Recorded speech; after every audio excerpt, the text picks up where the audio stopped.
Hello everybody, and welcome to another episode of Doggo Draws. Today we have a Sovereign Show-Off.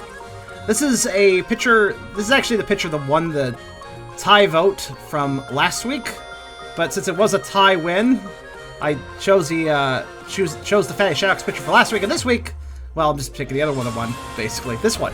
This is a picture of my boyfriend in his older Charmander form, getting nomped up and Mawplayed by Ativius the Lugia, the King Lugia. A character of mine that I've never really publicly made, like, I never really publicly put out there, because I made the character right about the same time I stopped posting to FA, so there's no real, like, public record of the character per se, but he is a character I made a while back. A very good, fat Lugia who likes to lord over people, quite literally, as sort of a princely sort, as you can see in, like, this reference image. He also likes burgers a lot, so you could make a Burger King joke with him very easily. He's just a fat, lazy Lugia who has a superiority complex. He's pretty good. But yes, this is a very lovely picture that EclairsCollection did, a sketch that was always allowed to be collabed. They actually gave me... They were nice enough to give me the project file, so I had layers and stuff too, which is kind of handy. I still have the layers here, which is pretty neat. They even were nice. They even were nice enough to make their credit marks as its own layer, which is really nice of them, considering that I could just turn them off and remove the credit. I'm not going to do that, obviously, because I'm a good person, but they really should have merged that with another layer, I think. But regardless, I'm a good person, so I'm going to leave that there. I might add my own signature, though, since theirs is there. I don't normally add signatures to the art I do, you guys notice, but if somebody else has their signature there, I usually go like, yeah, okay, I'll add my own, too. Probably stuff in the upper right or something. I do have a nice signature. I rarely use it. Nice little logo. A Vore sequence, yes. That is exactly it. And as you can tell, Eragon is totally all about that, because Eragon just loves Lugias, alright? I love Lugias too. I mean, that's why I'm suckling the toe of Ativius here. But he loves them more than I do. I would like to note his expression here, like, but these are good references. But yes, we haven't done a classic Eragon Doggo Draws in a while, or at all, I think. Lugia is pretty cool. Lugia Paws. Very classic Pokemon, like, way back when, one of the Pokemon I was really focused on a long time ago, like, kind of when I was starting out on the internet more. Is Eragon a sip for Lugia? I can't remember what sip means, but yeah, probably. Is that a negative word? That was a negative word. But yes, this picture will... So the flats are going to be kind of simple, but there is so much drool in this that this is gonna be a lot of fluid layers. There's gonna be a lot of, like, well, we'll worry about that later. For now, we're just gonna color flats. And besides, since I have a project file here, I can have colored lines without having any problems with the colors meshing against the lines or anything, which is usually a problem with colored lines of a flat image. You have to usually destroy the color to get it all transparent, but not in this case. Let's start with Eragon, which his official reference gives him this orange color here as his standard color, which is fine, but I was kind of debating that between that and the orange I usually give him, which is this. Oh, so yes, that's a fun old picture. Eragon can be a nom or two sometimes, though I definitely prefers being the prey. Sip, a silly or foolish person. Well, he gets very silly around Lugias. I guess that is fair. Now, this art style is a little bit different than I usually work with, so it's still this is technically a sketch, so I'll have to, like, adjust as I go. But anyways, it's actually this very big image. Actually, I just realized the size of this. What is the canvas size? The canvas size is 2595 by 2107. Yeah, it's fairly big. But let's see. These lines are not... Oh, they are fully... Are they fully opaque? think they are. Yeah, I've seen it. I mean, except for where they fade out, but... Okay. What's the name of this Lugia? I will spell it out. You read a very interesting article about the Vore community and consent. No drama for a change. Really? What's it about? The name of this guy is Ativius, and if you think that's sort of a random name, I do recall the reason I named him that was, he was supposed to have a bit of a Romanesque flair. Basically kind of a name, kind of sound like a Caesar name, you know? Or like, you know, Emperor of Rome name, basically.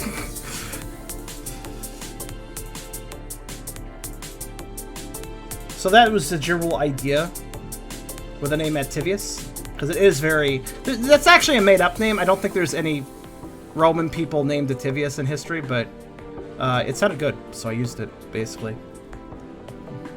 Also, it's nice to say, Ativius.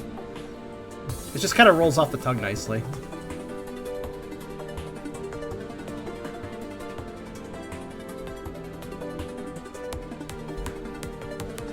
Oh, Spotted Squeak. Oh! I know him. That's interesting. Did he just post this? Hold on a second, I want to look at this.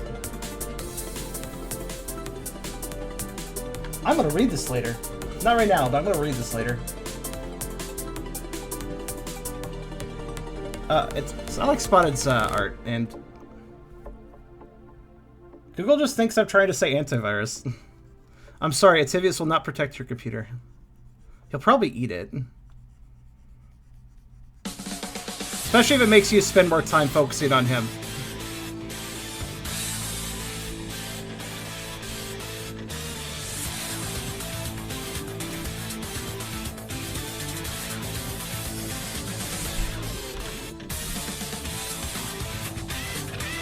Bad Lugia.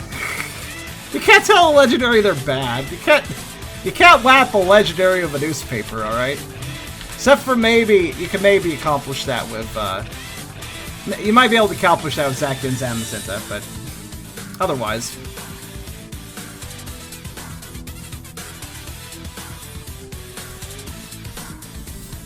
Try me.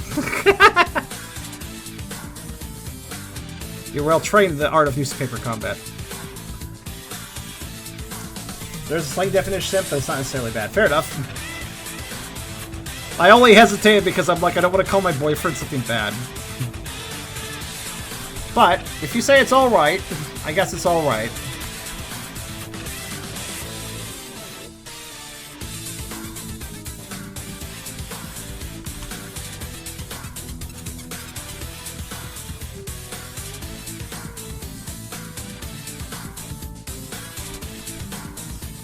Yeah, I gotta say, Eragon's got pretty good policies here. All the better for Ativius to suckle on while holding him in his mouth. I really do like how Ativius is being quite a show-off in this comic. He can easily gulp down Eragon in an instant, but he takes his time.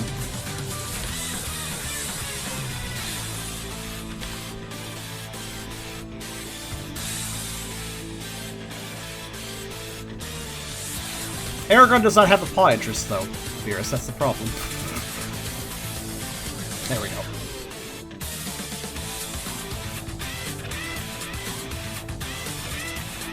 It's kind of weird to work with a different line style. A lot of the art I've been doing for Doggo's Draws has been generally from Flame, so I've kind of gotten used to working with that specific kind of sketch style. So it's interesting to change it up to somebody completely different. In fact, somebody I've never worked with the art style of before. Every artist, doing a collaborative effort with an artist's lines, every artist does their lines differently, so you always gotta be a little bit open-minded about how you're working with their lines. Even if the procedure's kind of the same idea of just coloring around things, the way you do so and the way you kind of work off of the gaps between lines changes depending on who did the lines. Requires more flexibility than it appears.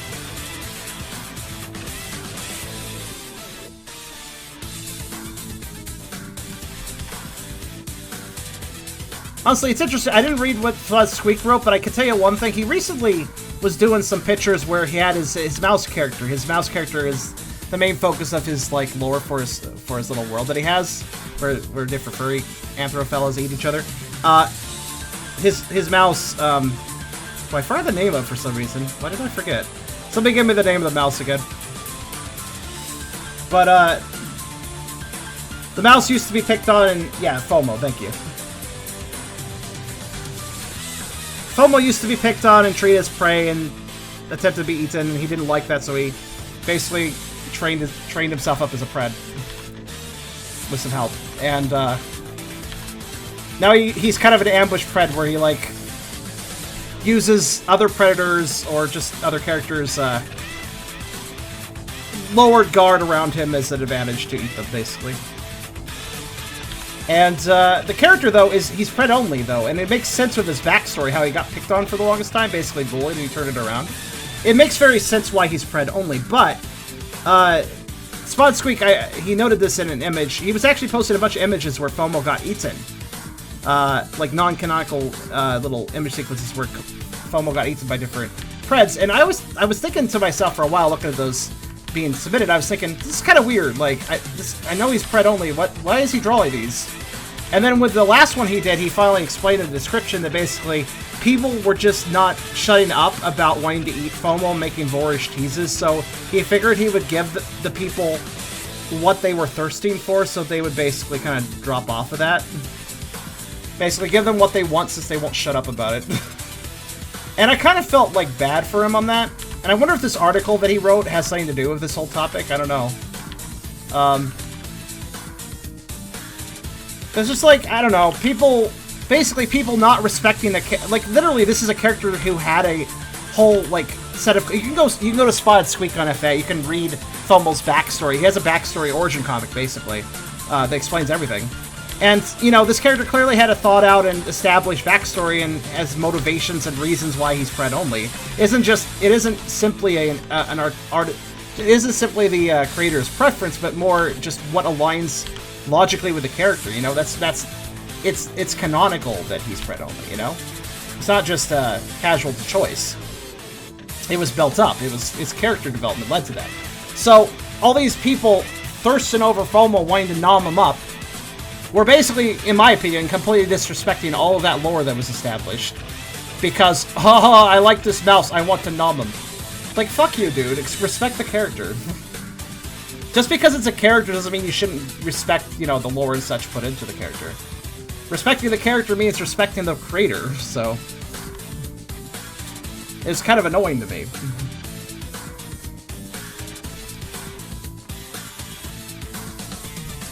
You know, I should have something at the ready.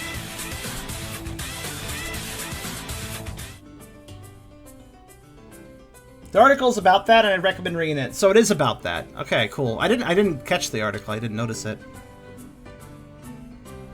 But I will definitely take a look. Because now you have me curious. Glad that it was brought up to me, because I was actually kind of interested in this topic already.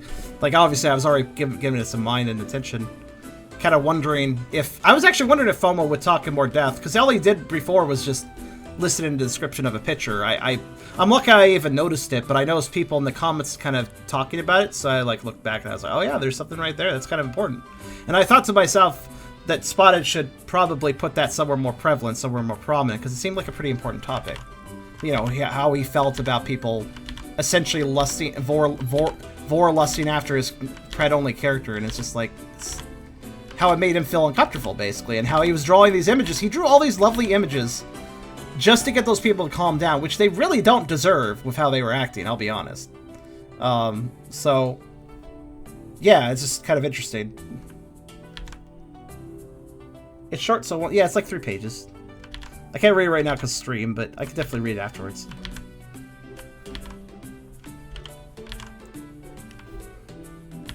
Hungering after the character? I mean, effectively. This is, I mean, I have a personal stake in this, though. Because as you guys probably realize by now, I'm a mental personality. The human body I run is not really what I consider mine, it's what I adopted, you know.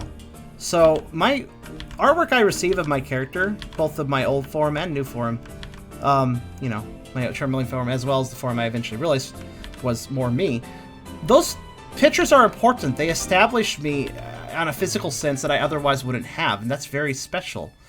But when I used to post FA a bunch, I would get people that were clearly just lusting after my character in one way or another and not actually respecting me. And that's a really big thing, especially considering that as a mental personality, that's not just my character, that's my body, that's me. So people, and I don't mind people, like, lusting after my character stuff. Obviously, I have some really good Vore and stuff. Like, obviously, I wanted to show off, but, like, the lack of respect where people just were like, oh, I want to do this to you. It's like, okay, but that's, you know, you didn't even ask. It's like, okay. And sometimes it's, like, really weird shit that I'm not into, too. Like, okay. It's just, it's really annoying to watch people basically get so huffy and, like, you know, caught up in their own lust that they basically completely disrespect other people. It's just really annoying to me.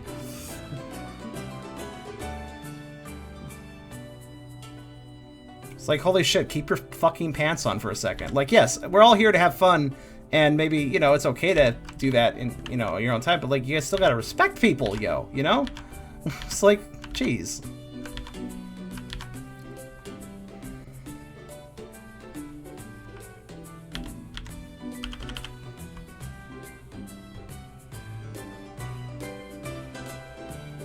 No amount of, you know, kinky artist stuff is more important than properly interacting with others. That's the thing. I may do weird stuff on my channel and stuff, but there's I always had that thing I always have that fact in the back of my mind. No matter how much I'm into something I'm drawing or whatever, the human element will never be ignored. The fact is that I want to respect others will never be ignored. You know, it's very important to me. And vice versa, I think other people should find that important too. But yeah. Also, that looks pretty good. I was just kind of like adding a little foot detail, I guess you could say. Okay, moving on. I had someone force their hypnosis fetish on me, but after that, I was into that. Their excuse was, "But I'm bored." Yeah, because it's all about them, Beer. It's because it's all about them, Hyper. Did you miss that? It's all about them. It's not about you. It's about what they want. See, they're horny, and this is what they're interested in. So, you know, what you want doesn't matter. You just need to sit there and have them, you know, lust after you however they want. Yep. /S. This is why I'm like, you know what? Like, I really appreciate people who do express their interest. Mind you, I think it's a good idea to express your interest. Like, I'm being open about Vore and stuff and public spaces. I think that's a good thing. Because I'm able to do it responsibly. Weirdly, sure, I'm weird. I will always admit my art's weird. We have people come by these streams sometimes, they're like, what the hell are you drawing? What the hell is this? And I'm like, yeah, isn't it pretty... It's pretty crazy, isn't it? But hey, welcome, you know? Like, I'm nice about it. I'm like, yes, this is weird, because I will never deny, yes, furry stuff is generally weird. There's a lot of stuff in life that's weird beyond furry stuff, too. But, and it's fun. I don't mind them pointing out it's weird, because I'm like, yeah, it is, you know? Fair enough. Also, why is this... The fill tool is failing me. Why? Oh, wait, I think I know why. No, wait, no, I don't. Oh, wait, no, I do know why. I see it. So I didn't finish coloring around the... Yeah, I get it. Okay. I confused myself. Oh, this is a furry fandom. Welcome. But yeah, it's just like... I see no reason to act in offense, especially considering that acting chill is a nice, responsible way to handle things. And also demonstrates that I'm not just some weird weirdo. I am a weird weirdo. Actually, I am a weird weirdo, but like, I'm a weird weirdo you can find personable. That's what matters. You know?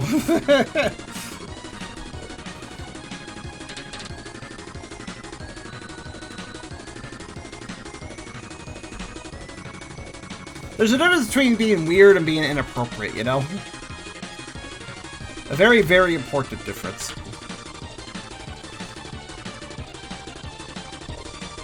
Being weird might turn some heads, but it ultimately is not actually hurt anyone. Being inappropriate can hurt people. It can make people stressed, fearful, etc.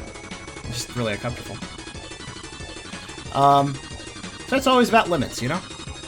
You gotta set limits. You gotta be aware of people around you. I mean, Vore isn't my thing, but I like the artwork. See, that's the thing. Like, several of you are here despite the fact you don't like Vore. And you're here because you want to hang out with me, or just because you think it's interesting. And I don't make things... Now, see, here's the thing, though. You guys who aren't into Vore, if I was super duper Vorny during all these streams, Vorny, it means 4 plus 40. If I was super Vorny during these streams, probably some of you non-Vore interested people would leave, right? Like, that would probably push it over the line for you. But I don't do that, so I kind of make the environment actually kind of acceptable for whoever wants to just show up and watch weird stuff. And that's the point. That's the point.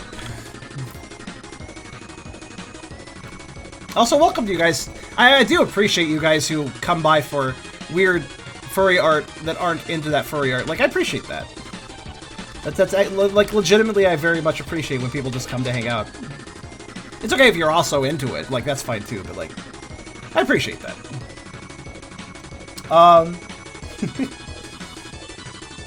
That would likely be outputting. You mean off-putting, but yeah. Outputting. I would output uncomfortableness. That's what I would output.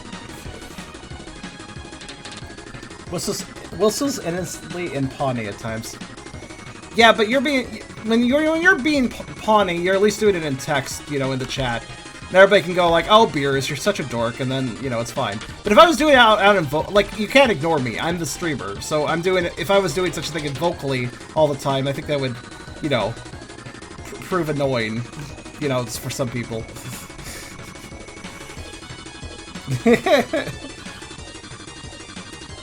Yeah, probably would leave you being overly Vorny, but I do like interacting in non-standard situations with Breezy art, even if it's not specifically my taste. The interesting thing about weird furry interests and weird furry fetishes and stuff, it makes for some really unique art, doesn't it? Like, you see artistic situations that otherwise you would never see. Like, details being drawn that would normally never be drawn, positions that would be done, positions and, like, morphing of, you know, body parts or whatever, like Vore bulges, you know, that would normally never be done. It just introduces a new artistic, visual medium, in a way, compared to non-furry stuff.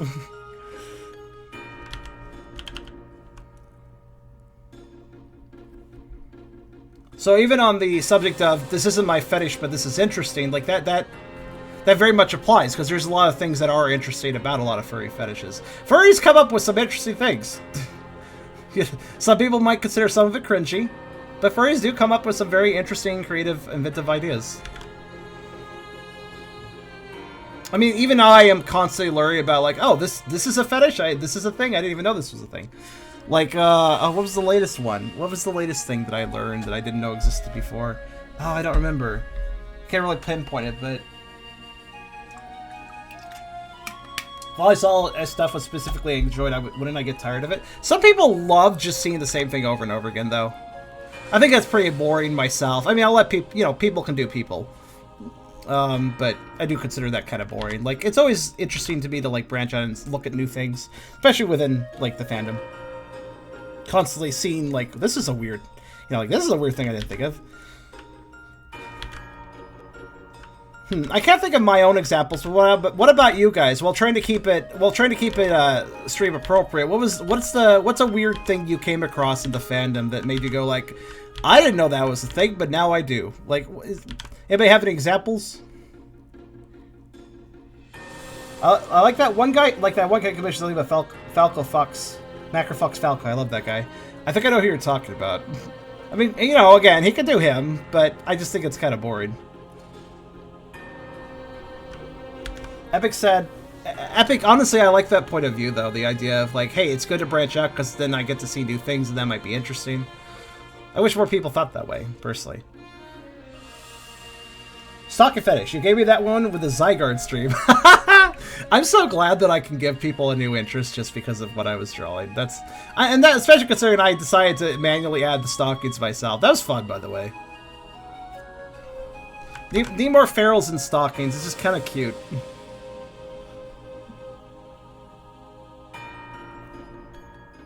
I love the whimsical style this art is drawn in, but it also scares me that I keep getting scared that the colors are gonna look weird or something. But I think I'll just roll with the whimsicalness of these lines, and it'll probably come out fine. What I mean by whimsical is like, why is there a curve here? Why is this tail line curve up so much all of a sudden right here? Why are there breaks in random spots? Well, there's a lot of whimsy to these lines. I'm not saying these are bad. I'm not saying like these are mistakes or anything. But sometimes I'm a little too logic-minded, so this is a picture I need to be less logic-minded with, because it's got a very whimsical style. Which is very much legitimate, and I like it. Nasal Vore, there's a good one. I like how you said nasale Vore. That's the French word for nasal, no. The Phantom, I guess, like 75% of it, or misunderstanding the question. I'm basically saying, Epic, what is one weird furry thing that you discovered and you're like, huh, I didn't know that existed before now. Like, I never even thought of this as an interest or a fetish before seeing that, but now I do. That's what I'm talking about.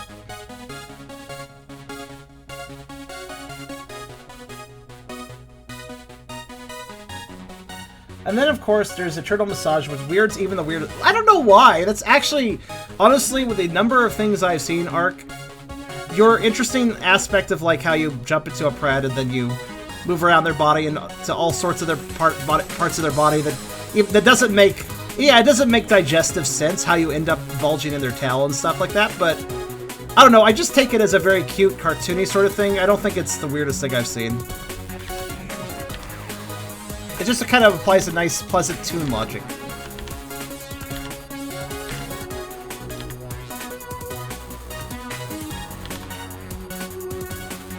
Admittedly, though, I mean, Mizuko can do that too. Stuffing people into different parts of his body that don't make sense, like, you know, say his hips or his feet or whatever. Because as a Vaporeon, he can melt partially into water, so as sort of effectively in a goo state, anywhere's fair game, you know?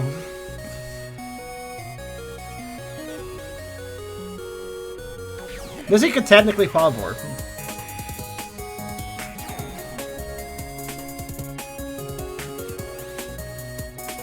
I don't follow anatomy because I use a special bit of magic to replicate tune physics. I can follow anatomy, though. Right, I've seen your magic in practice, too. Which effectively, magic's a good... Magic can be used lazily. That is to say, magic... You can go like, my character can do this because, I don't know, magic. But I don't think magic is by itself a cop-out. Some people consider that if a character has magic, that makes them a lazy character or, like, poorly designed. I don't think so. I think magic can be used just as effectively as anything else. It just matters about how you build up to it. Again, it's all about the backstory, about how you're like, well, this is how the magic works, this is the limitations of it. Like, magic is cool if used thoughtfully.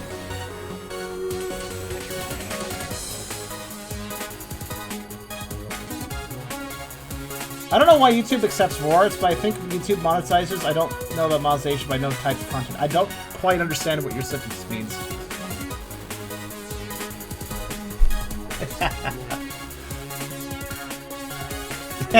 Beers.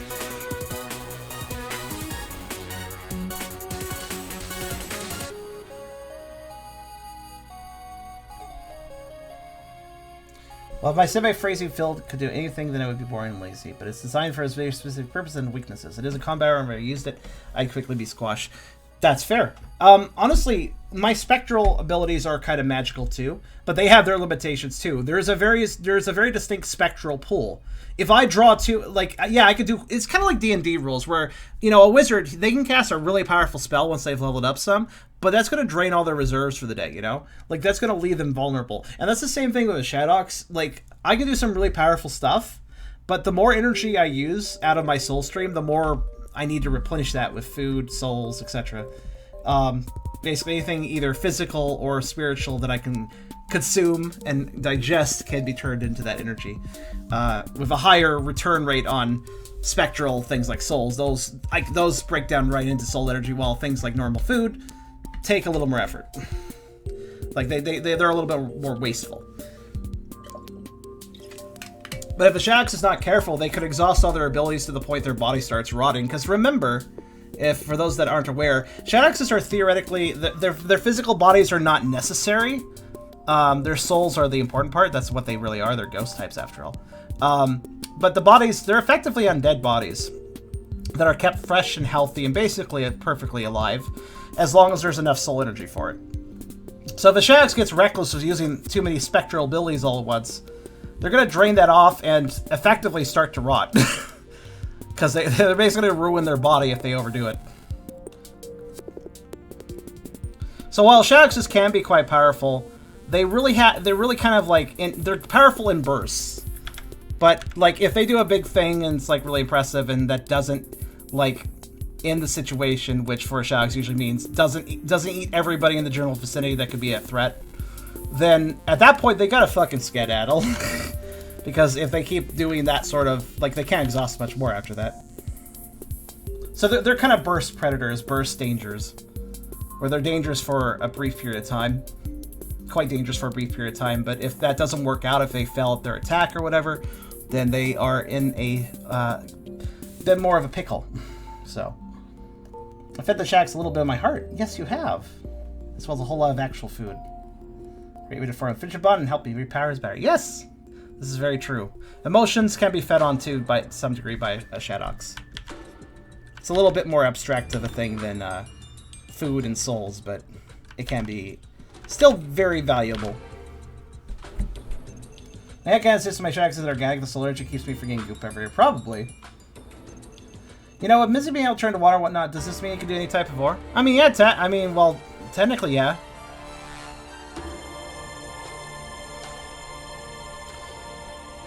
He has mused that he could even change his gender for, like, that purpose, or for other purposes. So I don't know if it would be a true gender change, or more just like a physically, you know, physically looking like he changed, but maybe not with all the, actual features, I suppose you could say.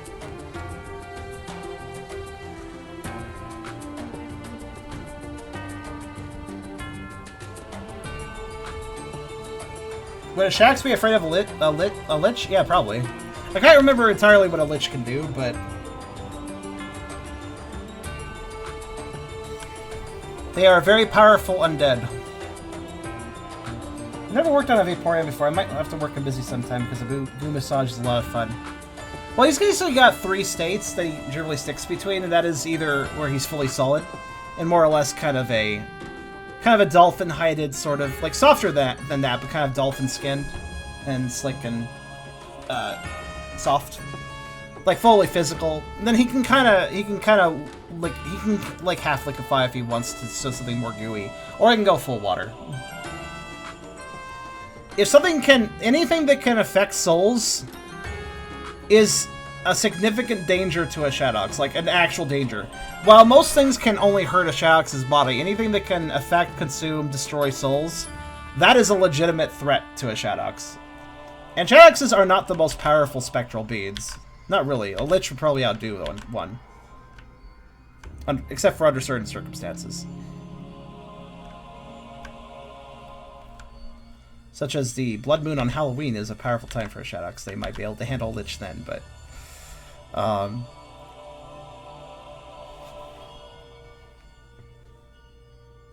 Liches drain levels, basically piece of your soul.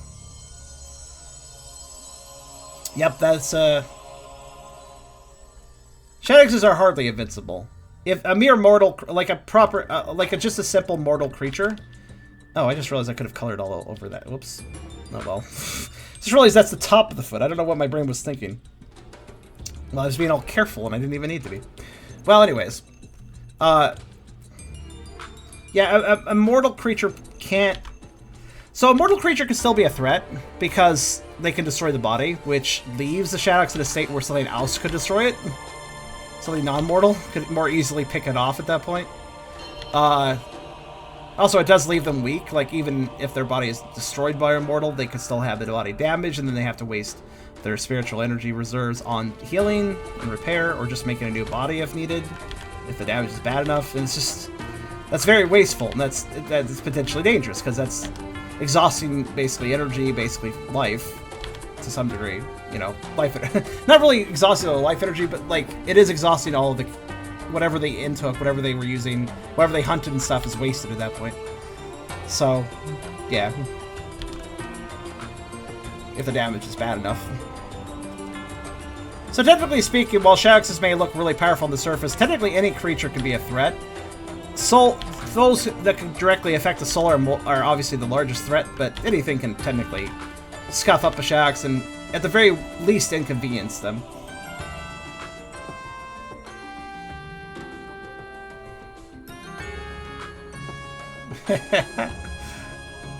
And Ark, I'll talk to Mizzy later about the subject of you spending a little bit of time with him. He might be interested.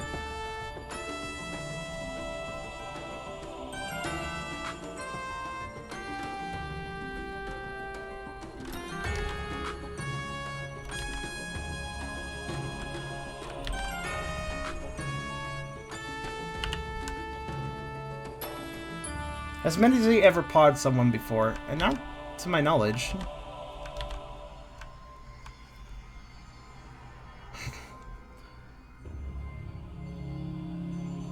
Sad is a major threat to Shax. Well, I haven't played Undertale, so I wouldn't be able to tell you, but I assume so. I mean, he's undead too, so... Undead versus undead is usually an even match, right?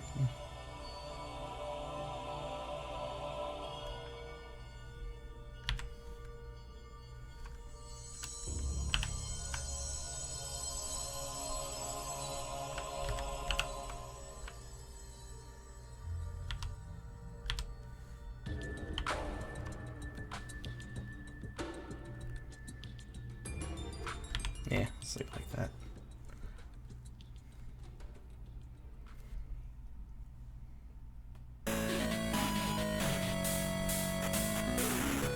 Yeah, Beerus.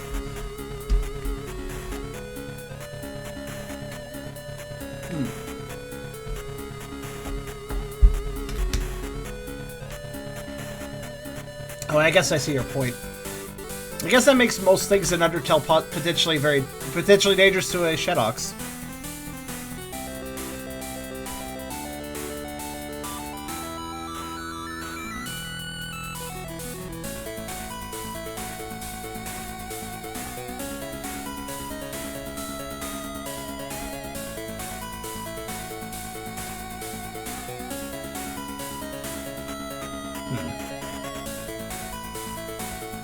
Okay, I see it.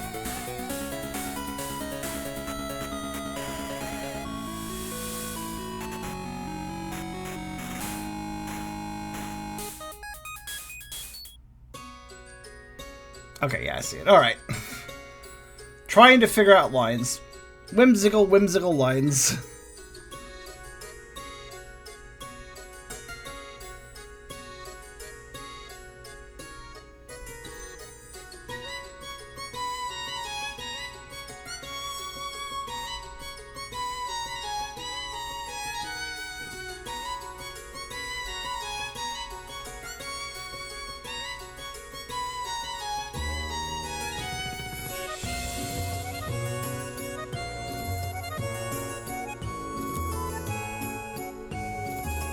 Says you either be your best friend or worst enemy.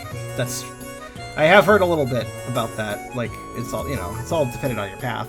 Also, I am trying to figure out what this part should be. This whole section right here. I'm trying to figure out if that is tongue? Scarf? I don't think it's arm. I think it's tongue. Yeah. I think tongue would make the most sense. Should be flopping around him somewhat, so... Big tongue.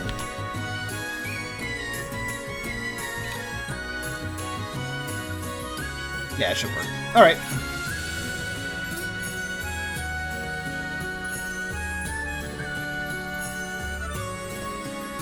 Because of all the slobber. Well, there's no slobber on this portion, but...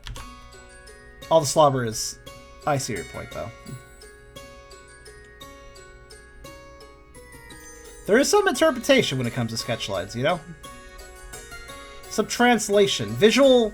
It's like visual language. It's like a cipher to language sometimes, but with pictures. Granted, some languages are pictures like hieroglyphics, so whatever.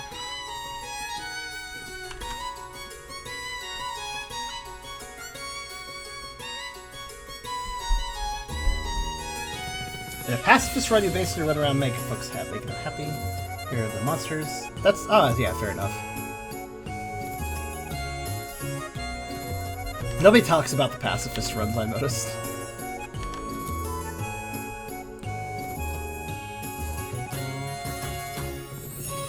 It's always about genocide.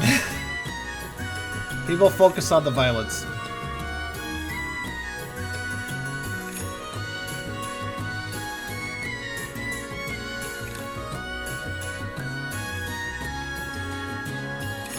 Okay, now, let's see.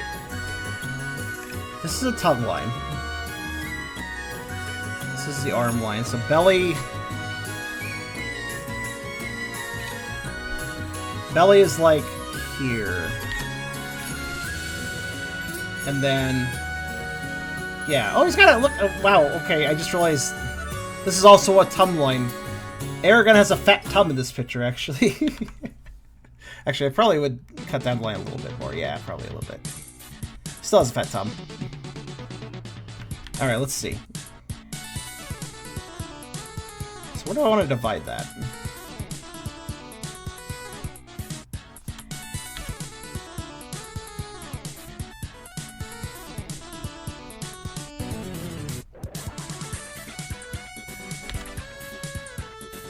Charm, you'd fit perfectly to Undertale's a boss fight. If they choose to fight you, destroy their figure physical form, they have to fight the first form of the passive way. They affect like Pet's a tree, so they should persuade you not to. Actually, you're right, I would make a pretty good Undertale monster, because I do have an alternative means of defeat that doesn't require violence. That is a good point. Well, at the same time, I am dangerous and will fight. Huh. Interesting observation there.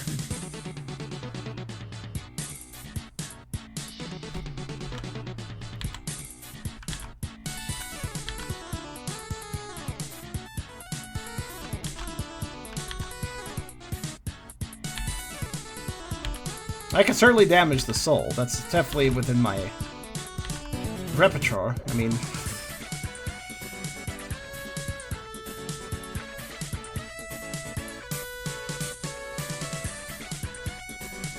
Alright, let's see how that looks.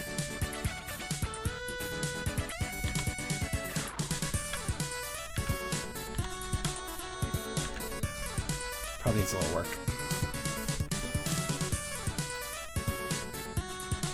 Tongue's there. I should give him a little bit more. Alright. This is where I debate what I'm doing. Let's see.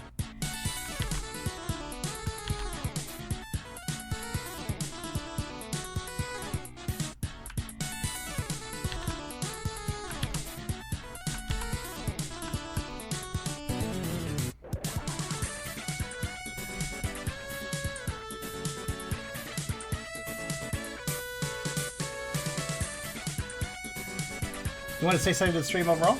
That's fair.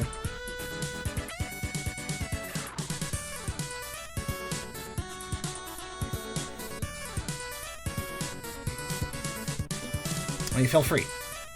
I'm just like, I'm over here just kind of debating how to do this line, so I will let you talk while I think.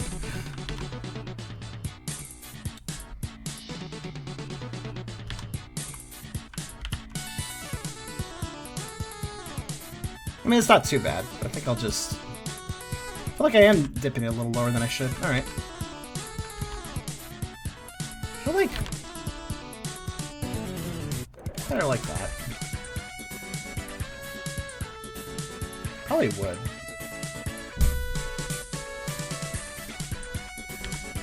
Alright, hold on.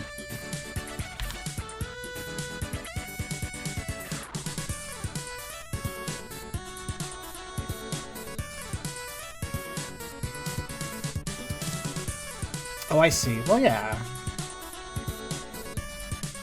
Lurky behavior is never a problem. I can understand you wanting to address it.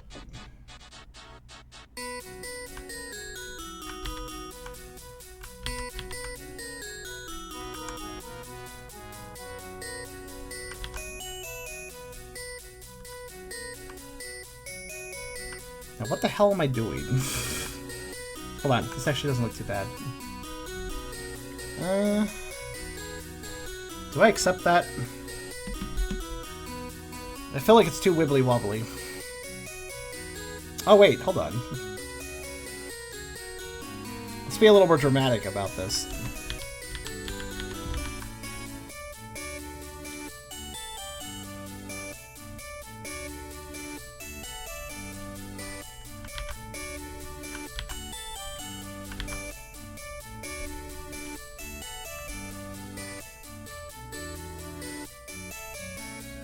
You know what? Maybe that's more whimsical if I just do a single curvy line and leave it at that.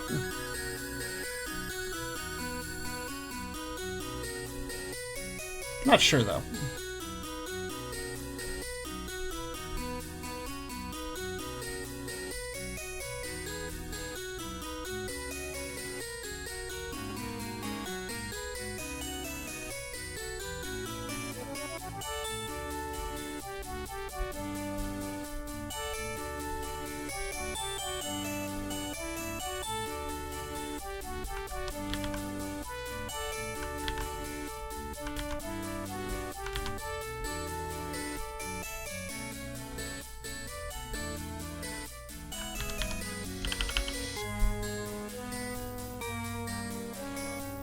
I think I prefer that.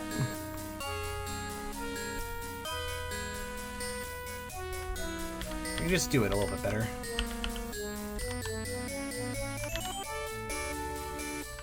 Like that. Maybe? I don't know.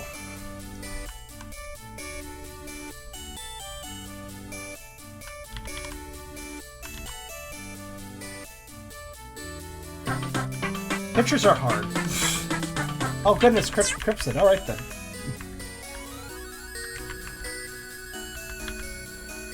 Well, so much for reading whatever was being said before that.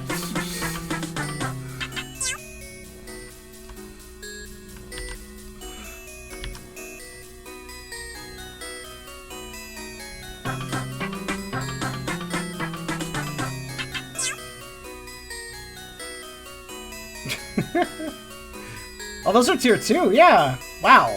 Thanks, Crimson.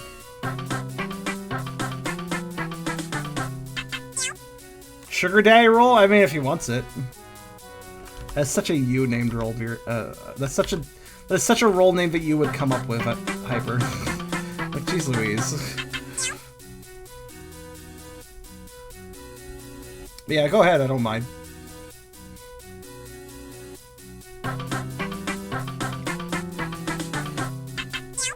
The question is, do I mind the line I just did?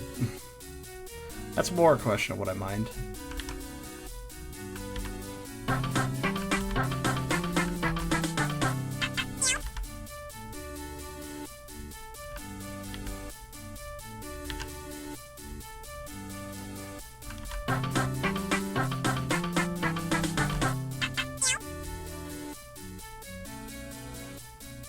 Dele.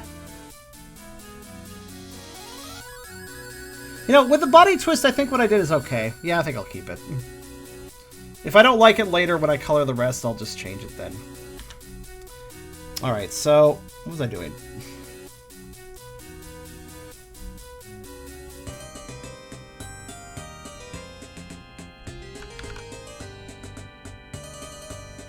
I think that'll work, though.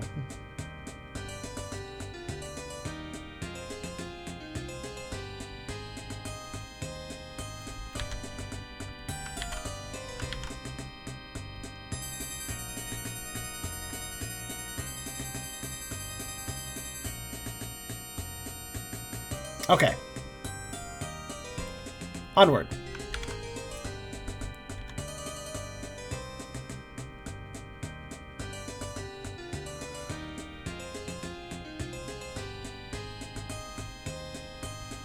Yes, I'm ignoring all the drool for now. That we'll all be worried about on a separate secondary layer. On a separate color layer later.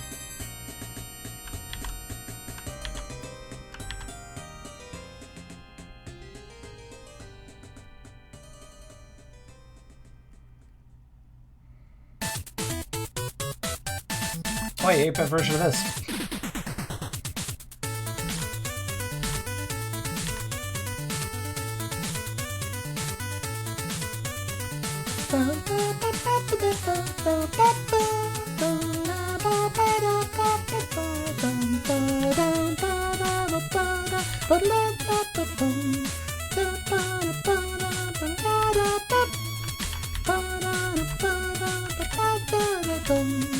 It's actually really good.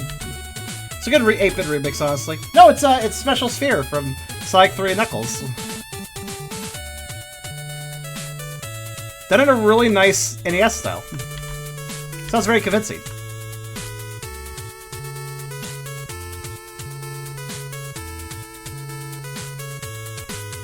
I guess it does involve bubbles in a way, though. There's spheres, bubbles. Same difference. This is a Baldy work. Baldy's good. Baldy knows how to do good demixes.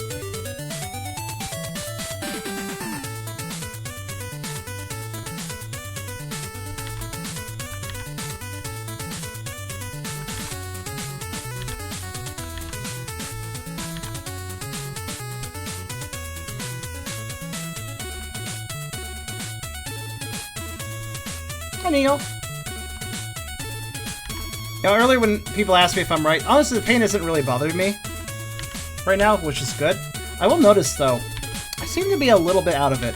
Like, not in a more subtle way than usual. I'm not like, oh, I'm really groggy. It's more like, I'm not moving that fast. It's almost like I had a bit of alcohol, but I didn't. Alcohol would put me in a similar state, but I think my reaction time and such is a little lower. Oh well.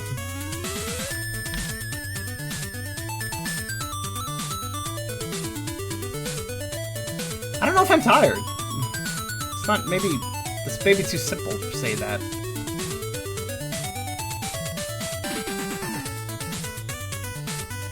Man, look at how happy this boy is though, guys. Let me just point out to you how very, very happy this Charmander is.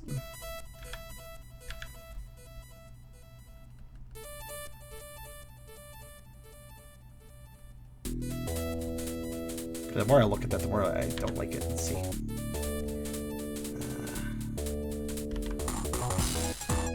Straight across. Would that work? Is it straight across? Maybe.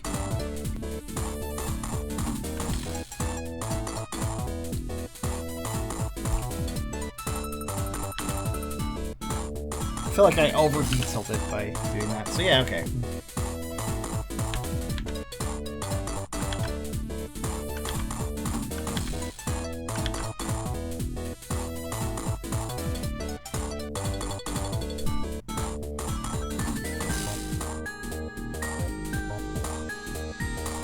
Yeah, I like that better. It's simple. It just feels nicer when it's simple. Works for the style. Alright. I'm a little sad he left it. Maybe he could be goaded back into returning to it here and there, though. I don't know. Not sure. I haven't really tried. He just felt it was time for a change because he'd been a Charmander for so long. I really can't hold that against him, considering I kind of did the same thing with Charmeleon himself. I don't appreciate, though, that when I ask him about my Shadok self, he's like, oh yeah, that's way better than your Charmeleon self. I never really liked that. Like, well, okay. Granted, I don't think he said he never really liked it, but it was very clear he definitely liked it a lot less. I thought he would be a little nicer to a Charkin, considering he was a Charmander, but alright.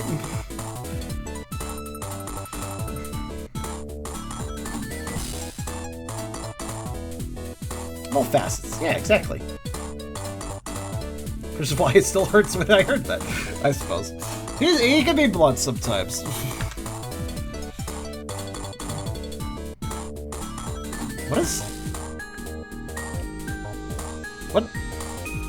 What is going on over here? What is this line?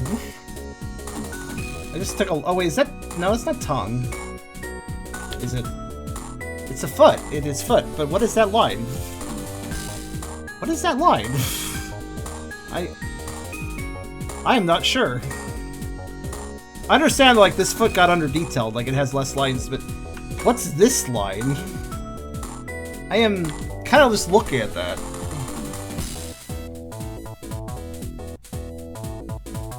That's true, Epic. An A to an I. What a wonderful scoring system. 8, I, tilde symbol. All very good scores. Actually, yeah, maybe it is just drool. That would probably be the only thing that makes sense. Alright, foot drool it is. I do need to add some lines here, though. I need to detail his feet a bit more again. Just a little bit. Here or there. Here or there. There, over there, too. I'll do this first. Oh, I need to turn on my special density thing. Yeah.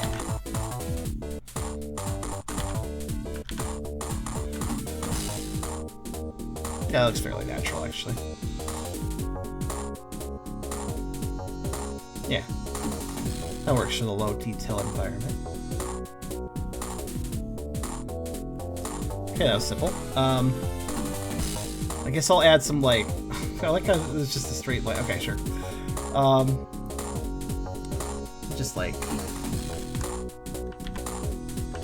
Even if it's just bare line suggestions, it would be helpful to, like, have a little...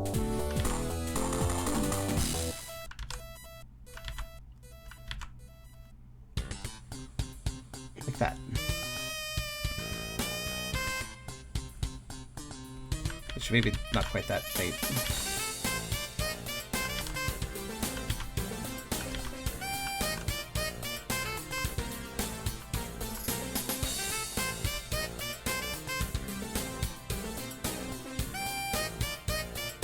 Wait. I break my own logic. What am I doing? Alright, whatever. It's fine. The only thing that matters is... Yeah.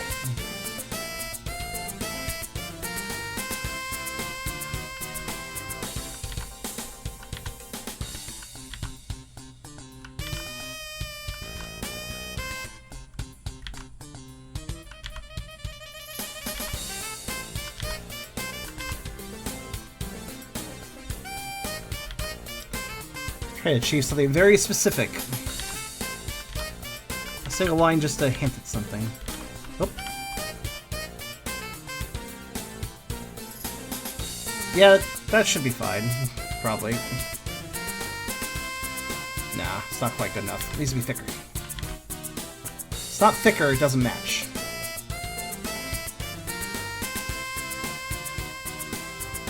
Yeah, I think I can work with that. Okay.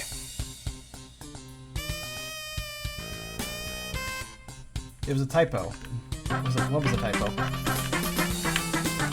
Cryptid is desperately trying to make it so I can't read. Again, hold on. Oh, I see a typo. Yeah, okay.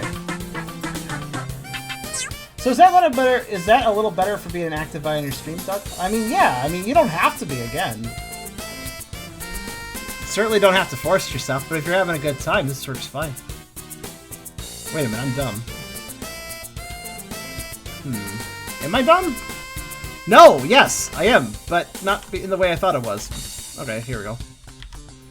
I figured it out. All that needs to happen is a little bit of a... Wait for it. Yes. Well, not quite, because I still cut through that line. God damn it, I need to, like, light up just right. Oh. That's what I wanted. I just wanted to get a little bit of semblance of, like, direction with that. Okay, there we go. Okay, go. Cool. Anyways, back over here.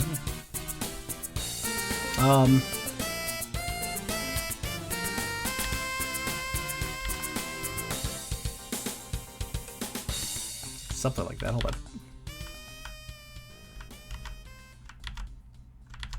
Just want a couple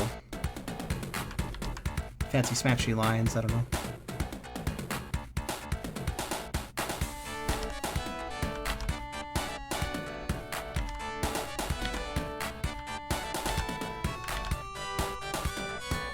Actually, hold on. No, that's too big. And now more Sonic music. More Sonic bonus. It shuffled from one Sonic bonus stage song to another Sonic bonus stage. That's really weird, actually, that it did that. The odds of that were very low.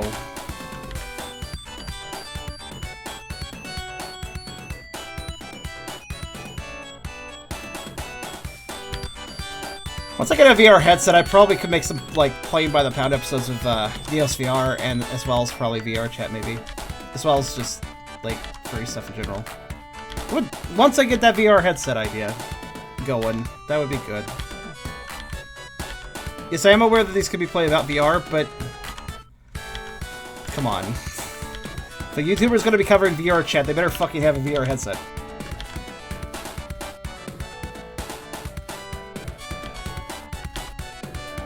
What the fuck am I doing? Hold on a second. I'm like trying to figure this out, but like, No, actually, wait. Maybe it would be better if I just... a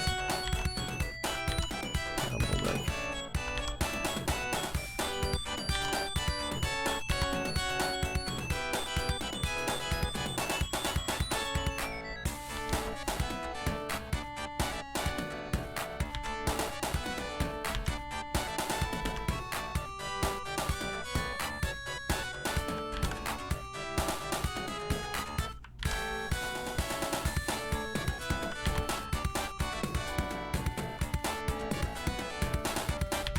I mean, at some point. Headset, character modeled in, shenanigans after that. Sounds like a worthy time.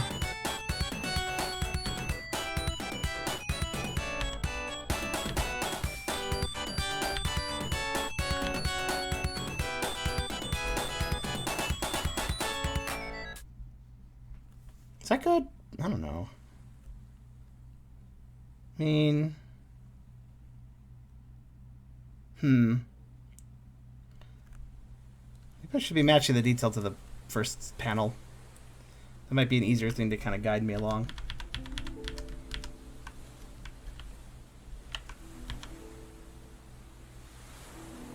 The way that was done was...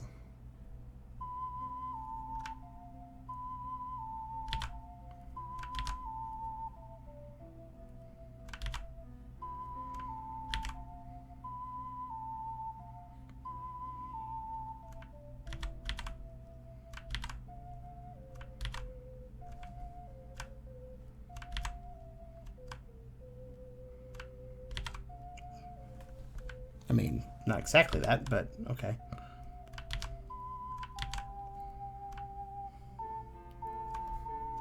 And it was like... sounds like a few ways to do it, but...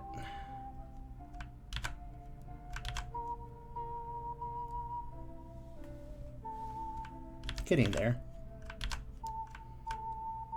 Char souls, how do they work? It's not terrible.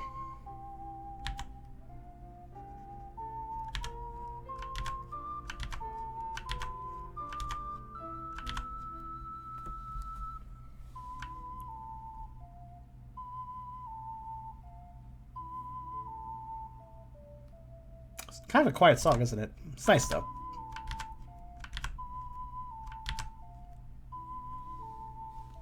Do I want to curve it, or do I just want to, like... I think I just kind of want to... I just suggest... Not like that.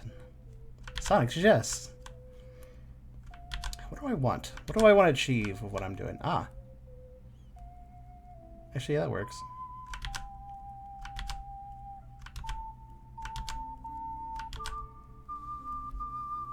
I'll take it. Whatever. Overthinking things is annoying. Is the king a big sucker? It kind of looks like Eragon's the sucker. Well, I guess he's a sucky, isn't he? Eragon sucks.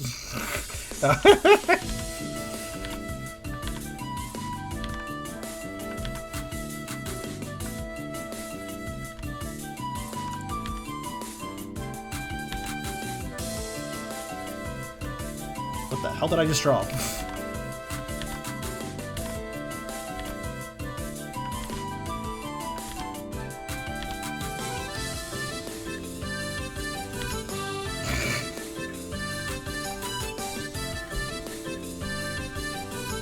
Also, I don't know, Mang. I don't know. It's just... foots are none weird things. Sorta.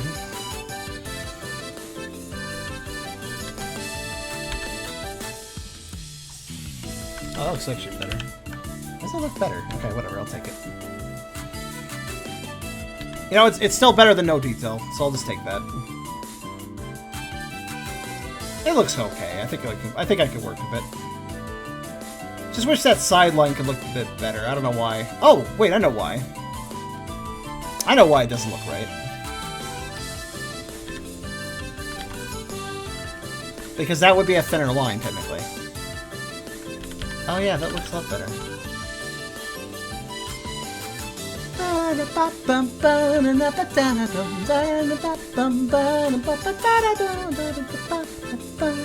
What? That was easier than I thought. Okay. Okay, well, let's go back to drawing. Or coloring. Is Eragon swallow? He probably would kill you for that one. Accurate statement.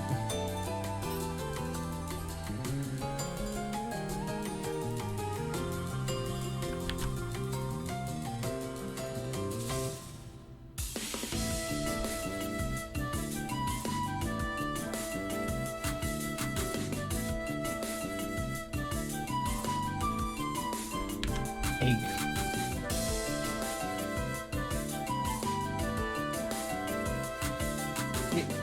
If you want to talk random food, stuffing eggs into me works. That is equally random, but appreciated. How many eggs is that? 30,000. No, not 30,000. We'll get there eventually. 3,028. A lot of eggs.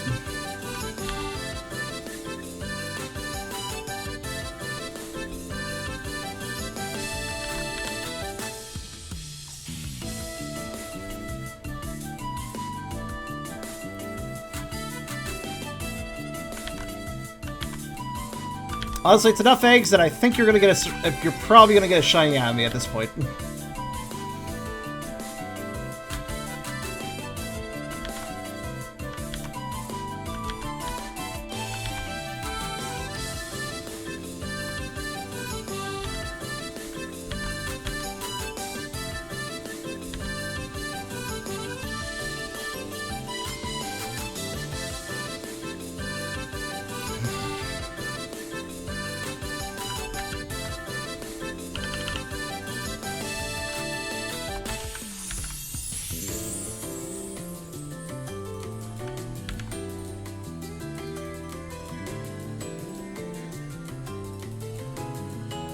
Thanks for reminding me I don't have that shiny Purloin.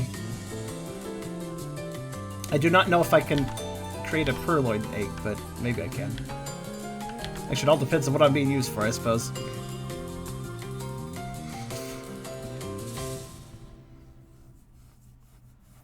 Double clip.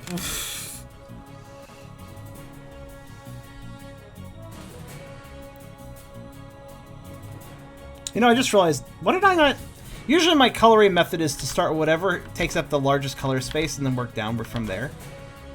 I'm surprised I didn't start with Ativius on that note.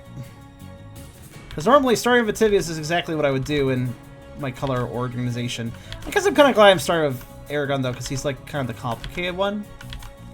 Ativius is not that complicated. He's pretty simple. Not that Eragon's that complicated either, but out of the two, I mean...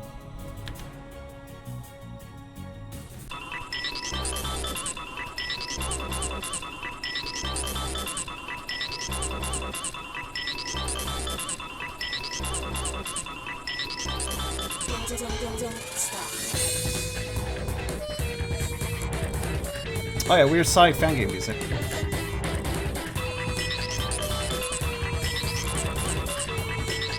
Oh, that reminds me. I found a really interesting Sonic Adventure-esque Roblox game that actually seems legitimately like fun. You have to check that out for the remarkable Roblox romps.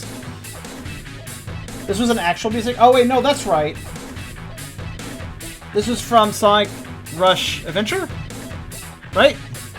Ah, I forgot.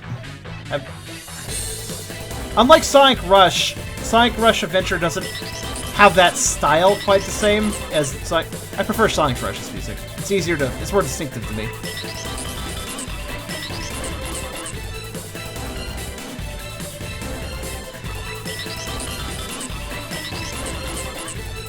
Let's see. So that's a foot. Oh wait, I'm coloring his belly. What am I doing? being a dumb. That's what I'm doing.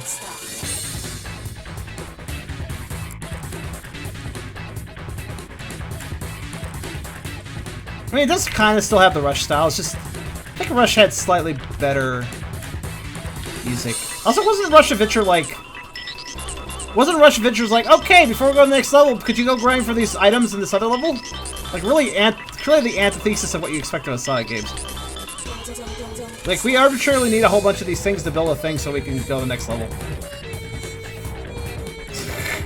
If I recall.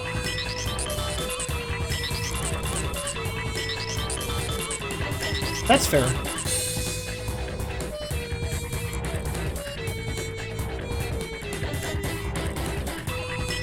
Wait, I'm doing it again. Stop! Stop me! Actually, wait, is that even belly? What is this space here for? What is this space here for? Let's see, the tongue curls around that space. That's not Eragon's body, though. So it's probably just the inside of the maw, actually. Okay.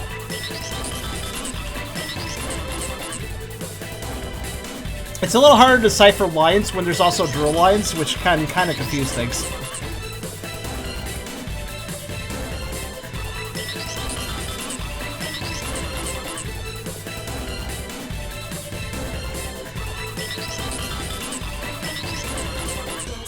Drill lines are great, they just make understanding light work harder.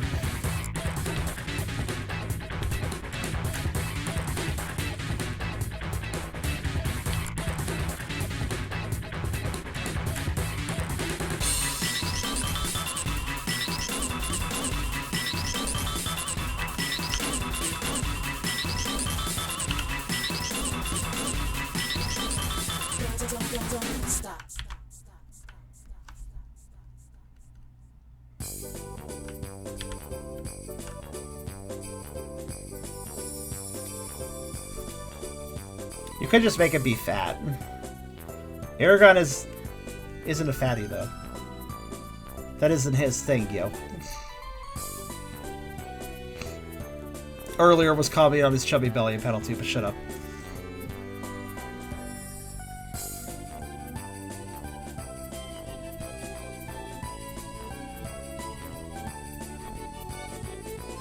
That's the worst thing about him, that he's not into fat.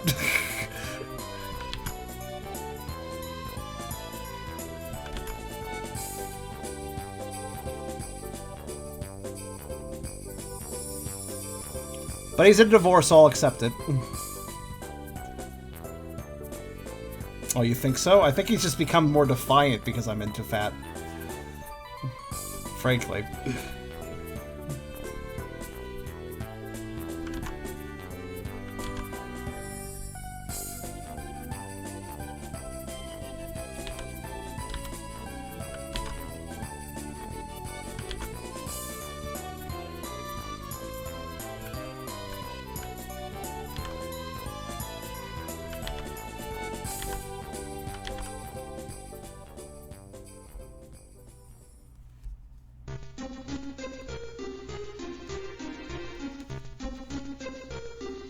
That is like my fat Lugia, so hey. Because, I mean, Ativius is pretty, well, fat.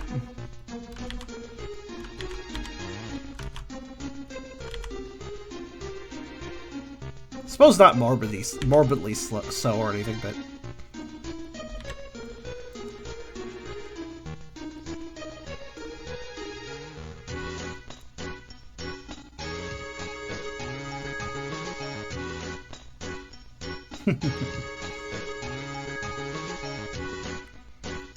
Ativius does a good job showing off his personality in this picture.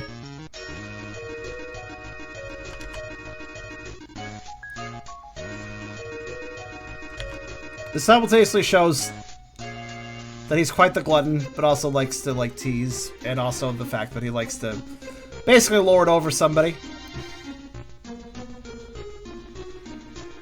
It's really demonstrate how much power he has over them, because he's swirling them around in his mouth like this. Very dominant, sort of Lugia.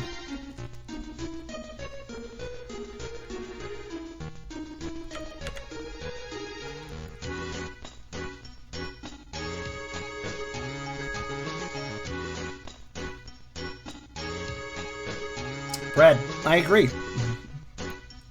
Bread?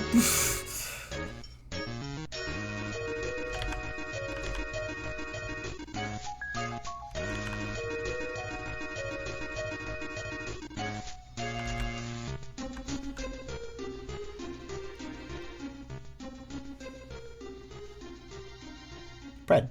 Banana bread? I love banana bread.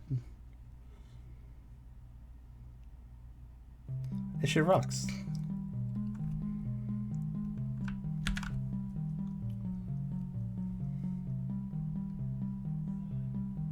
Especially with chocolate chips.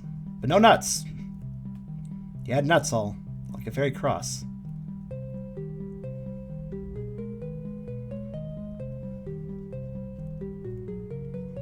Okay, so if that's just drool, then I think it's fair enough to just... No, I should still... Hold on. Would be fair to still... Oh.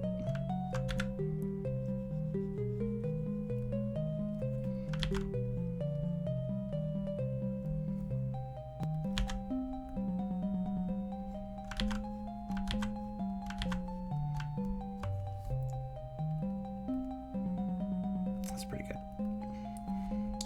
You've teleported bread. Dear God! Just I hear that in the Half-Life 1 scientist voice. He's teleported bread. My God, we're doomed!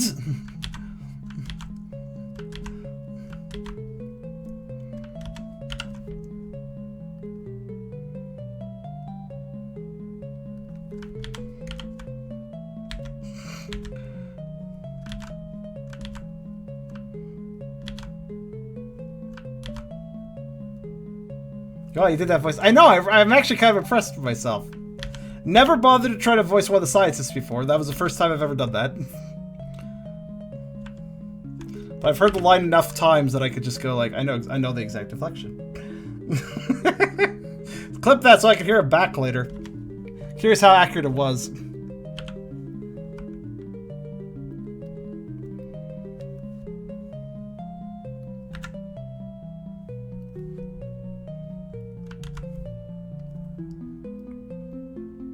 TF2, teleporting bread turns into a monster. I have not enough context to TF2 to understand what the hell that means.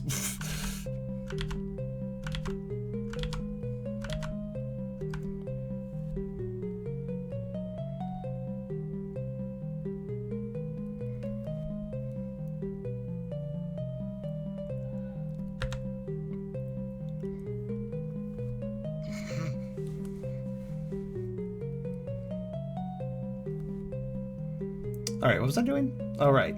I was going to add... Because it feels weird not to. Up. It just feels weird to not have... some sort of bit of... You know... paw pad. Oops, wrong layer. So I'll just add a line and that'll do it. That'll be fine.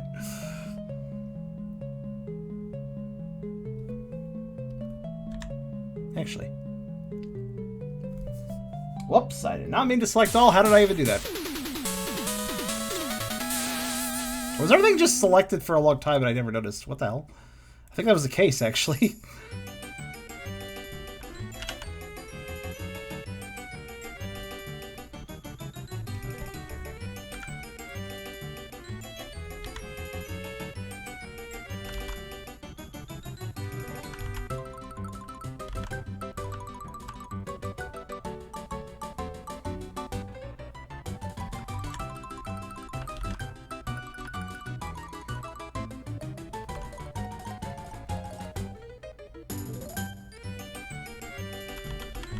Over there.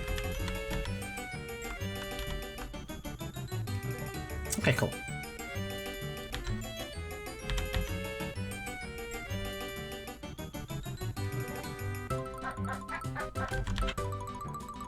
Oh! Welcome, the terrible wolf? Something's supposed to rhyme with wolf. What if I'm right? Also, thank you for the clip there.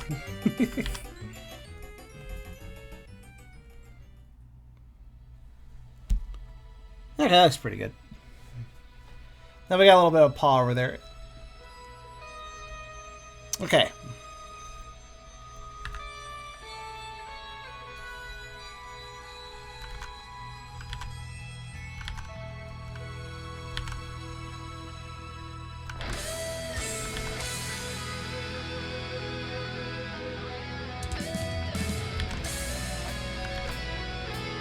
I think it's part of an album I didn't listen to completely. Because this song is new to me. I mean, I know what it is, but this remix is new to me. It's a good song, that's what this is.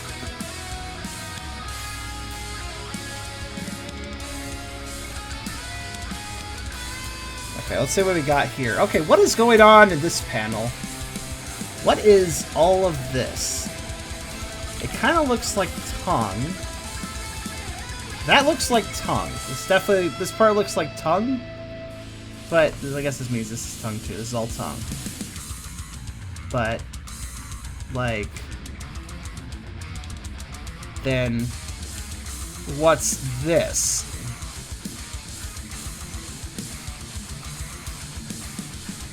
It looks like tongue too. Wait, maybe this is all tongue like this. Okay, so hold on. This is all tongue. It's a lot of tongue. Is this also tongue? I would say it's like the edge of the mouth, but that's actually right here. So I guess this is also tongue. How does this work? I'm trying to understand this. Is it all tongue? Or possibly just like mouth flesh squishing out? Maybe that's what the right one is. Is that like mouth flesh, like squish it out maybe? Is it just plush mouth flesh rather than the tongue? I don't know. It's getting a little confusing now. It seems like too much tongue. I'm gonna say it's mouth flesh. Maybe. I don't know, actually. I'm trying to debate this. Big drool? No, because there's actually, look, there's little drool bits on this. Right here and here. So that can't be drool unless the drool is drooling. Yo, dog, I put drool on your drool, so you can drool when you drool. Another part between the first tongue and the mouth flesh is the undertongue. Part between the first tongue and the mouth flesh. So you're thinking that this... You're thinking that this is like tongue curling up or something. But the problem is with the middle part being mouth... Wait. You're thinking this is undertongue. You're thinking this is... Wait, hold on. Well, what do you mean by undertongue? Like, I'm not even sure how the tongue's curly. It doesn't quite make sense to me.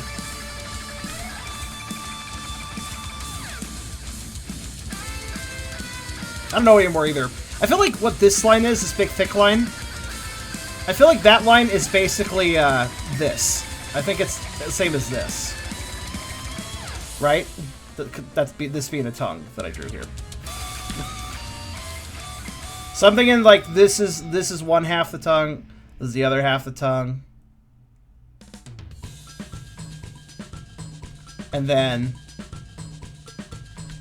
Or the tongue could be really floppy and like having... It could be like wrapping this part in on itself, kind of like... You know, kind of wrapping in on its... I don't know how to explain it. Really flexible tongues could do that though. We're like folding over. It's really hard to tell. I'm honestly just trying to figure out this part though.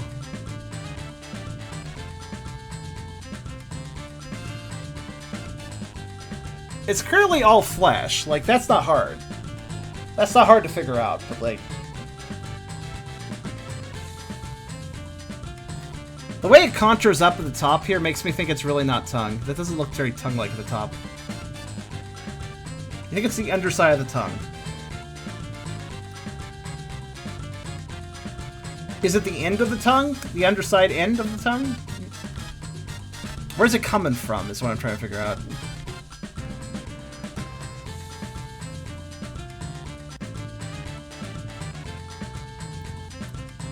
Middle ear is the right side of the tongue, and the left is the left. Middle ear is the right side of the tongue. Okay, so this is the right side of the tongue, left side of the tongue. So it's one unit. This is one unit of tongue with a divine line. So you're taking this approach. You're thinking it's the same as that. So then what do we have on the right?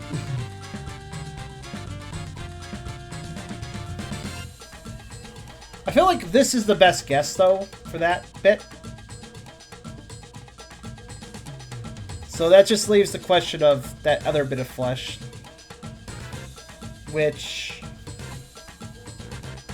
I'm trying to think. It looks like the tongue is basically kind of like, here's mouth, right? Here's the mouth, and the tongue is basically just going, just and then there's a Charmander on top. So it's kind of maybe it's doing a little flourish. It's doing a little flourish curl like this, you know. But that is what tongue seems to be doing.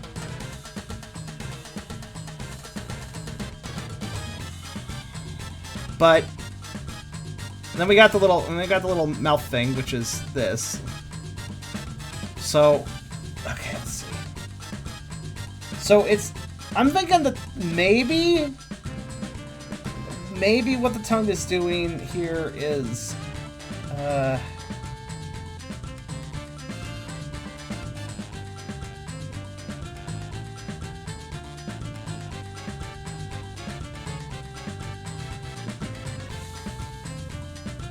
I guess it's possible a tongue could be doing the thing, and then curling under itself, and then kind of going, squishing under itself, and then kind of just doing that. Like it could be doing that. So then we got the Charmander on top of the tongue here, going to the gullet. Maybe that's a Charmander. And then it's curling up on kind of a flourish. I don't know. It's really hard to say.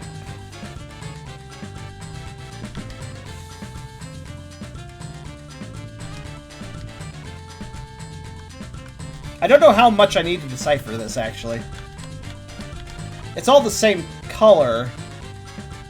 I guess it doesn't matter too much. If they were different color sections, then I would have to figure it out, but I guess it doesn't matter too much. It seems to be that the artist simply whimsically added plush fleshness without really thinking too hard about where it goes.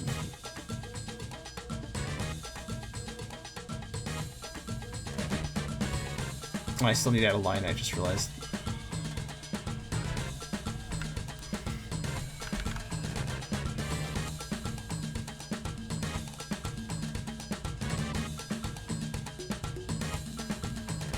The only thing that's important for shading specifically is the fact that I know that that line is inside the mouth, that line is alongside the mouth, and that will affect the shade of those two things. As long as that's inside the mouth, that's all I really need to know. Okay. But it would be nice to, let's see. Two things. First thing.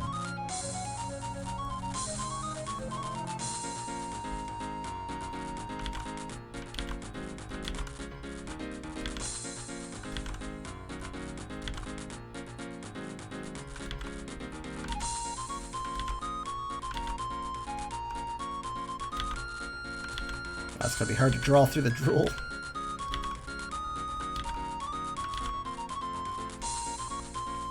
I do need to... That's not bad. I think I can work with that.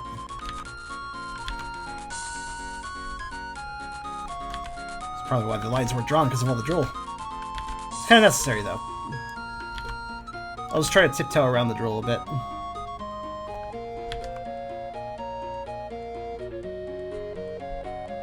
The Charmander is apparently a microphone by that quick sketch. Oh, I see. I was kind of confused by the statement, but then I realized drawing him as a solid little dot kind of made him stand out the way for my example that I needed him to. That's not bad.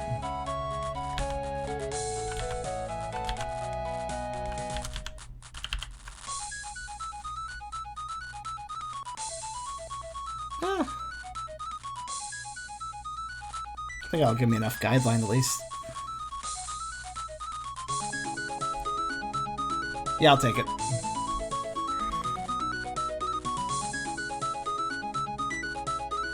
The other thing I needed to edit was... oh, right. In fact, he just unfortunately doesn't have half his leg here, which I'd like to fix.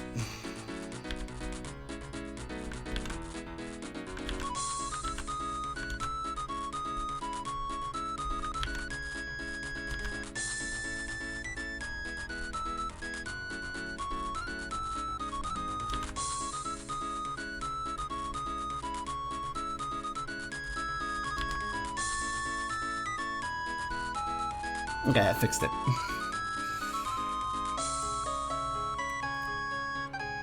And then, well, I guess, you know, there, too. That would be good. Alright, cool. That should be all the line adjustments I need to do. Do you like Ativius's... I wonder if anybody doesn't understand the haw thing. It might be hard to understand without it being an actual sound effect. But basically what he's doing is building up a bunch of drool in his mouth, having just squished and gained flavors off of the Charmander in the previous panel, keeping him pretty tight. Opening his mouth and going, basically.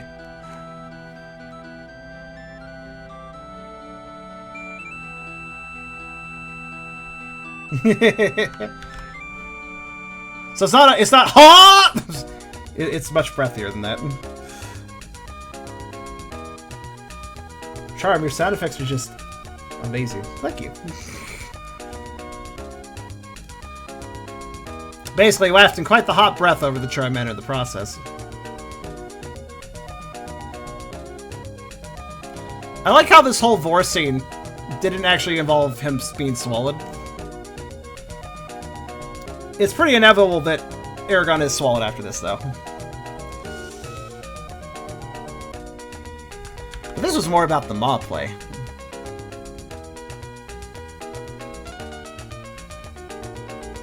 King does not practice karate. Nope. That takes effort.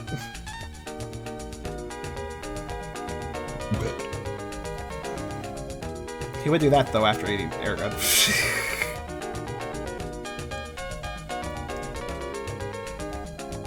Yeah, Mawplay. I don't really have Mawplay pictures. It's kind of different to work on a Mawplay picture. Plitcher? Plitcher.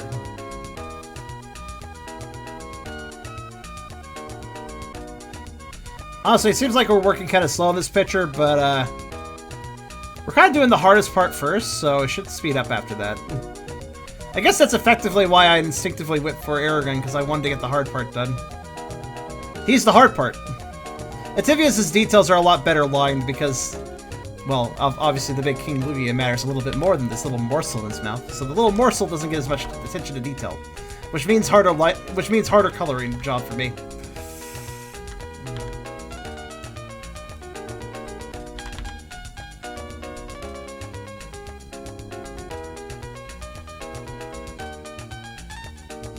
Oh, Cerulean Cove Zone. Ah, yes. I believe this is a Sonic CD-inspired fan song.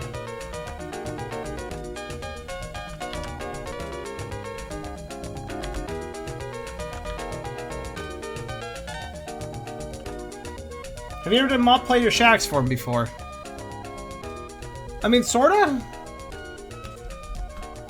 Hello, Essler. Just checking in. Wanna hang out?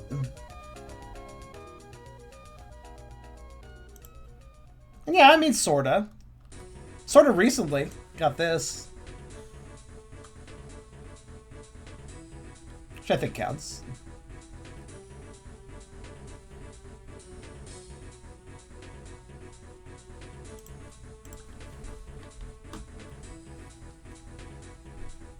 I do like the idea of a Maw being massaged, stretched, etc. while drool's everywhere. It's good.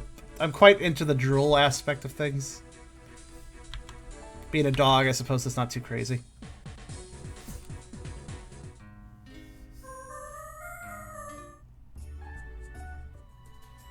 Cool, I'll play that.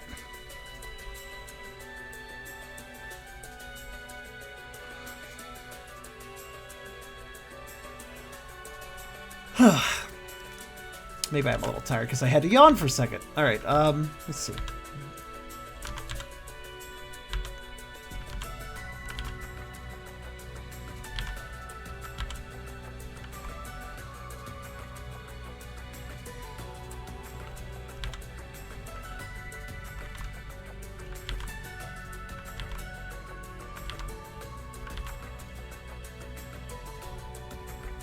Just seeing something.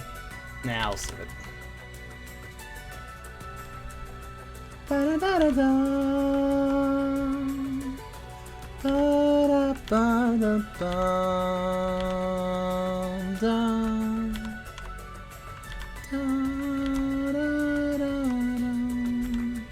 Should get into singing again. My voice isn't at its peak performance today, despite the fact I did that side design really well. But all the same, singing's a good way to wake up a bit if I am feeling a little tired.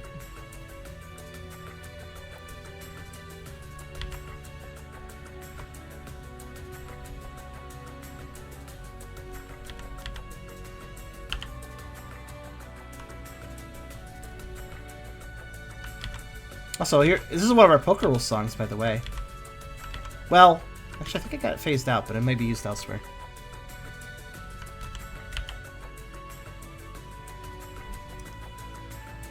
Is the volume okay, by the way? On music today?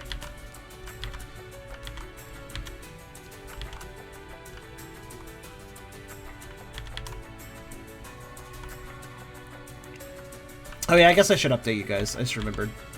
Probably won't be going back to Nam, the island of Soj for a while. There were a few little issues at the end of last session, but also overall the game needs to be reworked before we continue it. So I think I will continue it, but only once more work's been put into the game to basically make it less of a freaking drag, because it was, admittedly, kind of not well balanced. The board, some of the mechanics. So it just needs to be fixed up, honestly. It wasn't fully fun to play because of the lack of balance, but that is something that can be polished up. It's understandable. A board game, just like any video game, it requires testing to get it all tweaked and playing good, basically, so. It was still fun, though. Just think it's not worth going back to until it is indeed fixed up. I kind of wonder if I should do a random episode where I just show all the cards, though. What if I should just... Because I was going to do that once we finished the game, but since it might be a while before that happens, maybe I should just show all the cards now? I don't know, though. I mean, not literally now, but like... I could just slap together a quick thing on the next Playing by the Pound. And by slap together, I just mean just load the board and show off cards. Simple as that.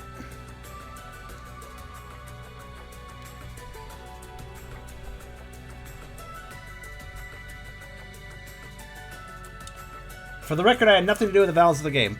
You're fine, dude.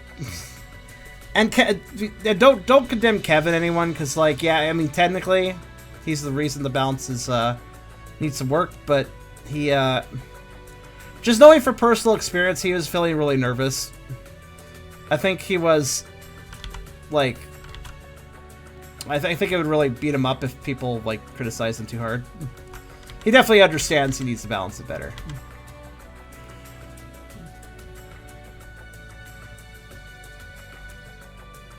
Well, even Change Money Together required some balance issues fixed, so it's not crazy.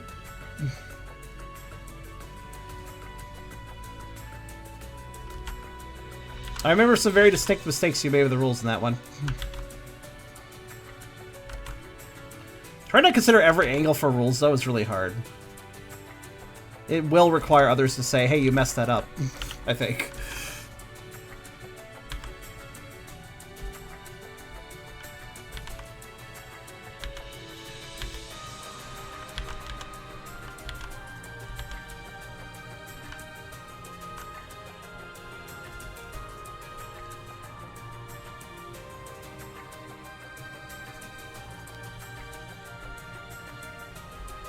The testing was very important, yes.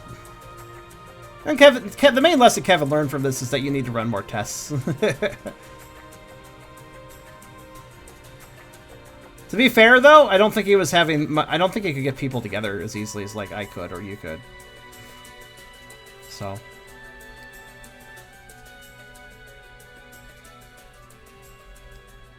The problem is getting testing done also means that you find people willing to test. And also, if it's a multiplayer game, it means you find people willing to test together as a group.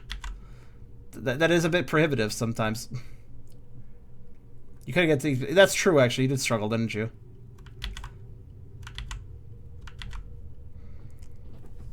Even with a server of interested people, you couldn't get it properly tested fully.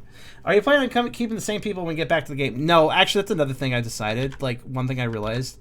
I can't do 8-player games. I always try to do 8-player games whenever when I play the original Nom, when I play Change Mind Together, etc. I can't handle it. That's too many people, too many voices. It's hard. People talk over each other, and it's just chaotic. I'm going to reduce it down to 4. Maybe 6 if I'm really, really generous. But otherwise 4 for future TTS-related things. 4 is a good... I mean, consider, for instance... Consider how night and day of a difference it is as far as people talking over each other. When you compare my poker roll, which is 4 players and a DM, 5 people. Compare that to 8 people and any of the other stuff I've recorded for YouTube. You can go back to anything. Change Mind Together, the original Nom, I Love Soj, some of the other stuff I've covered as well. Any situation where there was, like, more than 5 people, it was chaotic. There was weird shit that happened. Remember the guy that yelled? Remember the guy that yelled really loud during Change Mind Together? Like, I mean, it's kind of funny. It's kind of a meme. It's clipped, but like, that's a good example of what I mean, too. Like, you get too many people together, it just gets too noisy. And also, because of the fact that I'm an ambivert, that doesn't mean I'm super duper awesome in like huge groups of people that are also vocally talking. I'm good at groups that were like, this is fine where you guys don't get to talk over everyone else and you guys could just type your messages and leave them. Like, this is fine. This is good. And it's okay to maybe like have a co-commentator guest, like having one person hang out with me or whatever. That's good too. But like, you get too many people together, it gets chaotic. People will always like, even if people are trying to be polite, there's always those people that are just worse about talking over others than others people. Some people are just not good at avoiding that. And I don't think they're trying to be rude. It just kind of happens.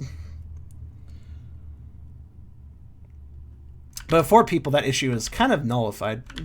Like, it's still possible to talk over each other a little bit, but it's not going to be nearly as chaotic. So from now on, 4-player games for TTS stuff. Admittedly, I think I did 8 players originally, partially because I was pressured. Not by anyone directly, but I was pressured by the fact that there were so many people interested to play with me. And I was like, all right, fine, let's have 8 slots so more people can play with me. And it's like, no, I think that was a mistake. I think that, I mean, I know what I was trying to do there, but I think that was a mistake.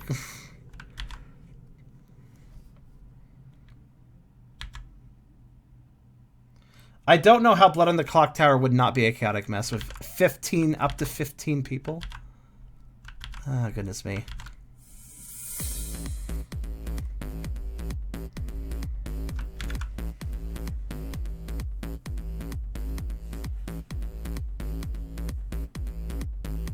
You start a series where you explore TTS games with 4 players. See, I would love to do that, but like... I mean, I do want to cover more TTS games for playing by the pound, but... I want to point out the small little issue where XSplit freaking breaks alongside of like TTS and XSplit hate each other, which kind of discourages that idea.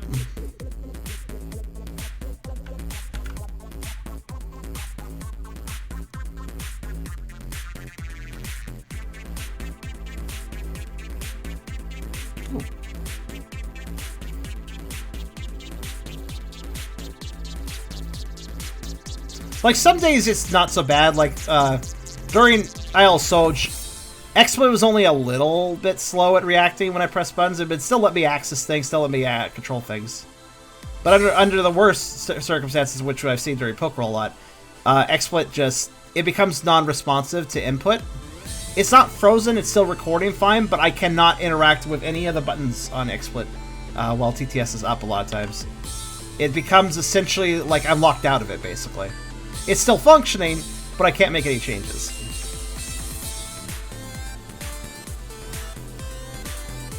And it's very annoying, as you can imagine.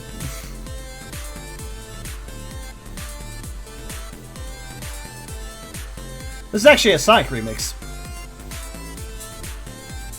Deep Core, as it says. I remember this song, but I don't remember exactly where it plays. One of the final levels of Sonic Adventure 2, I think. Well, I'll say.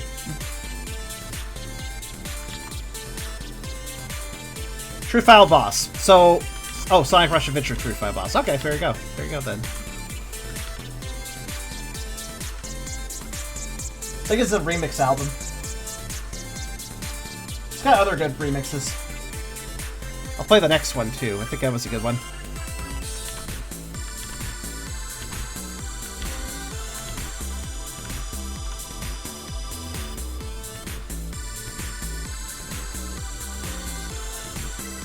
Yeah, so theoretically speaking, I haven't colored a great deal of the picture yet, but I just did the hardest coloring section. And once Eragon is fully colored, everything else will kind of fall into place. I'm not really sure what the workload of this picture is exactly. Kind of hard to say.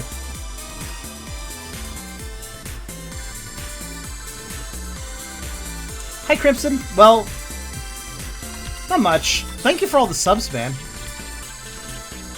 With YouTube profits actually decreasing every month since December, I appreciate it. By the way, I had November and December were amazing. At the start of 2020, my YouTube earnings every month were less than $100, less than the payout amount. But in November and December of 2020, both of those months had about $500 worth of earnings, so about $1,000 between with them combined. Which was amazing. I thought, oh, cool, I'm maybe onto something here. And then January comes out, and what's the amount? I don't remember the exact amount, but it was like suddenly $230. Like, okay, less than half suddenly. All right. And then February was like $205. And like, okay, cool. This is great. I guess I don't get money then. I mean, it's still something, but it's frustrating to see it like just, hey, you're kind of, look, here's a trend of you making decent money on YouTube. Fuck you. You lost that trend now. It's like, okay, cool. Well, I don't understand it. I don't understand advertiser revenue on YouTube. I really don't. Artificial growth because of pandemic lockdowns. Well, that's possible, yeah.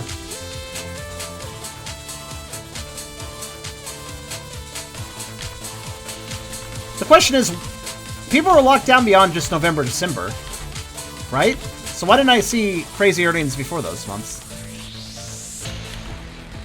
I mean, I still appreciate it. Don't get me wrong. I'm not going like, oh, I only got $500 for a little bit. That sucks. Like, no, it's still cool that I got that, but I was really hoping that might be like, well, the trend.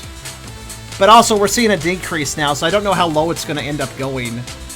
We'll see March earnings. I see the earnings of a month when we get to the next month, so it'll take until getting to April to know what March earned, etc.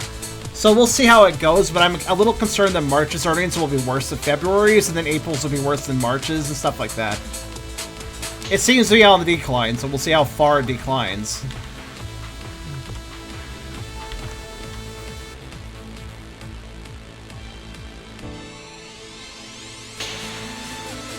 Yeah, I've heard that, though, that January is a bad month for YouTube, which makes sense, but so was February for me, so I'm, like, wondering how long does it stay bad now? Like, how long will it keep dropping? I guess we'll see.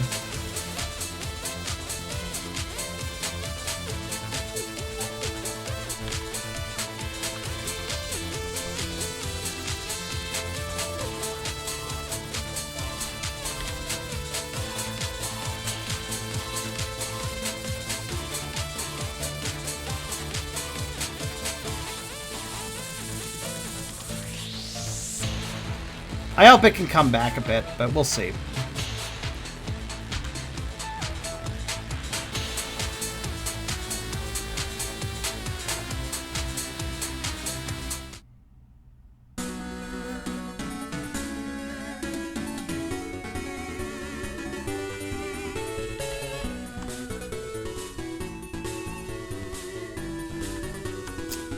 Already lifted it? That's not good. Where do you live? If you don't mind me asking, I forget.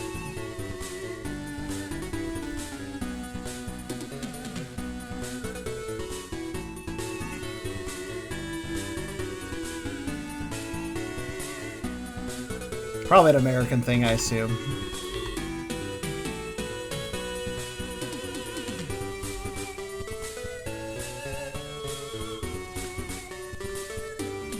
Wait, were those lines I added myself?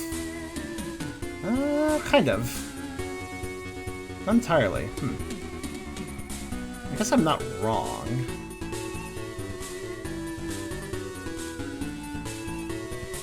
Sorry, I'm just trying to figure out, like,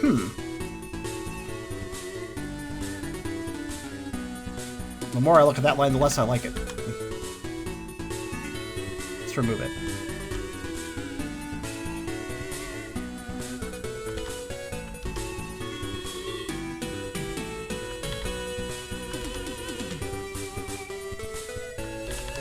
That's a much better line. Okay.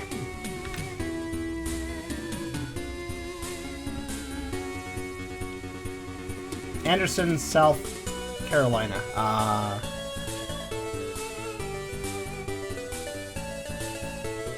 Yeah. You know, we're in like wave 3. You think people would start to understand maybe we shouldn't lift the lockdown so quickly. But, you know, whatever. If America does America.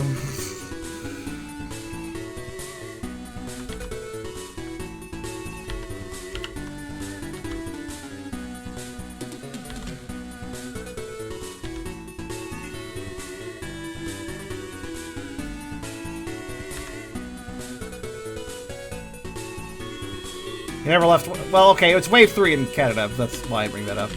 At least specifically in my area, at the very least, but...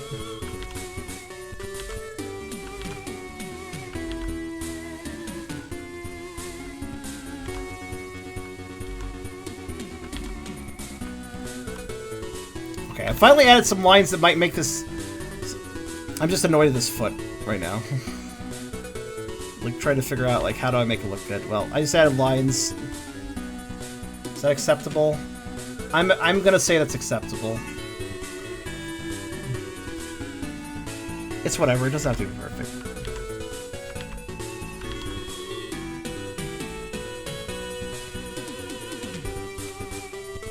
Yeah, I think that works. That is a nobody's gonna bat an eye at this sort of setup, so I think that'll function. Okay.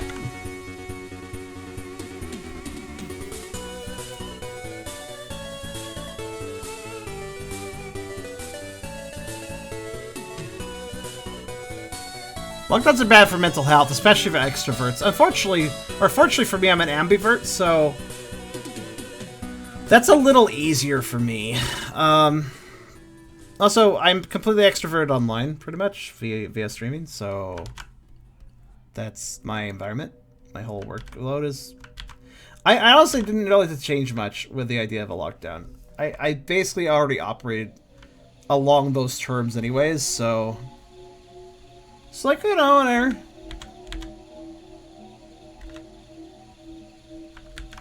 The hell is this? Rising Stars. From Mario Party. Oh yes, I remember Mario Party 1, where they had the Silent Hill music. What? Hold on, wait, I gotta listen to this again. Did you know that Mario Party had Silent Hill music? Apparently it does. Oh wait, that's me, not him.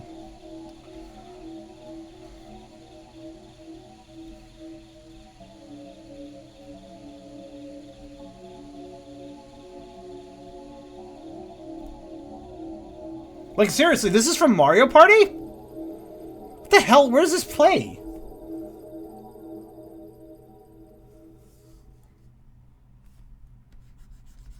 So I'm debating changing his color a little bit more orangey.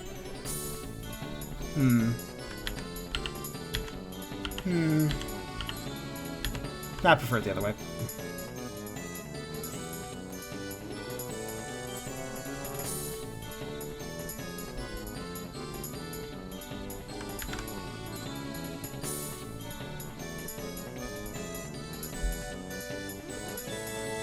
Always like it when you find spooky music in a place you don't expect it.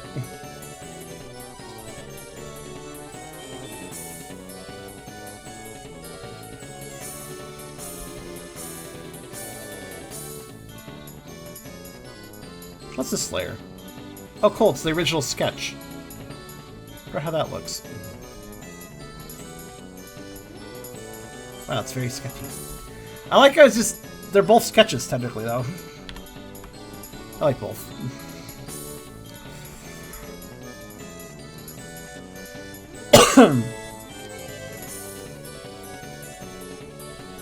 Alright, so I need to, just quickly slap a BG layer here. Hold on. Oh, wow. That's a little hard to look at. One moment.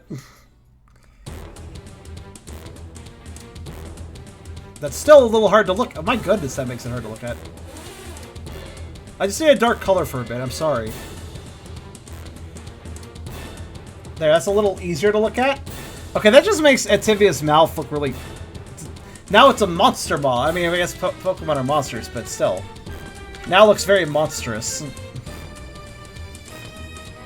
I like it.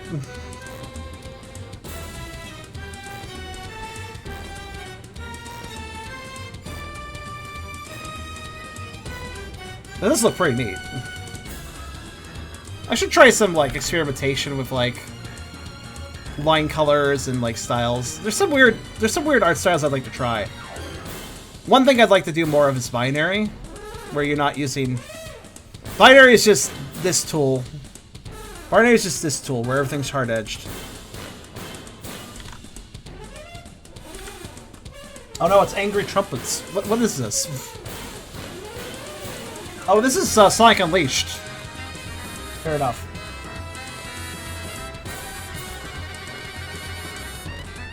Where you fight an angry elephant.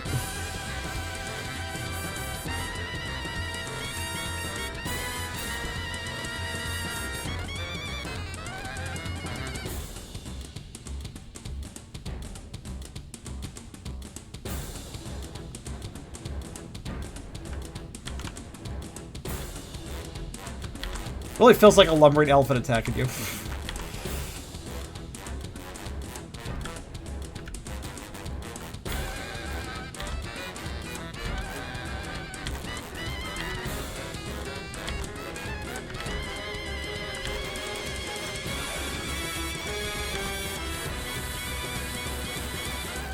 Yeah, Werehog boss fight. It says knight, so I assume it's Werehog fights.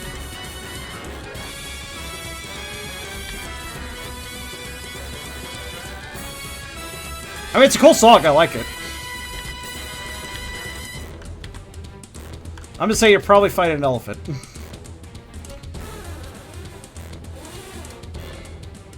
An elephant that also kicks something over for the sound of it. It's like, kick. Metal thing falls over.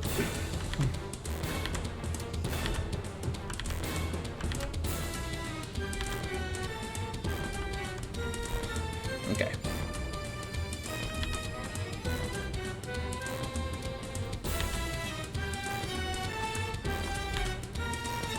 Not even sure why I'd be so picky with that section. It's not going to look that different anyways when I add the white claws, so they'll blend anyways. I don't know why I care so much.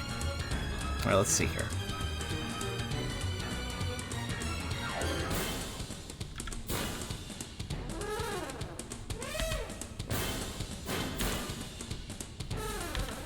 It's just elephants. It's just elephants.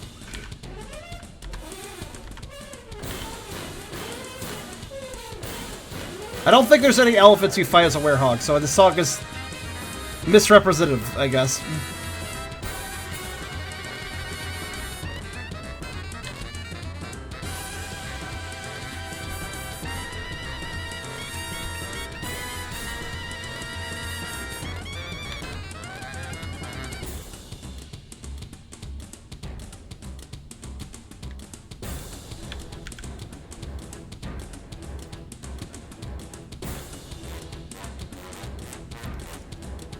Mac and cheese. What?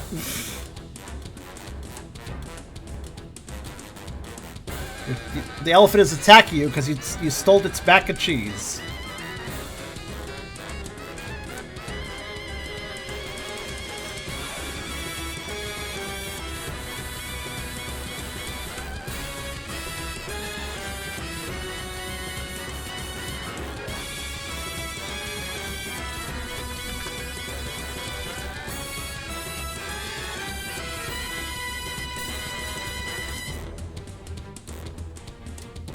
It has a fun song though, I like it.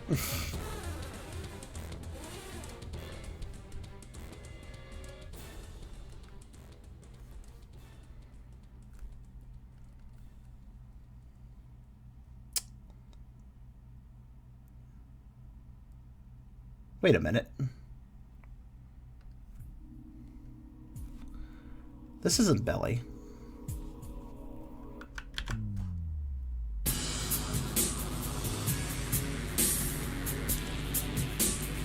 That's actually more tongue. Fortunately, the curve I did actually works for that too, so whatever.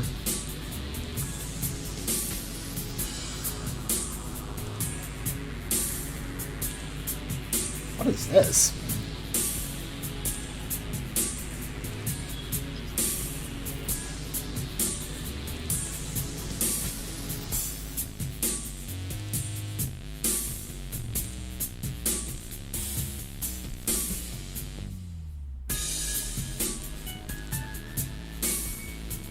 It's the lighthouse theme from Gold and Silver. Start off sound like a Mega Man X song, but I'll be honest.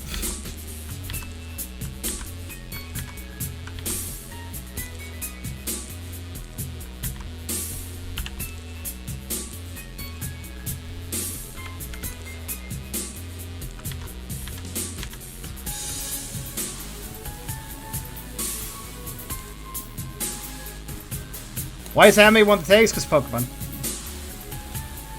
I mean, it's still... The art's done in anime... I usually mark anime because most of the art I do is done in anime style, technically.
Okay, that's good.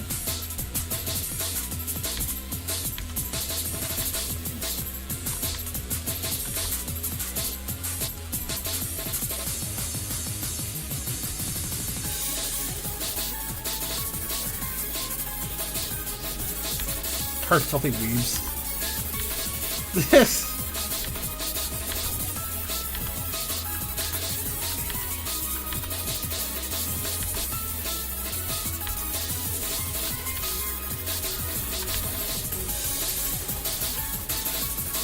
Ain't good enough.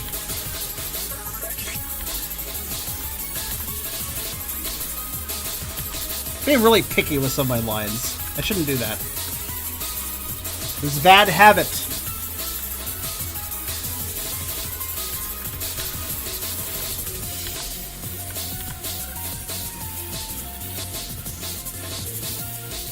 Anyways.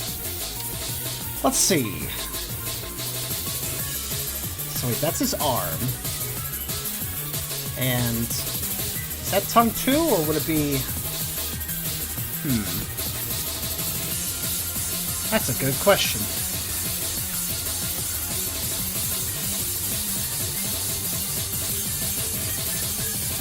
The song is losing its shit. I just died, okay. Lost the shit too hard, apparently.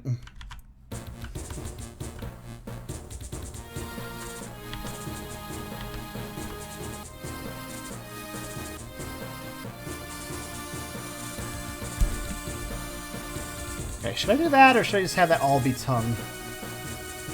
Actually, if I have it all be tongue, that means he's tucked in more into the tongue. That probably sounds better, actually. I like it. Okay.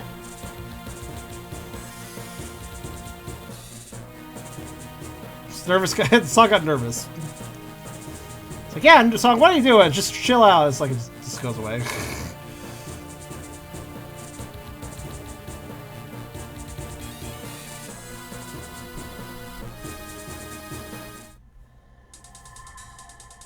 Hey, Joan. Jones, rather? Didn't finish my word.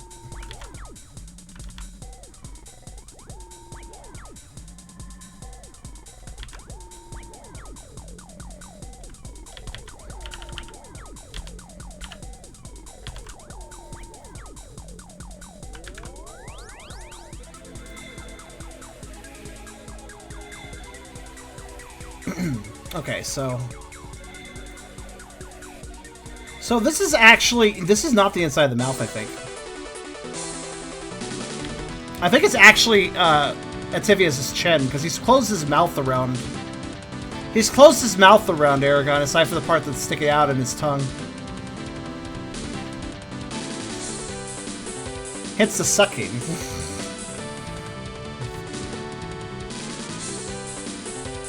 Also, this is a good song. This is a MIDI, but I still like it. This is from Sunset Riders. Sunset Riders is an amazing SNES game.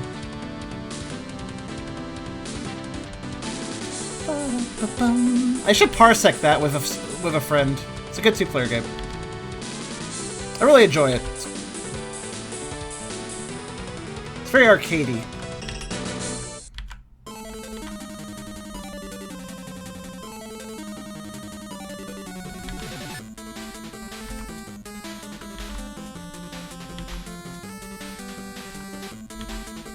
Which is appropriate because I think it was original at arcade.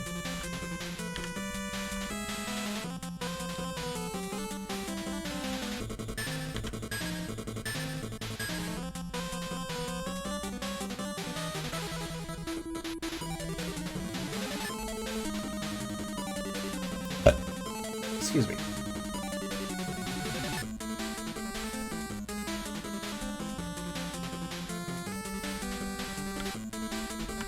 Oops. There.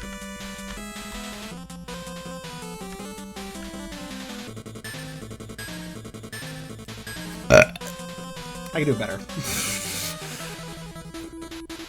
It was an okay burp.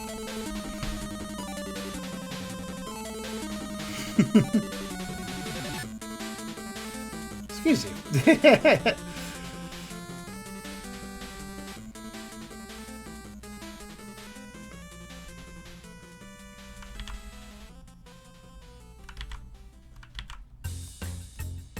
Okay, there we go.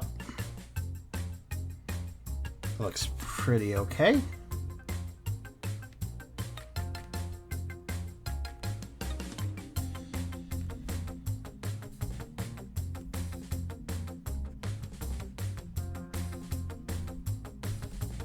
Why is this locked? I don't know why I locked that layer. I wonder why I did that.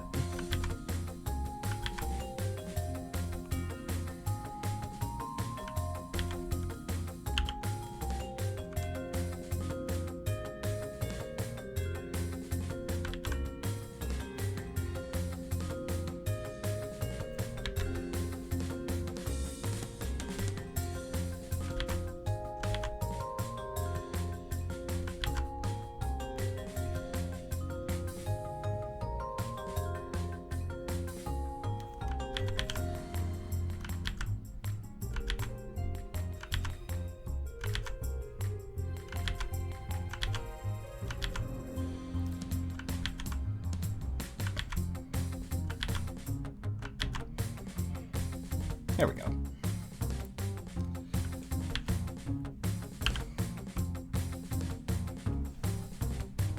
Charm is all the great burps. Oh, thank you. I try. It's easy enough to burp when you can literally swallow air at your own leisure.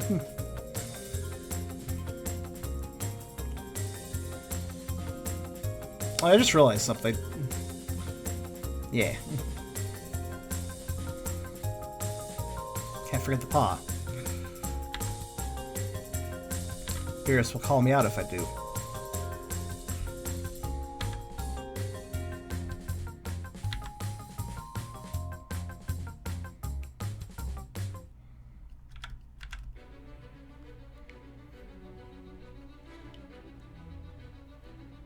Perp offs. Cute.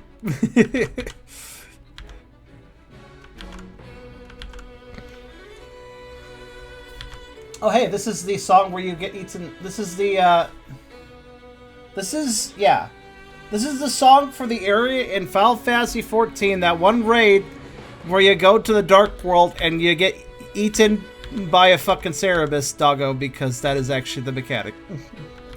You fight in its stomach.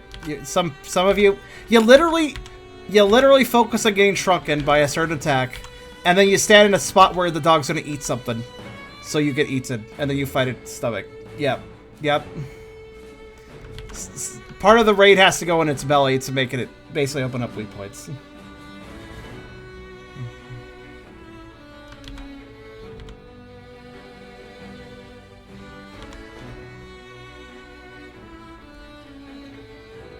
And then you get flushed out the other end. Because, yeah. I'll look it up, hold on. I'm pretty sure it was the Cerebus fight. Yeah, World of Darkness. Let me just,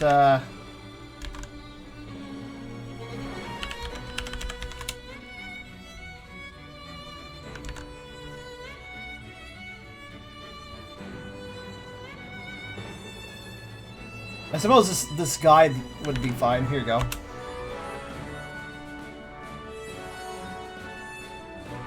But I could also show really quick the fella.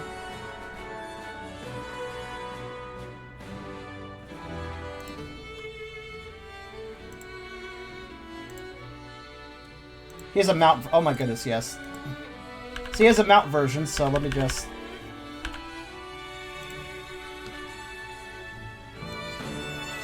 I'll plop this into your vision for a second.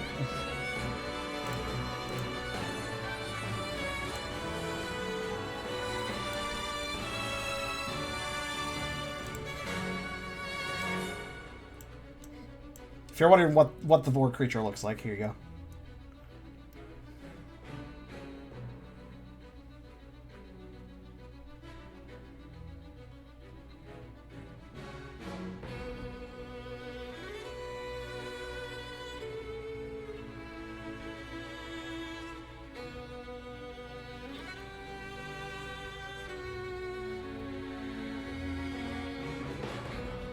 I like how this person even zooms in the maw.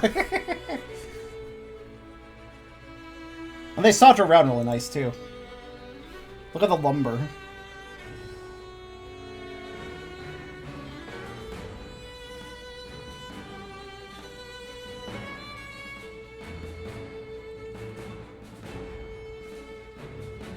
Yes, good boy. Anyways.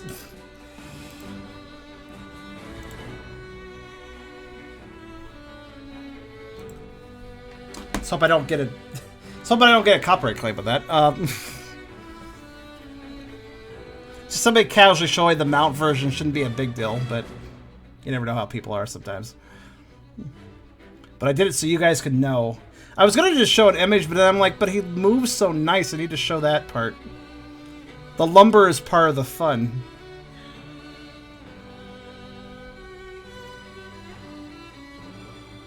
Well, I didn't full screen it, so it should be okay. I actually cropped it a bit too. Could also flipped it. I should really have flipped it too. If you flip the video feed, because I could easily, like, it's easy enough to flip. It just makes everything mirrored. Also got a little defense.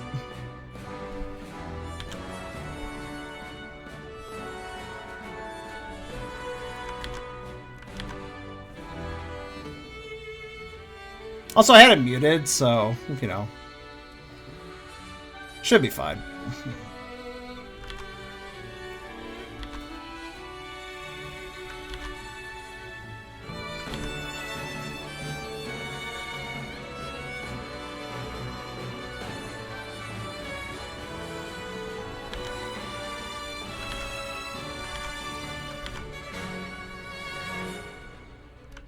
I'm surprised there's not really been any Vore art of the Final Fantasy XIV Cerebus, given its entire raid is fucking hot.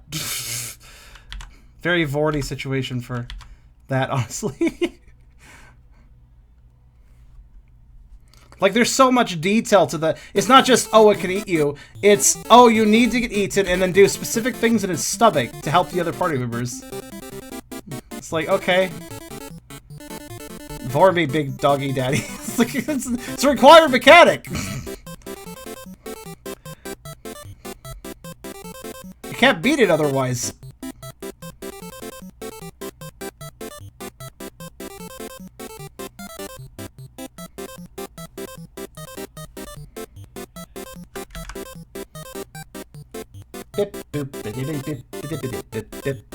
It's very bip boopy.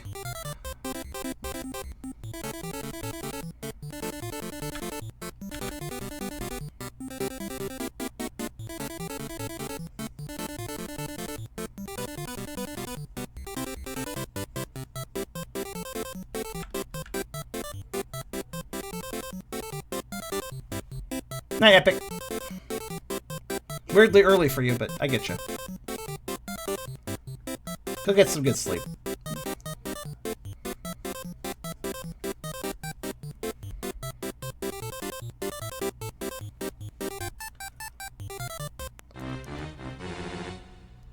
Vorny is a silly word,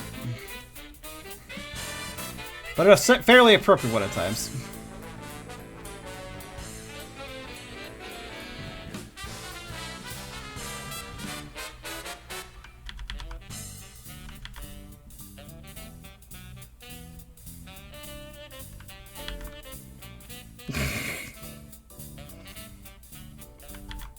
I'm just being silly.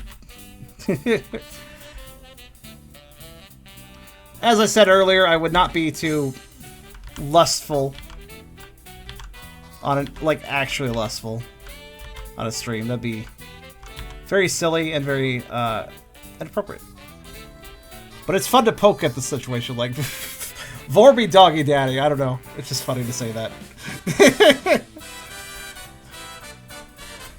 To be fair, Cerebus is very much sort of dad material as far as feral canines go. I mean, look at him. He's like buff.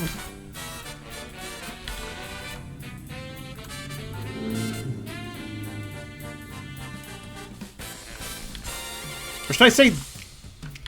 Should I say daddies because there's 3 head? I fucking don't know. Do you count a 3-headed beast as a beast or beasts? That's a question. I'd say they're 3 and 3. I'd say 3. You're required to go to the belly, have to heavy DOT applied to you, very likely and unlikely to survive. Ha!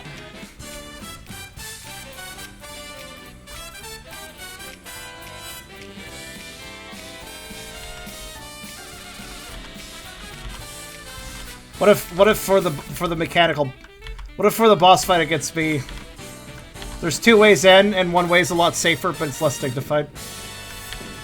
Because technically that is true with me.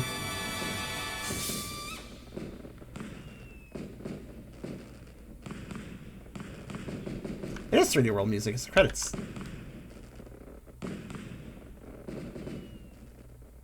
Which I just randomly had it on the playlist. Well, I stopped at 2 ways in because then it's about as far as we could take it before it started to get SFW. And then the game wouldn't be able to be rated E or teen or whatever. I don't know what Final Fantasy 14 is rated at.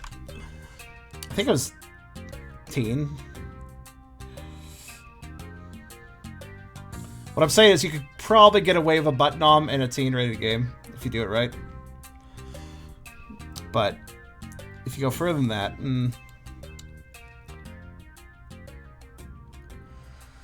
you don't need to be necessary for more than 2 inches. Go in the nose, the doggy snoot.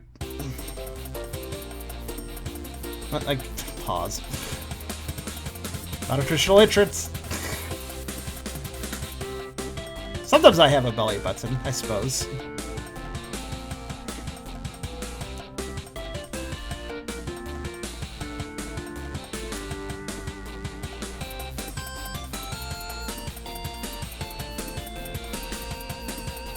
Here?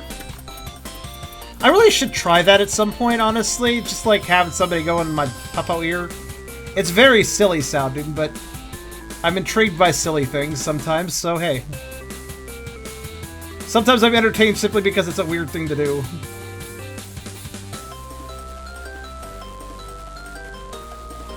I want to try that. I've literally never done ear Vore. So, you know, I always have the attitude of first time for everything.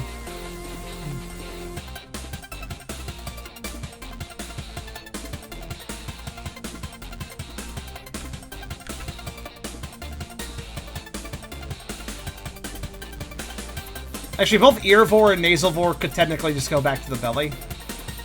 Because everything kind of drains to the throat anyways, so, yeah.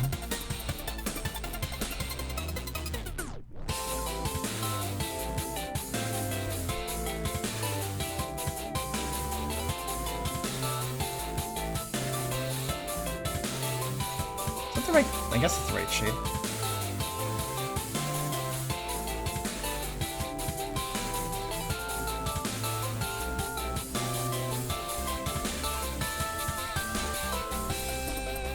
I do like it a little darker.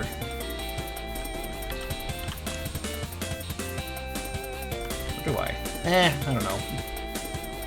I'll leave it lighter.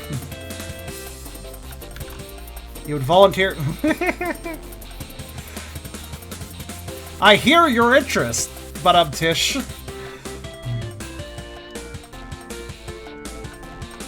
Wow, a lot of people wanted the doggo ears. This is kind of an odd situation, actually, but I don't mind it. Just not really what I was expecting. Like, wow, a lot of people want to go the dog ears. They are very cute ears.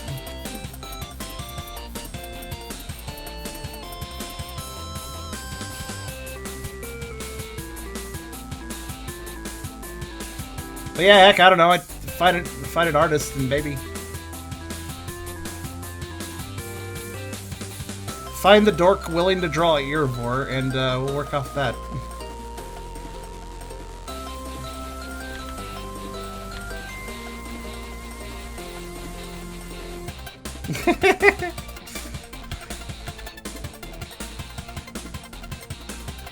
Yeah, the reason I never did ear Vore is because my old form didn't even have ears, so that wasn't even something to consider then.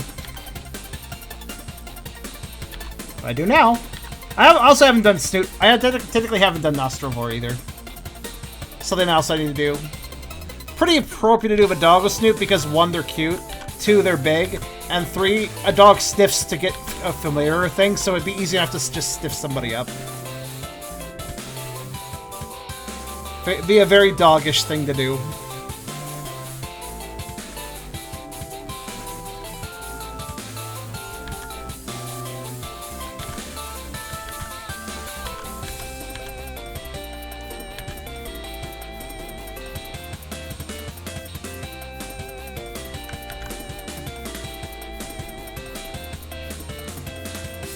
Still not sure how I would do paw Vore though, because the only way I could see feasibly doing it is basically kind of absorbing into the foot. But I don't really care for absorption Vore that much. That's the problem. I much prefer if there's some sort of, well, orifice, I guess is the best word for it.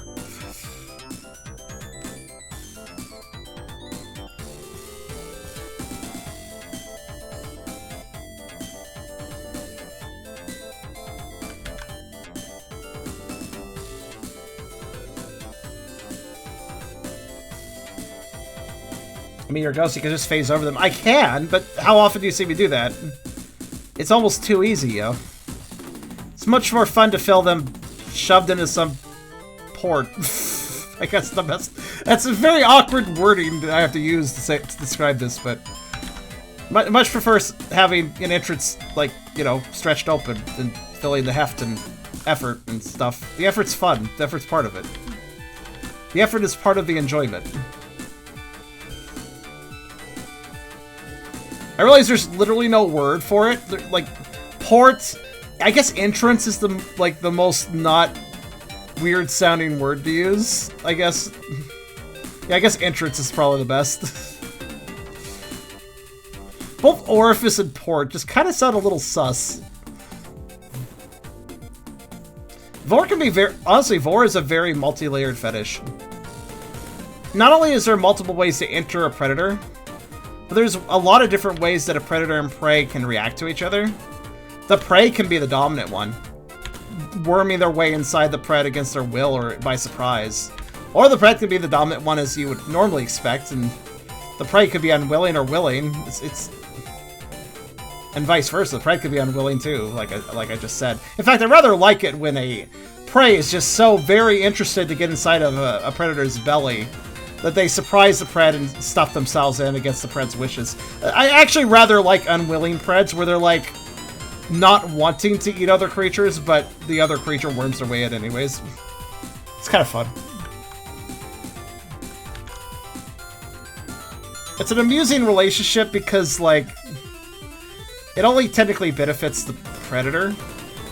So it's kind of amusing to see an unwilling predator because they have, like, a reservation about something or something.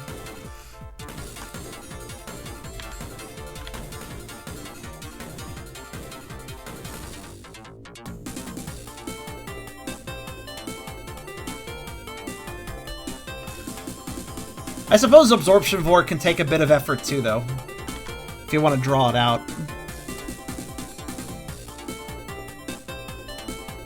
Also, Tooth.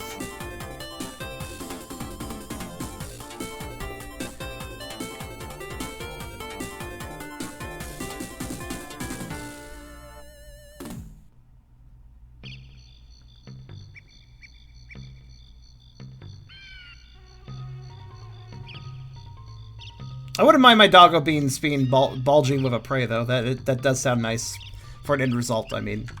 I just have to get around the absorption aspect, which is, again, technically less interesting for me.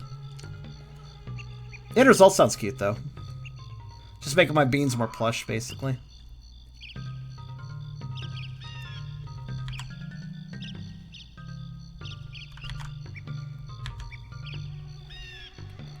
Beers, if you're so interested in this, you really should just arrange a commission. I mean, I'll go along with it.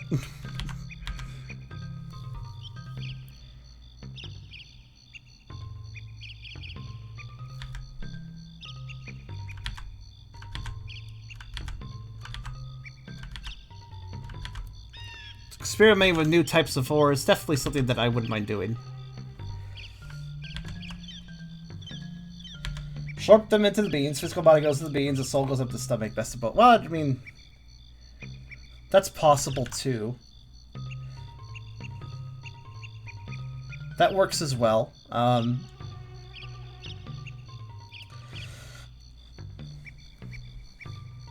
don't need things to go to my stomach to enjoy Vore.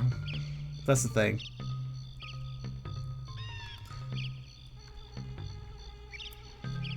I mean, with the back entrance Vore I prefer, I don't even... Oftentimes the mills don't even end up in my stomach, so... They usually just get lost in the plumbing, which is more preferable to me. In fact, sometimes I have a, for lack of a better term, sometimes my deeper plumbing acts very similar to the staircase at the top of Super Mario 64 when you don't have enough stars.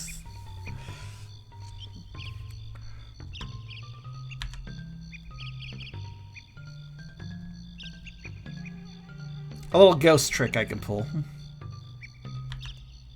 Kind of a spatial anomaly within me, basically. SCP-like, almost, I guess. Where you can just keep crawling through, and you don't ever find an end. Yeah. It's pretty easy, like, comparatively speaking, it's pretty easy for a Shadox to... Like, a Shadox with enough energy can spatially manipulate an environment outside of them. Like, you know, if they're in a building and they want that building to suddenly not have an exit so they can lock down a prey. Just, the exit just doesn't exist anymore, there's no more doors. They can do that, but that takes a lot of energy. It takes far less energy to apply that spatial anomaly to their own interior, though. So basically, anything within them, that spatial anomaly trick can be pulled a lot easier.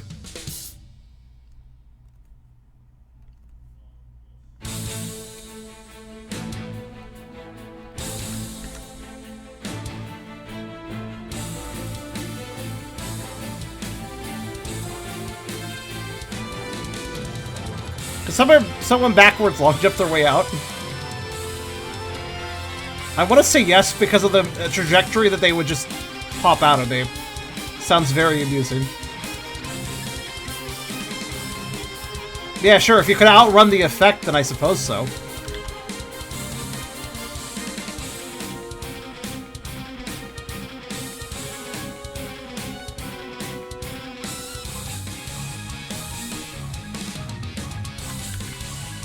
So can you turn ability to your stomach if you had enough energy then? No, that's not exactly how the spatial... It's more just... That's a heavier dose of spatial anomaly. I mean, I suppose with a lot of energy maybe, but... That's not spatial anomaly, that's like warping and resizing things in the environment. A little harder.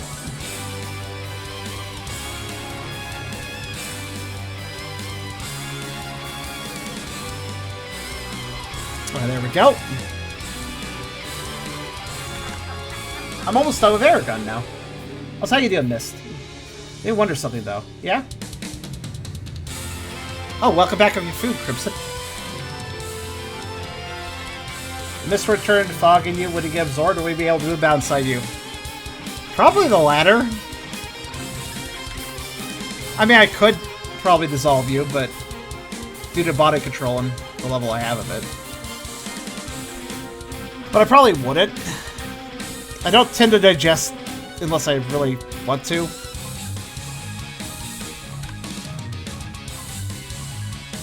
Okay, time for eyes. Actually, wait. Yeah, time for eyes.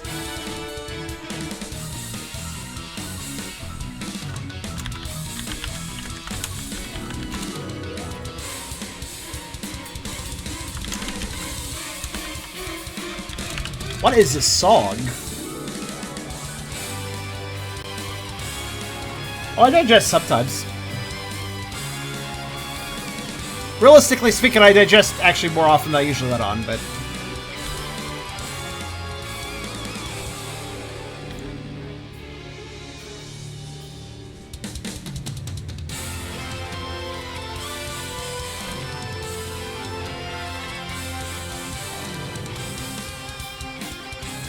Okay. I do not like that remix. It was a little too chaotic. Disapprove. Guess I will grab the... How do I want to do his eyes here?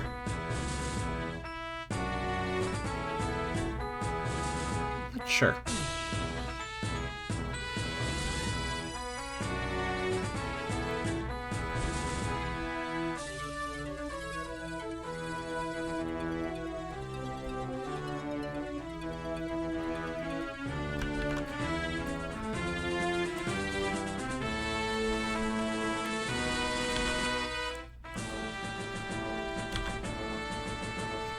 I like this big eye of his.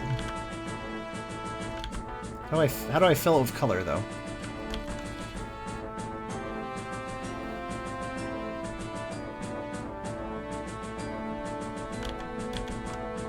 Or do I fill it with color? Does it look better without color? It kind of does, maybe. Debating.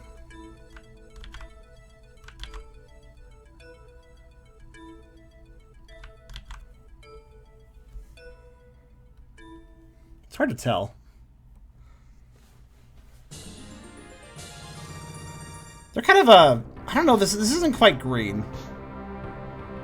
I don't know what it is. Look at it for yourself. It's not quite green. It's greenish, but... maybe a bit olivey too? I don't know.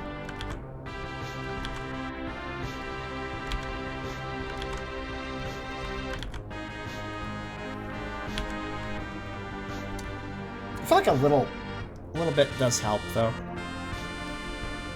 Just need to balance it out, I guess.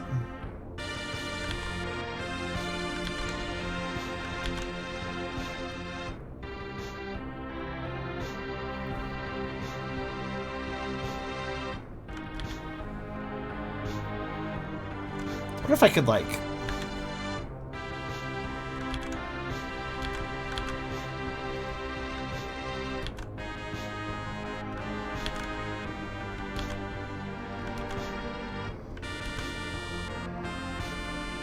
No.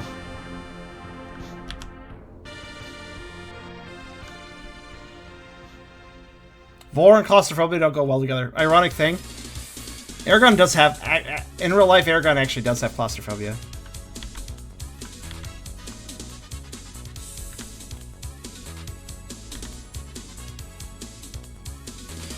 Pretty sure he's okay if he'd say that. It's just a random factoid.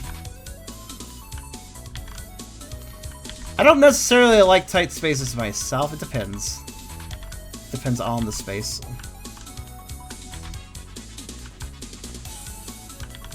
There's one thing that Caleb... Well... It's a really... It's kind of in that transition point. So there's this one ranch that, there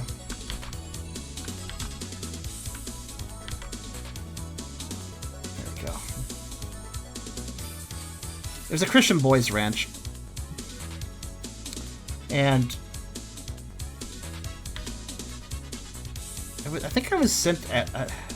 it's kind of a fuzzy time for me, because it's right when I was existing. Autonomously. I think I'm the reason that I went there. In other words, this is about the time that Caleb actually kind of left. Like, well, faded. But anyways, I was sent to this Christian boys ranch to be like, taught good values, right? Thing is, though, the place was actually really cool. I guess it might have been, in fact, actually, now I think about it, it was probably the best environment for me to learn how to be social and exist as a physical person. But where was I going with this? The ranch had... Where was I going with this? I had to, like, think about this for a bit now. Right, there's a ranch activity. Well, we went on a vacation once. The ranch. Because the ranch was actually pretty cool. And there was actually, like, trips out of state to, like, other places. But the one thing in particular, we went down to California, because this was in Oregon. We went down to, I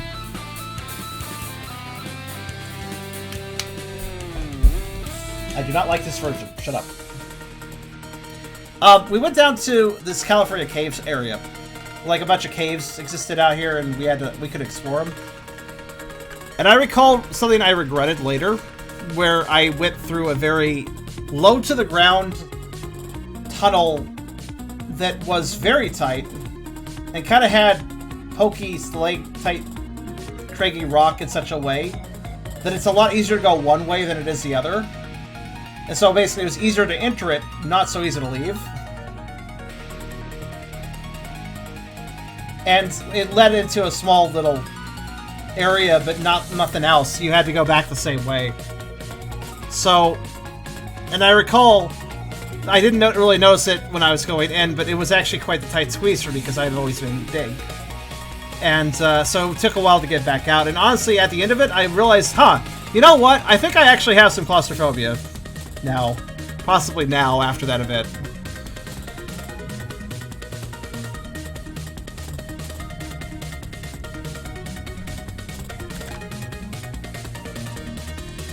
It really would depend on it, though. Like, if I ended up in a belly, that would be a different... I don't think that would affect me, but... Just a cave like that? It does.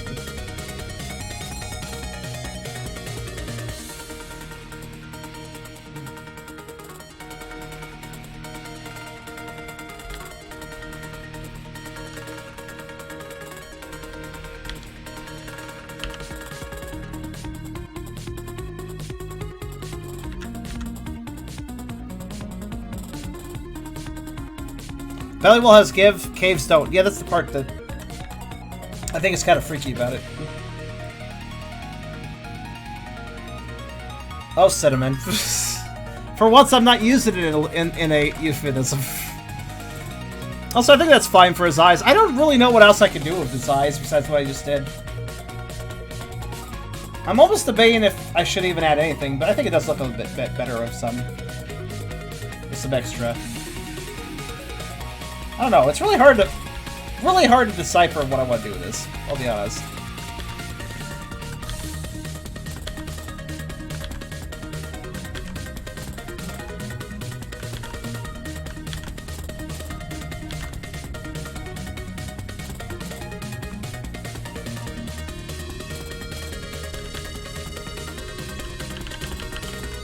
trying to get the shape right. It's a very odd eye style.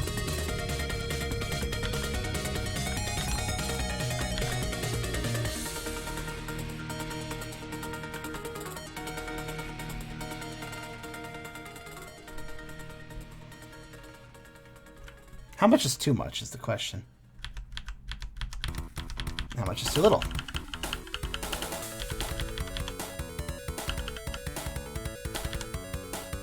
I think that's about the right amount. Yeah. Yeah, that's good. Okay.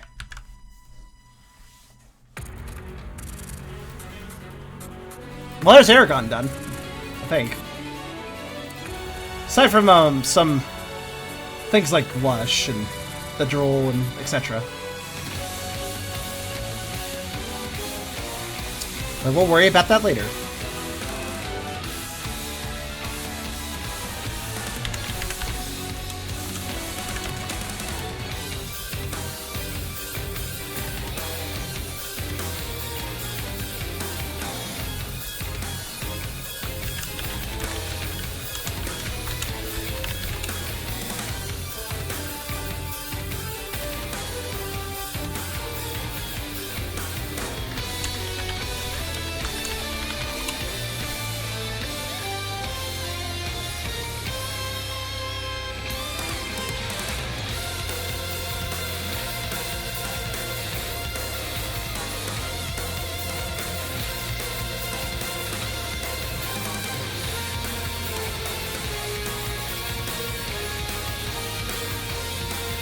Okay.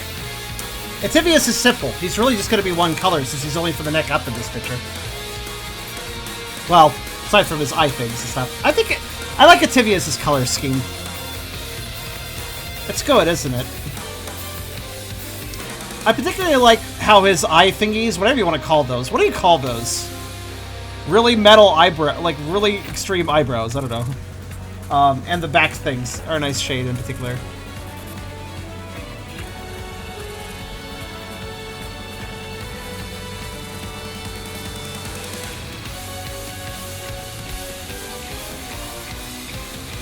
Like listening to stories.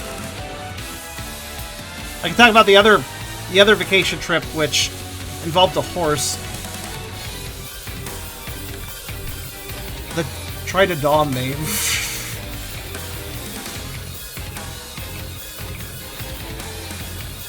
It was a really well-trained horse, very good to ride, but like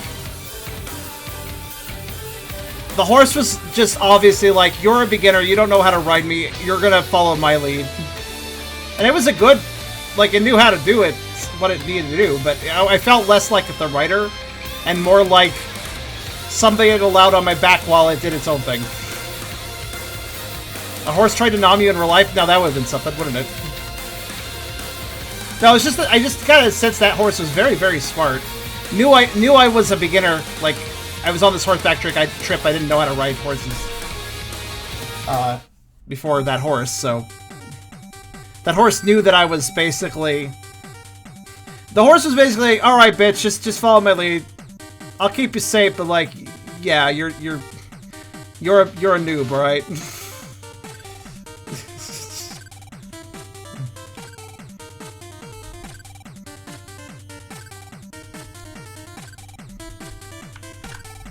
I do have to wonder about that horse though, because it was kind of physically pushy too. Like when I wasn't riding it, for instance, if I was hanging out around it, it would like aggressively, but not like threateningly at the same time, like bump against me with its snout and stuff and kind of like push me around a little bit. But not like in a mean way. It's hard to explain. It was a very interesting horse.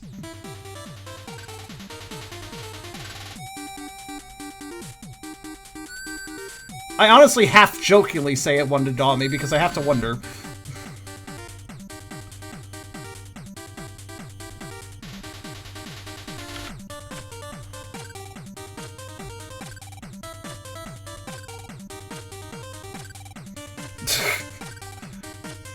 I mean, it was a nice horse.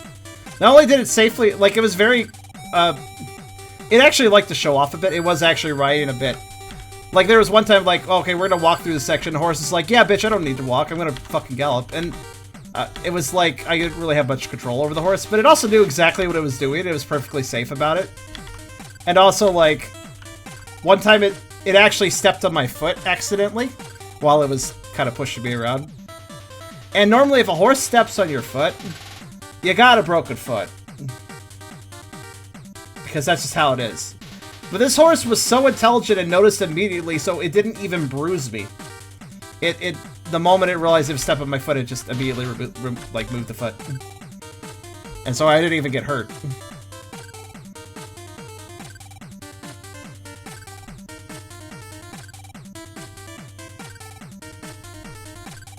So yeah, it's like I said, the horse was very smart, very mindful, pushed me around, but also didn't mistreat me.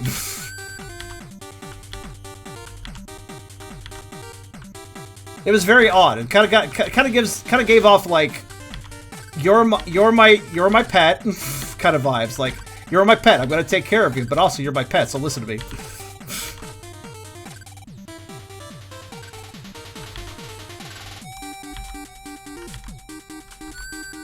Very interesting attitude, especially for a horse.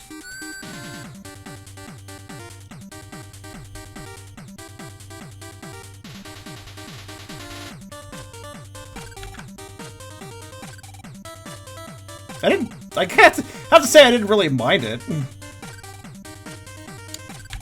I think I was too fascinated by the horse to be bothered.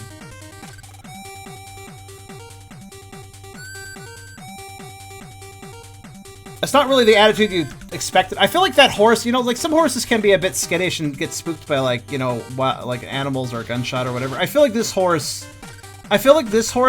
if faced down with like a scary animal or something, instead of getting spooked, it would just like fucking kick it and not care. I feel like this horse was like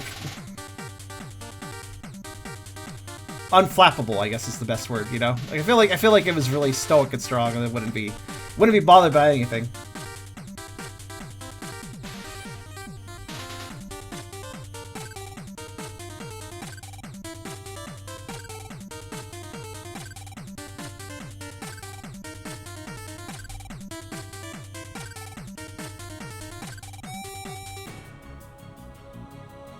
My brother's leg got stepped on by a cow one time. Oh, shoot. Did he get injured? Yeah, cows, horses, donkeys, etc. You don't want them stepping on your feet, man. Hard hooves, with all their body weight, it doesn't take much for it to break something. That's lucky. Used to be a place where it was almost a neat thing for horses not to be easily started. Well, yeah, some horses are trained out of that, like if they're designed to be like police horses and stuff, which is still a thing. They have to be designed to be like not freak out if a gunshot happens.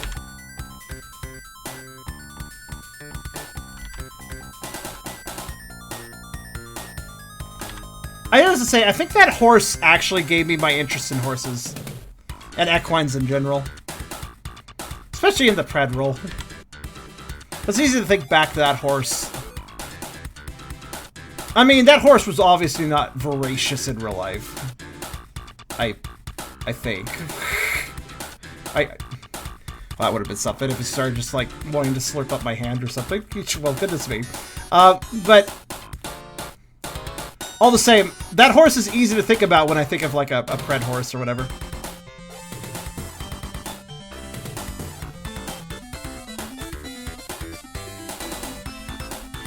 Horses eats birds on occasion. That's true.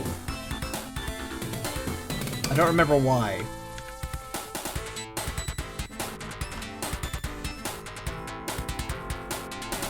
But I do remember hearing that. Horses are pretty cool, though. Like, just in general.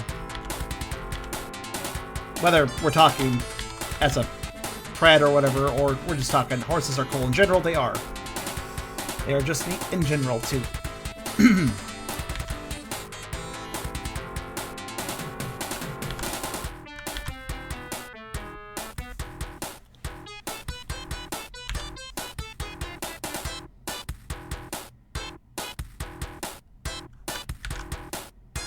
Oh, whoops.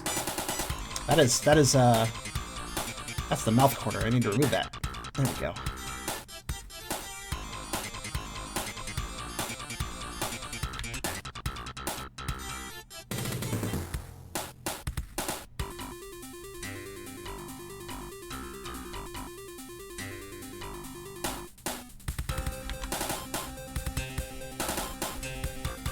Though, I mean, I have to kind of obviously admit that part of the horse pred thing I'm interested in is the fact that horses have pretty good butts. Look. It's a natural thing for me to rate the butts of multiple creatures.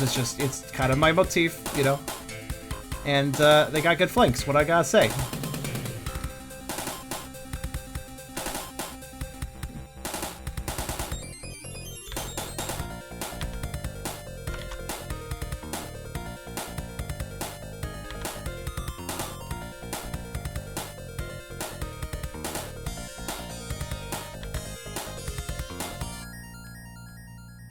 Horse thighs are nice. Yeah.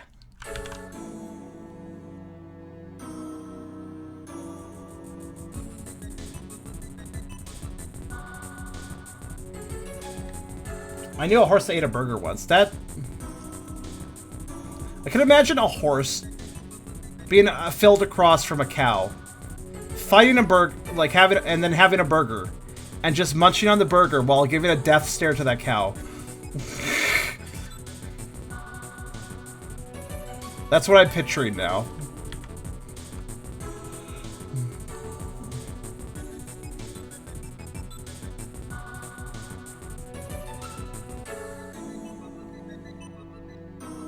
I like cows too, of course.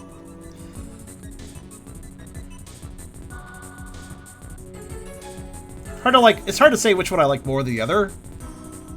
Horses have the better personalities. Cows have udders. They both win in a way, you know?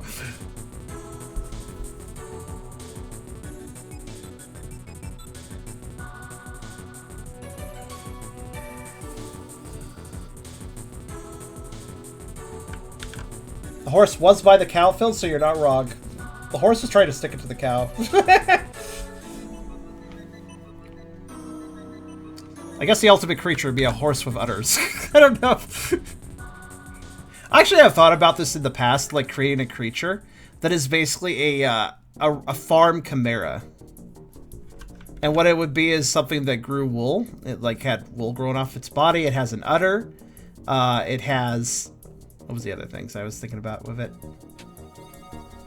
Oh yeah, it lays eggs, of course. Basically just this really useful... Chimera, farm chimera. Farm chimera, I just never see it done. Like, combine all the useful, like, things that animals provide that doesn't require slaughtering, that make eggs, milk, wool, maybe some other things too, if I can think of it. And mix it all together into chimera, a very, very useful chimera.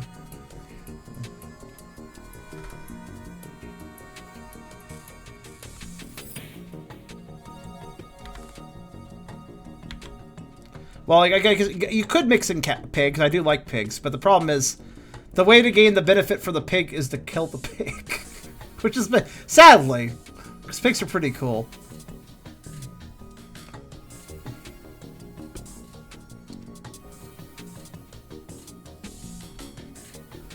So yeah, I'm thinking that all of this is actually just Ativius' jaw.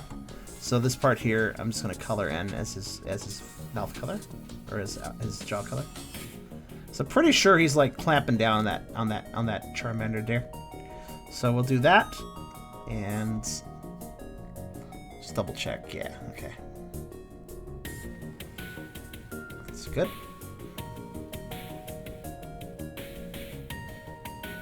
I'm actually kind of zoomed out on this, and that's actually kind of convenient.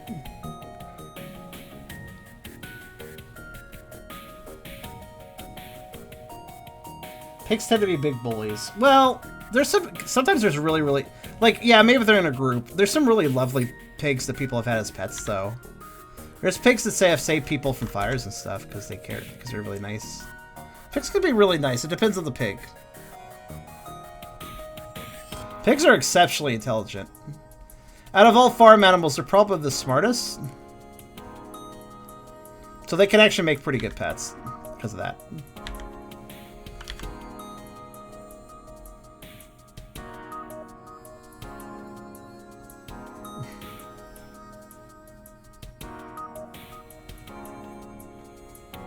Yeah, look up, like, go to YouTube and just like search pet pig, and you'll probably run into some stories about some good pet pigs. It's been a few over the years.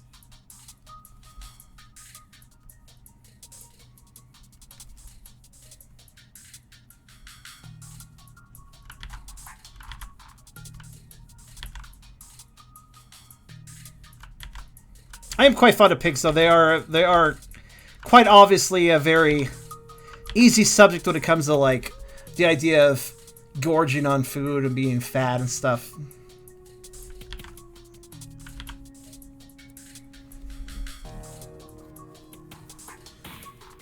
One thing that I would think would be actually, and also I kind of like I kind of low-key like mud, like a mud pit. It's the idea of like rolling around in some slick mud and stuff. Just sounds kind of nice. AKA a very piggy thing to do. Wouldn't mind, like, my Shadox being pushed into a muddy pig pen with a trowel on one side and then pushed over to the food and then just kind of gets hypnotized by eating the food and just scarfing it down. Getting fat and turning into a pig in the process. Before rolling in the mud. That'd be a nice transformation sequence. Admittedly, though, when it comes to TF art, I actually prefer it when a human's turning into an animal. Not an animal into another animal. That could still be fun, though.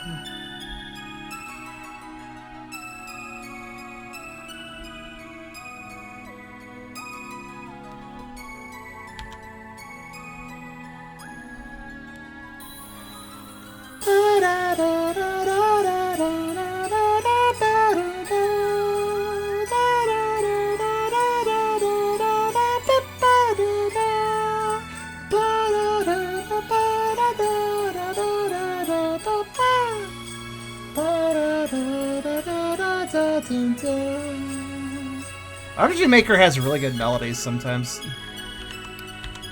This is a nice one.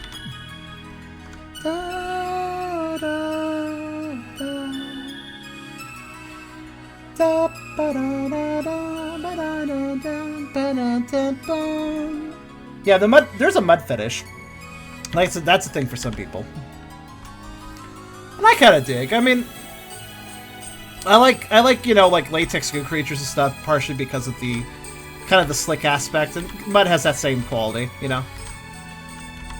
So I definitely see the appeal. I may not be big into it because I'm a bit prissy, so I don't always like the dirtier stuff. Like, by literal definition, mud's kind of dirty because it's mud, but it's literally dirt technically. But sometimes I have an interest in that sort of thing.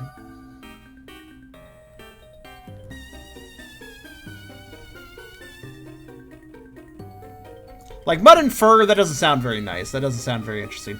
Mud on piggy skin, sure, that's fine. That is an acceptable texture combination that I can get behind.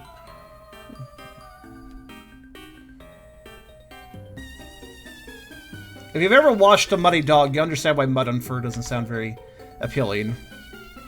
I'm sure some of you here, one or two of you must have had a pet dog that decided this mud is a lot of fun to dig in, or something like that, and then you had to wash them up. You know how it just cakes in, and it's like, ugh. No. Shadoxes are very fluffy, so mud plus Shadox is not a good combination.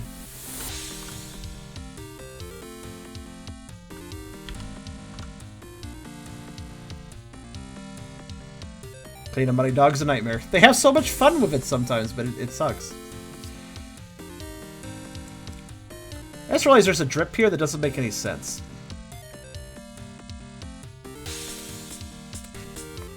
There is one specific... No, there's two saliva drips that don't make any sense. Time to do some edits.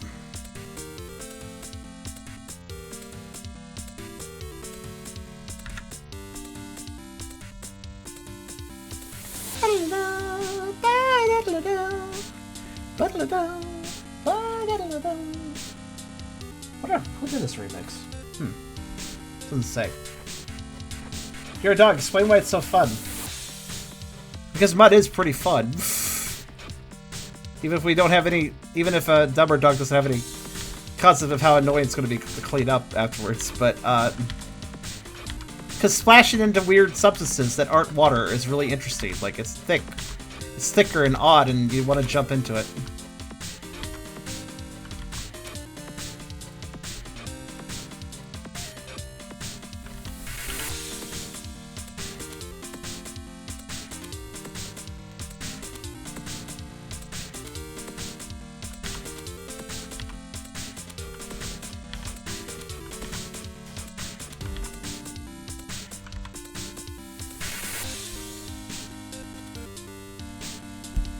There we go.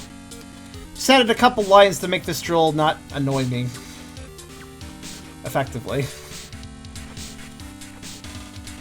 Okay, back to work. That was on the wrong layer, wasn't it? Oops. Cool. It's okay, I can move it. Fortunately, because the colors did not intersect. You know, what's really annoying is I had the right layer selected, but I must have clicked off of it.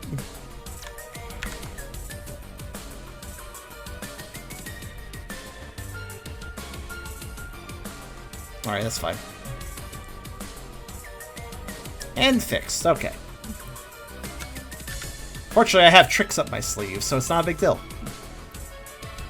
Charmander dogs want to jump into pools of blood confirmed. Well, I mean... Well, one thing I will say on the subject of... I don't know how you got to that point. I don't know how you got to blood. I really don't know how you got to blood. I will say, some Shadoxes actually can be vampiric.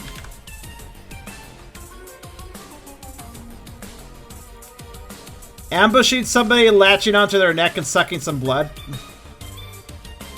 is actually kind of effective for energy restoration, since it is the lifeblood of a mortal. It is sort of like higher energy. Okay, so like it'd be higher energy to consume them entirely, and it would be higher energy to consume their soul. But if a Shadox wishes not to harm somebody, but still gain a fair amount of energy back from basically predatoring on them, sucking their blood is a good way to do it.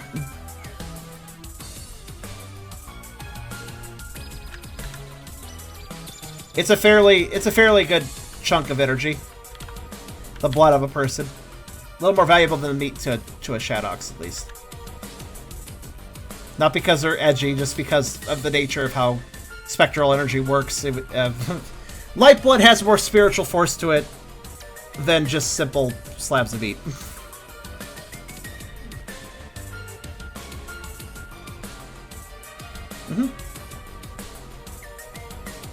And Shadox is possessing... Well, let's be perfectly honest here. Any dog could bite your neck and make a puncture wound pretty easily. They have the canines for it, quite literally. So...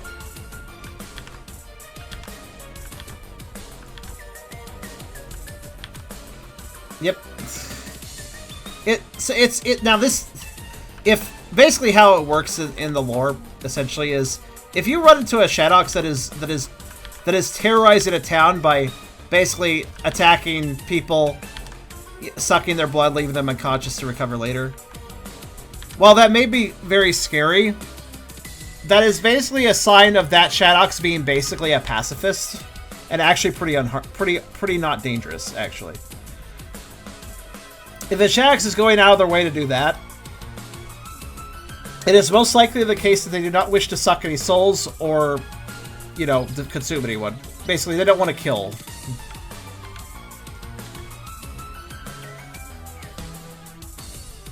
The downside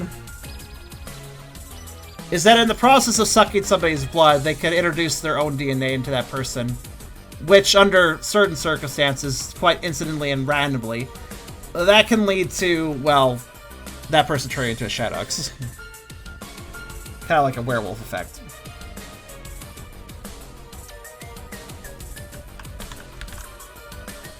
It's not really an intentional effect the Shadox tries to do, It's just sometimes certain DNA of people mesh properly with the Shadow's DNA to do that.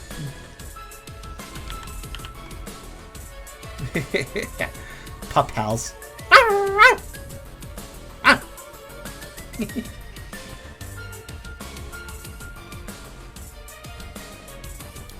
So yeah.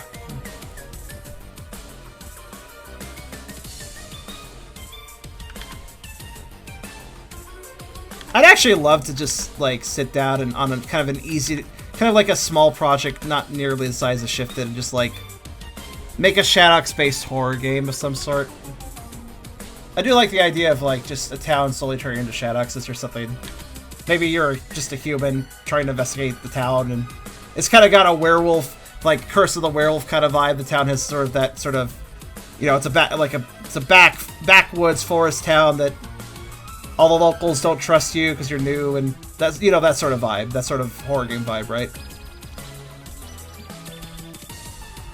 And the game has a focus on transformation, so I'm sure that it'd be really good for, you know, people would probably like it.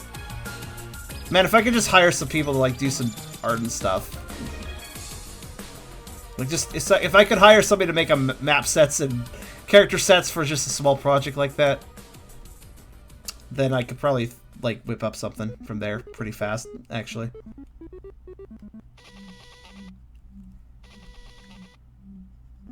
See, I'm thinking about stuff like this too because you know how in 2019 everybody really enjoyed my Halloween event. It was pretty creepy. Everybody liked it.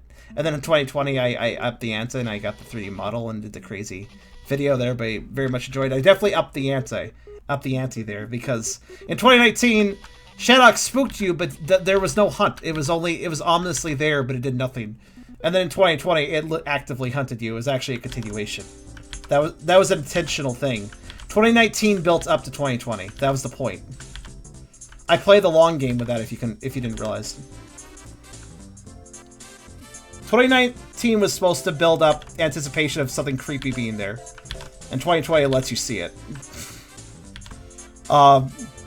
You missed the 2019 Halloween one. Honestly, I should just like... Hold on. They're both good. They're hard to find because they can't be easily searched because of the title. The style of the titles, but... Hey, Beerus, do me a favor.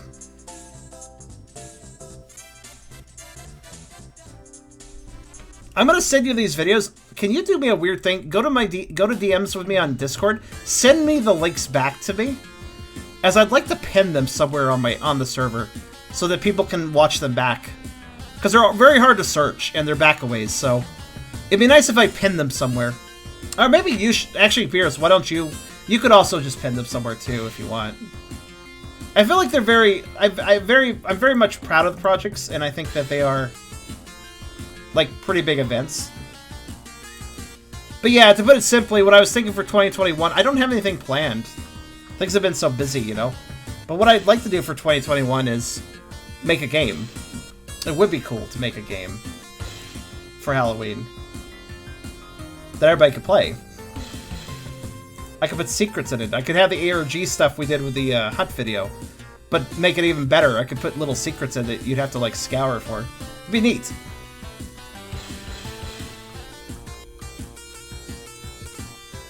Yeah, I don't really mind where we put it, Beerus. I just want to pin them. I just want to put them down in a message and pin them for like, for those that missed it, here is the 2019 and 2020 Halloween events that Charm did. Now pinned for safekeeping.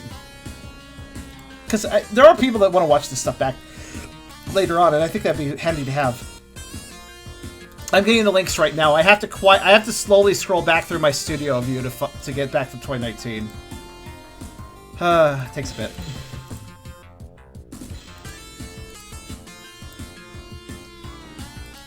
I wonder if I could get a little team together for a quick Halloween project, though. Yeah, be kind of nice to do that. I don't want to make art assets, but I can implement everything together. It's certainly a less ambitious project than Shifted. Shifted has a lot of unique scripting, but quite honestly, I don't think I would need any unique scripting to make a good Halloween game. It's all a matter of just having some good imagery, sound, music and just kind of creating an atmosphere.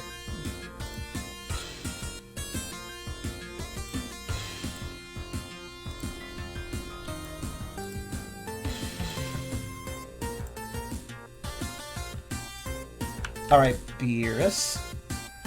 I already found them, but I just need you to implement them.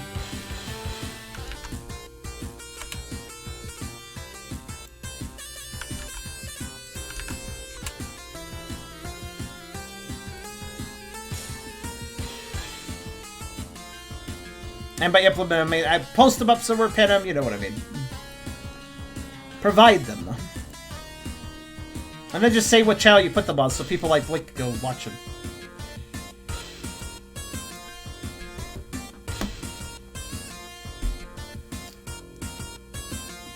Charm, see my question? No.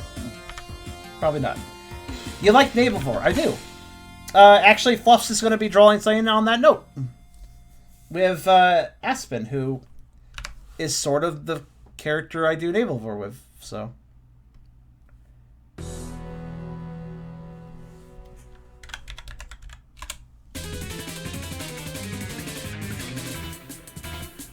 I like who asked this question while this picture exists.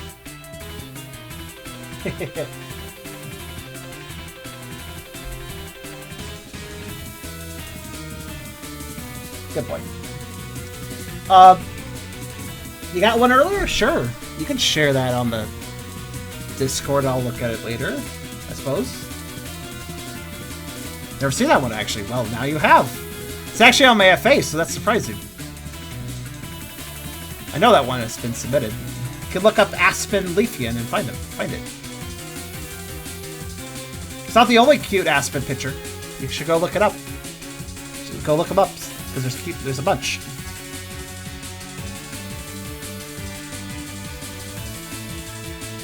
Alright, thanks, Beerus.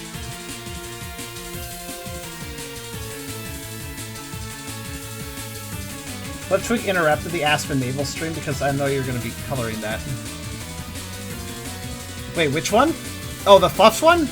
Oh, the Fluff one's just a normal commission. I don't think... It should be colored already. I was like, Fluffs is cheap. I may as well just, you know... toss in the bucks for the color, too. He honestly is really cheap. Aw, rip. Sorry. I will try to get some uncolored drawings, though, commissioned later. Just for the sake of more Doggo draw stuff. Because I know people do enjoy this collaborative work stuff. Give me something good. Good. That's good.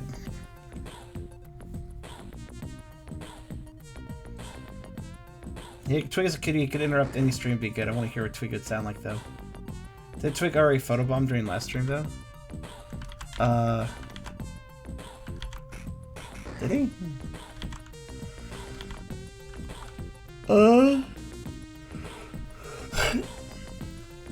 He made a comment that I shared. I relayed a comment that he said.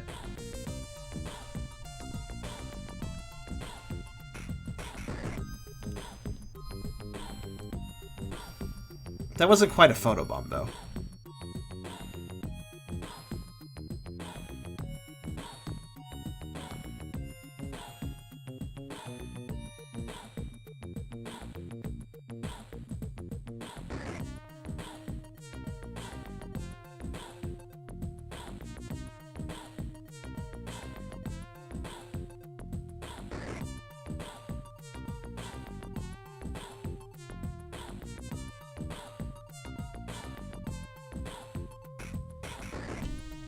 Wendigo. Wendigo.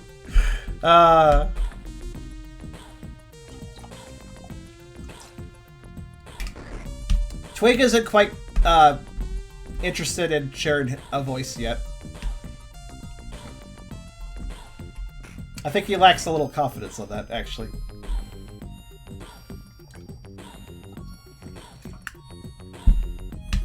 Okay, sorry then. I seem to be getting a lot of my info wrong. Ellipses. Blink, you're being too hard on yourself, dude. You're being way too hard on yourself. It's not a big deal. Coffee isn't confident, preposterous. Preposterous? I don't know, man. It might be post-posterous. We're not sure yet.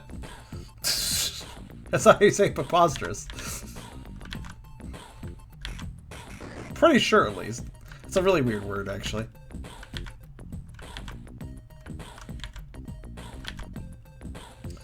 He's awesome if he didn't lack confidence. You're really trying to goad him, aren't you? If you want to goad him, you should go get Essler back.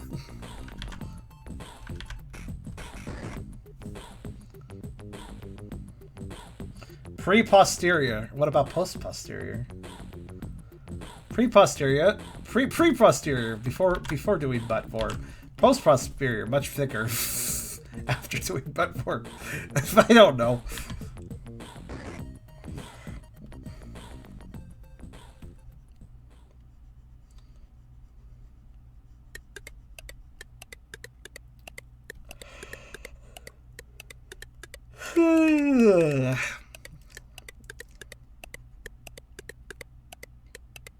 What is this sound effect? Okay, what's that sound effect?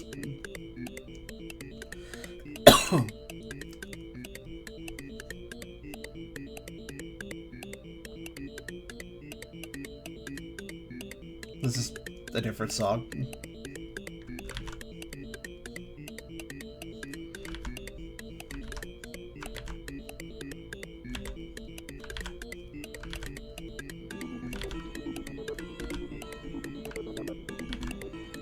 I like this debate.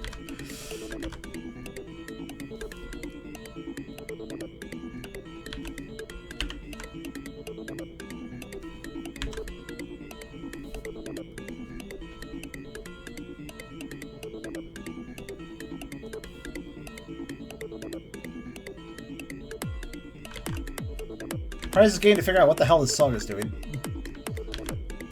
Still not sure about that one.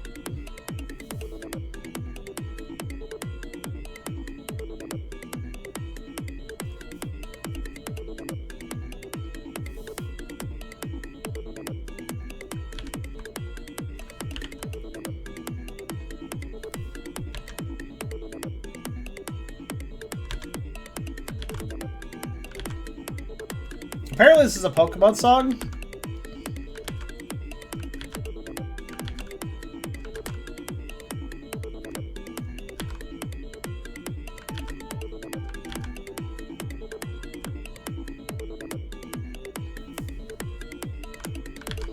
Encounter Team Rocket.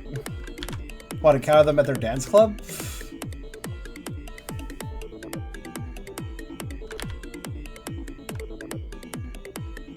I'm not quite seeing it, fam.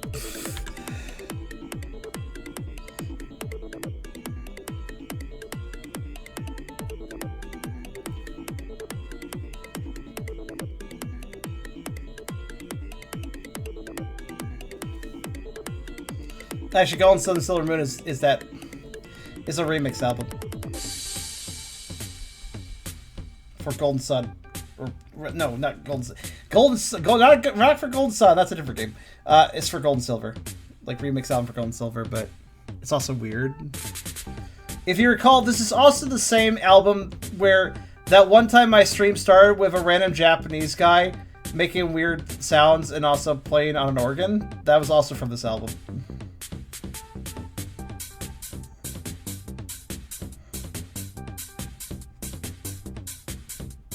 So I don't know what's up with this album, is what I'm trying to say. This album's just weird.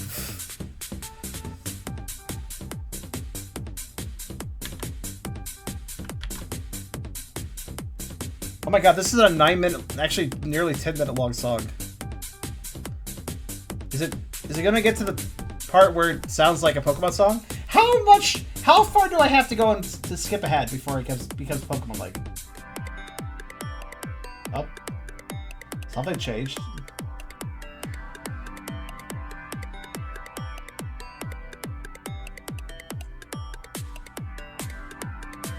It still doesn't sound like the song it's mentioning. I'll go further.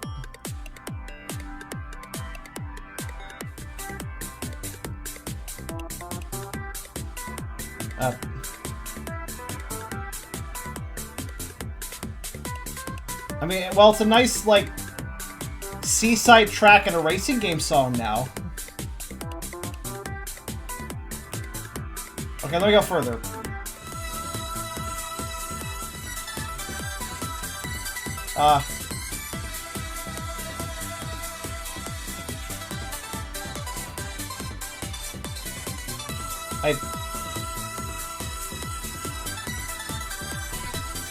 Hold on. I think it's important that we note that I do a comparison as to what this is trying to mimic.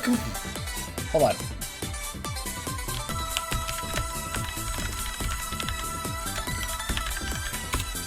I just like to note.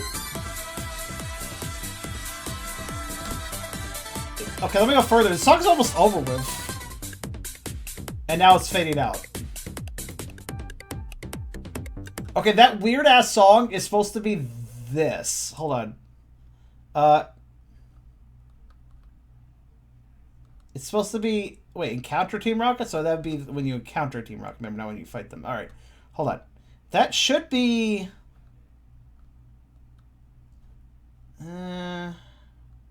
this one?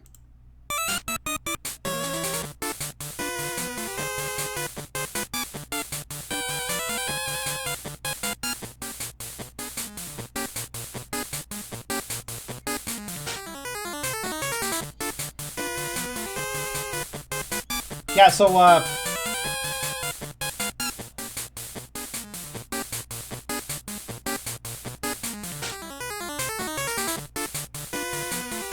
I'm not hearing it, man. Not hearing it. I don't... One thing that annoys me is when somebody's like, I'm gonna do a really good remix of this one song. I want to make sure I'm musically inclined and making sure I'm very, like, you know, I need to make sure I show off my musical chops, though, so I'm going to add a lot. I'm going to really add a lot of variation to this remix. Alright, I'm going to add some more variation. Oh, does it not sound like the original song anymore? Well, too bad, because at least I did a really good job, because I'm so professional. I did. Look how pro I am. Look at this music I made. It's like, I don't, you failed to make it a remix, idiot.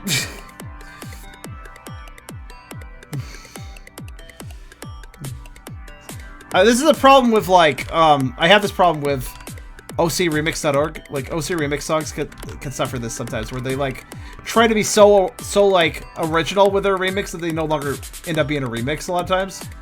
Well, not a lot of times, but sometimes. It's really annoying, because, like, what the fuck is the point? Like, you know, it's fine if you want to make an original song, but, like, then why say it's a remix?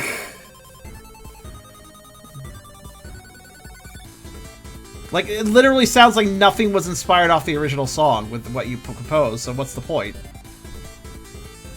I don't know.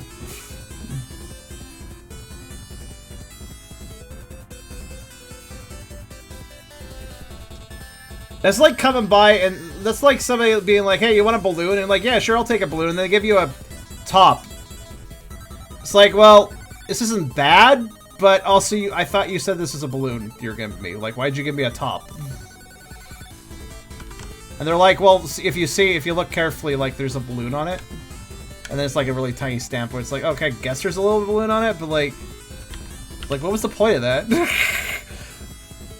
Like, there's a little balloon stamp on the very underside of the top or something. I don't know. It's like, it's not really a balloon, though. It's like, no, is a top bad? Is a top better or worse than a balloon? No, a top's not bad, and it's hard to say if a balloon or a top's better, but the point is, you said it was a balloon. That's the analogy I'm going to use.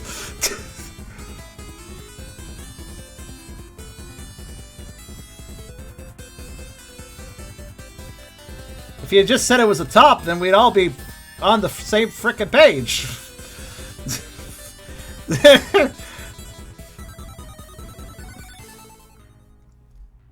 Not gonna lie, but I'd love to see inflation in the Wendigo. No. I said it Friday as a joke. That a couple people were very obsessed over the Wendigo. No, it's not a joke anymore. You're just obsessed. You're just obsessed, Crafter.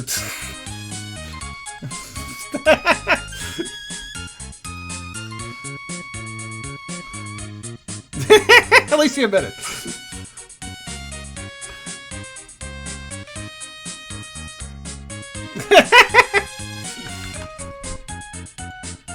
Wendigo doing Vore. I mean, I like the character. It's just like, all right, then get some more art of him, duders. It's, you know, if you like him so much. What's Wendigo? Somebody could link a picture of it. It wasn't it listed. No, Essler put down the Wendigo card in my Discord server. So we can just... Yeah. Please note, I don't actually mind the interest in Wendigo, I just find it really hilarious. Also, that's really good naval doms there, Miss. As I accidentally found it as I was looking for what I'm trying to find. Alright. I'm looking... While I look for what I'm trying to find, that is the most redundant statement.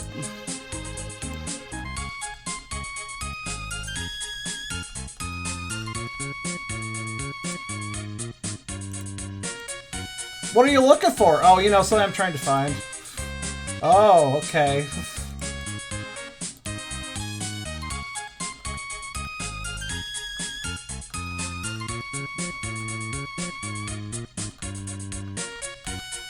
Now let's see if I can't find it.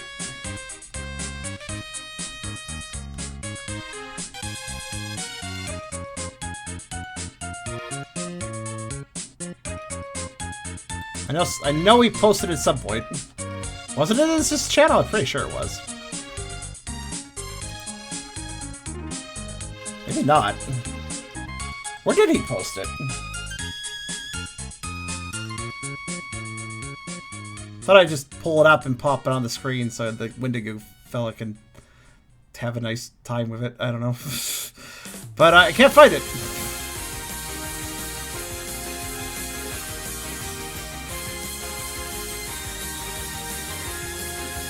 What channel did Essler put that in? I know I saw it at one point. I guess it could have been in media. Technically.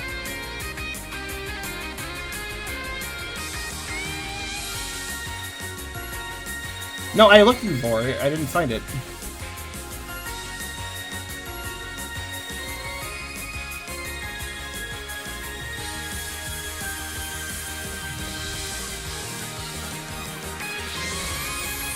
It's a game. See, I knew it. It was somewhere else. There it is.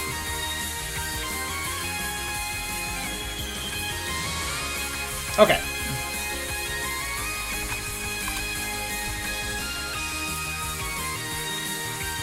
Anyways, here.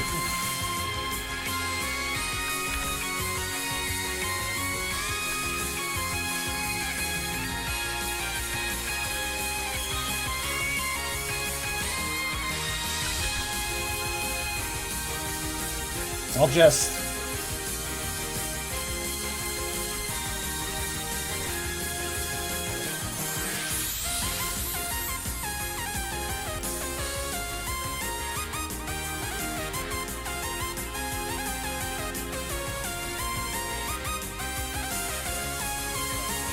There, who the fuck cares? Who the fuck cares about my random plugs? We'll just put Wendigo here. There. That's more important, apparently.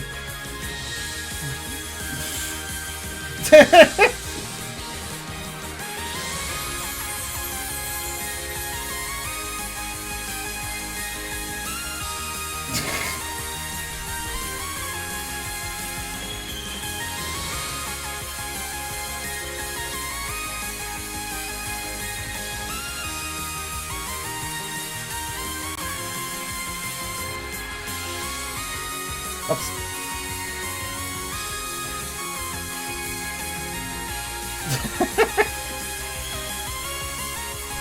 The amount of obsession over this, though.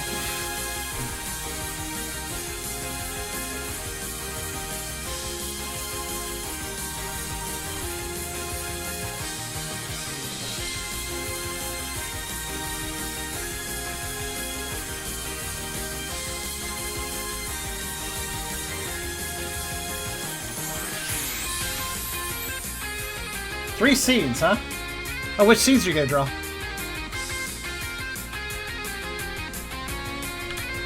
Oops.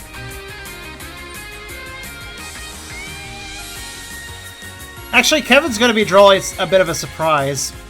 That is to say, the guy who drew the Wendigo and all, and did the Nom game. He's gonna be drawing a bit of a surprise. You guys will see it later. It's not the Wendigo. Don't get your hopes up.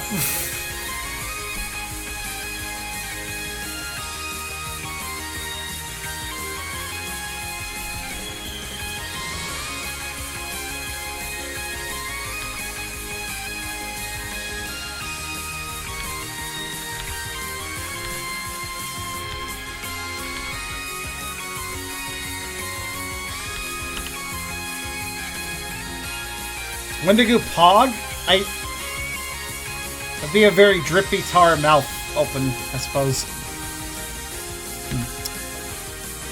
Speaking of open mouths, so let's color the mouth.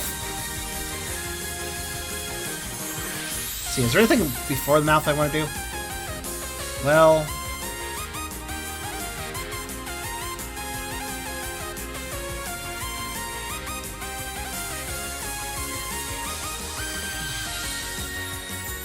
not really, but I'm just thinking. Should I do Toothers last? Yeah, sure, why not?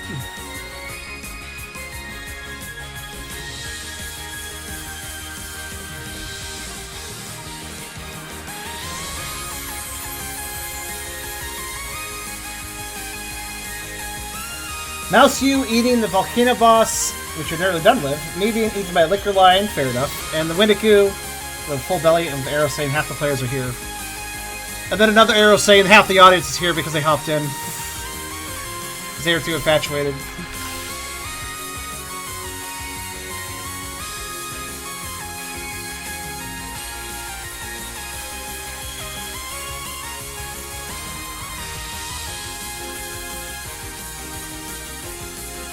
Alright, so gums and tongue will be one color.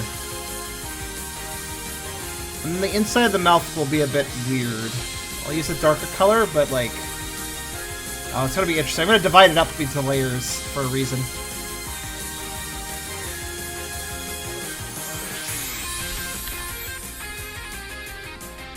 Alright, let's see.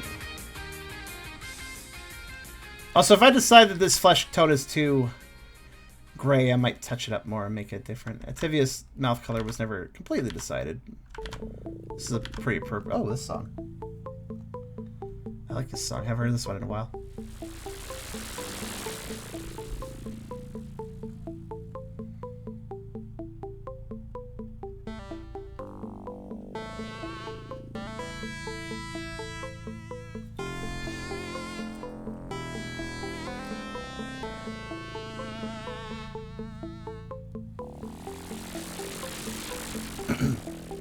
Surprise, Blink, that you're going to get drawn by eating the Liquor Lion instead of... or getting eaten by Liquor Lion rather than eating it. But then again, I guess it would be fun to see that Liquor Lion drawn again.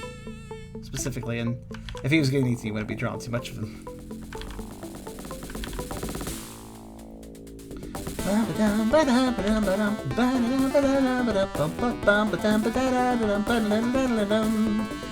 This is what we can affectionately call pirate music. I like it.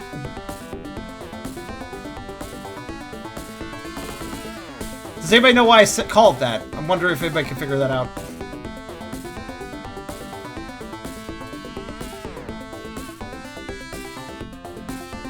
Anybody know why I call this pirate music? It's really good. It's because this is the style of music you will generally hear when you have like a cracker program to unlock like a paid program. So when somebody makes a cracker program to like break into a program, this is the music generally plays on the cracker. They always have the nice mod tracker music like this. Say what you will about pirates, I gotta love their taste of music, holy shit.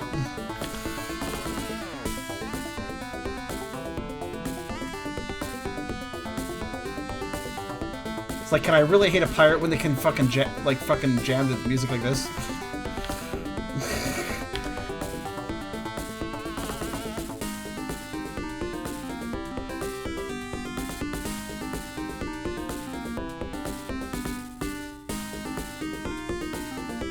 I saw the thumb of the Wendigo about the card covering it. Yeah, I was given a few transparent images to make the thumbnail easier to make.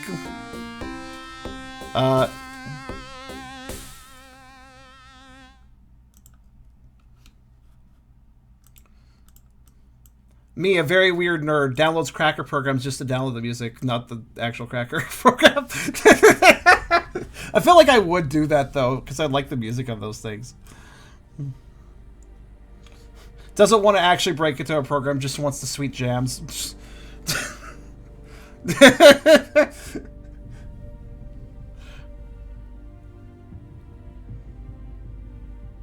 Yeah, Kevin helped out. He gave me some stuff. I can put up the, actually, hold on a minute.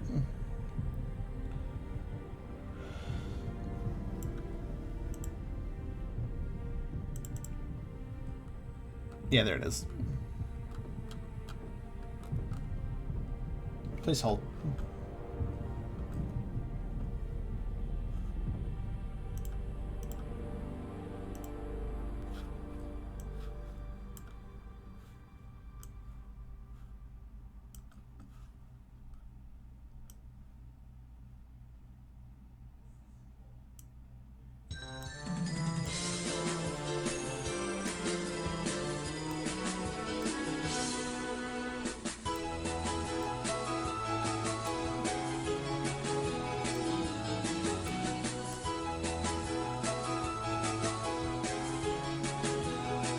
There.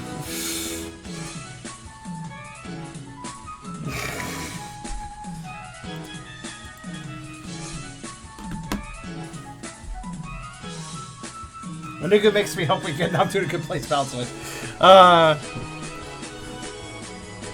mean, Kevin's got some design.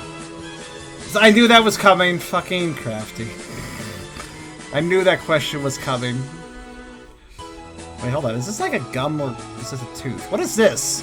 What is this what I'm working on right now? Is that gum or tooth? I don't know. I guess it's gum. Yeah. Yeah. Looks better cut it in, so sure. Alright,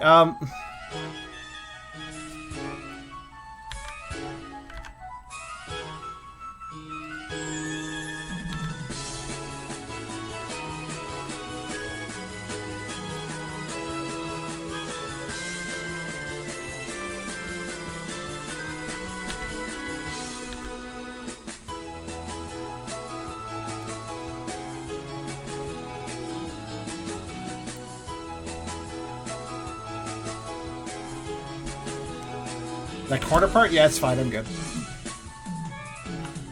I gotta figure it out. Now, just give me a minute to roll my eyes and do something.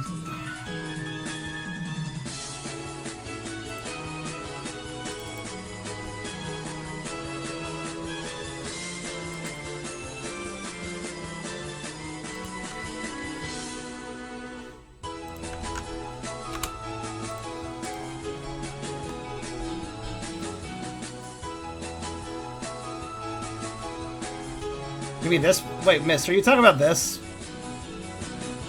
I feel like that is a tooth, yes.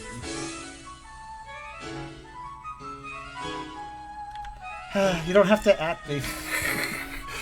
Actually, maybe you might be right, though. Well, I don't know.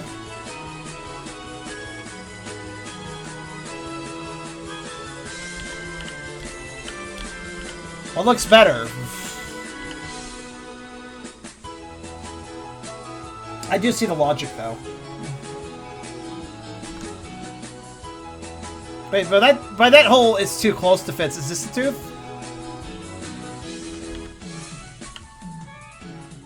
Maybe that's not a tooth either, actually. Huh. Actually looks better that way. Alright, fair enough, then.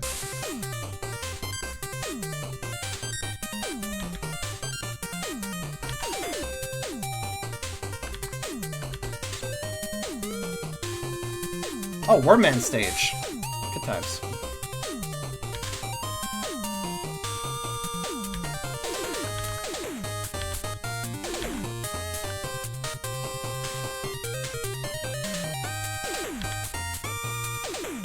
The one on the left is actually true as well, though, I think.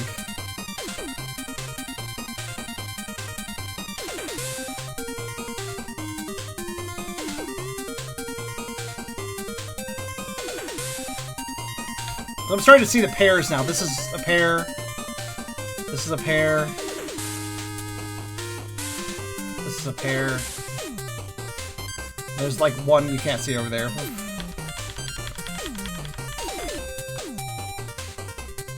Makes sense. 1 second.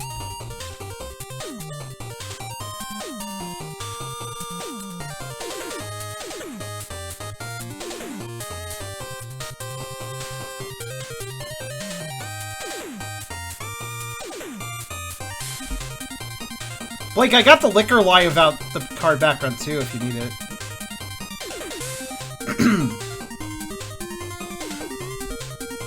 And the lava monster. Yeah, I have them all. Kinda.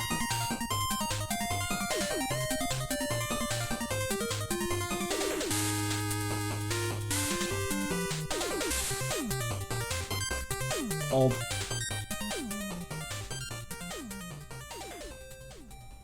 I think this is the one I fought. Yeah.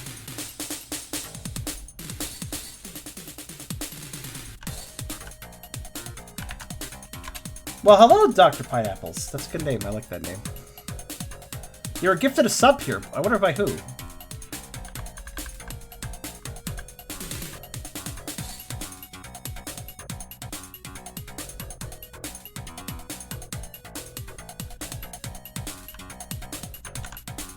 Alright, there you go. There's all the dang images. I'm gonna close that folder now. Get back to the art. What do you mean, I wonder from who? Oh, you mean Crimson? I don't know, man. I've never seen him before, I think. Have I? Have I seen you before, Pineapples? I'm not sure. My point is... I still don't know if that's a tooth or not. I'm still debating that one. But it does feel too close. I don't know! Life is hard. The lineup I said earlier though makes more sense though. Oh, Tubby! That was probably a few days ago. I think. Also, you're welcome. Now tell me if this is a tooth or not. I still can't tell. The part I am flashing on and off.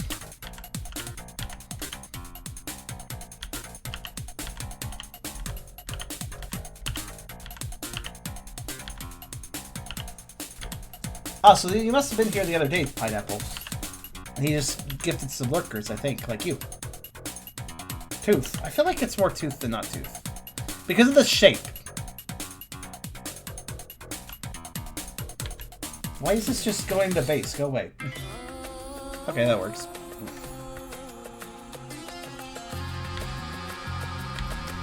I'm very irritable and I don't know why. I'm fine. I'm not actually that irritated, I'm just being silly.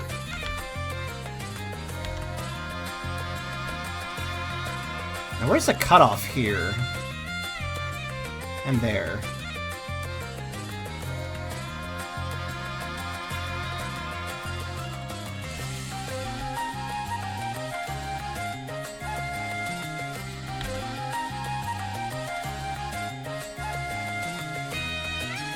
Because people will stop. I do. The joke has run old a little bit, but it's not a joke, it's just people really like the Wendigo.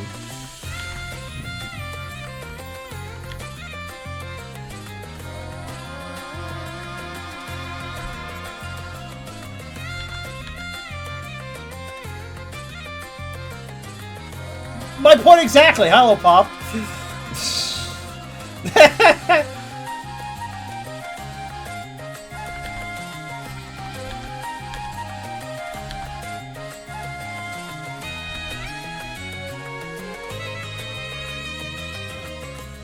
Some moths? Well, baby. Not a bad idea. That's a good shape.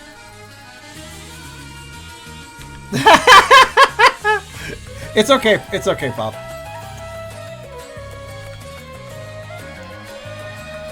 It's funny, haha, stream content to watch Charm go like, oh no.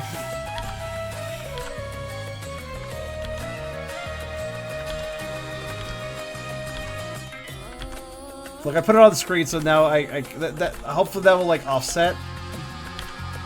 Hopefully that'll offset the Wendigo thirst. That's the idea. Now I gotta ask myself something here. It's very important to realize, to like think about this.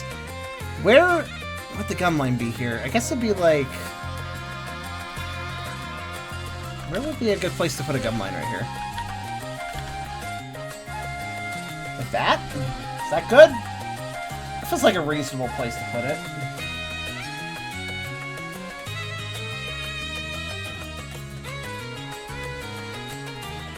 I need a line here, so I feel like that one seems pretty good, actually. Let's try that one out.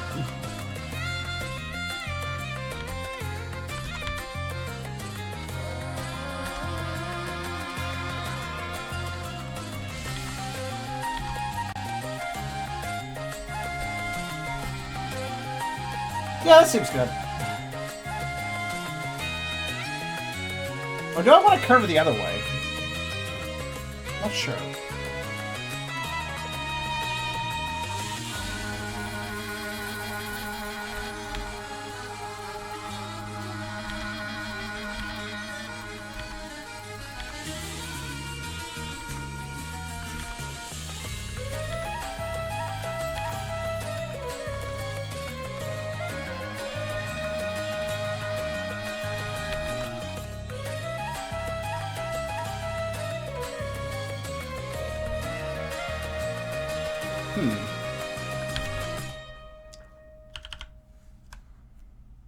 What looks more appropriate? That? That? That? That?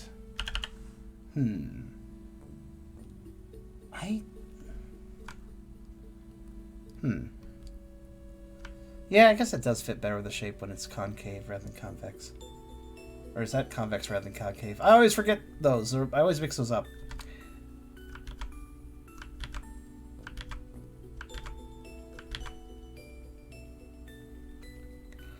Or I could just have a line. No, I like curving.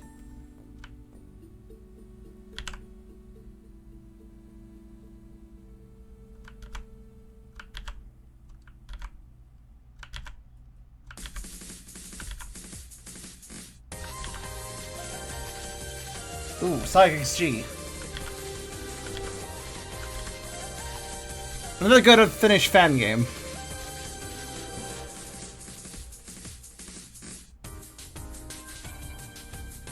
Also, this song makes me think of Barman Hero, and I don't know why. It just does. It's very Barman Hero-esque. Or maybe Barman's 64-second attack. Anyways, this is what I'm going to stick with, I think.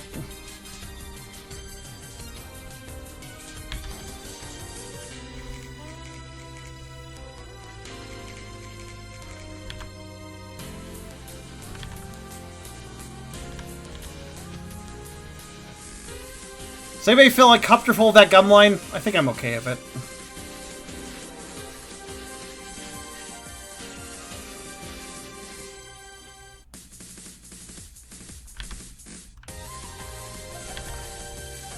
Alright.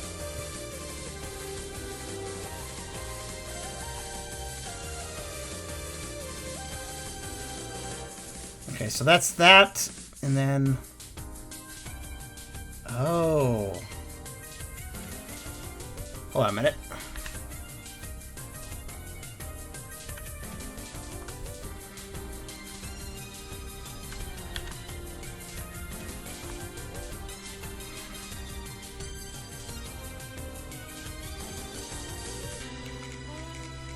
Chin line definitely is needed here. I'm just trying to figure out how to draw it.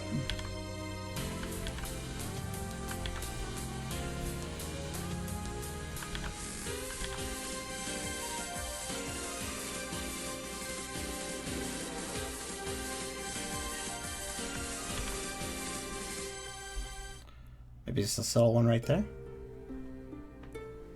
Yeah, Yeah, that looks fine, I suppose.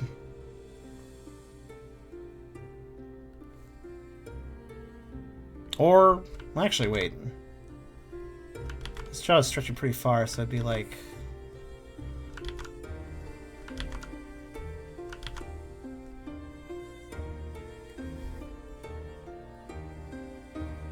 Probably. Could also be curving up like this, but all the same, it'd be like, yeah, about there.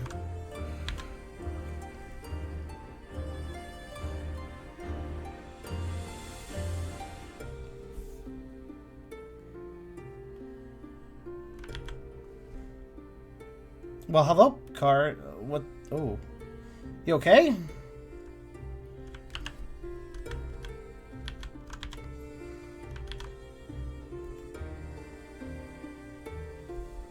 I'm gonna do that.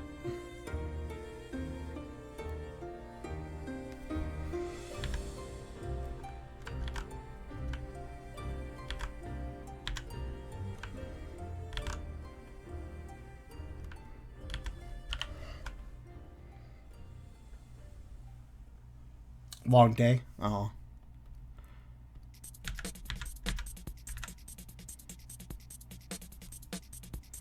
Sorry to hear that.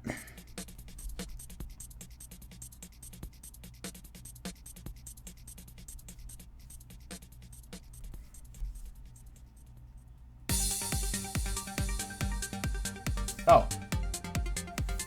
Sonic Forces.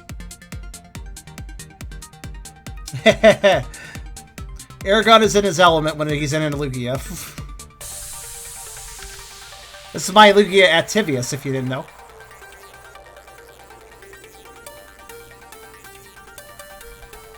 Also...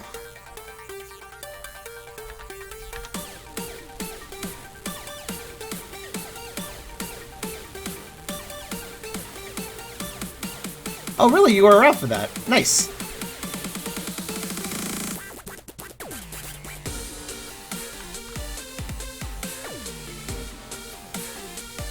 It's a shame Sonic Forces wasn't that good, because I actually do kind of like its music.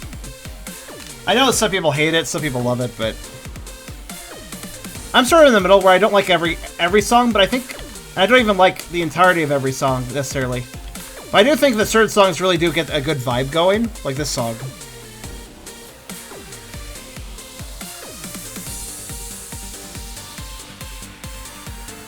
This has a good... What is this, EDM? Infinite song is really cool, actually, yeah. I would even go as far to say that Infinite could have easily been a really cool character. I like his abilities, I like his design, I like... He's got a good edge, I like his edge, honestly. I mean, Sonic has... Shadow has edge as well. But nobody hates Shadow. Shadow's pretty cool. I mean, yeah, you can make fun of him because of Shadow the Hedgehog, the game, but... All the same, Shadow's still cool, and I think Infinite could have been a good villain, but he wasn't. But not because... He had some good elements to him, just didn't work out. Edge cool. Yeah, I think that's a good term for it.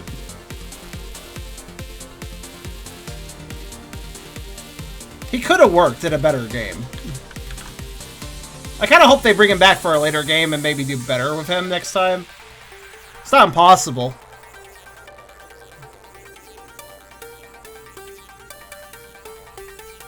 Also, yeah, you might have had something to do with his name. I recall that Ativius' name was based somewhat on Roman emperors. Ativius is not actually a Roman emperor. It's an original name, but it does structure similar to that. Also, avaricious. Yes, he is a creature of avarice, I will say that. At least I think I will. Let me double check what it means.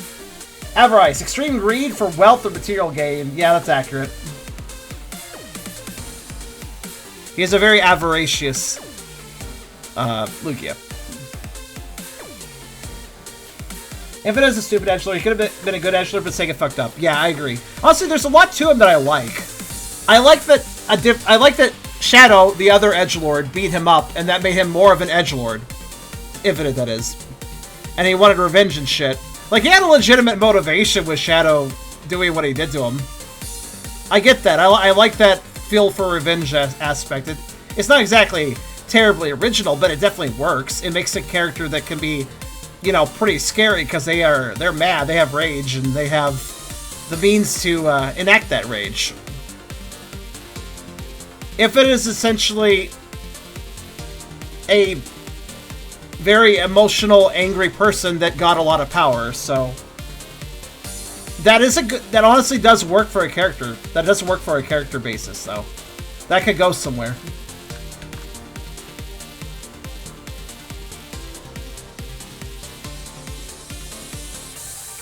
And his abilities are neat. I think they're stupid, like, if you think really hard about the whole, you know, the ability of the whatever the hell gem is stupid. Oh, thank you, Eric. And hello again. Hello again. Hello.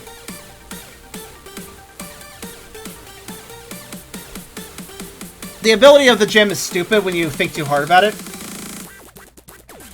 But if you, like, take small aspects of that gem and how Infinite used it, for instance, creating illusions and stuff, like during the level where the main character, where the, you know, the player insert character runs, the level before the one where he fights Infinite, as well as the fight with Infinite, both have some cool aspects to them.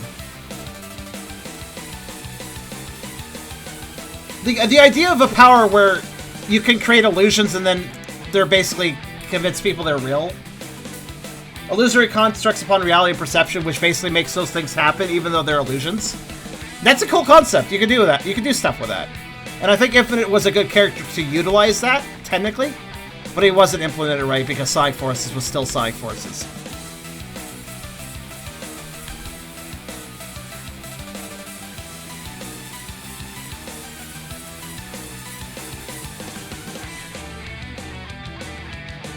I'm afraid I'm abusing your mod charm. Which one? And also how?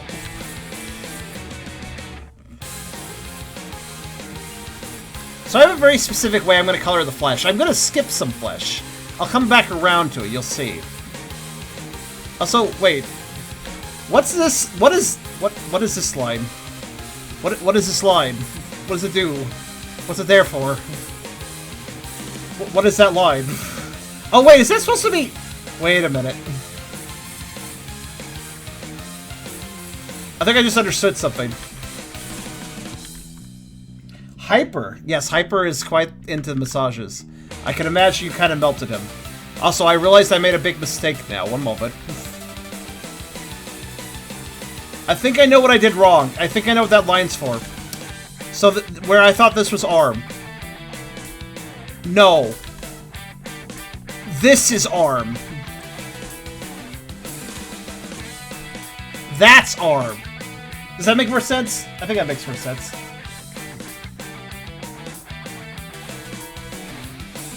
So I'm gonna skip around to my favorite Forces music now. Let's see.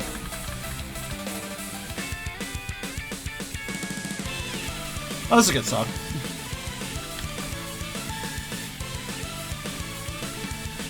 And yes, we will play the Infinite Battle music because it's good. So, Hyper, yeah, I have to wonder what happened. I might need to see those logs because I've heard that Hyper is quite obsessed with those massages.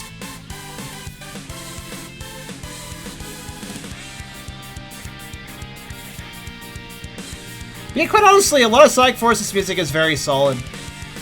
That's almost always something you could expect out of a Sonic game. Good music.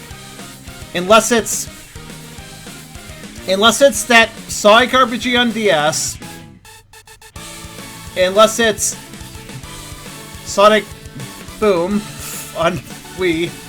Unless it's on Wii U. Or unless it's that's about it, actually. I think those are the only two that I can really... Oh yeah, that one Game.com Sonic game. That had bad music too.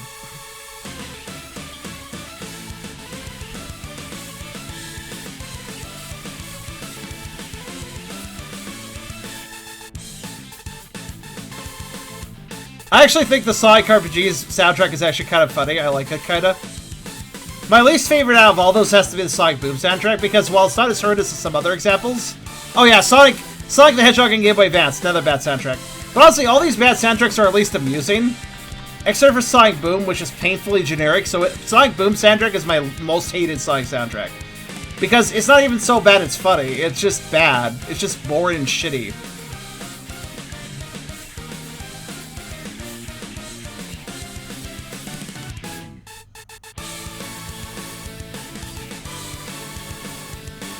Bad music can at least be entertaining, but when it's boring bad, it's just,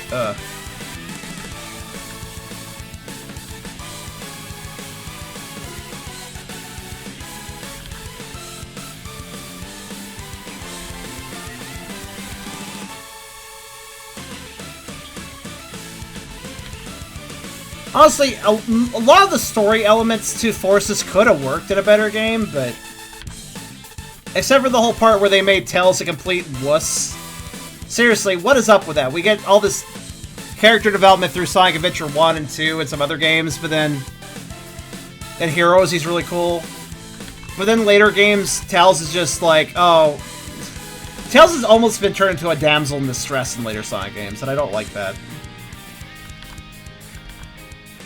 Less sidekick, more burden. That's not what he should be, though.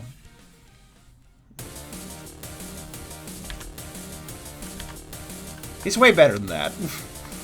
He's smarter than Sonic, come on. He just is, I mean, fact.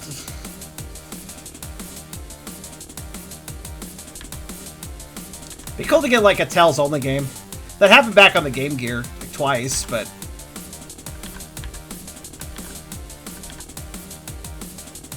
Or at least another game like Sonic Adventure where you can just play as Tails.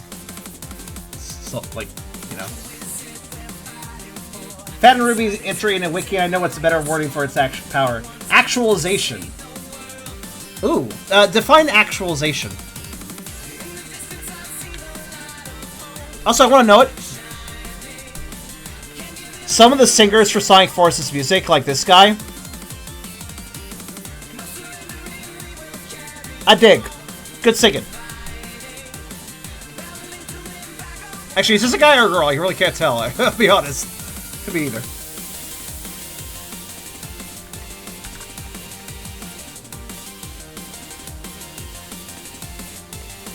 Actually, I think Eggman's intelligence is about on equal with Tails. The problem is, Eggman has an ego issue, which kind of fucks up, kind of makes him stupider. His pride really gets in the way of, like, proper analytical thought, I think, sometimes. Actualization is making real or giving the appearance of reality, yeah. Which actually, now that I think about it, what I was talking about earlier, you guys, about how Shadoxes can manipulate reality, so if they want to say... It costs a lot of energy, but... Say some prey runs into a warehouse building, they follow inside, and then they change the perception of the environment, so there are no longer any doors out of the warehouse. The prey cannot find a way back out after that. It just doesn't exist for some reason. So actualization is kind of a Shadox ability, too. Because, yes, that is based in an illusion. Shadoxes are not actually morphing reality. They're morphing the perception of reality.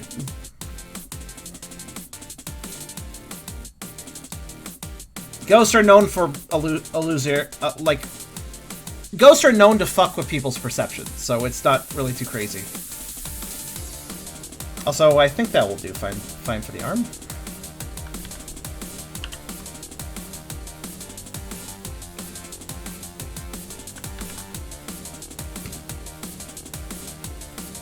I figured that if Char really wanted, he could simply devour me, even with the specific facing field. He could probably break it if he really wanted. Probably could. Again, whenever it comes to a Shadox, Shadoxes do have quite a few powers, but it's always a case of, do I want to expend this energy on this action? That's always an important question for a Shadox. Just because I can do something doesn't necessarily mean it's wise to do it.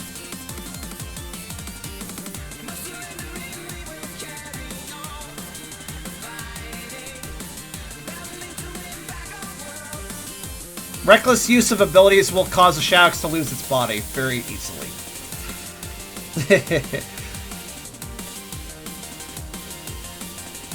Levitating something, it's proportional to the weight.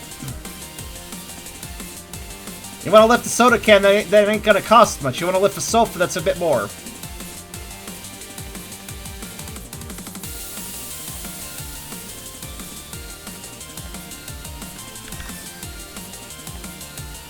Technically, upper limits for a Shadox's the strength of a Shadox's abilities.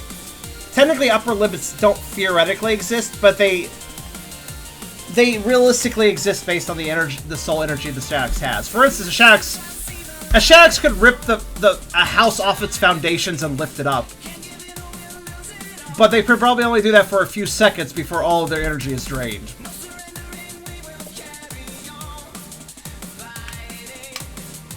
So that would be so they could do that, but it'd also be really fucking stupid if they did that. Like, that would be a very dumb use of their energy.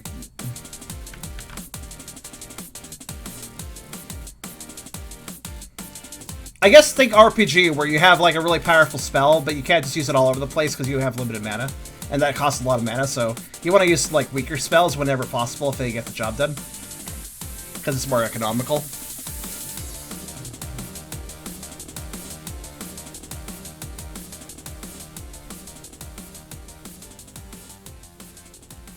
Semi-phasing equals transparent plumbing, solid skin and muscle. Full phasing means they go right through like a ghost. A ghost passes through a ghost? Is that a paradox? No, there's only one dox here, unless you become one. Then it's a paradox. I really need to have like a me and another Shadox in a picture and then call it a paradox. I really do.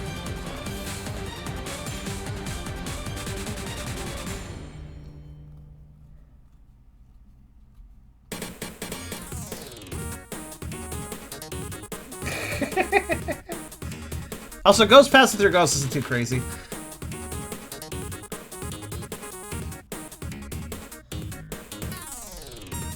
Shadoxes are limited by their energy capacity and rate of regeneration.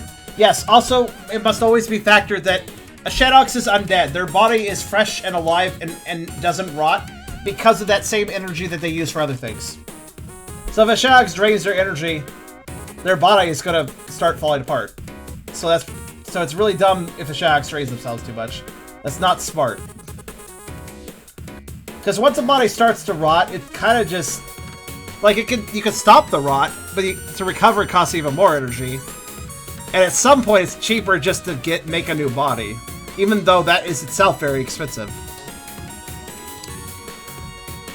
That's another thing. Some people think that my Shadox is a bit god modish since it can make a new body. Since it can lose its body and make a new body. Some think like, oh, well, that's pretty cheap. Like, you're pretty much invincible. The truth is, though, any Shadox without a body is exceptionally vulnerable to any soul-affecting creatures. Anything that can actually affect the soul. Well, the soul form is a glass cannon. It could still do some damage, but holy shit, it cannot take damage. It cannot. The body is very important.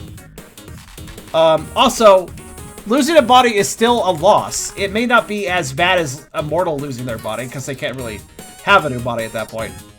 But a Shadox losing a body still has to invest a great deal of energy to make a new one. It is quite a cost. If you wanted a paradox, you just had to ask. Oh. Oh.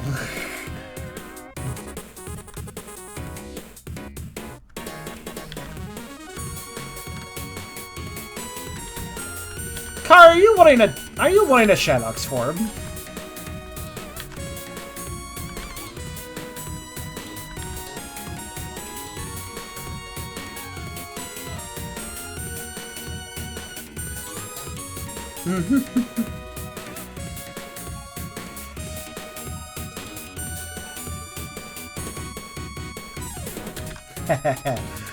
And hi there, Mom Jill.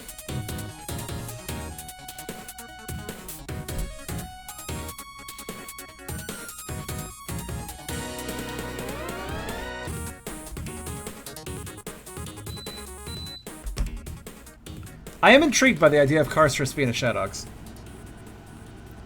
I do have to wonder the ways he would use that. I appreciate that, Ark. You did help me out, honestly, with that. Surprisingly, So this whole regeneration thing, that's not a common ability. That's pretty neat. That means you could technically be a perpetual source of food for Shadows. In a very unusual way. A lot of things, but if you choose to perceive the...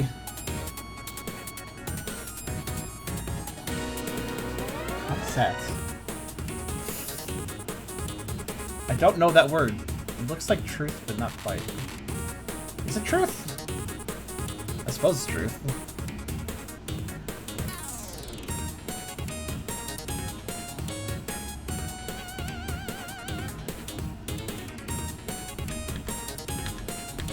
The storyteller is basically saying they are a bit amorphous.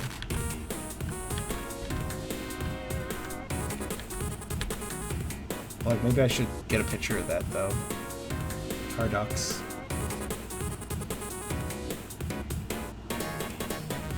Not immortal. Yeah. I mean, technically neither is. I mean, what is immortality? Is it just the ability not to die of old age? Or is it literal invincibility? I always forget the exact meaning of immortal.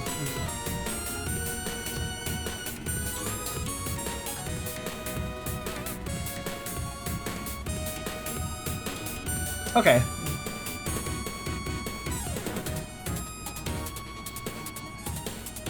Shadexes are not really bound to old age, but they're not immortal either. I mean, if they stay in the same body, it would actually die of old age, but... New body time. Normally Shadexes, while they try their best not to... Well, Shadexes try their best not to be wasteful with their energy and be forced to build new bodies all the time. Nonetheless, Shadexes can be a bit reckless because of the fact that they can regenerate their body. Sometimes they may even want to experiment with very dangerous or deadly situations, simply to learn about them. For instance, a Shadex may allow themselves to be, say, infested by, like, I don't know, an alien creature that takes over bodies or something. They may find that to be amusing and want to try it out. Since the body isn't a big deal to lose. Not quite compared to a mortal circumstance. Hyper, you're terrible. Also, please don't beam outside the concept of time. I don't particularly like perceiving myself as old. Honestly, storyteller slash... Is storyteller mom jolt or not? I have to wonder now. I wonder if it's a little bit different. Because I get different mannerisms out of the storyteller, honestly. Anyhow, storyteller, it probably would work as a Shadox. Of course, Karsus is a storyteller, but he also is a Jolteon. But he's not necessarily Mom Jolt. He's also a storyteller at the same time. It's hard. It's hard to figure that out. There's a few ways to interpret this. Also, is that a tooth? I'm legitimately not. Yeah, it has to be tooth, right? It's not. This is a tooth, right? This sucker. It's like it doesn't point like the other teeth, but I guess it's a tooth. Adjacent. Adjacent.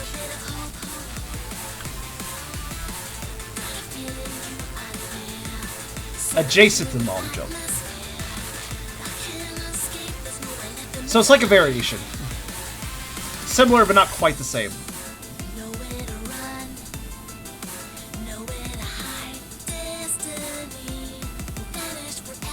Also, I do not think the storyteller is bound to simple binary rules, so saying they are or are not something doesn't really quite work.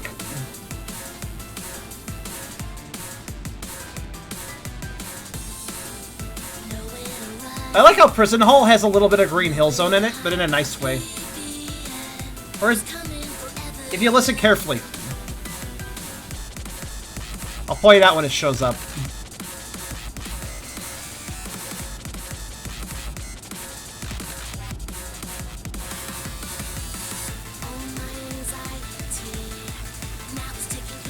But see, this exact attitude the storyteller has is why I'd be like, is why I would say the storyteller needs a Shadox form, because they're already acting about as cryptic as one.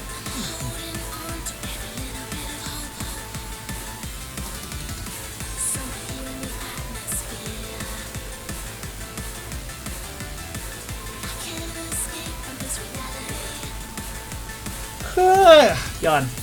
Just had a brainstorm of how you could share a commission without having to pay a penny. Do you mean being offering to color something? I've done that before.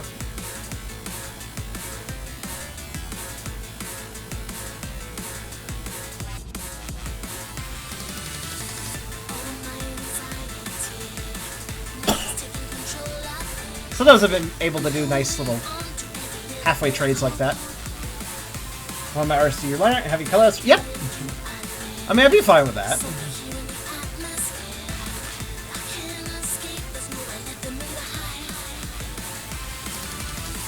Okay, again though, real talk though, is this, if it wasn't a tooth, it would be flesh, but does it really make sense as flesh?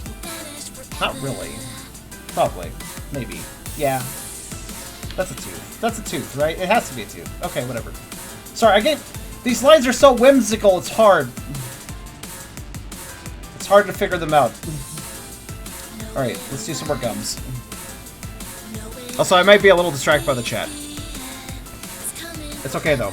It's a good distraction.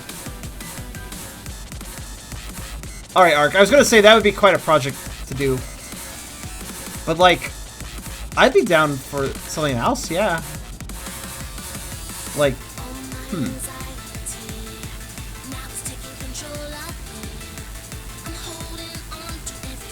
Actually, that kind of goes in general. If somebody's, like, wanting to get a picture with me, and they want to commission somebody for something, I'm not probably wanting to dump money into stuff right now, but I might be, if you want to talk to me about, like, you pay for line work, like, I'm not saying you for anybody specifically, but just in general, if somebody wants to get a commission of me, and they're up for paying for some line work by themselves, I could probably color it. Again, just ask me first, like, don't just spring it on me, but, like, I can talk it out if anybody wants to do that. Now, what to do about the bottom of the jaw here? Sure. That is generally something I'm okay with doing, because it's a bit win-win. It's always nice to get more stuff for Doggo draws. I do have a folder of stuff, but, you know, it's nice to always have options.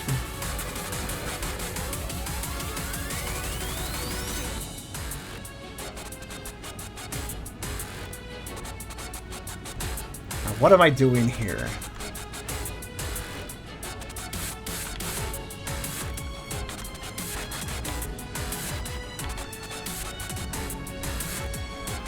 Trying to find the gum line down here.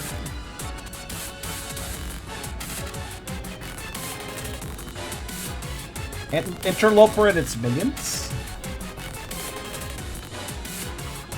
Flesh is so malleable, yet so terribly untrue. I think I get that.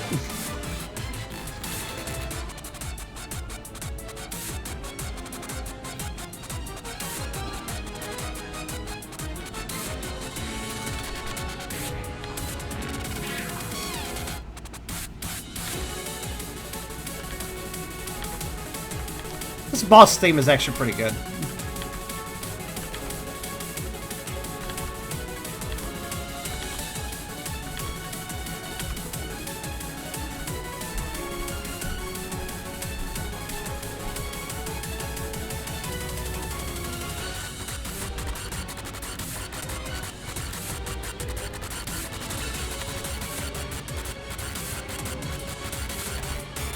A ref sheet?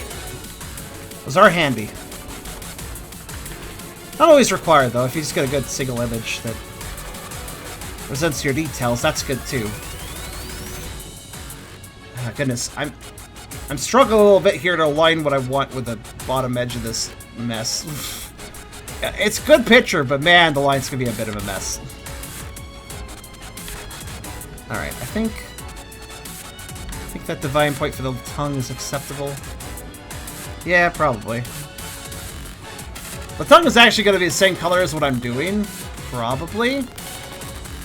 But I still want to differentiate it on the layers, because of something very important later on. What about this damn tooth, though? Actually, wait, maybe it should go all the way down.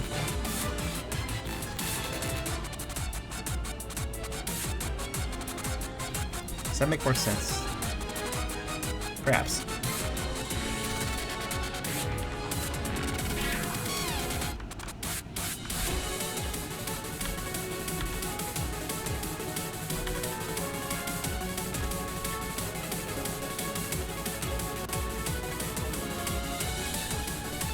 Despite during the world of Pokemon, they evolve, they change, they adapt, they are true.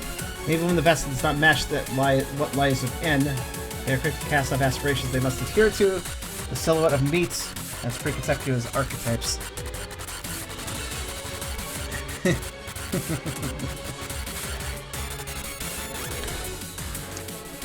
My, is the storyteller in full swing tonight.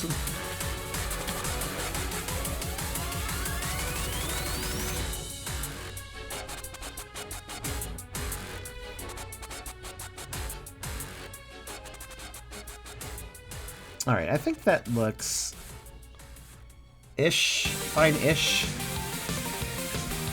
It's kind of a weird section, admittedly, so probably no perfect way to do this.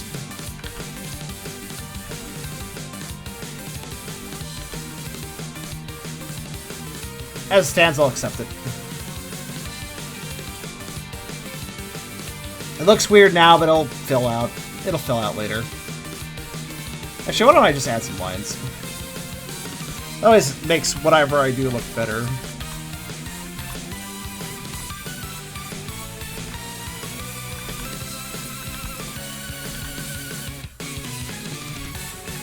See, now it looks like it was meant to be that way. Hooray! Actually, if I'm going to do the lines, okay, throw one here too. Nothing looks like a mistake if you add lines.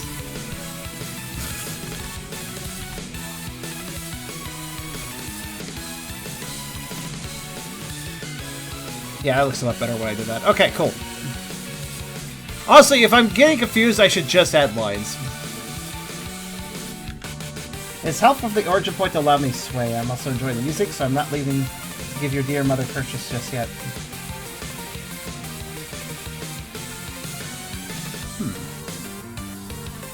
Your dear mother. Storyteller is different then. Interesting. Very interesting.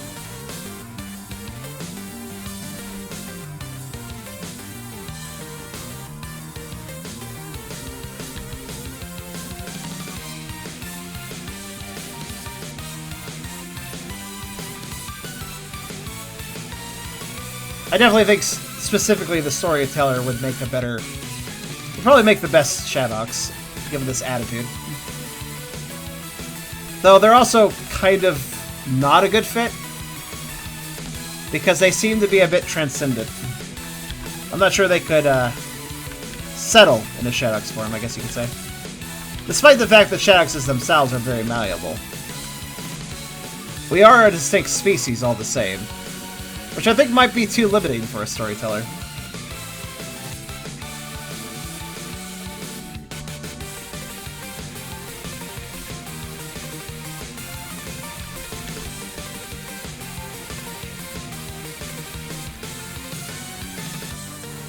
Your incarnation of greed appears to be taking great joy in teasing your mate.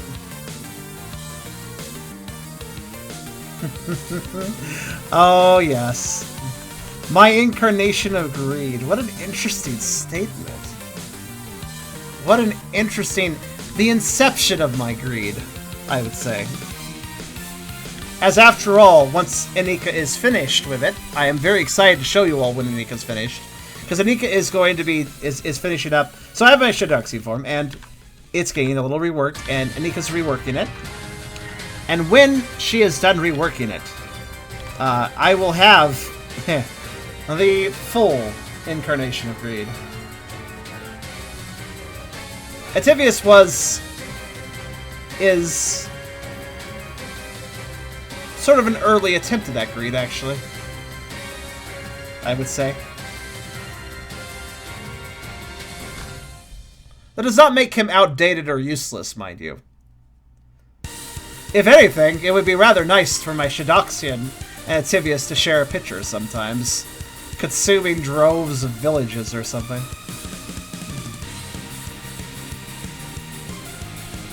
He is not replaced. Ativius is not necessarily replaced. He is simply different.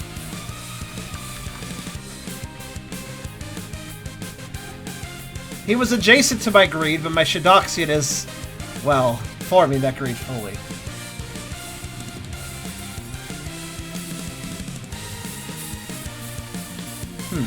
I am, but I am not. Adjacent as you are called. The origin point is aware, but is sucked into who we are, the role, and the reason. The origin and I are the same as separate, like a chain of neurons connected in such a way that may not be severed. Aware, but sunk into. So then, this is interesting. Cursorus, for all of his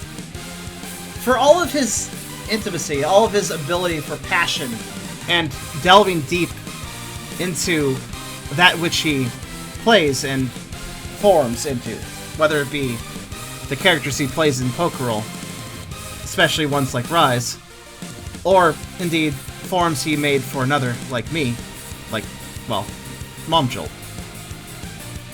All the forms he plays are exceptionally intimate in some way, but they are still forms, they are still characters. What's interesting here is that the way the storyteller speaks, it seems the storyteller is not Cursorus.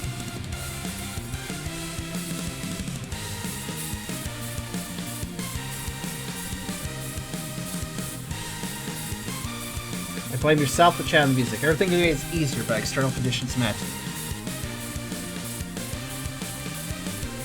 You may be many things, storyteller, but are you actually Cursorus as well? Or is that one of the things you aren't?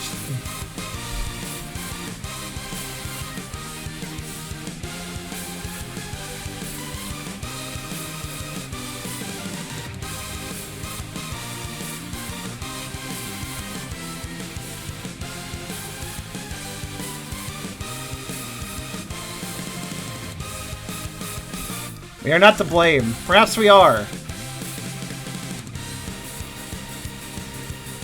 I am aware words are terribly difficult, as I would say to you before.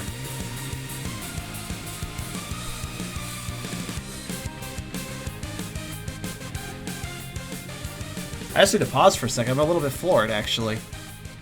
Well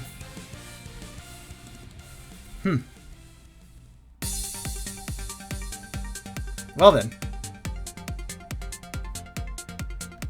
The storyteller is everything. I'm so shocked that even my tablet stopped working. My tablet is also shocked.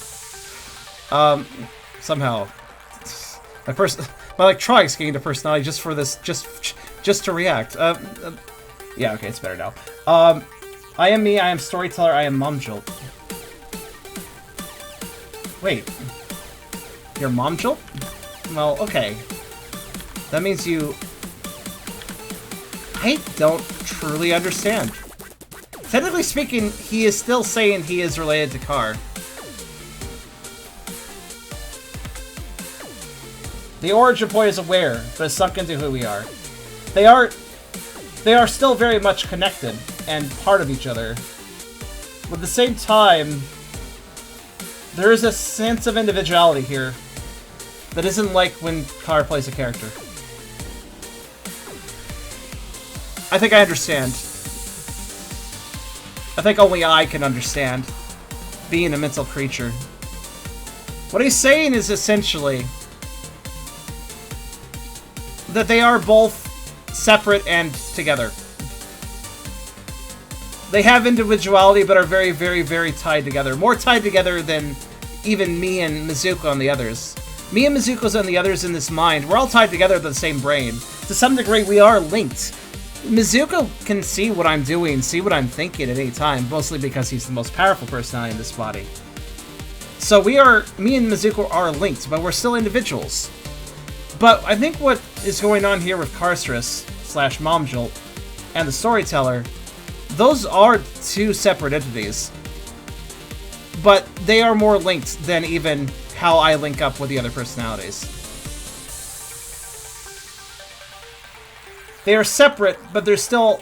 It's like... You know how, like, an amoeba does asexual reproduction by splitting itself into two, and now there's two amoebas? It's like that split happened, but didn't complete all the way. There's still tendrils connecting.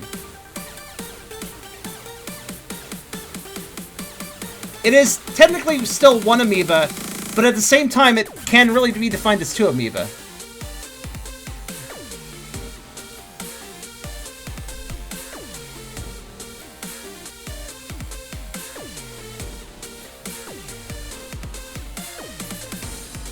In the middle of such a cellular organism splitting and having two independent parts working, but yet they're still connected, it is really hard to say if they are two or one. It is really a matter of interpretation at that point. Let's see what Carlos said, or the storyteller. It's like impressions push forth into the internal of a mold. There are those in the distant past that serve as facets but sank within. The serving evolution of the rudimentary. It is like impressions pushed forth from the internal of a mold. Yeah.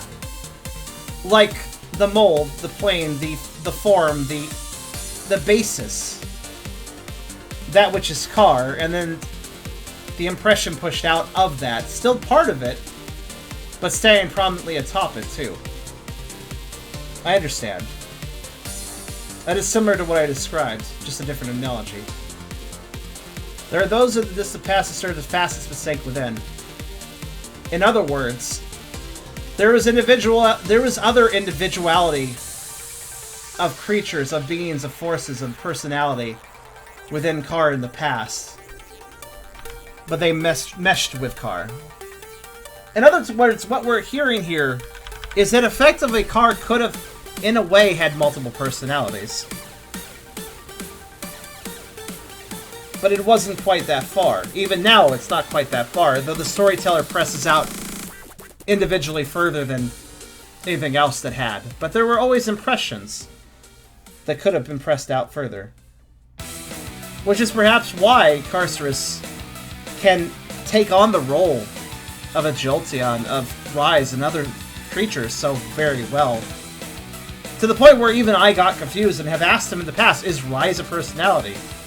Is your Jolteon something you actually feel as a physical form?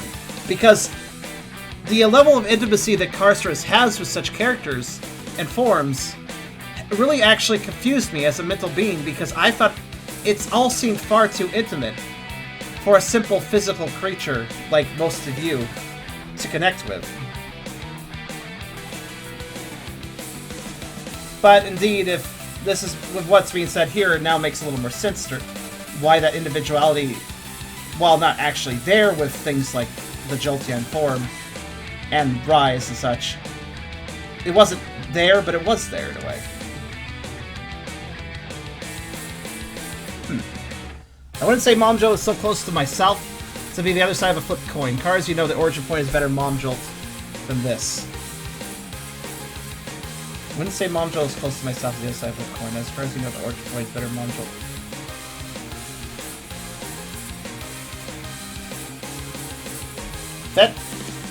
That puts a twist on what I was thinking.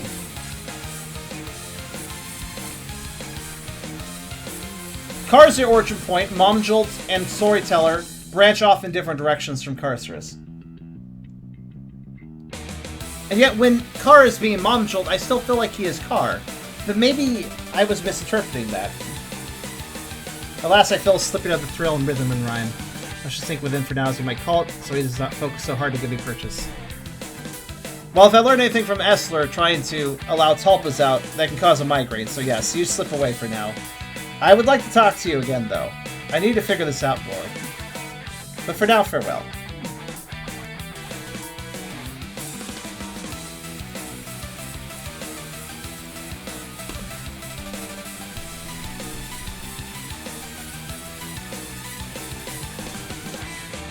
Carcerus has always been one to give me vibes of somebody who is more than just one person. As a creature, as multiple creatures in one head over here, as we can attest as a group, it's a little easier for us to pick up on that. I mean, I picked up on that with Essler, who has Tulpas with him. I picked up on that with a YouTuber, I don't know if I... Yeah, actually, no, he's been open about it. I picked up on that with Playable Passion, the YouTuber. And talked to him, and he has multiple. He has multiple personalities.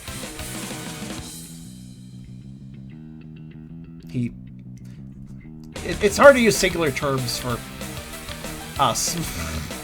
They have multiple. They have multiple within, you know? Group term makes more sense. I use individual term for the sake of people understanding, because group terms for a single body are kind of confusing, aren't they?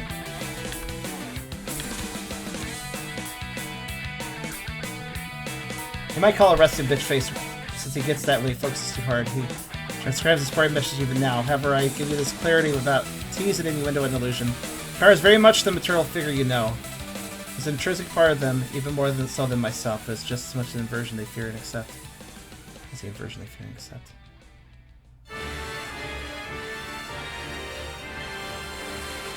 Kara, me and you are gonna have a talk when I'm not streaming.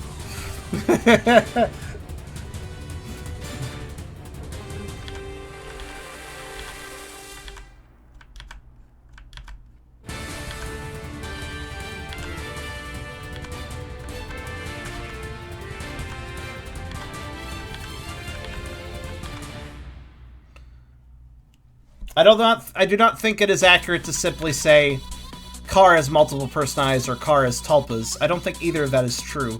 But I think what we have here... Some of us personalities, I don't know about myself because if I had a baser form, a more non-self form, a form that didn't have individuality, if I had that form before, I wouldn't know because, well, obviously I wouldn't know. But one thing I can tell you is that when it came to, well, I mean, rather than they, hard to refer to storyteller is not separate. They mean my concept of my inverse self, and this part's going to give a visual. They. I feel like they is now the more accurate word at this point.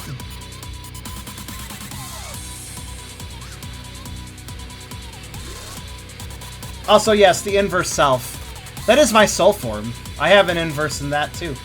I understand entirely.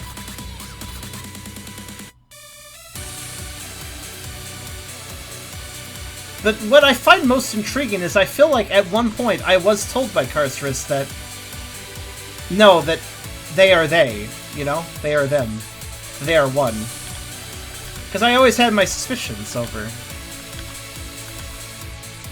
Karstris may be having others, but I believe I was denied at one point, but that could have been... That was a while ago. Circumstances and observations may have changed since then. After all, it's quite possible for it to do so. I mean, Twig... I wondered for, like, 3 years if Twig was a real creature or not. If he was his own, or if he was a character. Was he something I created, or did he come about himself? It was hard to tell for the longest time. He finally revealed himself. Thanks again to Esther for basically goading him out.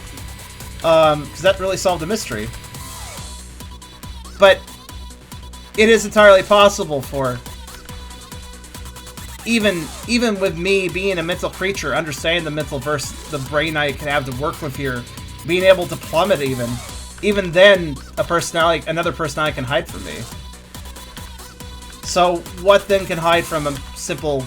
Well, I don't mean to say simple, it sounds a little condescending, but... So if even a creature like me can have other mental beings hide from it, then what can be hidden from a more normal physical sort like you guys? Who knows what your brains can hold?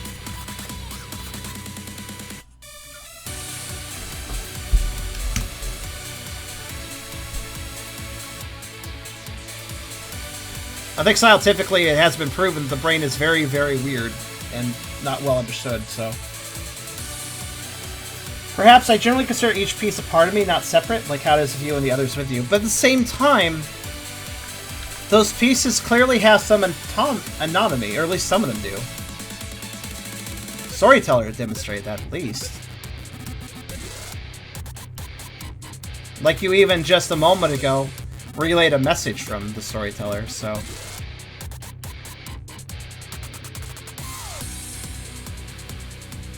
Then again, actually,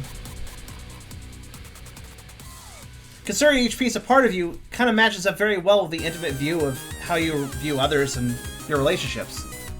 So actually, I mean, under a different circumstance, I could definitely say that I feel like the other personalities are part of me.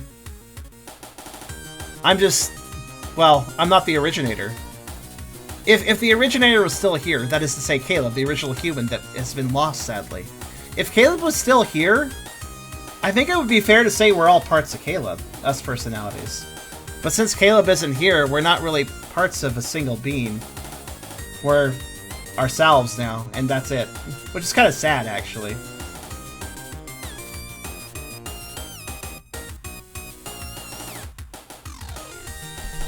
If I can make a comparison, Rise, as you know them more personally, and another character have Kuda, are similar enough, but I more fully consider Kuda as a fashion of myself. I really need to... This is definitely not answer... This is I don't think you can answer my questions right now. I need to deep dive this a bit more. Deeper than Eragon's dive in this Lugia throat.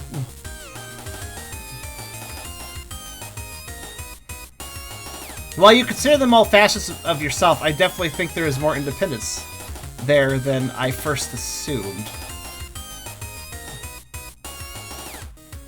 I don't think you can convince me otherwise. The question is, what's independent? I'm not sure at this moment. The storyteller certainly convinced me. Again, I accept the fact that they are connected to you. They're linked. They are still you, in a way. But at the same time, they demonstrate autonomy. At least the storyteller does. Which means they're also not you.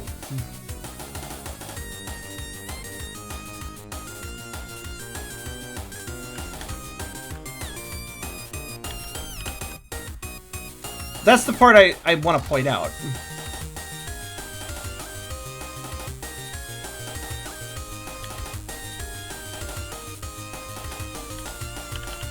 You don't want to disappoint me. I'm not sure I can be disappointed right now. I'm pondering.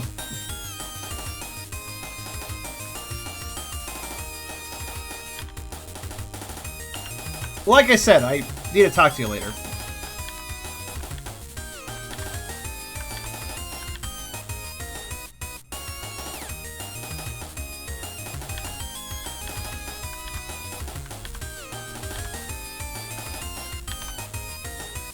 Okay. Tomorrow would be a good day. I think the simplest question to ask us right now is, answer this. How much control do you exert over the storyteller? If he is you, then how much did you say his words? How much did you bring him out? How much did you pull him back away?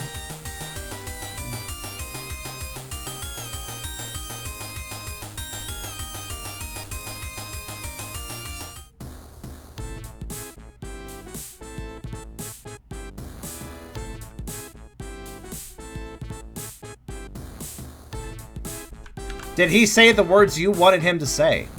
Or did he say the words he wanted to say?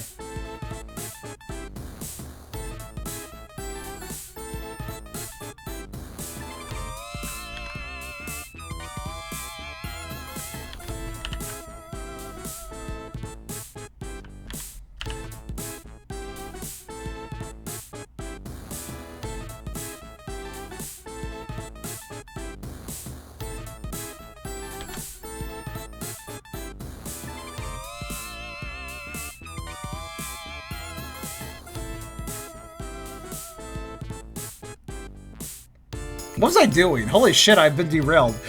Right, flesh. Also, I was casually fixing lines for no reason. I don't know why I was doing that. I was just kind of doing it instinctually.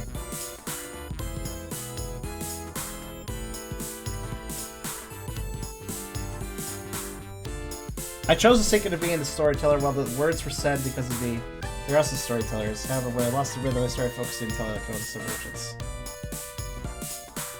Okay, what that says to me...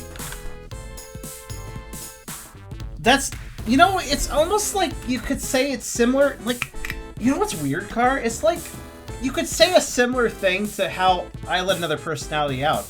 You could basically say the same function, but change the words. Think about it, like this way. You chose to sink into being the storyteller, much the way, same way I could say, choose to let Twig out to go random you guys for picking on him. But if I don't choose for Twig to come out, Twig's not coming out. Twig isn't expressing himself. relay his words if I want to, but I could choose that, you know? Similarly.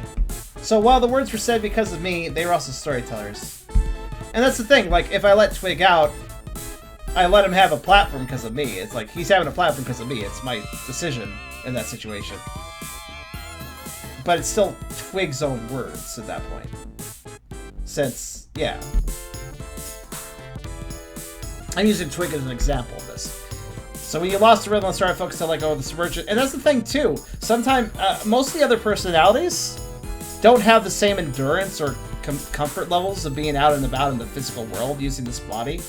So even if I were to let Twig out if he was comfortable, he'd probably just pop out for a few words and then, well, lose the rhythm, so to speak. He wouldn't feel comfortable or just wouldn't be able to sync up with the body for long and tuck back away.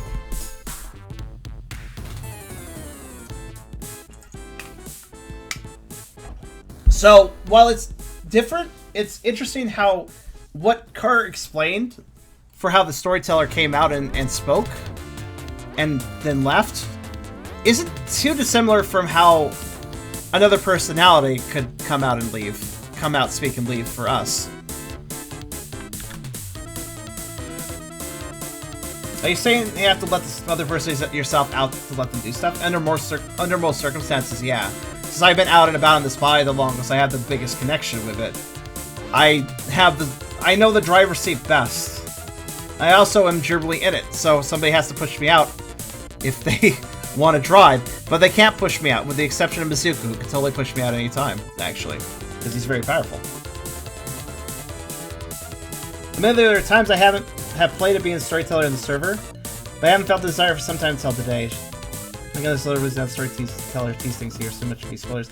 That's another thing. When you get into, the way I used to put it, when you get into certain moods and start being the storyteller, quote unquote, on the Pokerol server, I always noticed a change of tone in you that was very distinct.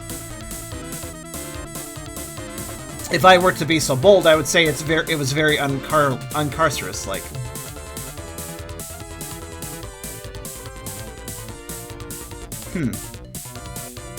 I feel as if we might just have different interpretations of what happened, what you have. But again, we'll talk further about this, but I think for now I could say, I think we have different interpretations of the same thing. And I don't think either of our interpretations are necessarily correct or right. Or correct or wrong, I mean.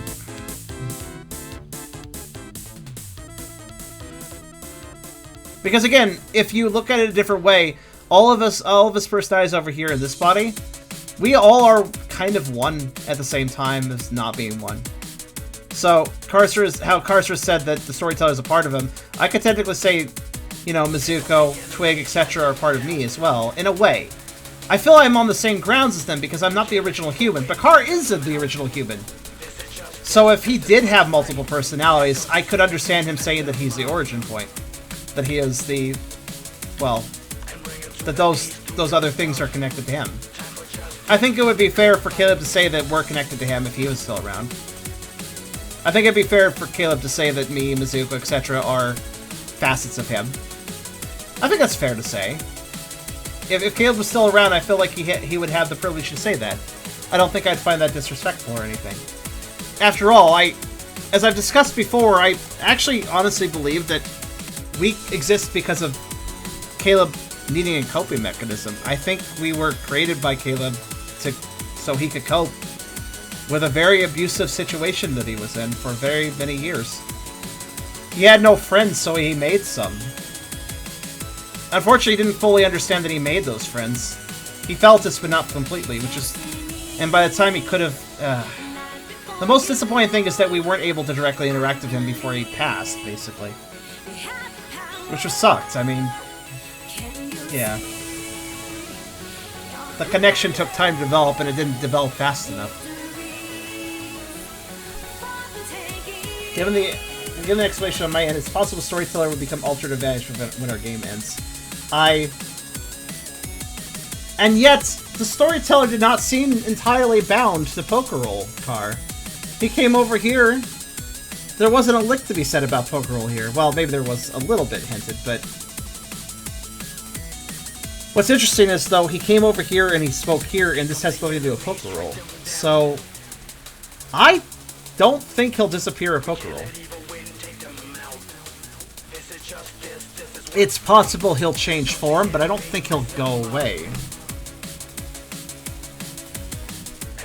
He showed way too much autonomy for that.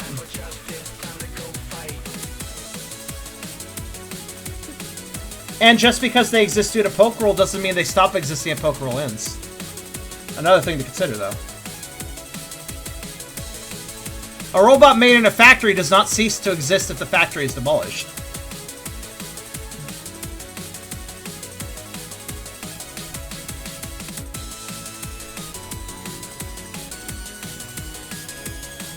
And the storyteller will always have stories to tell, I suppose.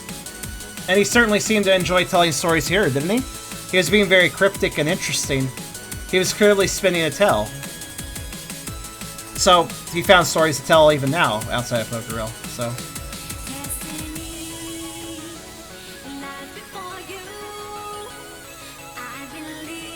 So very interesting. Yes, I will talk to you more tomorrow, Car. I have to say, I understand that my I'm fully aware that you don't have personalities, but at the same time, you have something. And it may be linked to you much the same way I'd say Caleb would be linked to us. Like, you understand what I'm trying to say, right? If Caleb was still here, then he and all of us in this head would basically be... We're already linked, but effectively it would be fair for Caleb to say that we are a part of him. Because that's fair. I think he was our origin point. Like me and Mizuka specifically. But perhaps all of us, I'm not sure. Perhaps the fragments of Caleb have born creatures later on, like Twig. I'm not sure. It's really hard to say, because I don't completely understand why I exist either. But the facet of my groove. The storyteller could be your muse. And oddly enough, when people talk... Now, actually, I'll finish my other point. But yeah, so, like... Just because you call the storyteller a part of yourself does not necessarily mean that he's not also individual. Because after all, if Caleb was still around, and he was running the body, but he let us out now and then, would we be... Would I, Mizuko, and the rest of us... Would we just be Caleb? What do you guys think? Or would we still count as our own individuals?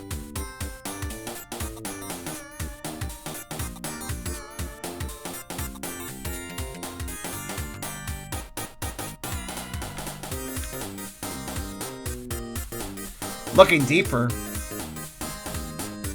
you could even say, are me, Mizuko, and the rest even individual now?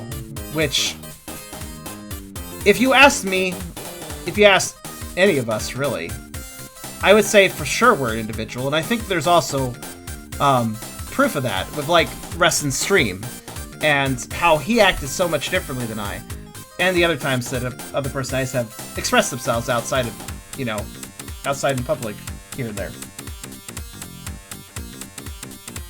Actually, no, I'm not coloring the Charmander. That is actually tongue. He's smushing into the tongue, so this is actually accurate.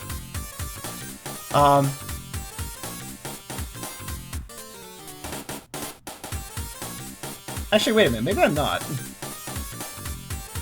Well, it's hard to tell, actually.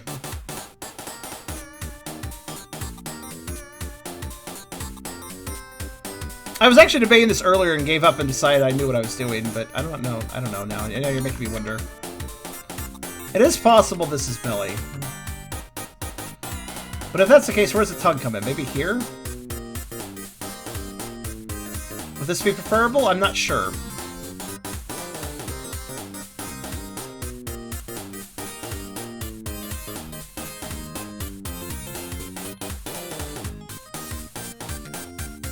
Only the top fraction. What do you mean by fraction? Like I just did, or I think this part too. But if that's the case, there's no lines to differentiate it. Alright, hold on a minute. A lot of explanation behind this. The most simple explanation is that Charm is a mental creature, a person that is one of multiple, the same physical body and serves as the main interactor of reality. That is basically my goal. Yes, that is basically my purpose. The purpose that was taken out of necessity when Caleb was lost. Broken is the best word. But also the purpose that Mizuko, the other one that existed with me at the beginning, chose that I should take. Because while Mizuko is stronger, I am the person best for a social world, such as the outside world. And he was right on that. Smart as he is, he just isn't as personable as I am.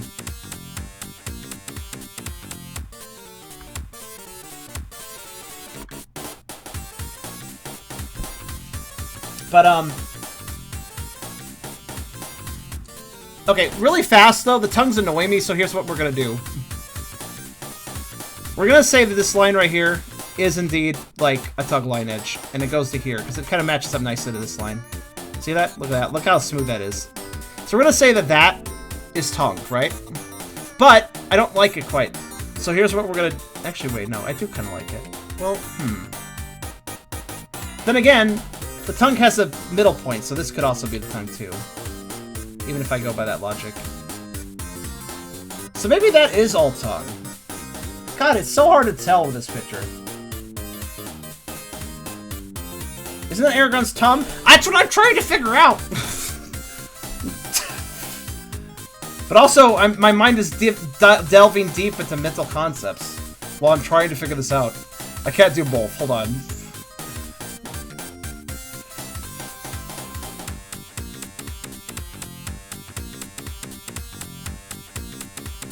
I'm going to say... I feel like the tongue would be on the bottom left bit, too, for that position. Bottom left bit?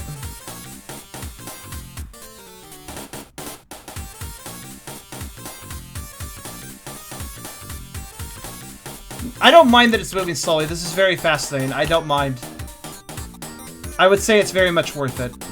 So just keep in mind, I'm not frustrated about this.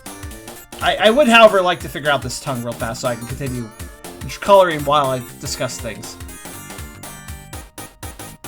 You know what? Fucking... I am not even going to allow this loose sketch style to confuse me. I'm going to make my own answers. One moment. So, this line here, absolutely tongue. It's smushing up into his shoulder. So this, at the very least, this is tongue for that line downwards. I think that I would like the rest to be belly, and I think I have a logic for that. So first, we're gonna have one line to make that work better. So the problem is, this line here, it needs to extend a little more, like this.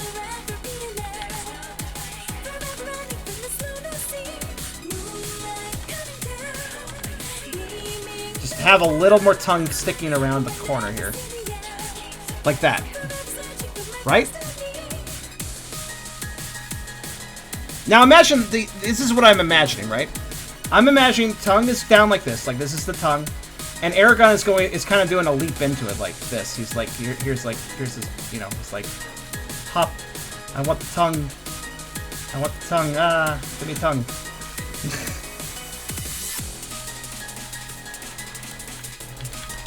So he's mid-hop, is what I'm saying. So now I add that little bit, and the reason I add that little bit is very simple. It's to get a better flow for what I'm doing now. Which is this.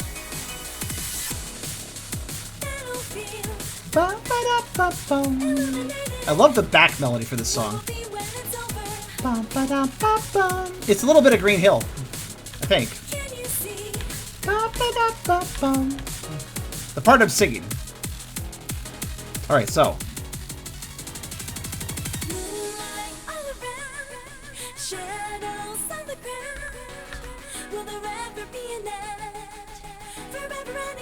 It's a nice little flourish. I like it. That musical flourish, that is. Just a little bit of a reference. Nothing too crazy, nothing too in your face.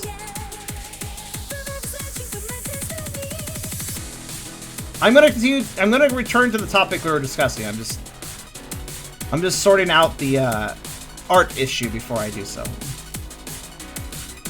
I'll scroll up the chat and read it. Just give me a bit.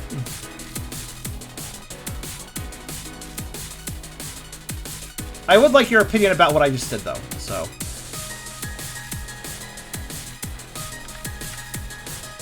Here's what I'm thinking.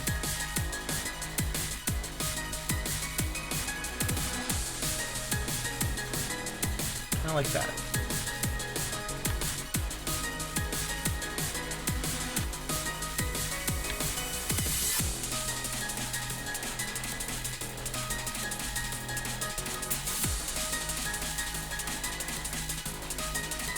And just to clarify, this all is tongue.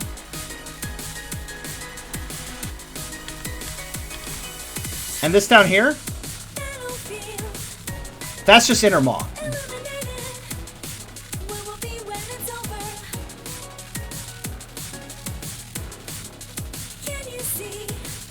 I think that works.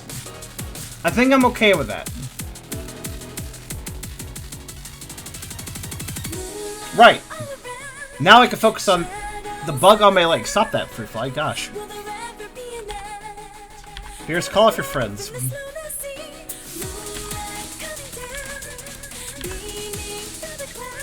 Actually, I'll do that there.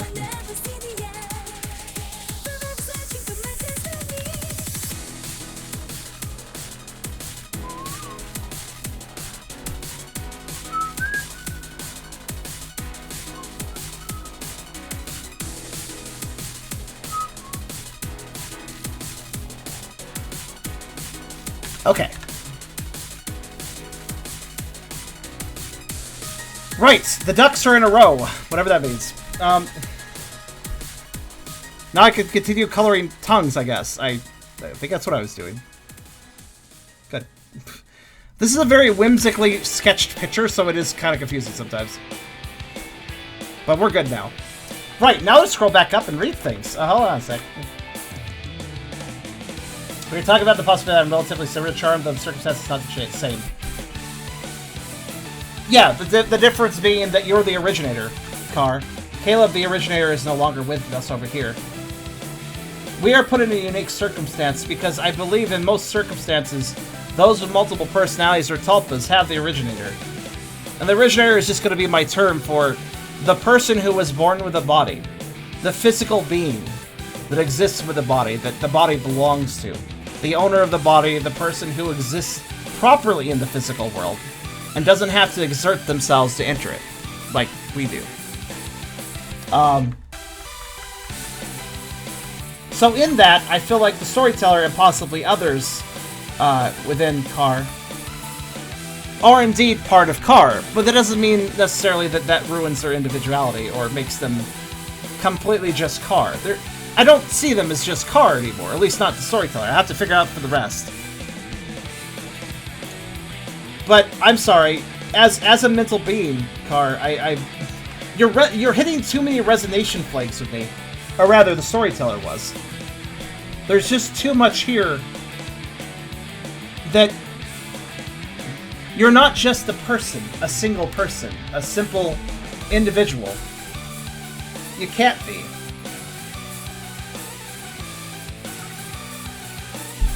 And I can source nothing more than the fact that I am one of many. And so I simply know what I'm talking about on that. And I can't fully explain it, just like I can't fully explain myself, but... I've had my suspicions for a long time. It's part of the reason I connected with you, Car. I found you fascinating. You were not a normal person, but I couldn't quite pin how. Same with Kairio, my good friend Kairio. He's only one person, but he has an intimate connection with his main Sona. His Dino self is almost equal, under the right circumstances, it's almost equally real to him as his human body. He is a human, a person, but he's also a dinosaur. Like, obviously I will refer to people by their Sonas, generally speaking, but more than ever for him, I would say that he is very much a dinosaur. He is very much a raptor. More than I would say for other people and their sonas. His connection is special. It's something that he and Mizuko have studied before. So while Kairo's not a person with multiple others in his head, he has a strange link that most would not have with another form. He actually can fit into two forms, basically. Like, legitimately fit into two forms. As legitimately as you can get without having that physical form available to you.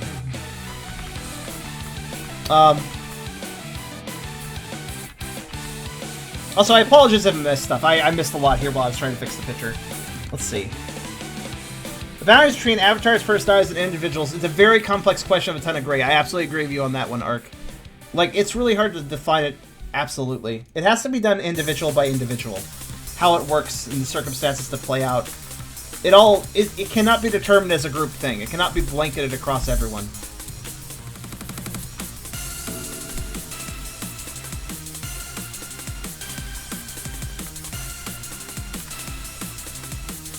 And the endlessly winding spiral of spirals, a connection spread force, and like a pulsating heart return on the backbeat, only the surface once again renewed, altered, and even undone.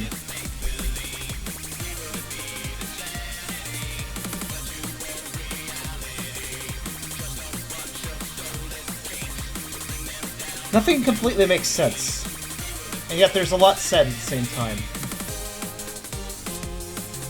But yes, there's a flow, there's a circulation.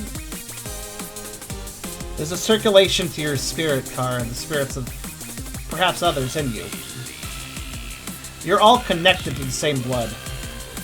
But, yeah. And yes, Mizuko is adorable in its own way. I agree. The dark background makes the whole picture look cool. Oh, by the way, the dark background making the picture look sinister, it's even more true if I turn off all the colors. Watch. Look at this first one with all the colors off. This looks like Eragon's just very excited to go into a horror monster's mouth. Yes, it looks very menacing. I like this style, actually. I like this color. I actually kind of just like this, I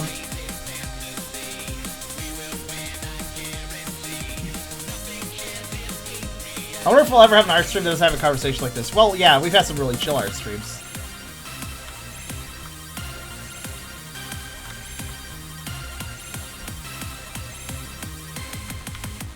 Sexy Wolf is hoarding. Go figure. With a name like that. Oh, yeah, I see. So lost in everything as I was. Sexy... That message gets you a... I need to time that out for a second. Well, okay, it kind of scrolled past. Maybe it doesn't matter anymore. But, like, Sexy, you immediately did something that is kind of kicking you from the stream worthy, so yeah, watch it, please. We're okay with koi implications, but don't... Bounce on my dick is maybe not appropriate for a stream.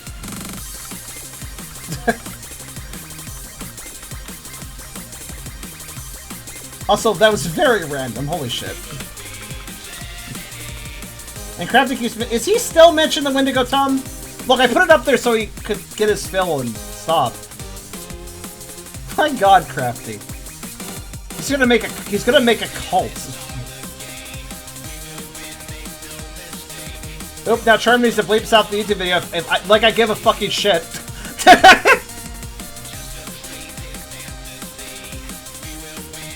Look, every single one of my YouTube videos, I just automatically go to the bad word section. I automatically mark the first, like, section. I do that with literally every one of my videos.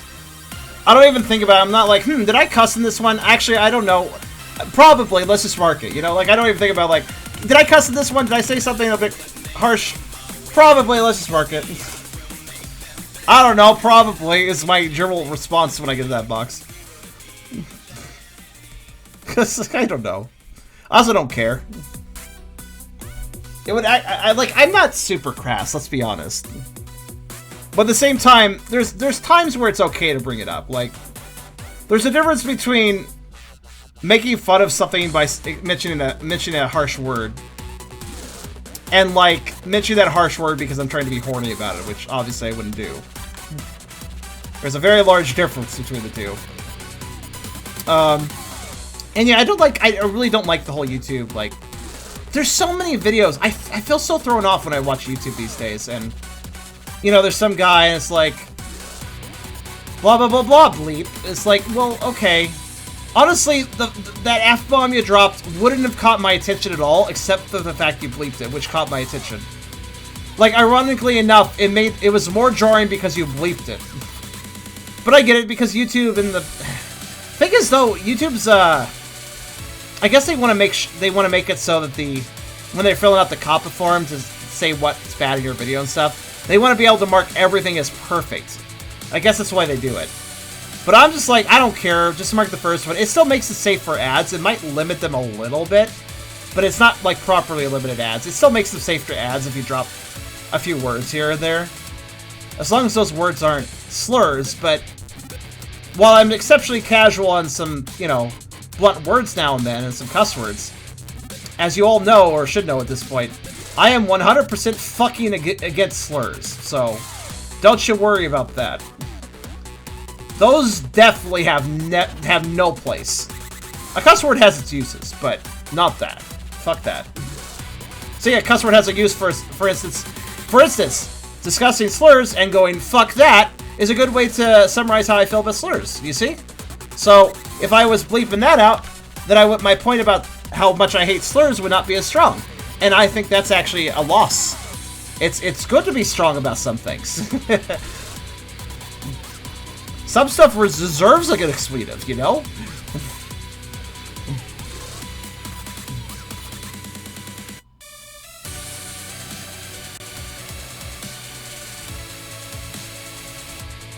Also, if I'm honest, I found out the Native Americans tend to not like Wendigos being utilized in media. It's a shame that it's understood as a part of their culture and it's a curse, not something to be popularized. That's fair. That is fair. I feel like Kevin wasn't obviously aiming towards any of that. I think the only reason he even used that, it's just a deer monster of tar. He just used the word for the pun's sake. He wanted Wendigo, which I get, you know. But I understand that. I actually didn't know that, so that's interesting cultural information.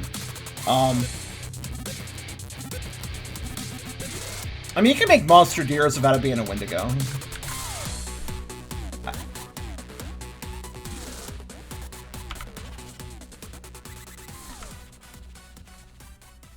But also, Crafty, I'm going to have to ask you to call it. It's no longer funny how much you like the Wendigo. Also, the Wendigo's going now. He's been up there long enough. Blocking all my promotional material. Why is my HUD not working? Stop. There we go.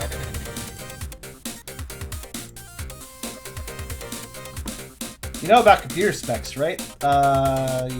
Yeah?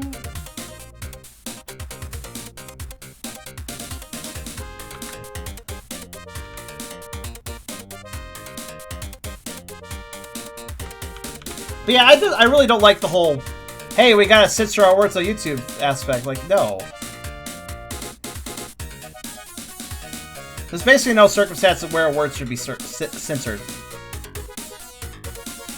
Yeah, in my opinion, anyways. And yes, I realize, like, there are some really terrible things people can say, but I don't want that stuff censored. I want this stuff not said in the first place. You know?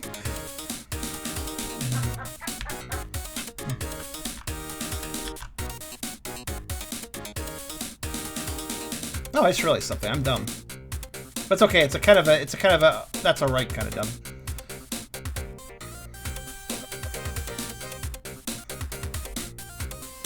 This should have been colored.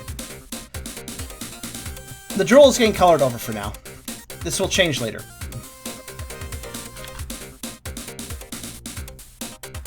There we go, much better.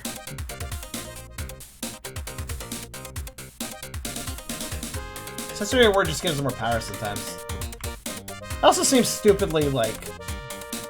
Together. Together.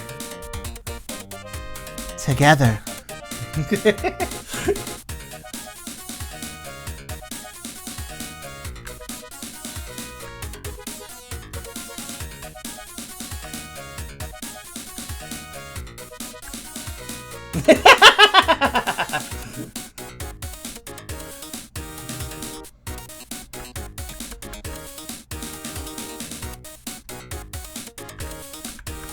There are times leaning to the mic. That was one of those times.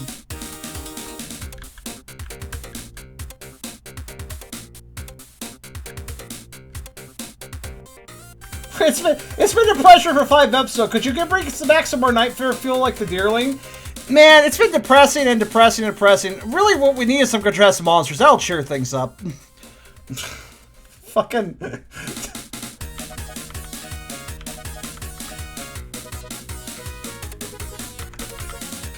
Okay, I think I've scrolled through the chat. I'll stay with the current chat now. Oh, what a night, though. I feel strange. After this whole conversation with Car and the storyteller, and the extension of just everything, I have a strange feeling. I'm not sure how to explain it. It's something deep in the mind, that feeling. Maybe it's not so much a feeling as it is a sensation. It's... Oh, right, there was something I forgot to mention. You briefly brought it up, and yes, the storyteller is a muse. The concept of a muse is really interesting. It's most people... You know what a muse is, everyone? A muse is generally the embodiment of one's creativity, one's creative skills. It can be... A muse can be focused on one skill, for instance, an artistic muse. Something that is known for drawing. The thing is, though, a muse is exceptionally interesting. The concept of a muse, which was come up by humans. It seems to be a case of personifying a mental trait. In other words, it's something like a personality in how it's kind of... I mean, I don't think it's actually a personality for many, but it's presented as if almost a personality. A thing that forms a spark for you. Something autonomous. Something that operates by itself. The idea is because creativity is a very interesting topic. You sometimes can just feel creative. You don't decide to be creative. You have the creativity burst out of you. That is where the idea of a muse comes from. Because it's almost like it's autonomous. It's almost like this is something that comes out of you that isn't you. That is why a muse is... That's why the concept of muse came to being, I'm pretty sure. Because it is something that seems apart from you, yet linked to you. Which is, as you may notice, something similar to how personalities work. My muse has a blocker on her. Now, why is that? There's quite a few people that talk about their muse as he or she or them. As if they are, indeed, separate from them. I don't think most of the time a muse is actually independent. It's more the human choosing to personify it, rather than it actually being personified. But I think it's possible under some circumstances that a muse may be simply a personality mistaken for that. For instance, I want to point out that I'm not the only creative person. The only reason I know how to do Family Tracker music is because I couldn't get into it. I kept trying to figure out how to work with Family Tracker and produce music in it, but I couldn't figure it out. But when Resin was out, Resin, in his bursting of energy, in his simplicity, in his confidence, he doesn't have the concept of failure. He's just like, I want to do this, I'm going to do this. And so he just opened up Family Tracker and made music. His first song, his only song so far, but his first song's a banger, really good. I'll share it for those who haven't heard it. Also, good night, Ativius. I didn't know how to use Family Tracker, but damn, Resin just did it. Just figured it out. His own creative skill set proved different from mine. But what's also interesting is that we are indeed linked. And so when he figured out Family Tracker, I thus could see what he did and figure it out for myself from there. He broke the wall for me. I was able to produce music thanks to him producing music. Through Family Tracker, I mean. But let me share his song, because this is a good time to mention that. Like, he did a well-bred wolf pack, which some of you have certainly heard at this point. May as well share it. Actually, I'm just fucking... Hold on. I'm gonna just dump all the music I produced lately. I just feel like changing the soundtrack. Where is it? Which has been repurposed and shifted. With Reston's permission, I can use it. This song. Here we go. So this is the one he composed. Originally a well-bred wolfpack, repurposes a stomp and huff, which I'll play here.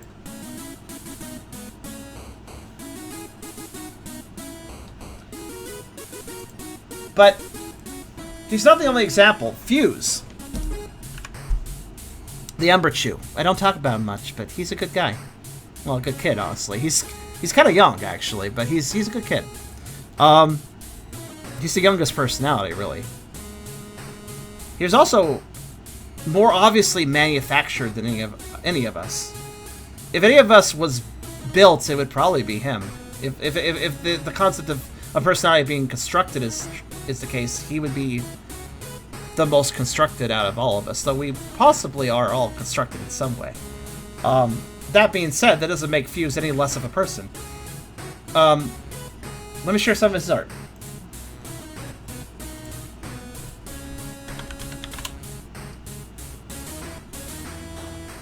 He, actually, Carcerus.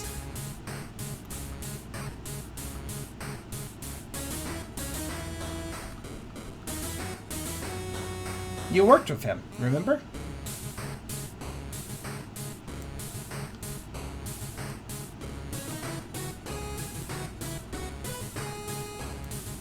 This was drawn by Carcerus originally, a sketch. Fuse took it out and did this. It is noteworthy to note, that sounds a little redundant, but it is noteworthy to see, this is all Fuse's own line work, as well as coloring and such. He has his own line style. It's similar to mine, but not exactly. His art, his creativity is his own. Also, he did a really good job. The wrinkles on the latex stockings are quite nice.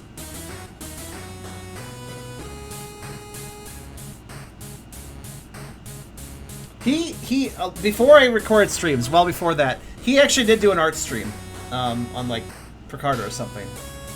He was out and about and talking to everyone and doing art. I think it was over this picture, actually. Pretty sure it was, actually. And indeed, this is Carcerus' work, so... Carcerus has interactions, has had some very special interactions with some of the others, too. How many of your personalities are Pokemon versus not?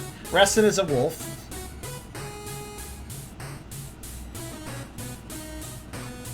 That's about it.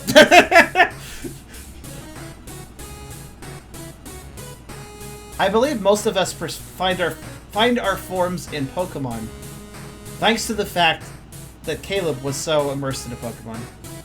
I think that does have something to do with it. In the case of all his abuse and trauma that he went through with terrible parents, Pokemon was an out.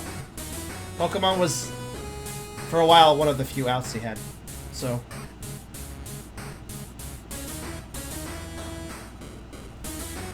But, yeah. Fuse is a cutie. He's an Umberchew. He's actually an Umbreon Raichu. Mostly shows up as Raichu in build, but he does have the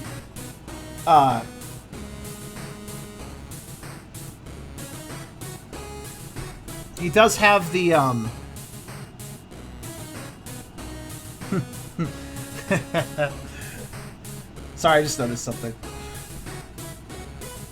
Here's another picture.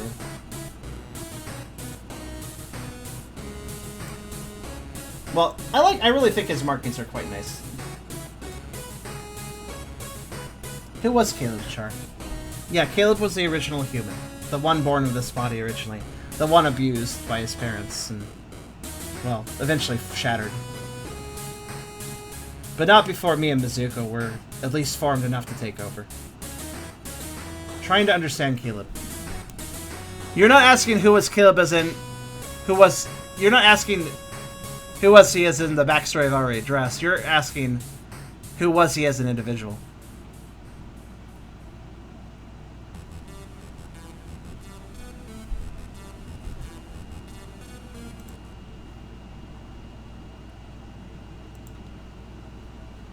Well,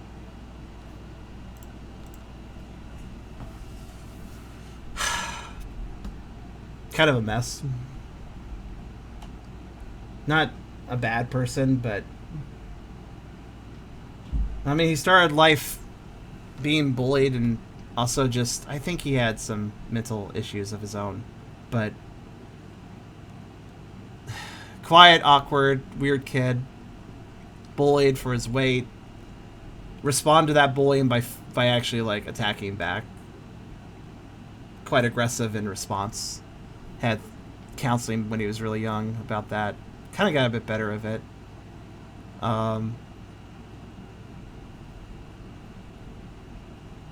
Ultimately not a bad person, more reactive than he should be. Again, I kind of, thinking back on it, chalk it up to him having some mental issues, which is why he would respond to pain, whether it be emotional or physical or whatever. He would respond to that with, you know, punching and kicking and such, even biting. I think it was not so much that he was aggressive as it was that he couldn't handle the, you know, the issues. He couldn't handle the attacks, the pressure, which again could lead back to mental issues. His original early life was fine enough because, fine enough, his father has always been a gigantic, proud, self-entitled, stubborn, fighty, just aggressive asshole. Not always like yelling and ranting, but like so fucking prideful. If things were going along his way, then he would get really upset. If they were, he could be nice, but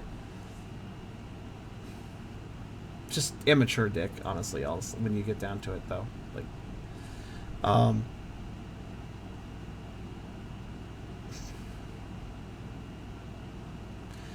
but he was still with his mother, his mom, and his original mother, his biological mother, is a wonderful person. So I'd like to point that out before anybody thinks the abuse involves her. No. She wasn't perfect. She was in an abusive relationship with his father and didn't know how to get out of it properly for the longest time. And Caleb saw a lot of tumultuousness in his life thanks to that. They actually divorced and remarried 3 times, his mother and father, together, to each other, I mean.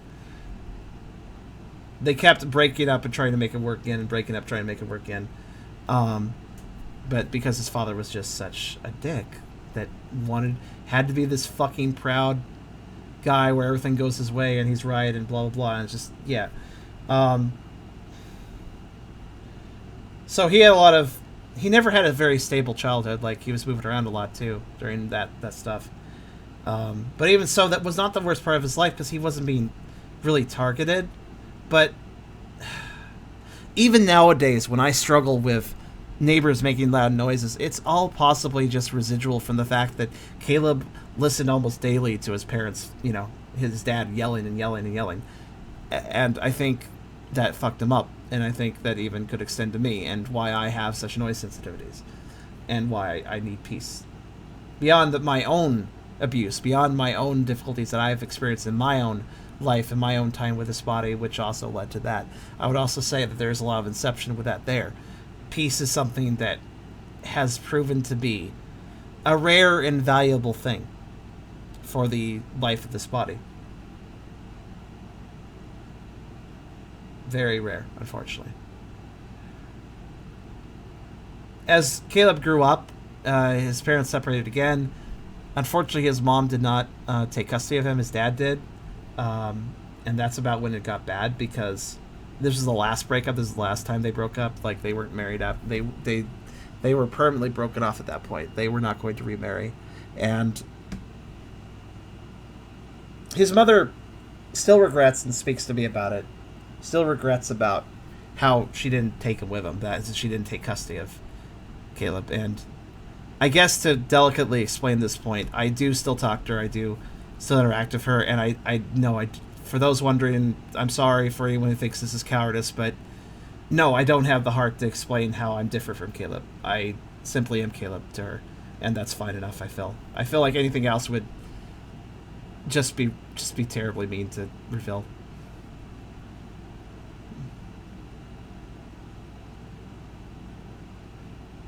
Plus, I do embody charm. As charm, as myself, I do embody Caleb's spirit in some ways. So, I don't even feel like it's a full lie. It's more just something that I feel it doesn't need to be said.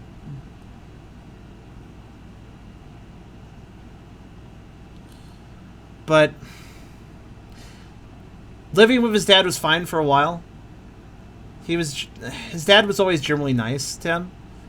But that kind of changed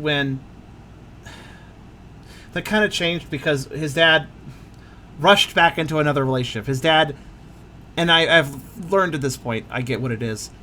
His dad wanted a wife to control.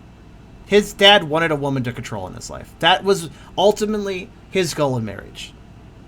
That was ultimately what rustled his jimmies, what made him feel like a man, what made him feel like he mattered. To just push around a female. So, what's interesting, though, is that the person he ended up, this person that I would not even call Caleb's stepmother because she was so terrible, really jived with his dad. And the reason for that is that she was very religious. And, of course, naturally, Caleb's father was, of course, very religious, very Christian. Didn't really affect Caleb or his interests or anything at first. But when this lady got in the picture, this not, I guess evil stepmother is a whimsical way to put it. She, I don't know whether she wanted to impress him or con him. I don't know if she wanted to impress Caleb's dad or con Caleb's dad or whatever. But she was a little bit mental. And she basically expressed to, after they got together, she basically announced, like, she could talk to God. Like, sometimes she can just, sometimes she stays up late at night, she meditates. She could talk to God, and God tells her things, and, tells her what to do about things and such. So, turns out, this stepmother lady didn't like Caleb, and I could tell why at this point. She didn't like him because his dad was nice to him. And she was very jealous of that. She didn't want Caleb's dad paying attention to him. She wanted that attention to be directed more to her. That was very obvious. So, it was pretty obvious. It's pretty obvious in retrospect that if Caleb just fucking killed over dead in front of her, she'd probably be happy about it. Because it's like, oh good, now he's out of the way. So her talking to God thing though, because his dad is stupid and religious and whatever, he totally ate it up and believed it. So what did she do? She started attacking Caleb with that. God said that Caleb shouldn't have those video games. God said that all that Pokemon stuff should go to the trash. God said that he shouldn't be drawing. Throw away all his art. All that art he's drawn over the years, throw it away. It's sinful. God says, etc. It was literally... Binding of Isaac is a game I can't really stomach because while it's supposed to present this idea of like, oh, this is a really crazy, like, religious... Oh, like, look at this extreme, fictitious religious situation. That's what Binding of Isaac presents. But the thing is, yeah, it's extreme, but unfortunately, it wasn't fictitious for Caleb. It's actually fairly similar. Minus the attempted murder. Though, at the same time, Caleb did die from it, so...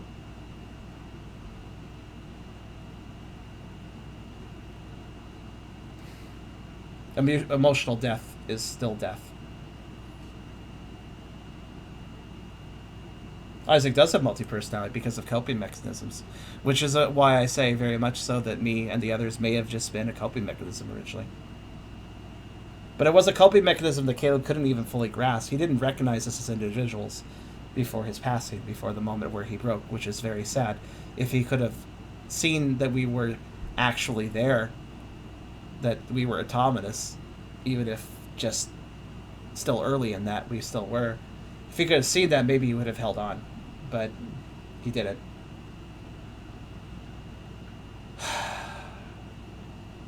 So all of his belongings were thrown away. All of his video games, everything he had owned from a young childhood, all of the art he drew, all the stories he wrote, all the creativity. Me drawing, me coming to the point of drawing for everyone, that was a skill I had to regain. That was a skill that Caleb had, a passion that did get him through things. And that's something that died with him for a while.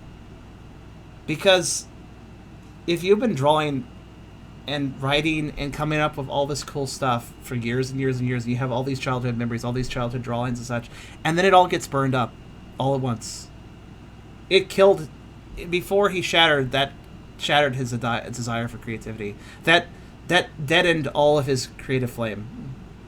And that was a flame I had to restoke to even come to the point where I draw again. And I do believe that damage is why my art progress is slow. That's why I work slow. That's why it takes me a while to come up with new techniques and get better. I am progressing. But I do believe that speed, that slow speed I kind of operate at, is because of the damage that the creative side took from all of that.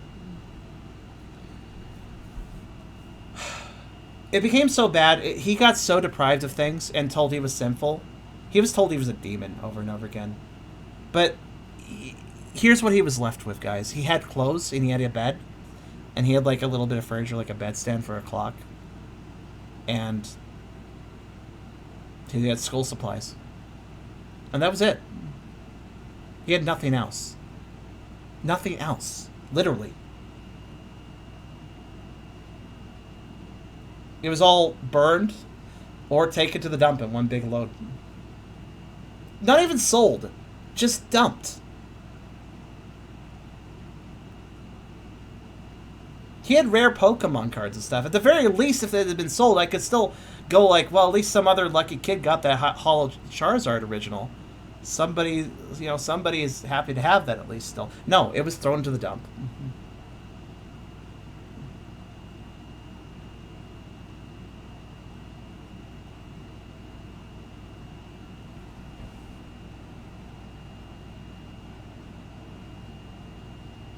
She's dead. Can't tell you how, and I just remembered it in passing, but she was older than his dad, and after, surprise, surprise, eventually his dad figured out, wait a minute, maybe she's lying to me about the whole talking to God thing, and broke up with her. Sometime after, I think she was trying to pull a con or something at that point too, which she picked up on finally. But apparently a couple years after that, she did pass away. Don't know how. And I'm not going to say good or anything, because that's wrong. Even for all that she did, that's still not correct to say. But it does close things out, at least. In a way. She did worse, though. I mean, there's other things, too. The boys' ranch I went to, for instance, was her trying to ruin us. Again, like I mentioned earlier. But that branch was actually really cool. And actually, I think I consider it a net positive. It may have been a Christian ranch, but it was very practical. It was all about just working hard and having a good meal at the end of the day, and just, having some nice free periods where you can read a book and stuff. Like, it was a little bit, like, it was very much regulated, which kind of, if I want to be really dramatic, kind of reminds me of how prison is regulated. But at the same time, it was actually kind of nice. I have to say. I think it was a good place. But another thing that was attempted, so when Caleb was still around, I think for all her bullshit, the stepmother did pick up on us, me, Mizuko, to some degree, or maybe she just got lucky, I don't know. But she said to Caleb's dad that Caleb had some demons with him, right? And those need to be exorcised. So literally, Caleb was taken to an exorcist. And he did a bunch of weird shit. And Caleb was weirded out, but not really, like, harmed or anything, so don't worry about that, at least. If you're wondering if we're demons, I don't think we are. The exorcism did nothing.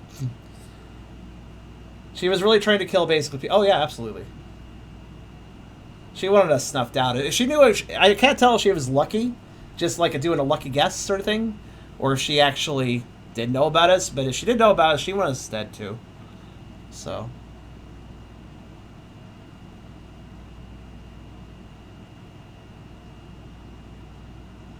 Anyways, that's... Caleb eventually, you know, having no belongings, being abused, being told he was a demon over and over again, in addition to...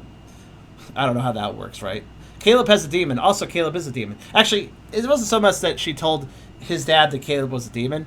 It was more specifically that she told Caleb himself that he's so sinful that he's basically a demon. She told him over and over again just how sinful he was, how terrible a person he was. He believed it after a while. Because it was incessant. It was over a year of that. So I think part of the reason that he shattered was because he literally thought he was the scum of the earth by the end of it all. He thought he shouldn't exist, so he didn't. After a while, he just didn't. And so there's the answer to the question that I was asked by Art. Basically, who was Caleb? Unfortunately, I know that wasn't covering a lot of him and what he thought and what he did, but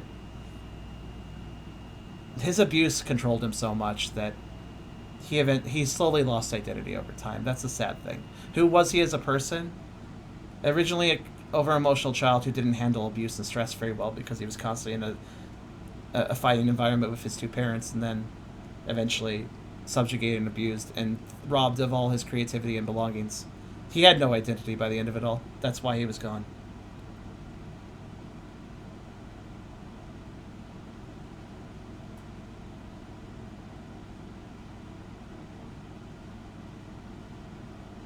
But yeah, Art, go ahead and ask me the other thing.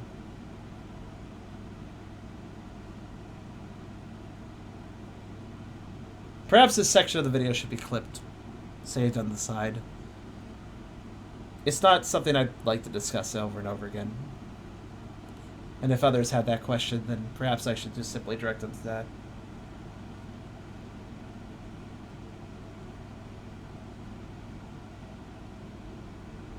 And that's just Caleb's pain, let alone my own. My own life after I took control of this body had many misfortunes itself. I was homeless. I had my belongings stolen. I was almost dead on the streets. I was kicked out of a house and brought to the homelessness thanks to just coming home one night and having all my stuff at the door locked.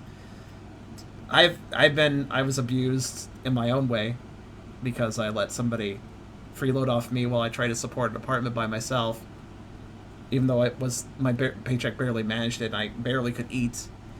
Barely could eat.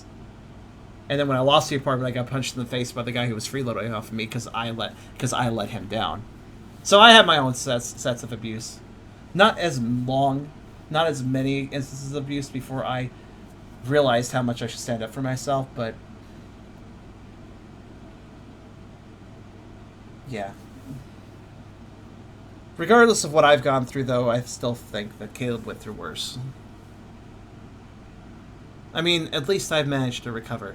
Not perfectly, and I'm still working on some stuff, but I have managed to recover.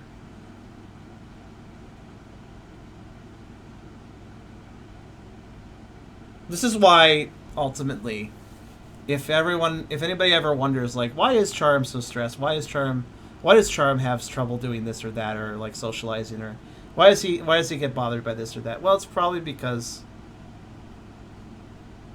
I've seen a lot, and sometimes I can't deal with everything.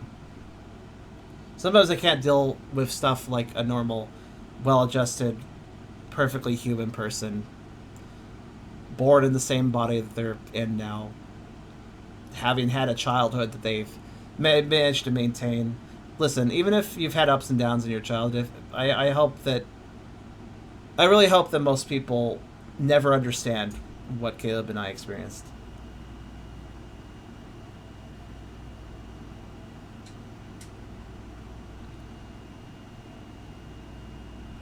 Yes, Key Squid, it was a person that actually figured out my pet's nature and agreed to a pet master relationship, not because they were interested in doing so, but because they knew that it would give them control over me, thus making it so they could freeload, losing their job very conveniently just 2 weeks after we got the apartment, not getting a new job, and making a slob of the apartment while I used all of my paycheck to try to hold the weight of the apartment before I finally collapsed after a number of months of doing this.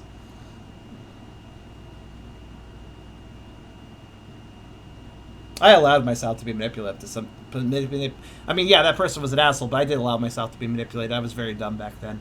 Listen, I was trying to figure out how to be human. I was trying to figure out what this all meant, what this world, how this world fucking worked. You know? Yeah, it was back when I was working at Walmart.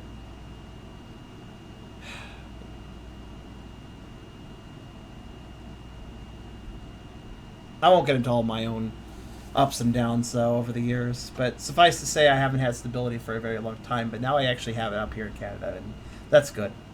It's a shame, though, that I had to hang out with that father. I'm in Canada thanks to him, admittedly. As much as he's a bad person. He was a Canadian citizen. I was able to claim Canadian citizenship through birthright. But I was only able to do so because he directly worked with me, provided documents, and basically came over to where I was in Pennsylvania and worked with me directly, physically. And I gotta give him credit for at least caring enough to do that. I don't think he ever hated Caleb, but he sure mistreated him. Not directly, but more indirectly. I would say, like, he's a terrible person towards women, though. Because he had a new girlfriend when I was hanging out with him, trying to get the Canadian stuff arranged.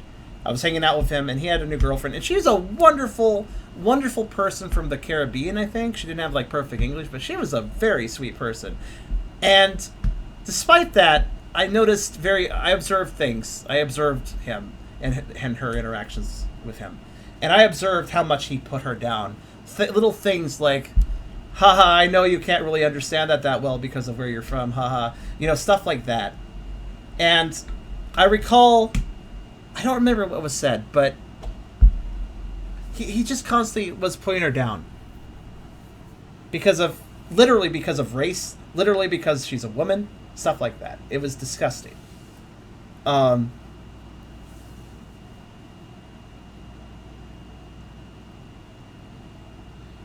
don't remember what it was, but one time we were at a food court. She went to use the restroom, so it was just me and the father. And I remember him quipping something about her that really was just him trying to buddy up to me, you know, like, women, am I right, kind of comment, right? And I was like, I didn't respond. I was just like, I need your help to get to Canada, so I'm not going to respond to this. But I'm also not going to respond in favor to what you just said.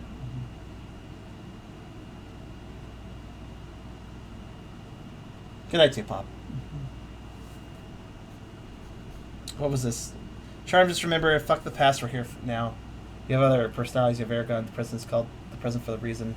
It's a gift, focus on the gift today and not the charm of the past. Trust me, man, I know.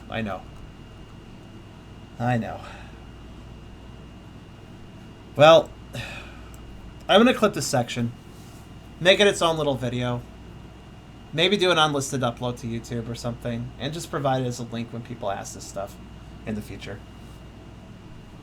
I think that's what I'll do.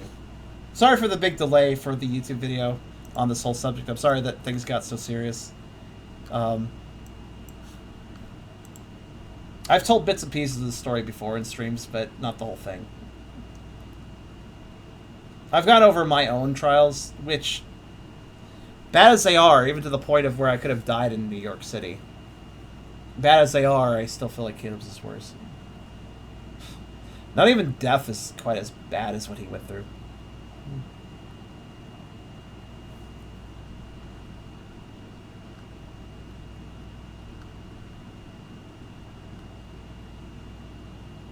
But, yeah. Ark, you had something you wanted to ask. Let me see. Did I miss it? You want to try and help muffle as much positive reinforcement support as I can give. I appreciate that. What can I help to do? Start reversing this. I don't... It's hard to say. It's really hard to say what you could do to help, but it's something I might have to think about. And you said you felt me. You felt me? How can you fail me when these things happened before you even knew me? That's kind of impossible. Nobody is responsible for success or failure with a person they didn't even know. And with a person and their trials before they even knew them.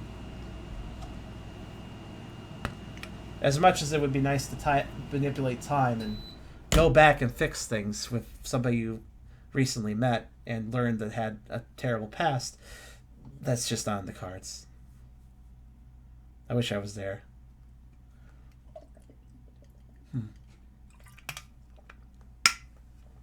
I didn't even cover everything. There's one thing I don't want to cover that Caleb went through with a teacher. A different form of abuse, and that might be enough to tell you what happened. But suffice to say, school itself was not any sort of break from the pains.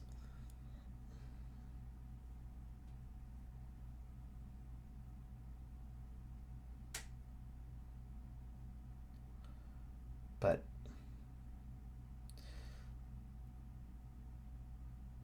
anyways, I don't share all this stuff very often because I'm not looking to generate a pity party. I'm not looking to bring people down. And I'm not looking to see, I'm not trying to act like I deserved more or that I am trying to earn sympathy points with people. That's never been my goal. I'm pretty honest. I'm pretty open about myself. I'll let people know if I'm feeling bad, and I'll let people know if they can help me out. But I don't manipulate. I could. The only reason Caleb got any peace whatsoever in his life was because he learned how to manipulate. He learned how to lie about situations, set up fabrications, just so that stepmother would get off his back, get off his radar for a bit. It only was ever brief, but any manipulative skills that I have are thanks to that. Thanks to him having to do that. It was a desperate thing. I don't blame him for manipulating situations. I really don't blame him for his manipulations because it was just an act of self-defense. But admittedly, though, that manipulative observational skill set is something that can easily be turned around to a lot of empathy. The thing is that manipulation and empathy, they work off the same basis. The same idea of looking at people, figuring them out, understanding how they work, understanding how they tick, understanding how they're feeling from moment to moment. Those observations both allow a bad person to manipulate people and a good person to empathize with people. So, interestingly enough, anybody with a good sense of empathy could technically manipulate as well. But generally those that demonstrate empathy would never be the sort to manipulate. So, anyways, you've easily turned out like Misty, a monster, but instead became something beautiful. I'm a flawed gem at best, but I try my best.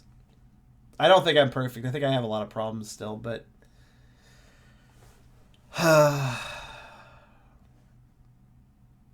it's not really hard to talk to people, it doesn't really change. Talking about this doesn't really change whether I'm talking to one person, a voice call, or an audience, or whatever. I'm pretty not shy when it comes to talking to groups, at least under circumstances like this. So it doesn't really change it too much for me, but just the simple act of talking about it all is pretty exhausting. Good people can have flaws, absolutely. But yeah, any wrap-up questions before? I kind of just sat back. I couldn't really draw as I talked about this, so I just kind of sat back and talked. I'd like to get back to the art, though. Any last questions before we change topics again? Helping me out with problems? Just help me reach my aspirations. Work with me and try not to add extra stresses to me. Don't try to be too overbearing, but be friendly, but don't push me around, and just work with me. Follow my social cues. Try to empathize with me. Try to read how I'm doing. I'm pretty honest and obvious about how I am doing, so it shouldn't be that hard if you pay attention. Try to work with me and not against me or on a different rhythm than me. If people work smoothly with me, then if people work on my rhythm, that's always appreciated.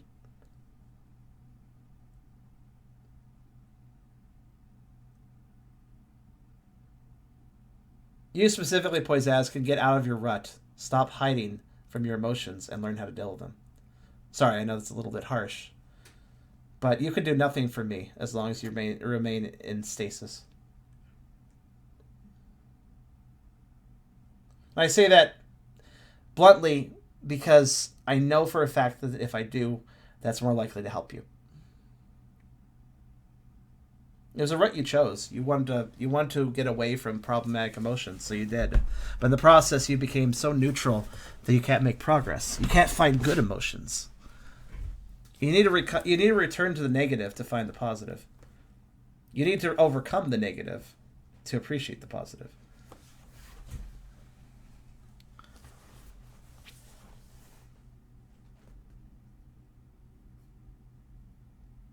How do I do that? Well, the simple answer would be do the inverse of what you did to leave your negative emotions. But I'm not really one to say. As you chose that on your own, it's really only you that can decide how to return to that. Also, I don't think I'm the best for giving advice right now. Not after this conversation.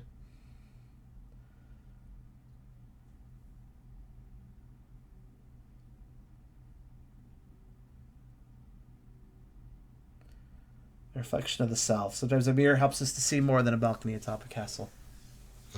Yes. Sometimes with a mirror you can catch details you would not have noticed if you had just simply turned around.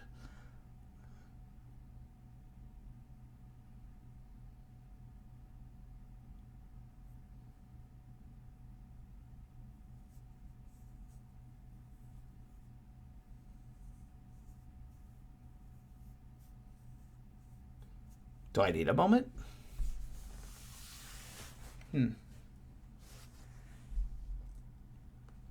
No, I think I'd like to continue. Not a journey made in a single step, but one of many steps that's best taken with good company at your side. Yeah, I'm just glad I have the time bar at the bottom because it'll be easier to figure out when in the video that I need to cut the segment. At least I turned off the music too, then make it more obvious on myself. Sorry if I'm talking a little quietly. Karisfris, I will look forward to talking to you tomorrow. And as to all of you who feel bad that you couldn't help more, be there. Support. Come by the streams. Just come by the streams. If you can help me achieve my aspirations, that is the most powerful thing that you can do as a general audience person. This goes to all of you who asked the question, all of you listening, either in the present or in the future in a recording. If you want to help me reach my aspirations. And what that means, one of the biggest ones that is a surmountable goal if enough people work together is reaching partner on this channel. And that may seem like kind of silly that I'm bringing that up, like, oh, well, let's just, why is that such a big deal? Well, it is, because not only would it make me feel good to have gotten enough people's attention to reach that, it would make me feel personally good about myself, but also partner really opens up the possibilities of this channel and what we can do, and just the benefits it provides everyone. I just want to have those benefits provided to everyone, including myself. It would make things a little easier. It would make my job easier. And so it would be lovely to hit partner. And it's been 4 years, and it is kind of tiresome that it's been so long. And we haven't even gotten close to the 75 average viewers for partner. So really, if anybody wants to help, the best way to do so is do whatever you can to help me reach that 75 average, whether it be coming to streams or notifying others of my streams, notifying others of my content, getting more people in here. Like, that legitimately means a lot. And we have 700 people or something in the Discord server? It does pain me that so few come to the streams. If there is something we could do to encourage more of those people over here, that would also be wonderful.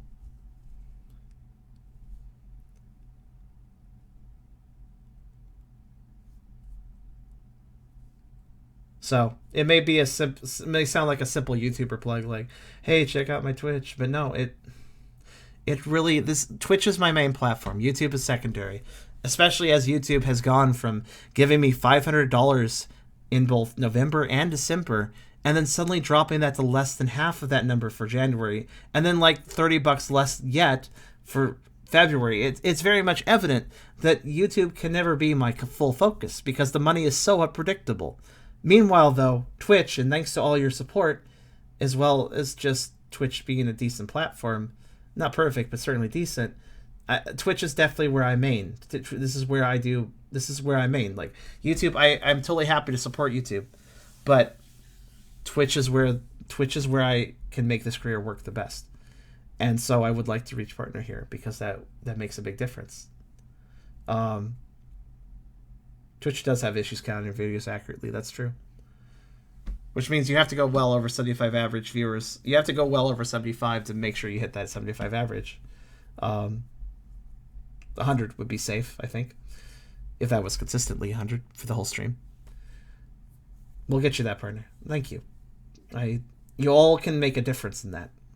None of you individually can get me to partner, but if everyone worked together, if everyone watching my content actually bothered to do their best to come to streams, I know that it isn't always possible, but if they tried their best, I think we would hit it. If all the people in the Discord server, bothered to come by when they could, then that would make such a huge difference. I don't even mind if they just can lurk. Like, if they're not interested in the content, they just want to lurk. They want to, not mute the page because that makes you not a viewer, but lower the volume down and just tab to something else. I understand entirely, and that'd be fine. Even a lurk would be nice. But there are so many potential candidates to come by and help us reach partner on the Discord server. If any of you have any ideas of how to encourage those on the Discord server to come by more streams, I'd be glad to hear about it. Because I've been wondering that myself. It's kind of personally painful just to see how many people we have on the server, but how few come by the streams. I would like that to change, but I don't know how to do it without pushing people around. I don't want to do that. Just for 1 month. People need to, 1 month. 1 month of, say, 100 average viewers would be a nice safe bet. 1 month of people working together to achieve this, would that be enough?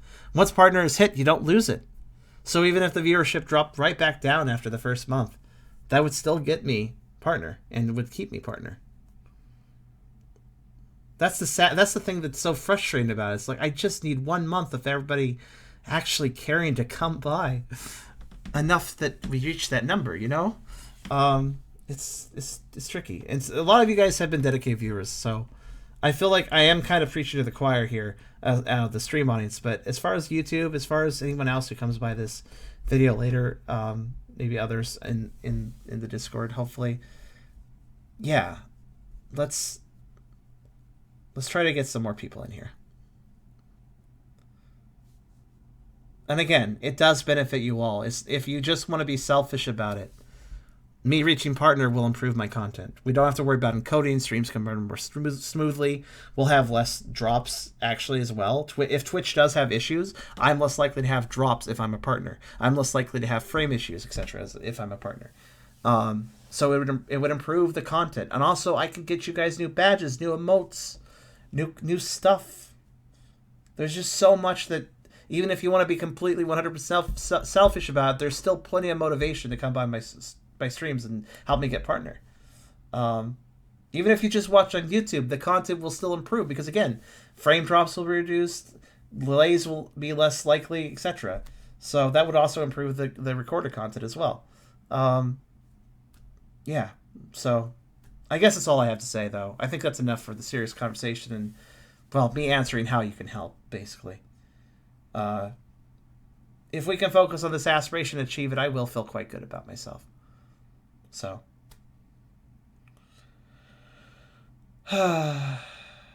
anyways,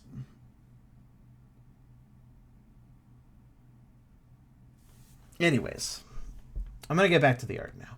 And this will be its own little separate video section. So I hope, not that people enjoy it, it was kind of a sad story, but I hope that this provides some insight, backstory, and general understanding of me and Caleb to all of you. And thanks for listening.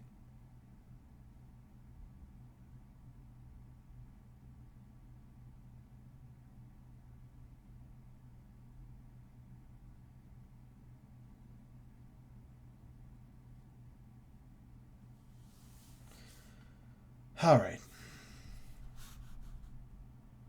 Let's play some music.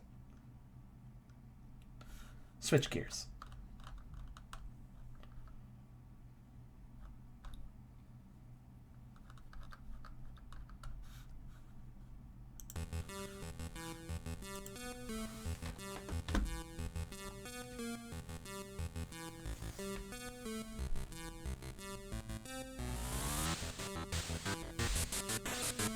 Let's see. We left off with this color layer being finished. Tongue, to put it simply. I wonder how long this project will take.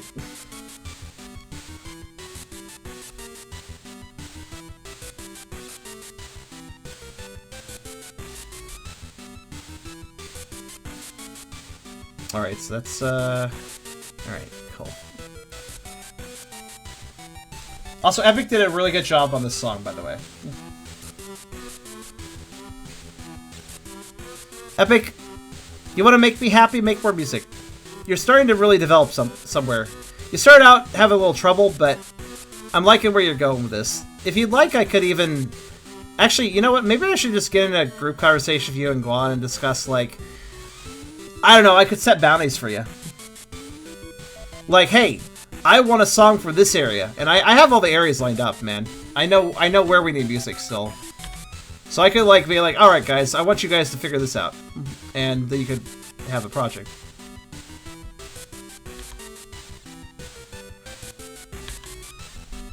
Isn't it good? This is a good song.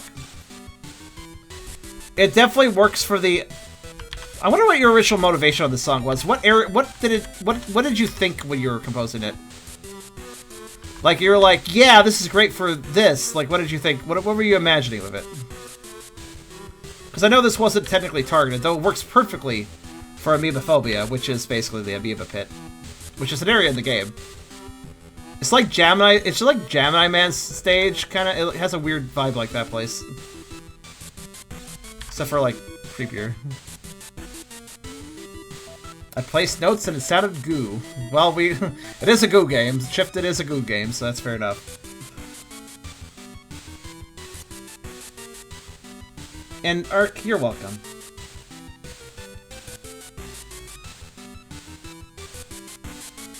Poi, I'm sorry that I cannot help you directly, but it's like I said. You chose to put aside your negative emotions. You didn't want to deal with them. You said that yourself on the Discord. And what I'm saying is, you need to come back to them. You need to allow them to exist. Here's the thing. We all have negativity. It's okay for that to exist. It's okay for that to be there. The thing is to not let it control you. We all have our bad side, and it's if we try to deny that, then that will only lead to failure. But instead, what we need to do is learn how to mitigate it.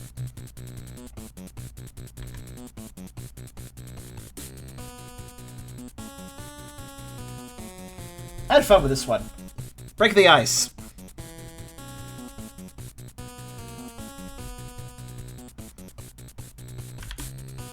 So far, the only boss fight song I've composed. I want to do another one, though.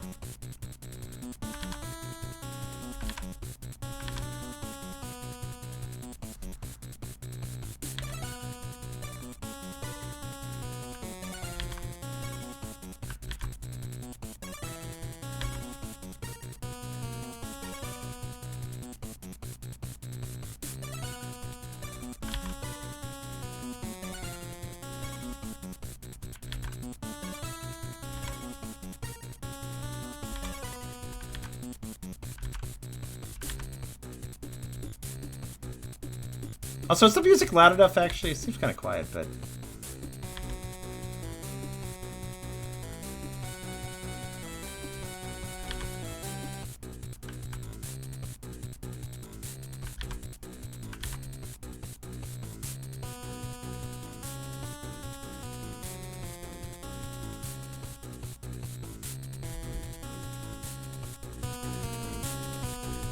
Did it.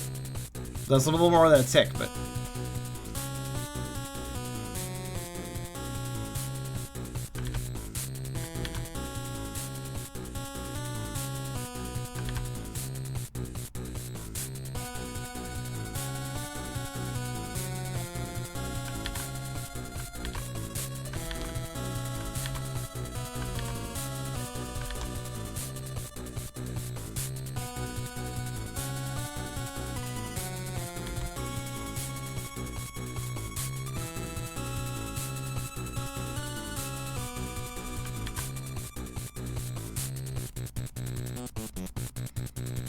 Also, this song is intentionally repetitive.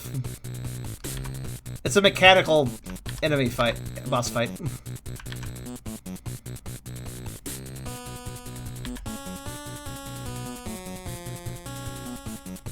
My focus was basically, I want to make this repetitious in a menacing way.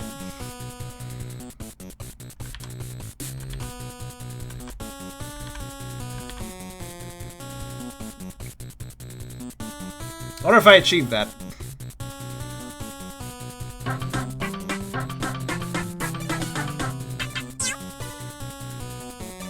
Mist gonna snuggle the pupper. Wants the pupper in his tongue. Well, that is a good place to start stuckling me at. Thanks, Mist.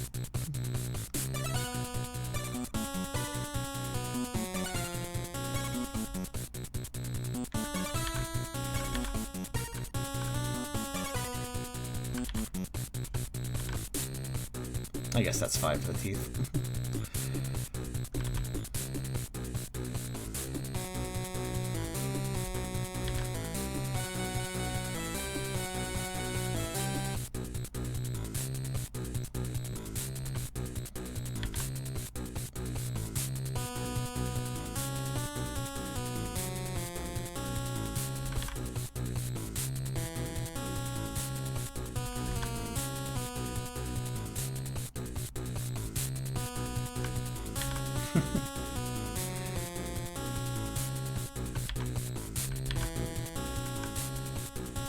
Well, you won't see me complain about getting eaten by a small dragon.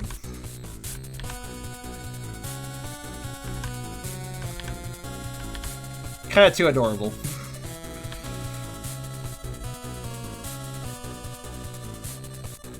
That looks good, I guess.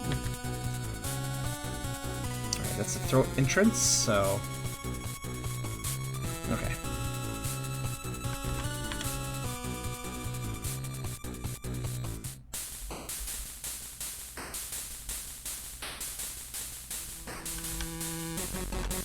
So yeah, I'm gonna play all the shifted music, by the way. Because why not?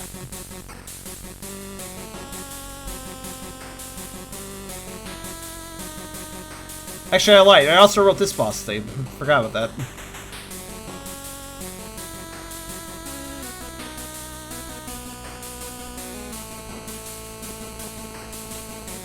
I actually would kind of like critiques, by the way. Thoughts on the music, basically. Especially those of you who haven't commented on it before, obviously. I'm sure for some of you this is your first time hearing this.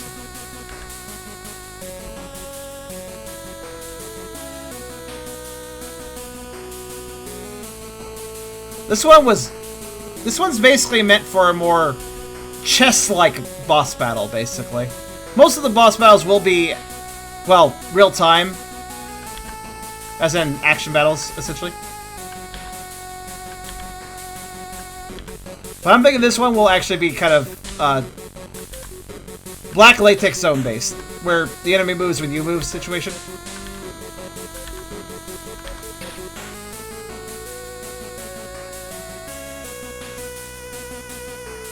I understand, Blink. I'm sorry to hear that, and I'll see you later.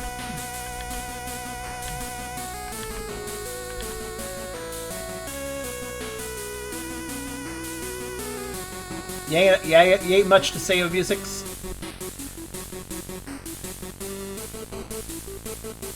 That's fair. Curious what your argument's about. Maybe you can let me know later. Maybe I can help.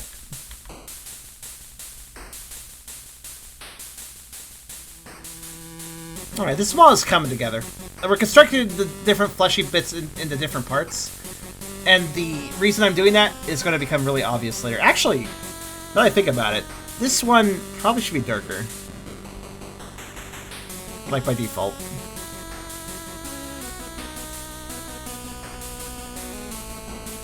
That darkness? I don't know.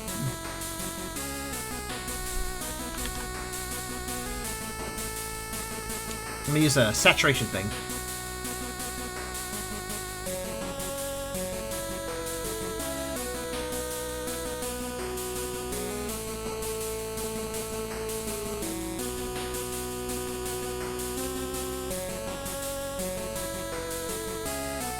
Reduction of luminescence with an increase of saturation. Usually is a good way to do a Maw interior. Let's see.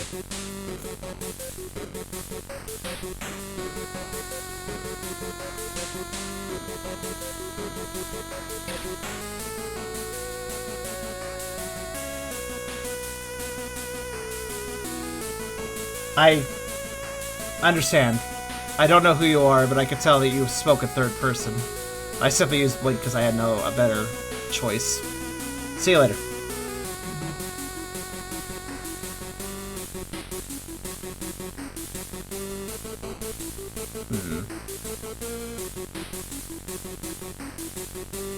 It is a shame to see parents breaking others still.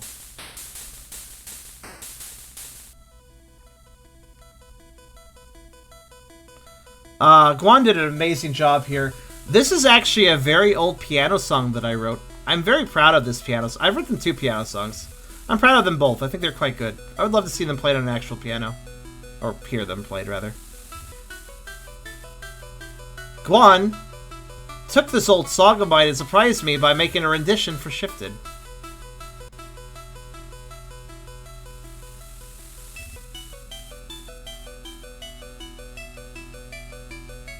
Blake may have multiple personalities, or he may have detached himself from himself to deal with the issue.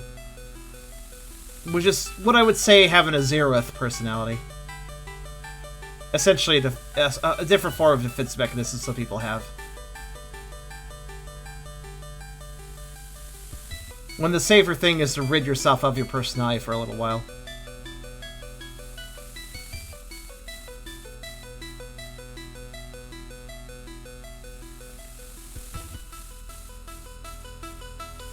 I'm not sure I like the hue of this. I want to think about this. I might want to pinken his. I might want to. I don't know. It's a good color, admittedly, but I guess it's fine, probably. Yeah, actually, it's probably pretty good. Okay, never mind. Ignore me.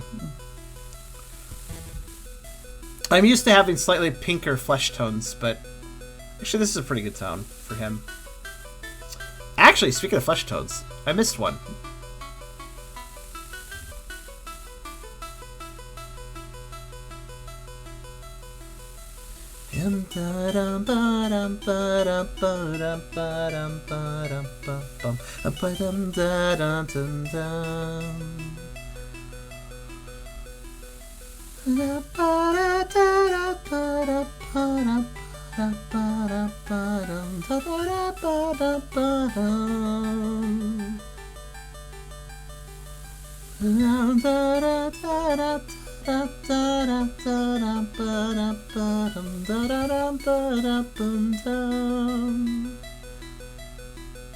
This is such a tense piano song that I wrote. Like, it never goes to a climax, but it stays interesting throughout the whole song. By being this... Ah, man. Guan basically one-for-one did and just added a bit of extra flourish to give it a little bit of percussion, which really added a lot to it, actually. But more or less, this is the exact same melody.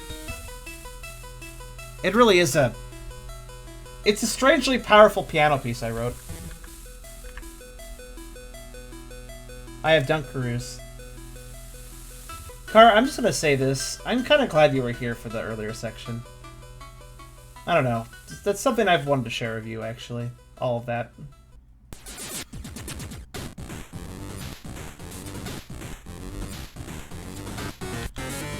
Ah, this one. Boss theme that Guan wrote. Honestly, this boss will be a lot of fun. This is basically be a giant lumbering dragonish thing that fills an entire hallway that you're running down.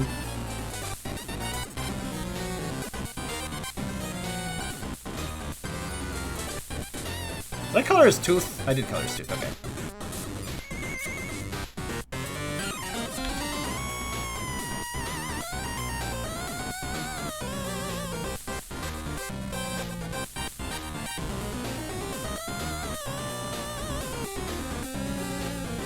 I actually have to wonder if I should keep the red lines or make them black. I'm still baying that.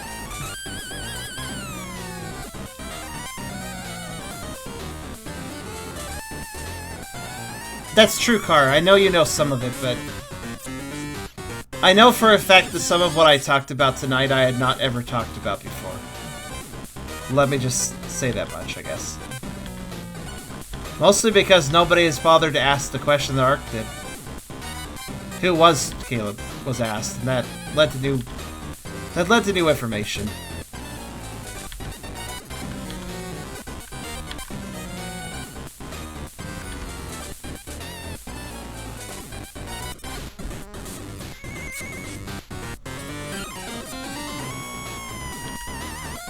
As for repeating it, that's why I'm going to save the section separately. This was the best, I guess, package of this information that I have given, so...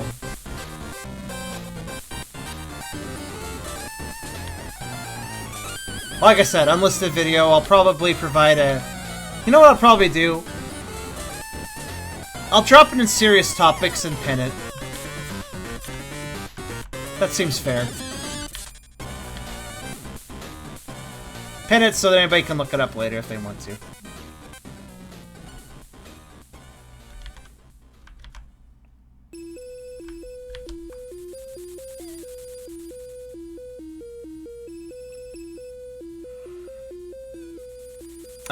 It is personal, but obviously.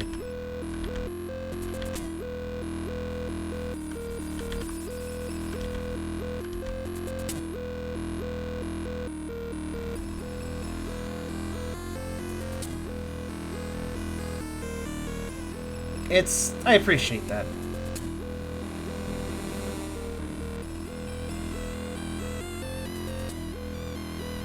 The ultimate thing on my mind after explaining all that is mainly just that I hope that nobody has experienced things quite like that. The thing that would bring me solace is that others have not experienced things like that, but unfortunately, as Blink is forced away from not only the computer but himself, due to his parents arguing and yelling at him about something, well, it's very clear that people still have to deal with this sort of thing. I actually was talking about something which kind of relates to all this, almost. Well, no, it's not really the same. Because in this inverse situation, the kid is great and the parent is terrible.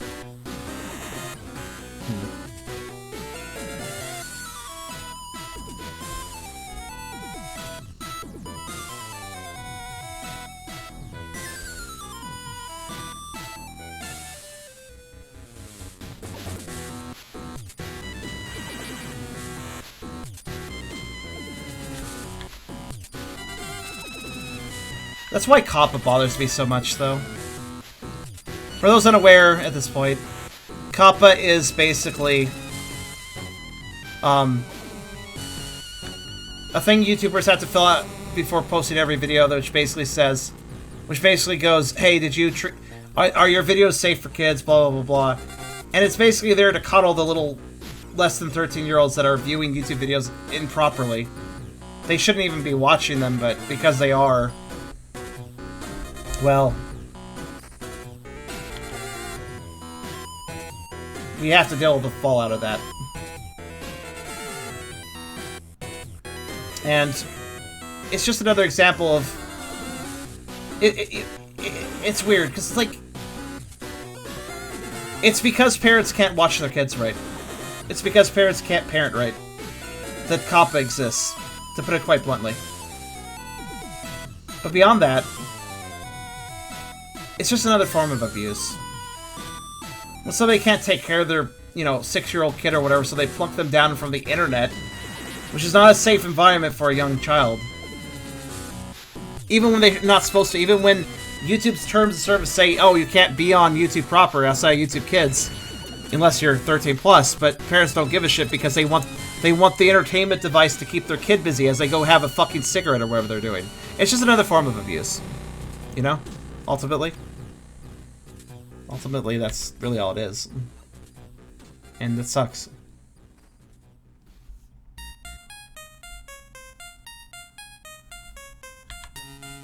Not only that, but it's abuse that the government coddles, makes COPPA for, just to defend the parents. You know, those terrible parents that aren't doing anything right.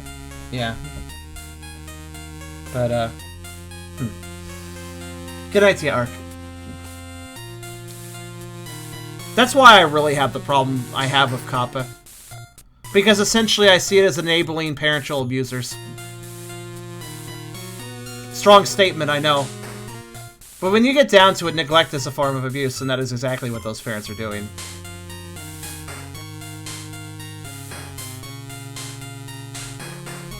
And the most shitty thing is that once the neglect is obvious, what do those parents do? Do they ask themselves, do they go like, oh shit, I gotta take better care of my kid, they're like viewing stuff they shouldn't because I put them down for this device. And also, I need to parent better, I need to do a better job, I need to make sure I know what they're doing, and like train them to know where to go on the internet is safe. No, that's not what they decide. They decide, oh, the problem is on the things that they were watching, not me. I'm not the problem. I'm perfect. I'm a great parent. So I'm gonna blame YouTube. I'm gonna go blame the YouTube creators. I'm gonna go blame all the people making content on YouTube. I'm gonna blame all the websites. I'm gonna blame all the people behind those sites because it's their fault, not mine. You fucking cowards. These parents are fucking cowards. They can't live up to their own responsibilities that they accepted by having that kid. Yeah. They double down. They blame everyone. The damn kid holding the bag. And again, what does that do? They're using all that effort to say that they're perfect. They're more interested in their damned egos than actually helping their kid out. That's why I hate That's why I hate that I have to adhere to COPPA. Because by adhering to COPPA, I feel like I am adhering to parental abuse. And given everything I talked about tonight, you can understand why that is not something I want to adhere to. It's frustrating.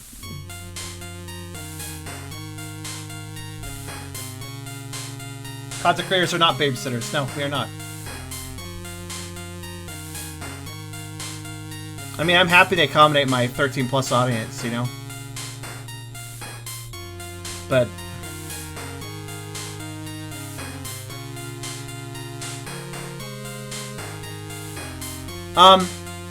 random art question for you guys.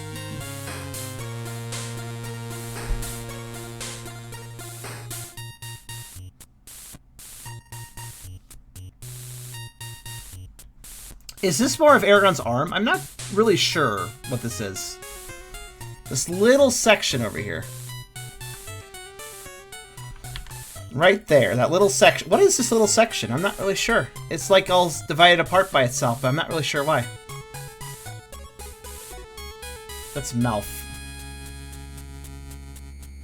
Tyranny is a delicate balancing act that next to no one can perform perfectly. Too many parents fall in the trap that they must appear perfect to their children. And by trying to appear perfect to their children, they don't teach their children how to make mistakes and succeed past them. By trying to act like you're perfect, you don't show the act of falling down and getting back up, which is terribly important to teach a child.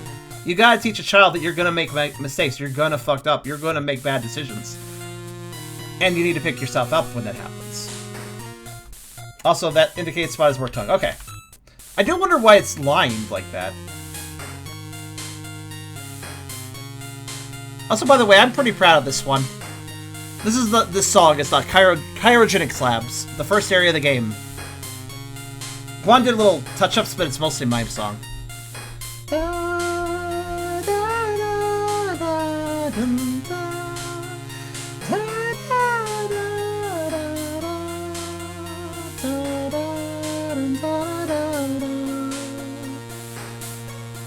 I did a good job with the melody, I think.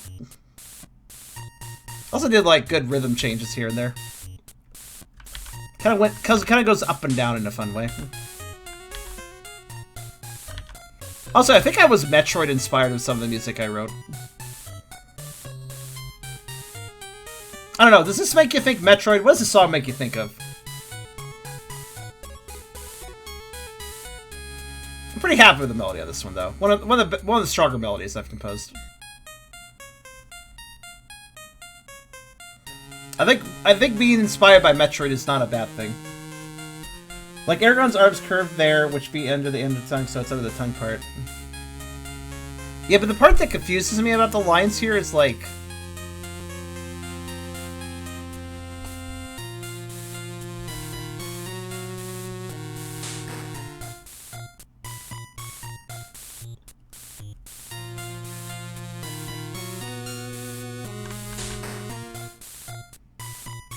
those parts.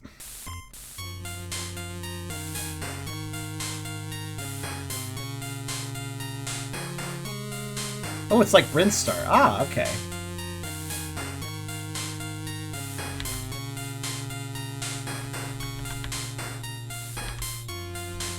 Yeah, I think this would actually be better if I did, like... that? I don't know, though.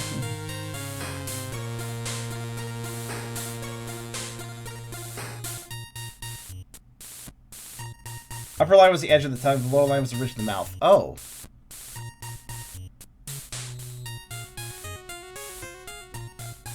Tooth, maybe? Okay, hold on. I've unerased the lines. I'm looking again. Okay, I see your logic, because there's a tooth right there, too. So that could be a tooth. Okay, so...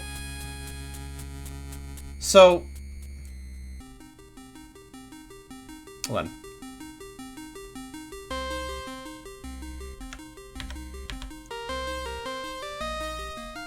So I could totally see this being it. Oh, goddammit, wrong tool.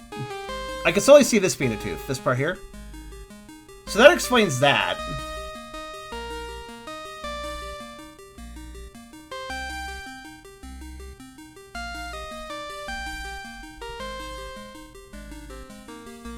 Yeah, that's convincing enough. But the question is, what about the other line? The other line can't... this is not... like, this can't be a tooth. Oh, I get what happened. I think I understand now. I think that is a smush... I think this one...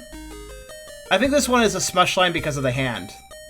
But it goes to the edge of the mouth, so it looks weird. See, it's the hand reaching under the tongue. It's a smush line, right? So, the problem with that smush line is that since it reaches the edge of the mouth, it gets confusing. So what we want to do...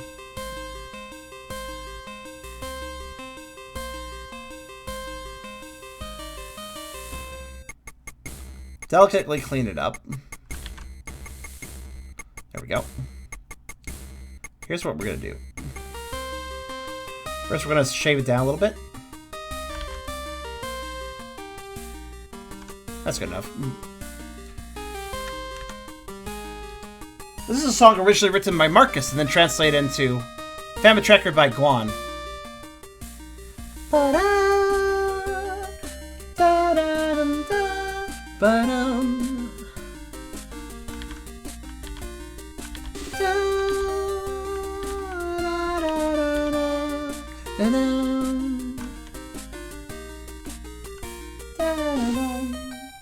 It's written for the hydroponics area. Yes, Note Block song originally. So anyways, there. How's that look?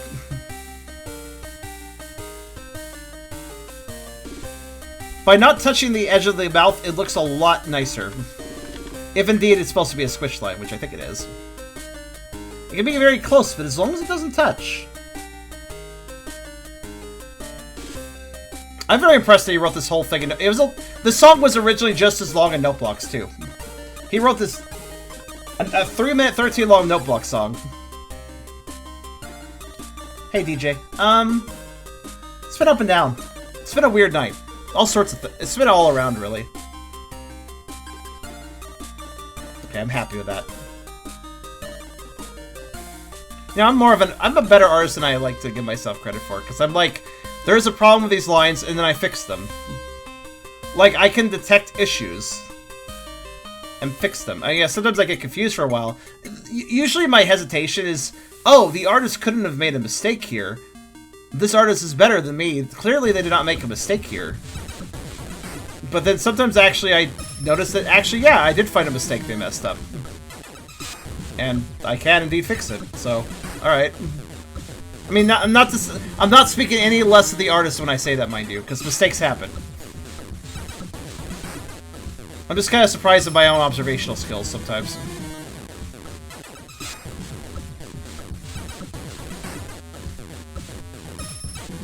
I'm still not sure what to do with that bit of flesh, though, I'll be honest.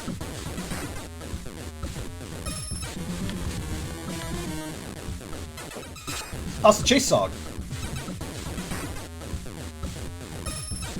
I played Monster Hunter, but I got very bored. After doing a number of... I just like, this is boring, I'm just trying to grind for gear. This is really shitty, I don't like this. The fights are kind of fun, but... eh.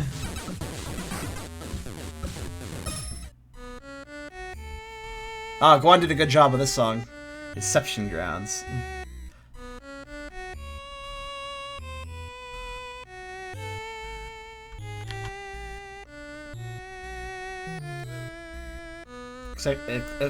AKA the Polynite Labs.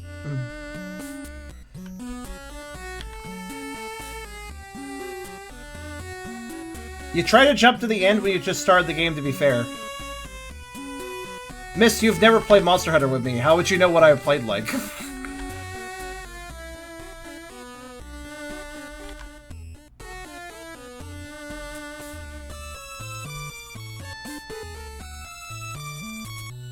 What? Did you? I thought I played with Eragon and Zelator.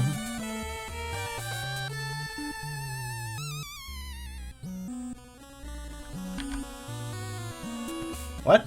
I don't remember this. Also, jumping to...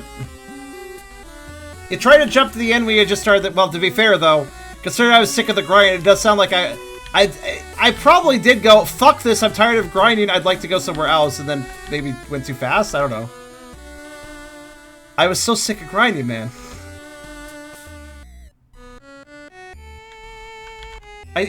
Monster Hunter's formula is fucking not for me. It's kind of cool to fight monsters, but then you realize, oh, I'm supposed to, like, just grind for a while and boringly gather materials so that I can eventually make something neat. So that I can actually fight other things.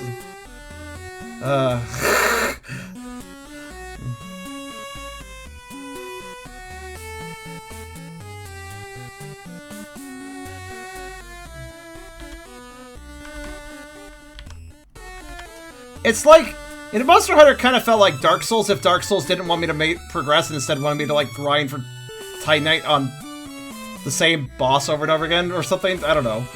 Can't really find an example, but...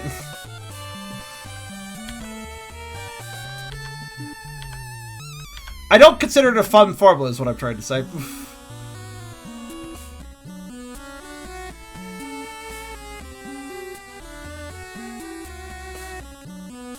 Yeah, I mean, people keep saying that that might be tongue, but I also have absolutely no idea what the fuck the tongue is doing if that is tongue.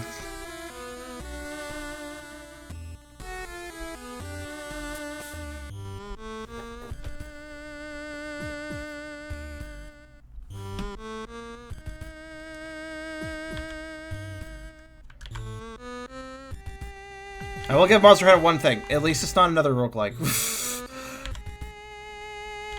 I do like its world design, it's just... I feel like the world was not... I feel like considering that I was supposed to be grinding in this environment, and while it does have some living and breathing details, which is kind of cool, like things moving around and doing their own thing, I honestly feel like the environments were under-detailed for the amount of grinding they expected me to do in them. Is I guess how I put it. I'm not saying the environments were bad, but for the sheer amount of time I'd be spending in them, they weren't good enough.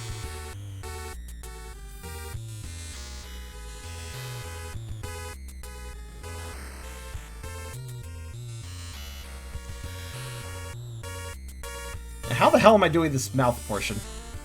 Well, I guess it would be actually there. By the way, this is the incinerator. This is the incinerator basement. The incinerators, basically. This is where they dispose of polynites. Except for some of them don't die completely. So this is basically your zombie zone.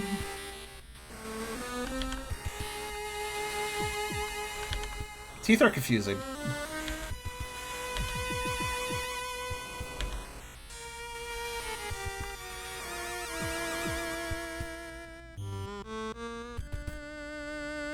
And good night to Alex. Teeth are weird. Hold on a minute. Is that... How do I want to tooth this? To tell you the truth, I'm not sure. Actually, no, that's probably... Actually, you know what? That works. I'll just do that. Alright, moving up here.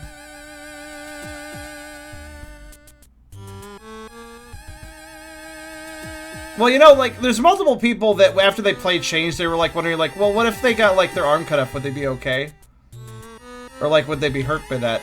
There's a lot of people that were asking those kind of more morbid questions. The Incinerators will give you the answer with Polyknights. You're gonna have some really dismantled Polyknights lurching around.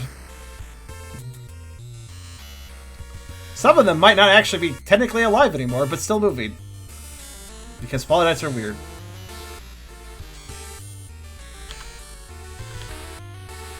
And also dangerous. Oh, I'm gonna go full horror in that zone, holy shit. See, they're goo creatures, so I can get really graphic without it being, like, gory, you know? But still also super unsettling. So much I can do with that. Also, it's very good on the lore, because it really indicates just how much value the facility put into the Polyknights after they were done testing on them.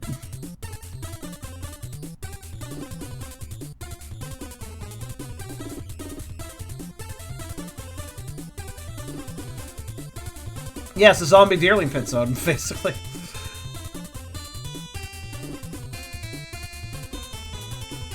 Here's our arcade game. One of several I want to make. Because little arcade games are fun to make. And those are teeth. I just realized that those are teeth. Oh, god damn it. Oh, god damn it. Wait, is that... Hold on! Are these teeth? Or drool? Oh, god. The detail is hard. It's... Wait, it could be drool. It could be drool. I'm freaking out a little bit, because I'm like, wait a minute, did I mess up something? Actually, I think it's just drool. It's just drool that kind of looks like a tooth. Yeah. Yeah. Yeah? I don't know. At that angle, it's really hard to tell.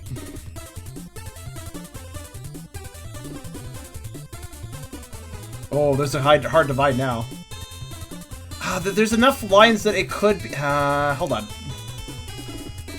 Let me forge ahead of what I'm doing, but then I'll backtrack. If those are teeth, I'm very annoyed. They're very subtle teeth, and I don't appreciate that.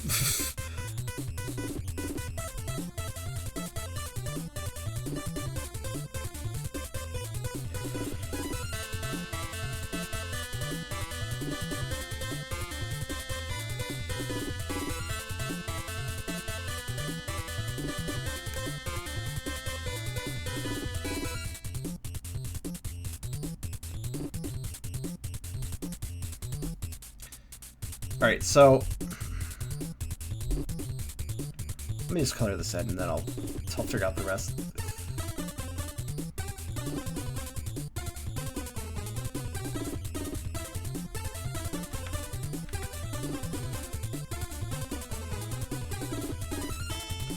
Like, the lineup is just perfect that it could be teeth. Plus, it's kind of, like, look at it, compare this first image to that one. You could definitely convince me those are supposed to be teeth.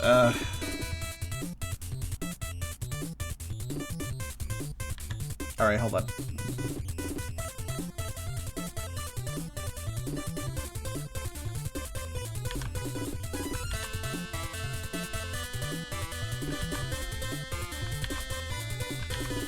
Art's hard.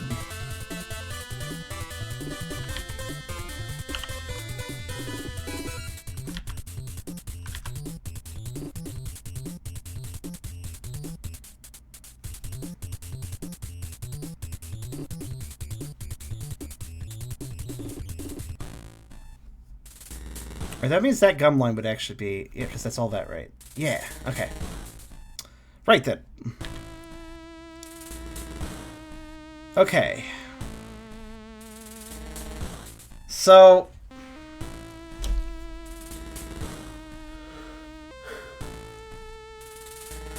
It's really annoying because it really kind of equally could work as Drool and what I'm trying to think it is. It's just, I really hate how it's perfectly positioned to be impossible to tell. Perfectly positioned and drawn that it could be either. Like, it almost feel like effort was put into making it as ambiguous as possible. Actually, hold on, let me save. There we go. Okay.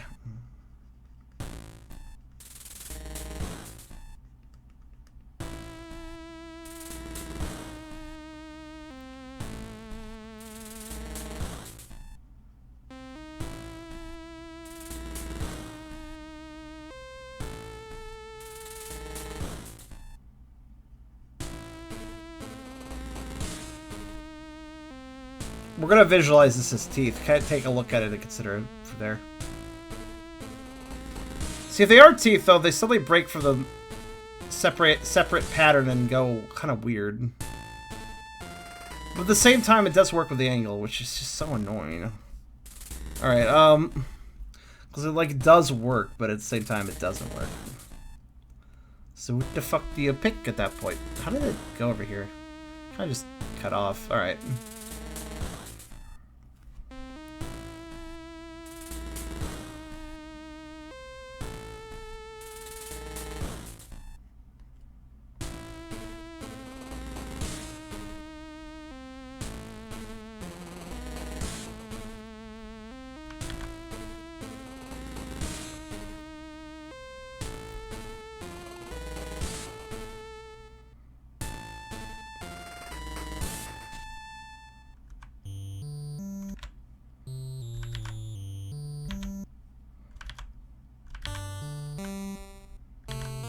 I don't think there's enough to make a teeth. I'm just gonna try making a teeth. I could add lines, mind you. That is always an option, just not one I like taking.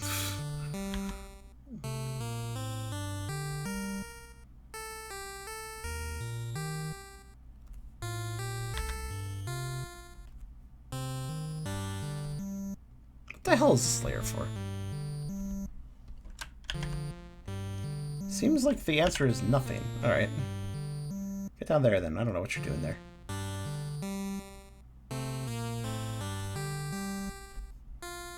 Okay.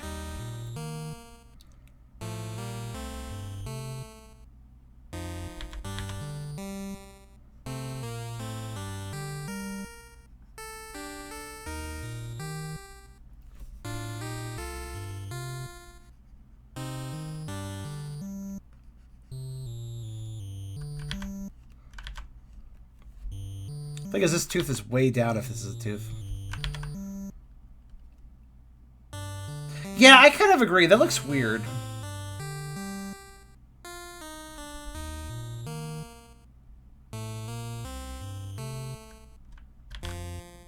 The Droll is a step done after the colors are placed. Yeah, there's no real logical... This is... Yeah, now that I'm actually, like, testing this out... This honestly looked a lot better when it was considered to be Droll. Because even at that end, even ignoring the fact the teeth look weird, it just doesn't look rightly positioned. Yeah. Okay, it's Droll. Or at the very least, if it isn't Droll, it's more convincing as Droll. If that makes sense. What the hell? Not allowed to backtrack for some reason. Alright. Oh, there it goes, finally. It's like, the undo button stopped working, but then it started working again. Alright then. Okay, back to where I left off. Let's see. Ah, good. I made a mistake earlier. That's fine. I was wondering why something seemed off. That empty layer shouldn't have been empty, but it was. And now I know why.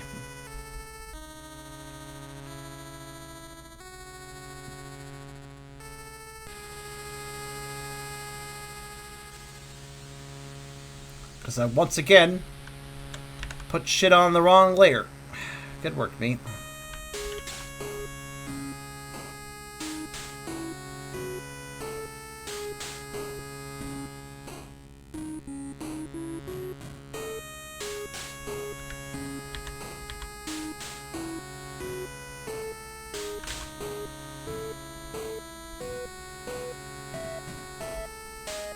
Yeah, that's good enough. Alright.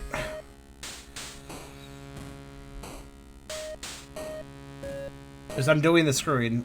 That rhymes. Yet another really good Metroid-style song I composed.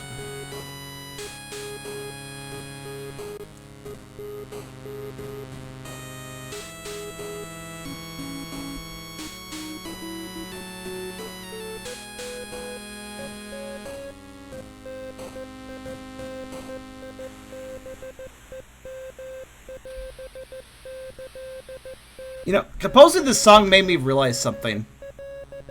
Why do more songs not use Morse code as a beat? It was really snazzy to use Morse code in this song. I think it really gave it an atmosphere I really dug. It's really good. And then it made me think, like, you know, I can't really think of any examples of other songs that have used Morse code like that as a musical no, as a beat, basically, as a melody. I think it's really cool, but I can't think of any other examples of that, of people doing that.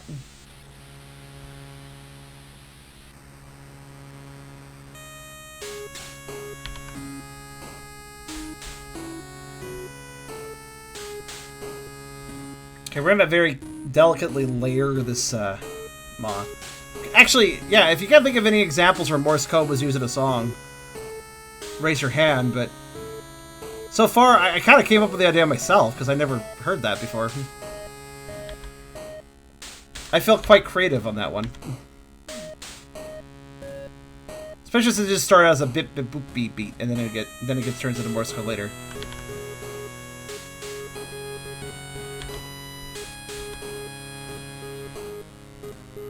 By the way, for those wondering, I don't think this is decipherable, but feel free. I did not intend it to be anything. But if somebody actually wanted to go ahead and bother to try to decipher this, let me know what it is.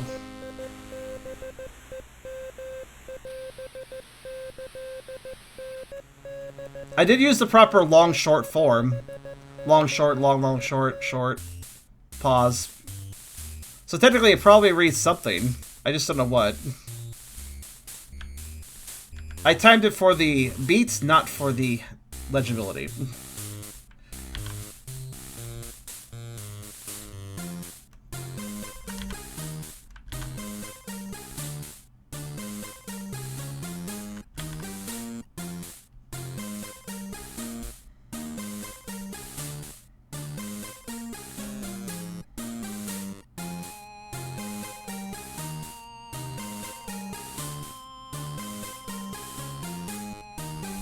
This picture's hot.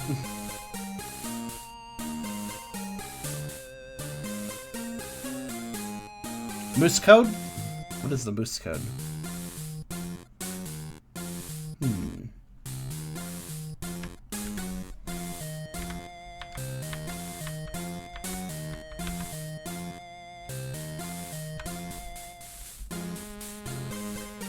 No, I know you're a dingus, but I'm like wondering to myself, what would moose code be? Would it be something about like antlers being positioned in such a way to spell something?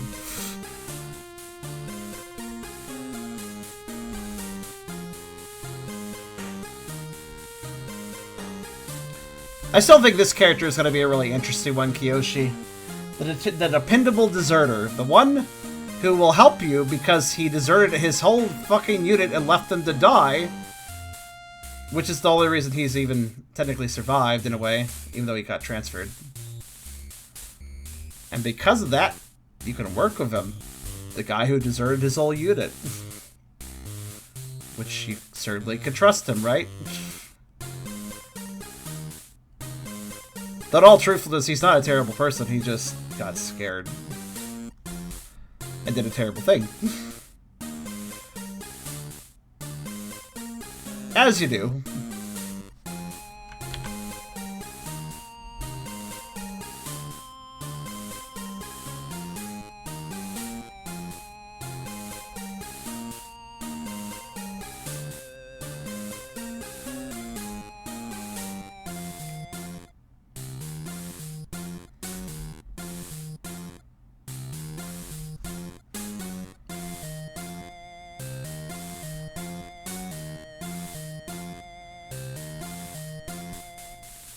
Ego die. Good point, actually.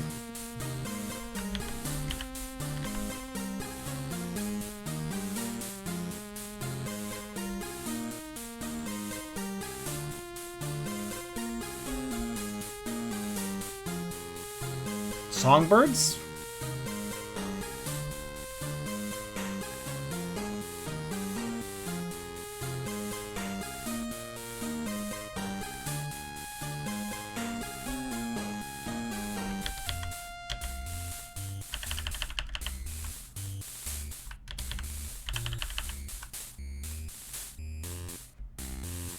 Always trusted Saw's first being Saw. Saw sees all those ones you have to worry about because you never know what they're about to do. So I mean, that's fair. Consistency is a good way to read people. If you know they're gonna be a jerk in a certain way, that could be useful information. It's actually surprisingly accurate.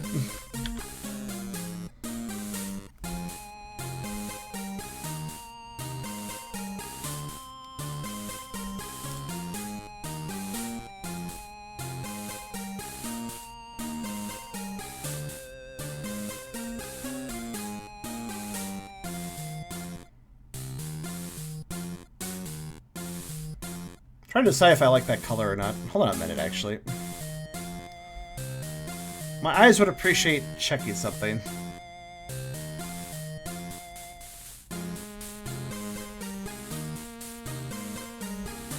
If you're wondering how this picture would look like with black lights. Ta-da! But also that gave me an answer to what I was looking for. With all the red lines, I was really having trouble telling if I was doing the shading well, or the transition of color as well. Answer? Yes, I was. That looks about what I would like. Though, I did make a mistake. Yeah, okay, that's fair actually. It's a pretty easy mistake to make.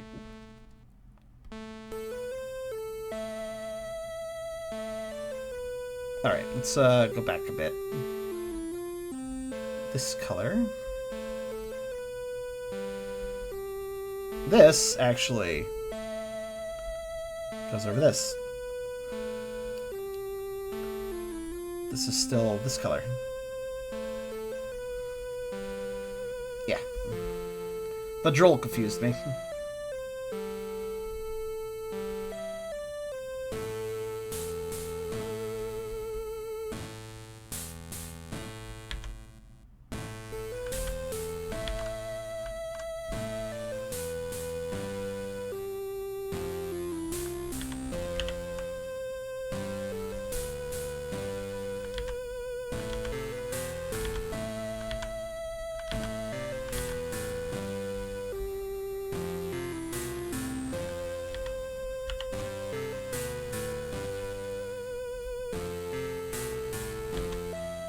Oh, I also like the red lines. I just need them gone for a minute so I could... Admittedly, colored lines can make it a little harder to figure out how to place colors. It's a color distraction, you know? Alright, so let's see.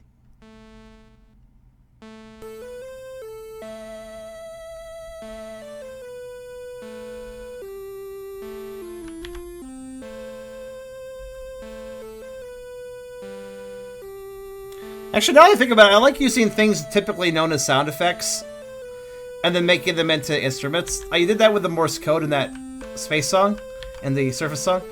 I also did it with this. This is supposed to be a kind of a chill alarm, that da da da da, but it also becomes part of the beat.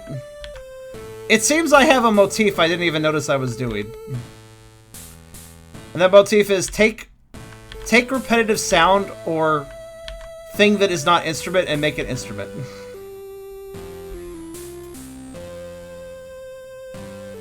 To be fair, that's a lot of fun, so I'll try to keep doing that, actually. Maybe next I'll do it with, like, a water trickle. So if I've cut out of water areas. Actually, have I? Well, not entirely.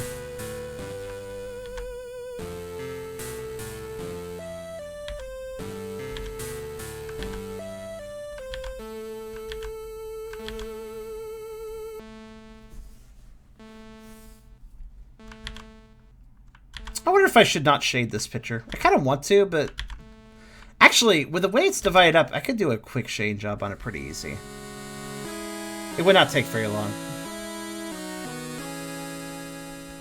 Especially considering how I'm dividing the flesh layers. Yeah, I guess that's not a bad idea.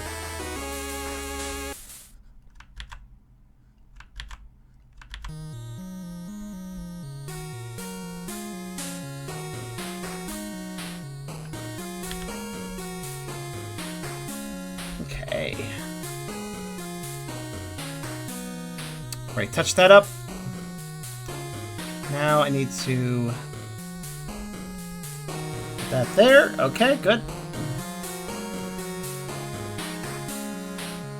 And lastly, the deepest depths of Ativius' throat. Let's see here. I'm gonna do like... I did a good job of this song.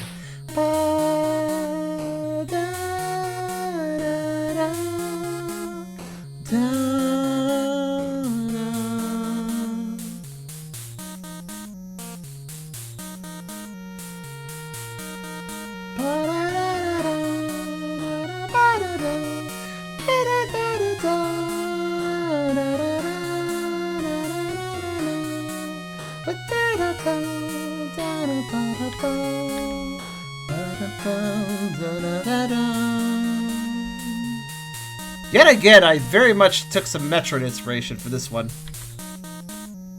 I don't mind this, though. I feel like I am making Metroid music, but not in the way of, like, I'm copying Metroid songs, and more in the sense of, like, I'm making... It almost feels like I'm making music for a Metroid fan game sometimes.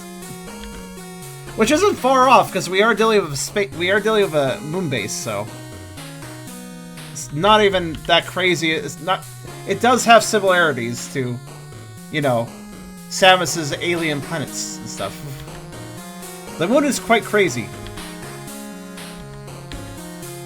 So...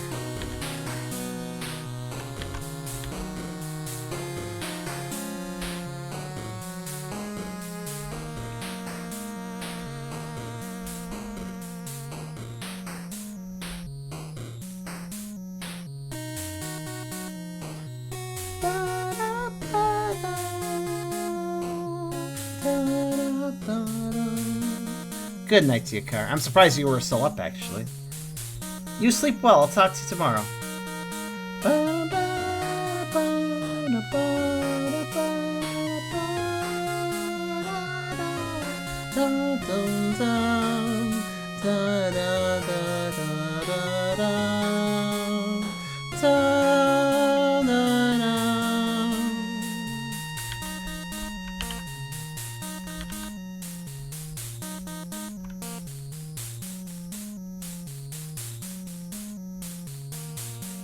You do have off tomorrow.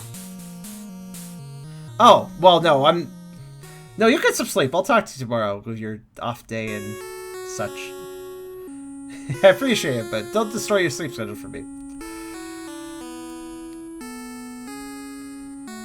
That's a serious statement, too, because, like, I myself don't have a proper straight sleep schedule. If you try to stay up with me all the time, you'll just ruin your sleep. A skilled music man. Honestly, I'm still pretty amateur when it comes to... Look, if you see how some people can use FamiTracker, I'm pretty amateur by comparison. That being said, I am working within limitations that a lot of them aren't. And that is to say that I am, it's... All of Shifted's music is actually using the proper number of channels and such as a Famicom does. In other words, I actually forced a limit. All of Shifted music could technically run on a Famicom. That's actually important to me because I wanted a bit of an authentic vibe. Why I say Famicom and not NES is because the Famicom actually has a couple extra sound channels, or rather one extra sound channel, which honestly makes Famicom versions of NES games honestly sound usually a bit better, because that extra channel makes a difference. But I wanted to stay authentic to that sort of style. I don't know why I did exactly. I don't remember my original reason for it. But I just thought it would be neat to work within some limitations. Usually, if anything, limitations can breed creativity, so... Also, it keeps things a little bit simpler. Oh, I guess we're out of the, we're out of shifter music. Yeah, let's have more side forces, why not?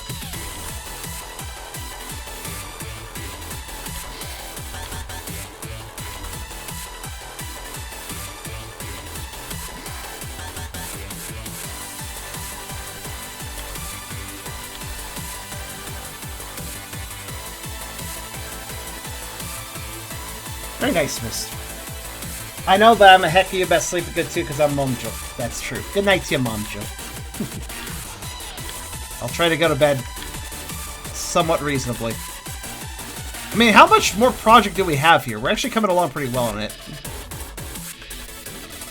This might not be quite as long as I was worried about it being.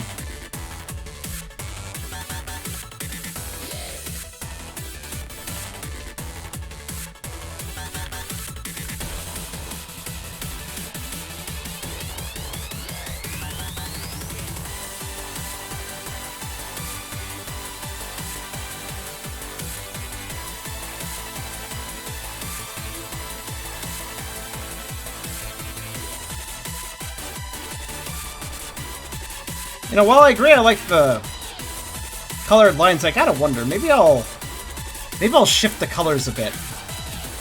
Something that complements all the warm colors between Eragon and Ativius' mouth better.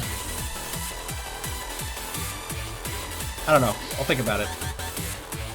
Well, okay, we have a lot to do, because we still gotta do all the fluids, and then we gotta do the fire, and then we gotta do the blush. These are separate elements. Sort of. I don't know how long the drill is going to take. We'll see. I do have a simple technique for it, though.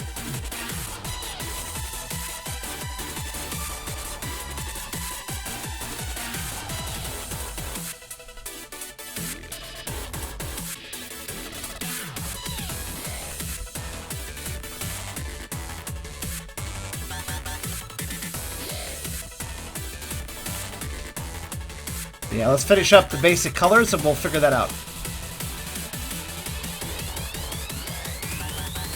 Heh. Have you been in chats where they do? I know what you mean though. The chats that move at 9 billion an hour, what's even the point of being in those chats? It's all just garbly-gook. Maybe you can occasionally catch something interesting, but there's no chance in hell that you'll be able to respond to that person without your message getting lost, so...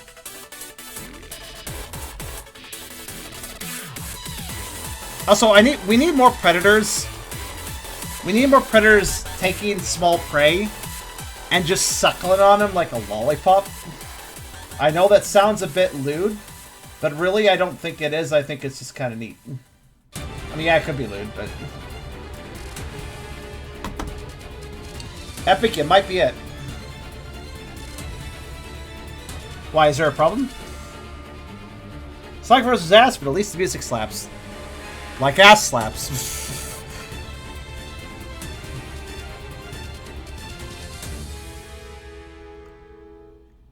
I mean, doing that to larger prey is easier too, but like... The way a large pred could do that to a small prey, like the way they can kind of clamp down and do it just right. It's a nice thing. The suction's just right, you know? It really sucks just in the right way.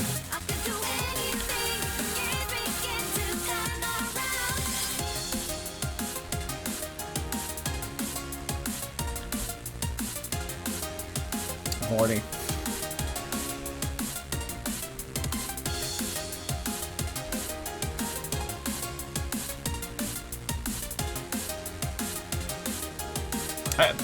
I wouldn't be surprised if Eragon is, like, happily unconscious in this last frame from the sheer pressure of the suck.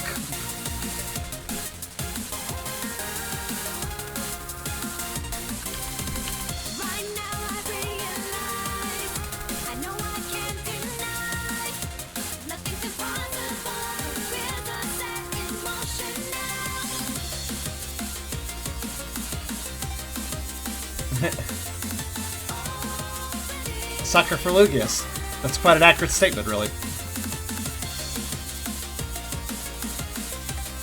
It's coming together, though.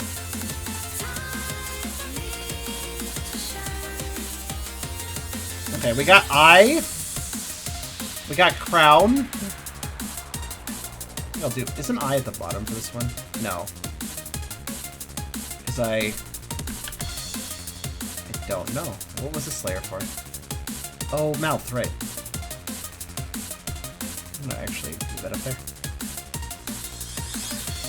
Okay, cool.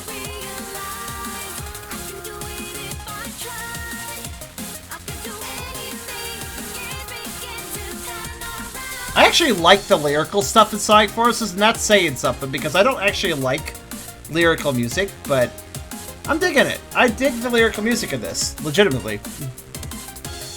It's not easy to make me like music with lyrics, but this one does it.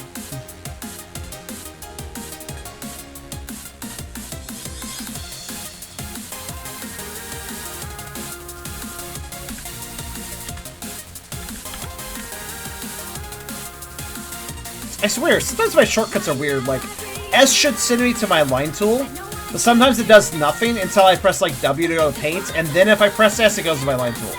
And it's like, why did you do that? It's very weird.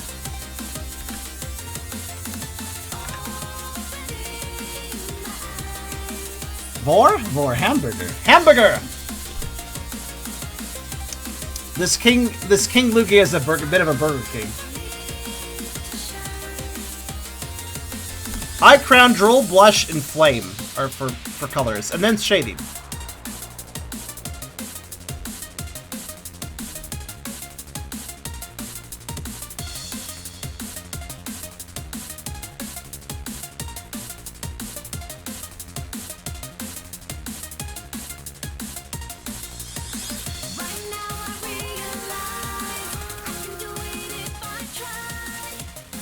If you look at the major streamers chat, there's no point in chatting at all.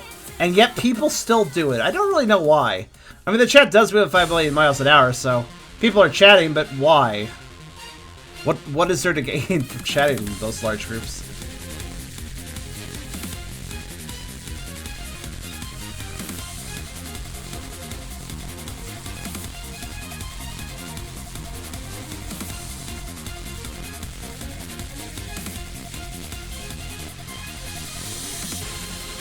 I feel bad for Sonic Team. I really want them to make good games. Because I actually kind of like the company. I like the support they give to fan games and fan communities. I think that's really cool. Their PR is some of the best from large companies. But they just can't make a good game.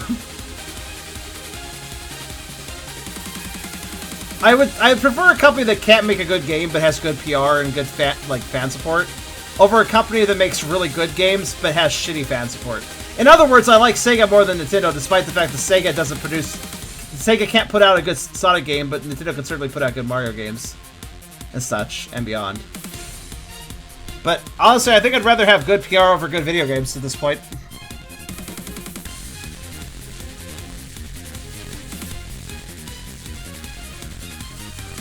Because at least they get people... At least they handle people correctly. I think it's more important than handling a game correctly. Admittedly, you handle people better if you make a good game for them, too, but, yeah. Hey.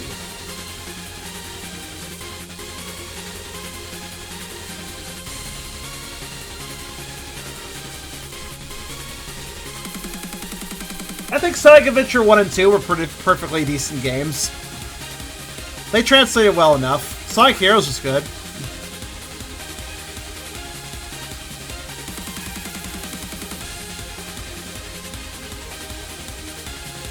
Those are all solid 3D Sonic games, I'd say. Maybe not spectacular, sure, but... I don't know, if something of that quality level was made, I think everybody would be pretty okay with that. Unleashed is polarizing. A lot of people don't like the beat-em-up sections. But I don't think it's a bad game, either. People like Colors as well, I think. And I guess Generations is fine.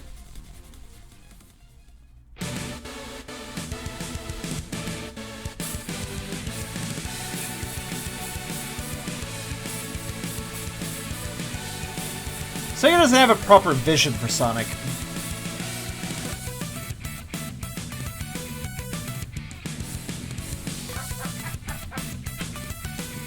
Oh. Well, thank you, I Like Frog, for following. I hope, in addition to being I Like Frog, I hope you also like Dog. Or in this case, Lugia, I suppose. Let me get Ativius's pretty blue eyes. There we go. I like how narrowed and evil his eyes are here. This is the most intense I've seen him. But it is appropriate to him still. Just that most of his art's kind of lazy.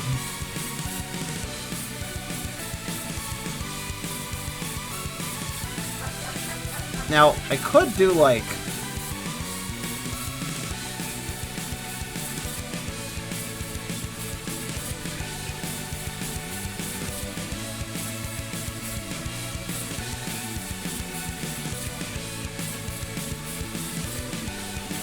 I think everybody just assumes that you probably made a pun somewhere at this point, Epic.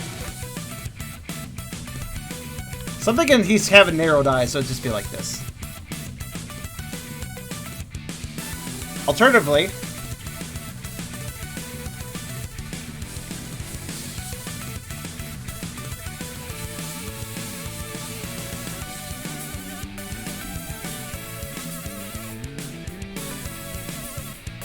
Oops.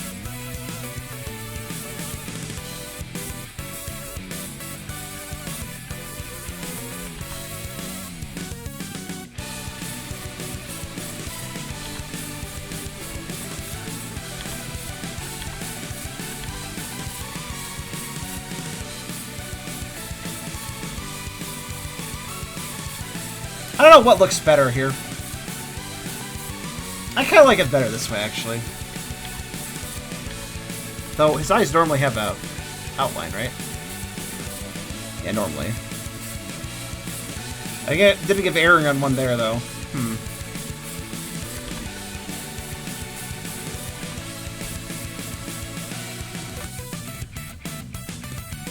Yeah, it definitely looks better like that. How big do I make it? How much eye do I fill?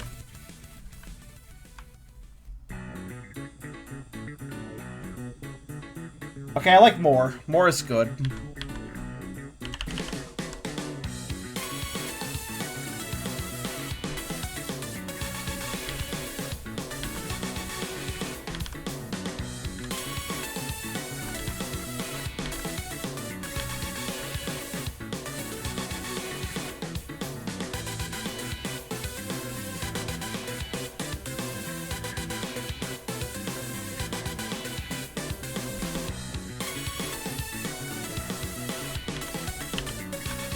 That looks better. That little bit of white at the corner being there or gone. What do you guys like more?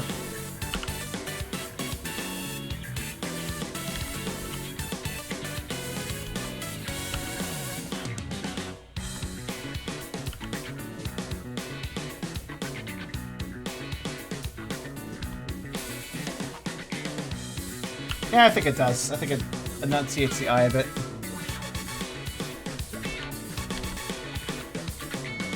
But at the same time, though, it can be distracting.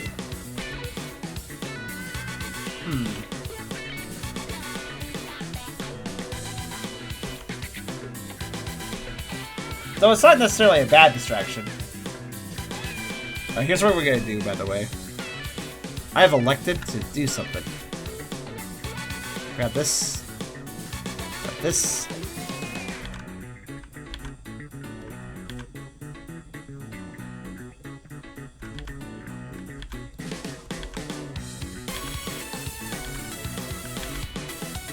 It's like, you know what? Let's try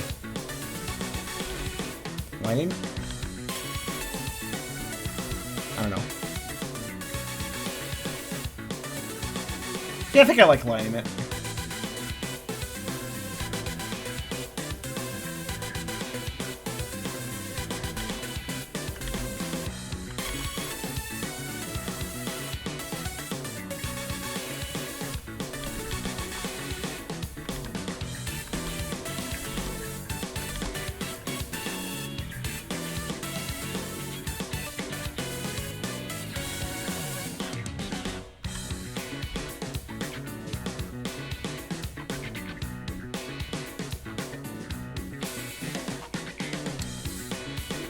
Digital art is nice for the whole undo thing.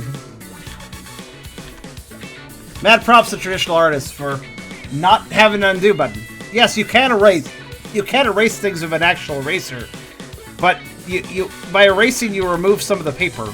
You erase too much, you put a hole through the paper. So you have a limit number of erases, even with erasers. Even for those things you can erase, like pencil lines. Also, yeah, that looks pretty good, I think.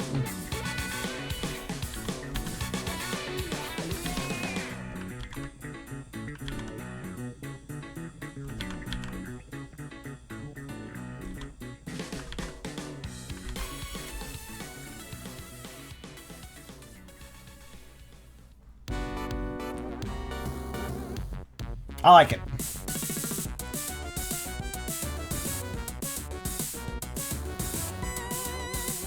So I'm gonna go back over here that I've done that. I'm gonna try something.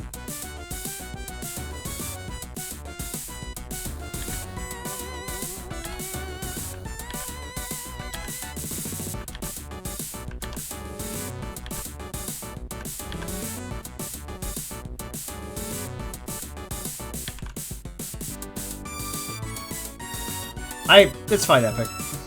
No biggie.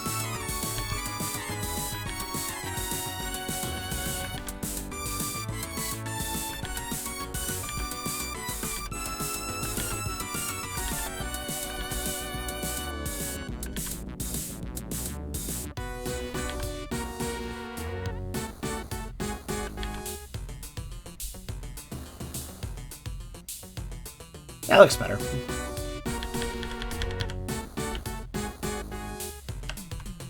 And just a little subtle line there, I think makes a big difference.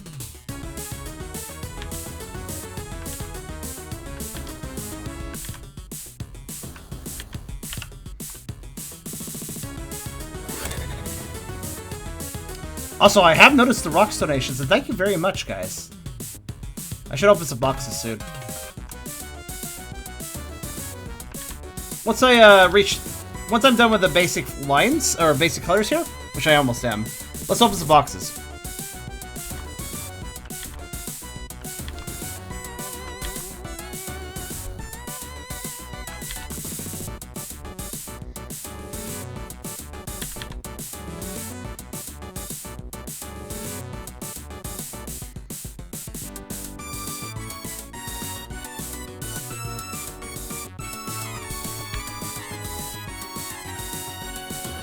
Hi, Noah. Up and down. How I'm doing. Overall okay, though, I think.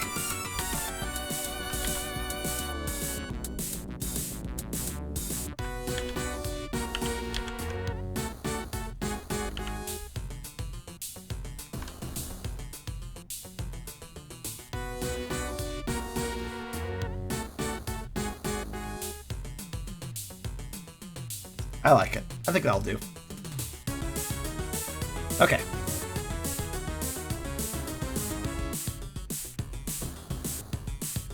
Last thing is, I always need to,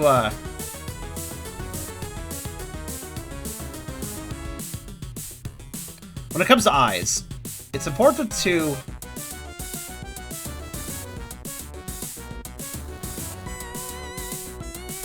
Right.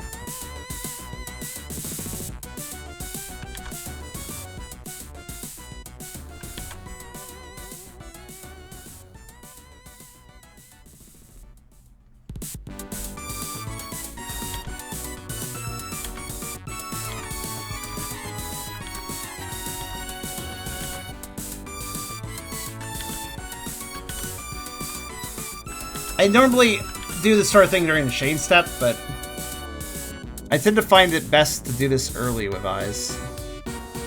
Also, no, I did this in reverse order. Ah. My bad.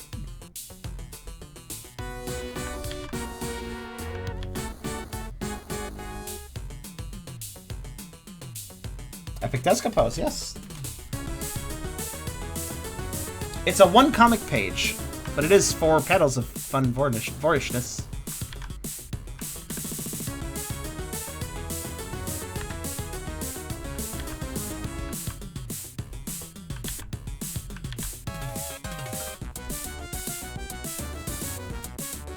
I like it.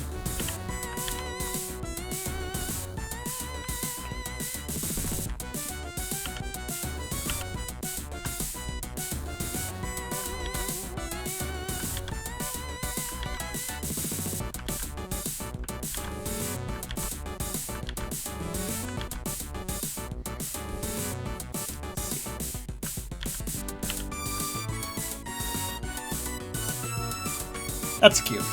I realize I did his eye style quite differently than Ativius, but I think it looks good like that.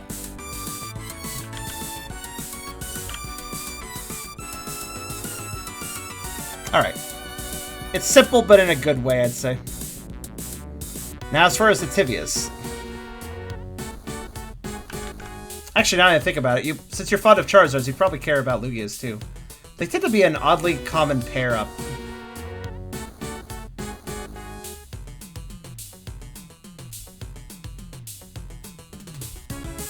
Oh, not too bad, Crimson. I mean, overall.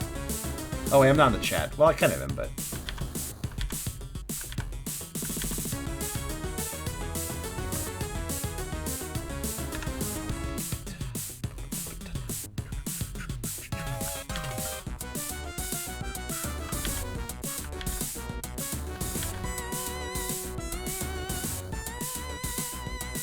Okay, a little too bright, but I like it otherwise.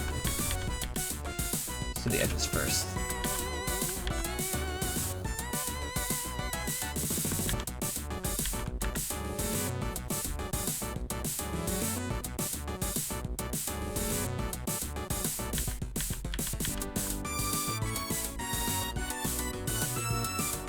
Let's see.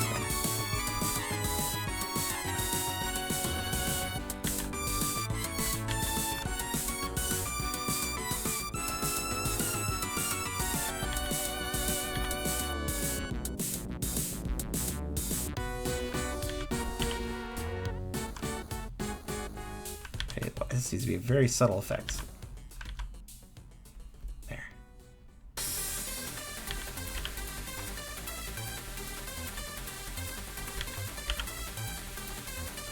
That should be fine, yeah. Okay.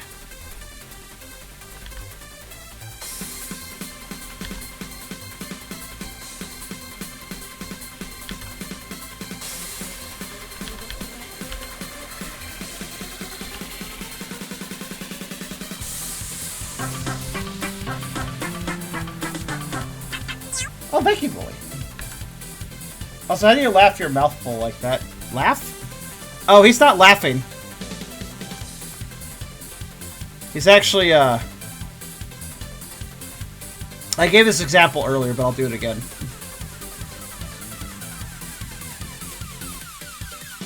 Admittedly, there probably could have been a better sound for this. But what he's doing is actually...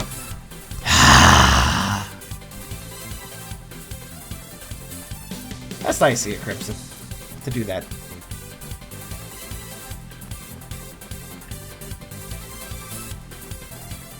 Just a post-suck side, basically. To put it in a very lewd but appropriate terminology.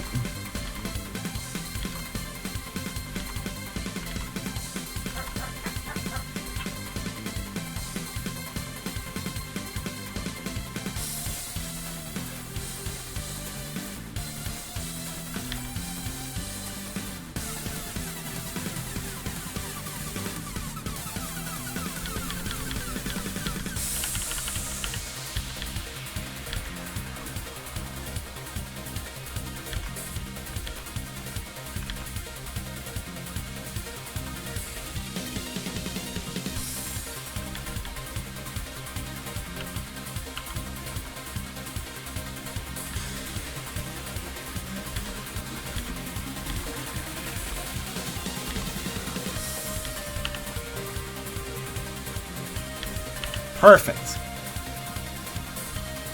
I just want to get that eye just right. That looks good. I'm a pickiness, but eyes are important, so it's fine to be picky with them. Cool.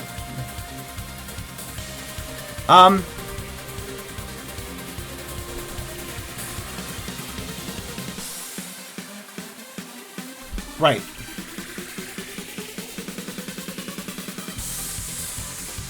Oh, cool! You're on the you're on 1,000. Nice. Nice, nice, nice. Let's open some boxes. Some of you caused the boxes to happen. That's not a box. Ignore that. That is a stream manager. I swear, can you ever select the right menu, piece of shit? Thank you.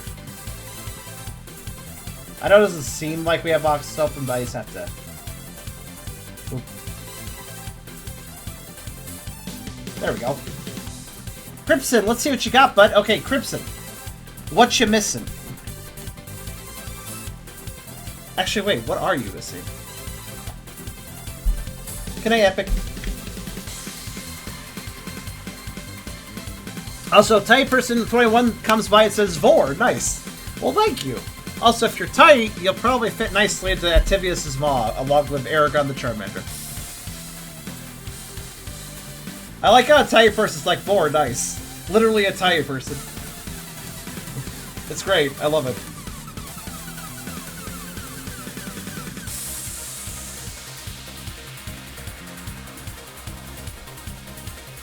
You're missing most. Alright, let's see what you got. Yeah, this is your first, like, real run, huh? Alright, got Aw, he likes you. Well, we are dealing with maw shots here, so fair enough. Got a Summer Day, okay, couple silvers now. Another Aw, he likes you. Another Summer Day, you have 2 of each now. Come on now. Say, okay, game. Okay, game of rocks. Come on now. Come on, give him something else. Okay, there's the other silver. He just wants to give you silvers. Map type trust, but it does give you, at least it gave you a variety. And what about your last? Had another, maw shots are the focus today. Roxbox. Let me, type this for starters. They're basically virtual trading cards, but also they act as donations, so it's a good...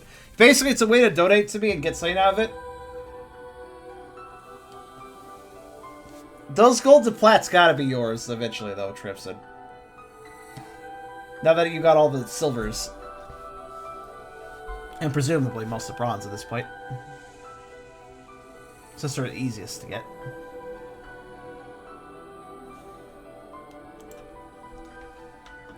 I have a better guide about rocks on my, let me find it. Here it is. If you want more information about rocks, the index of this page, if you go down the index a little bit, you see a rock section. You can click that and go to it to, read all about rocks. I have a big thing explaining it. Oh, this track is pretty cool. Yeah, but it generally doesn't usually play this long. This entire area was a waste of time, but it could have been neat. Which do you prefer more, mods or bellies? Well, I mean, one leads to the other, but I guess I prefer bellies, but occasionally I'm in a maw mood. A mood. But yeah, this track doesn't ever play in full. The Null Space song, it never even comes close to looping. Because it's too short. An area. Well, before the Fist Bump song takes it over. Another example of that is that one pyramid level where it has a cool outside song, but Fist Bump interrupts it before it even goes through a loop.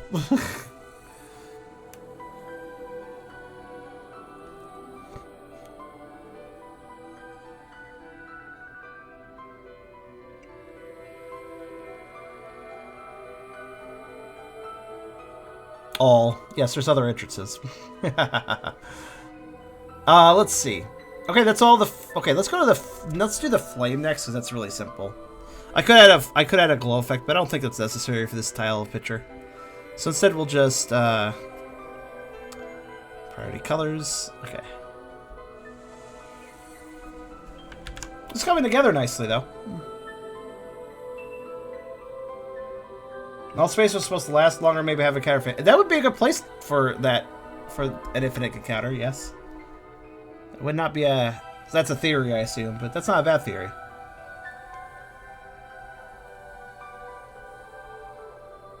Okay, so now what we're going to do is... We're going to color Eragon's Flame. Then once we're done with that, we're going to... add a bit of blush to Eragon's face, and then once we're done with that, we'll get around to that drool. Then once we're done with that, it's shading time, which shouldn't be that long a project. The way the shapes and parts are differentiated here should be simple. I will say, though, while Null's face gets interrupted by this song very quickly, this rendition of Fist Bump is pretty cool. It sounds like an anime opening.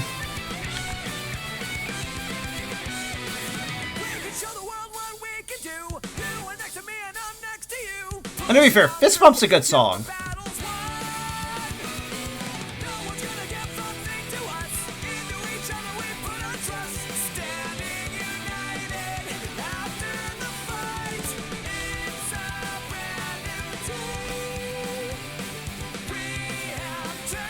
Dragon was your boyfriend? You mean Eragon?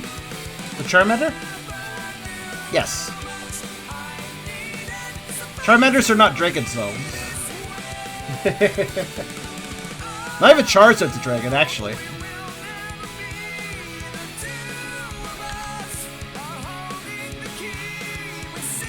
Yeah, Rox. Honestly, Rox has been no joke. It's been a really great time. I've been making Roxes for a while.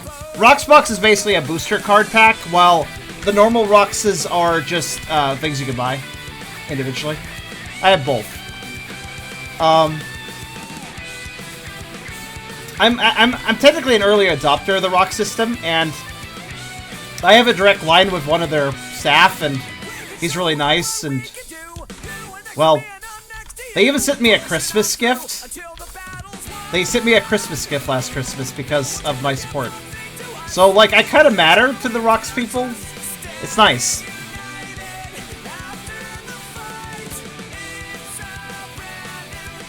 I've been happy to support the system, and it's been fun. I think it's a good idea.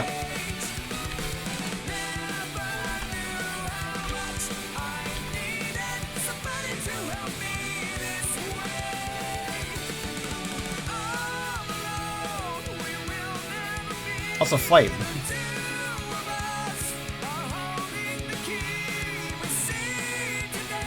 Oh, Eragon, yeah. You air auto correct, I get it now.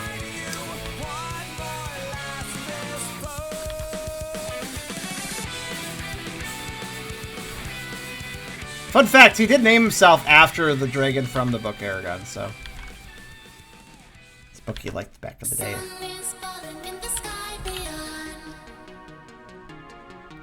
Sounds a weird flame, but I kinda like it.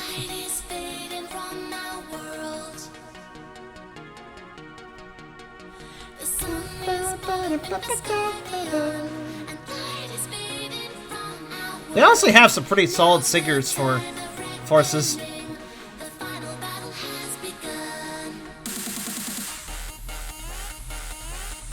They managed to make musical styles I don't even like sound kind of good.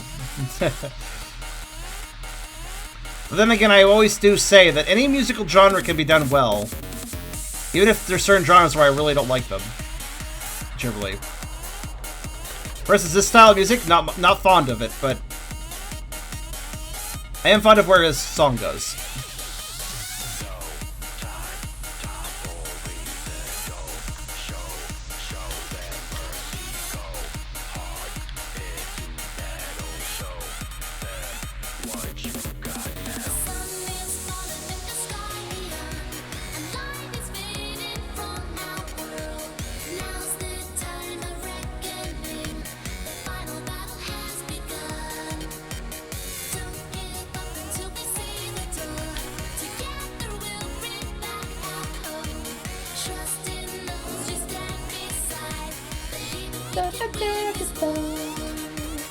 Oh, thank you.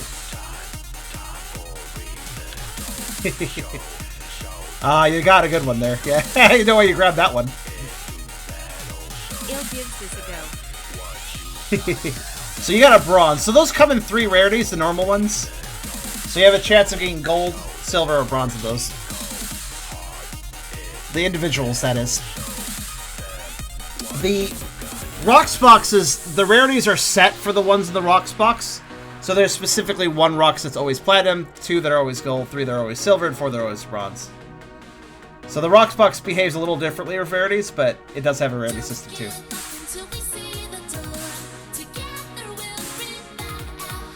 So I'm gonna just do a two-tone. Sometimes I three-tone fire, but I think I'll two-tone this one. I think it looks better. Yeah, there we go. I like that. Okay. I have my style down, now just execute it.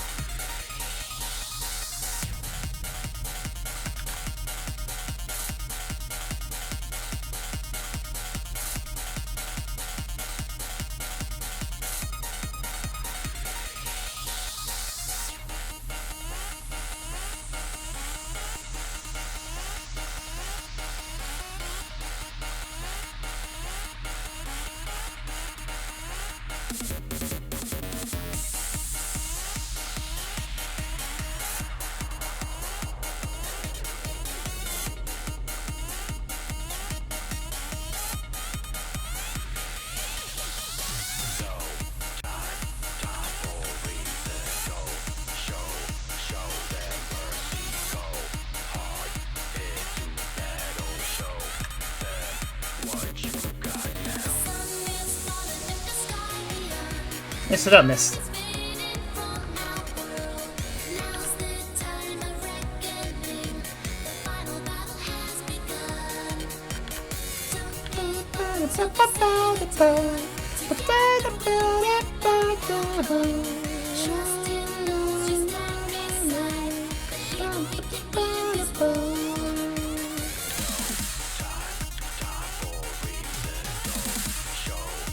I've been on density this whole time. Whoops. This site seemed weird.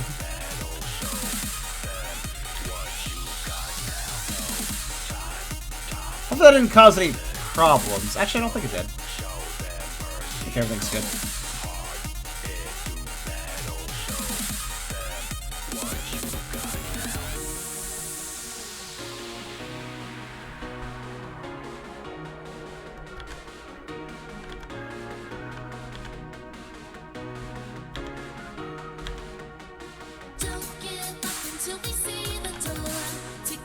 You do have to say though, you know what this singer makes me think of? I'm a Barbie girl in a Barbie world. The singer makes me think of that singer. This is not a complaint necessarily. It's not like I kind of ironically like that song, so it does seem like a similar singer though. Are you able to collect rocks that you missed from past months? No, they're limited time only. That's the thing. Like it's kind of the collector's edition sort of thing. But I released mine for a month. The set of 5 is monthly, so those are available for the entire month. And the rocks boxes will last anywhere from 2 to 3 months. So occasionally there will be special rocks available for very limited time. So. The idea is not so much to collect them all as so much as to collect the cool ones, the ones you like. Though just keep track of what you collected.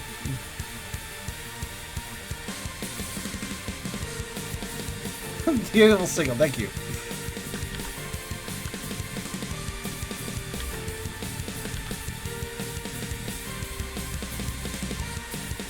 Though there is actually a market system, so you can trade with others. If you want one that you missed and somebody else has it, you can trade. You can even sell them, so. Think Steam Marketplace.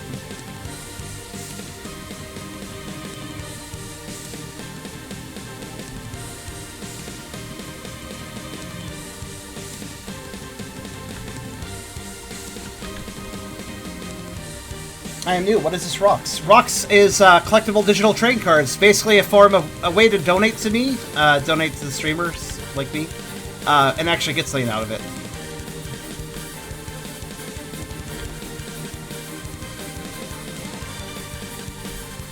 In the case of my rocks, I put a lot of time into them, usually getting custom art, and also putting detailed descriptions and stuff. I try to put a lot into my presentation for that stuff. And for good reason, because it actually generates a fair number of donations.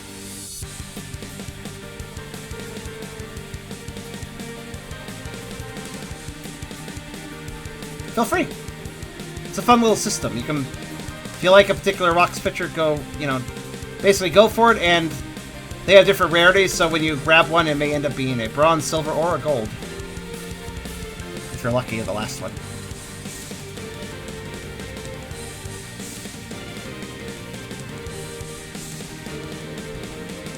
What time is it? 12:33 a.m.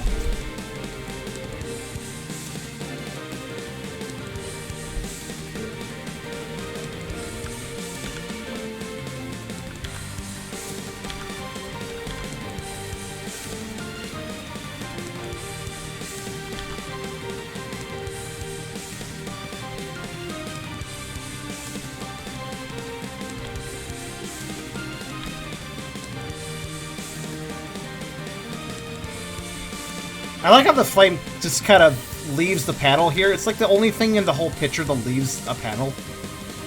I'm not sure how I did that. This flame transcends reality.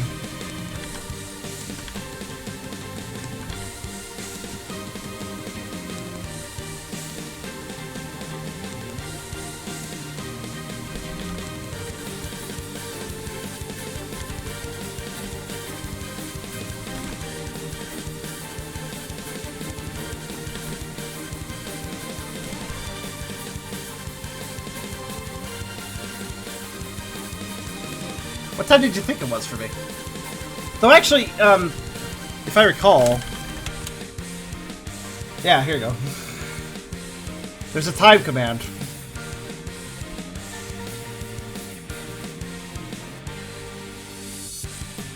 There's also a weather command. Let's see what my weather's like right now. Ah, okay. It's 42 degrees this hour. No wonder I have to turn on the AC. Stupid warm weather.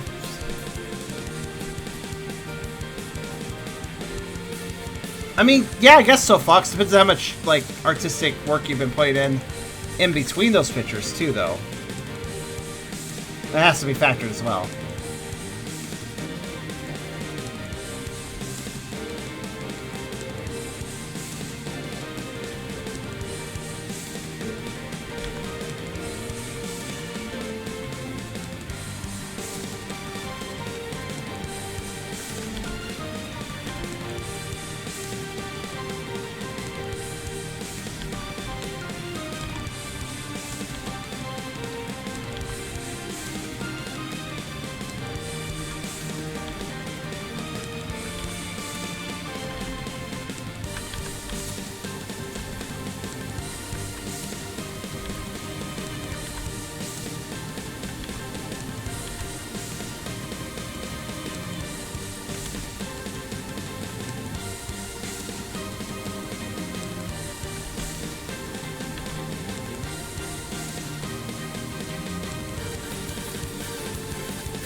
I'm not sure what I'm doing. Hold on. It's too narrow. You know what? Fuck it. Maybe if I just turn it off like this.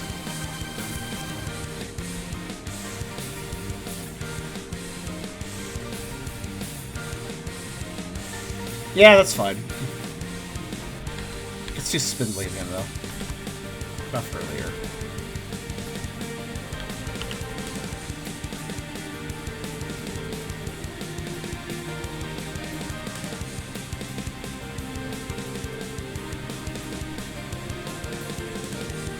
Five hours every Sunday.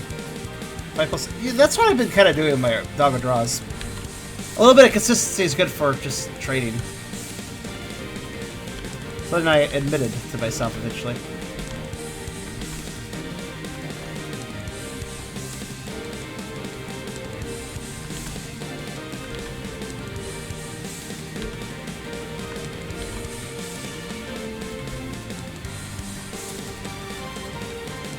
Alright, there we go. Alright, one more flame. The flames... Oh, wow. This one's so faint.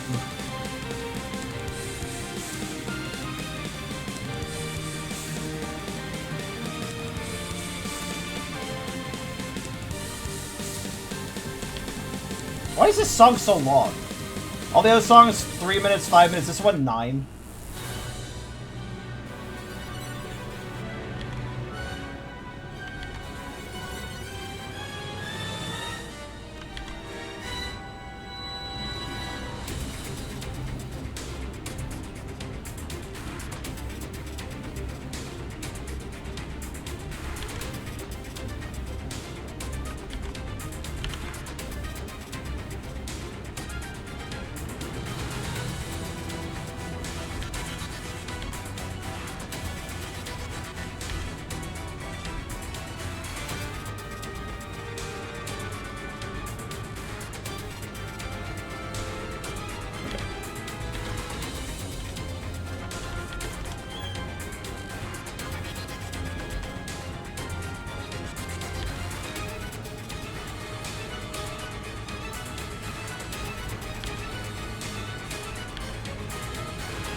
Also, the biggest jump for me was when I realized I could do shading. Fox. I've said this before, but there's a point in time where I was just like, I can't figure out shade. I'll never figure it out. And I proved myself quite wrong on that. A Men in Black song? That's a very odd thing to say. Huh.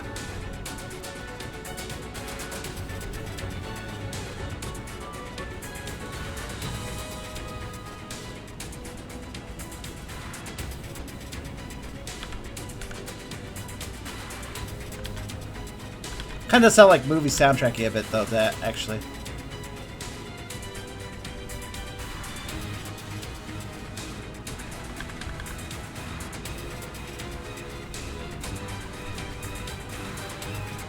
Next song.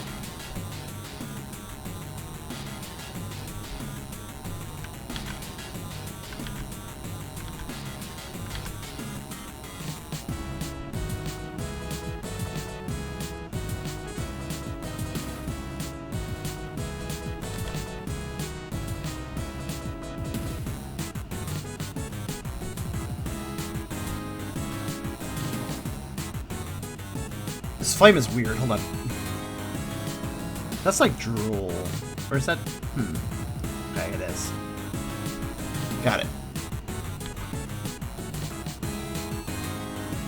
Oh, it's like a sound wave. Okay. I must be very delicate here.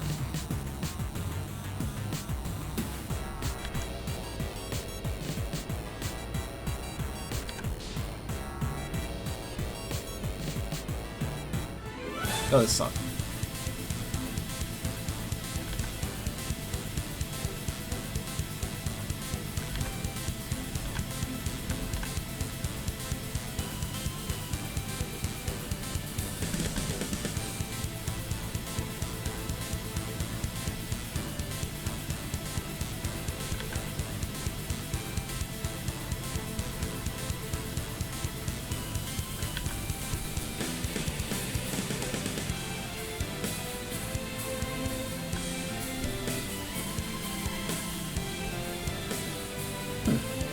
That'll be anything for Men in Black. I don't remember that song.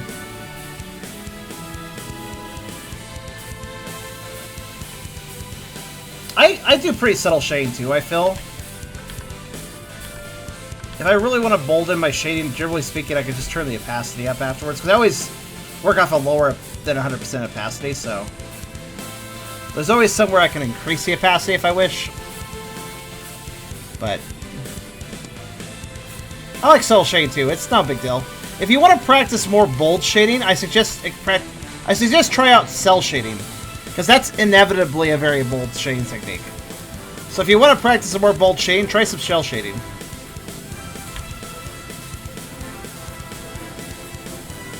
Also, for those that consider shading hard or because they're lazy or whatever, cell shading requires less effort, technically.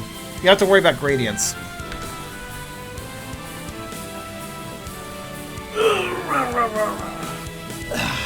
That was a good stretch. Alright.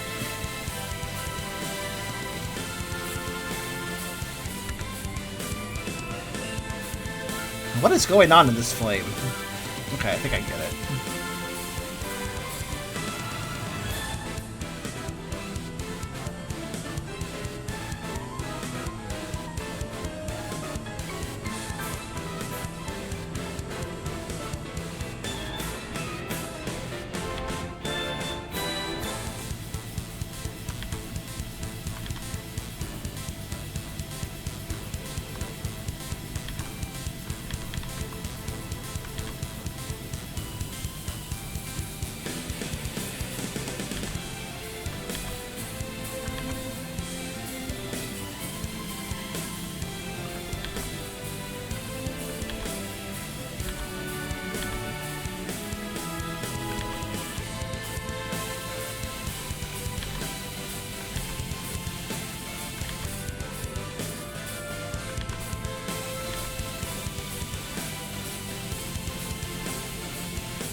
It just occurred to me, and I'm very annoyed at realizing this.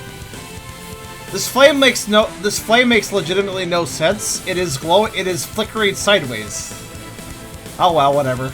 One could say though, if he's getting slammed in those jaws rather quickly, the flame could be going sideways if it's a quick motion of him being flung back into that throat. Alright, fair enough. See you, Flare.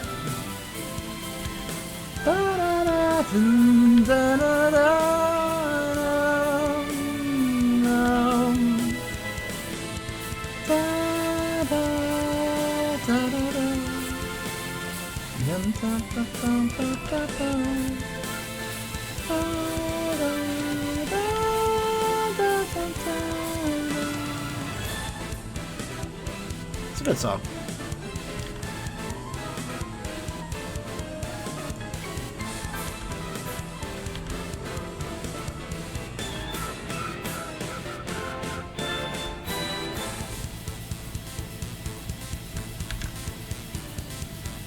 Oh.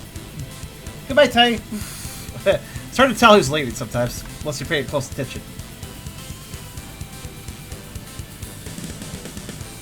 Also, the reason it's not a ha ha ha or anything, or ha, and the reason it's ha, is because there's double H. If there was triple H, it'd be even more obvious, like. I just, like, randomly dumped in a... Actually, I could. I just realized I totally could do that. There's room for an H. I guess I could do so. Hold on.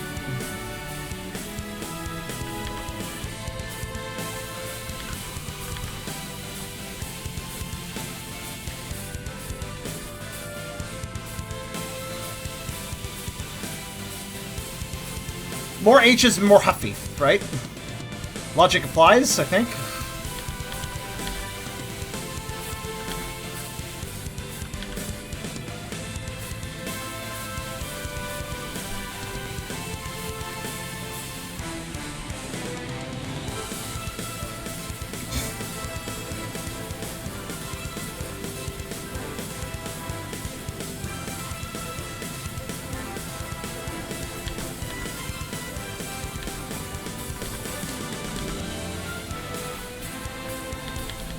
I just realized something.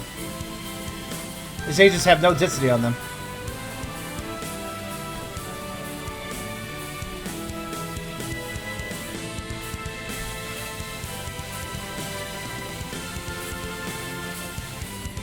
I like it. Alright. Flame's done. Ish. Not enough, anyways. Actually, screw it. Hold on. I do a bit more of it. Admittedly.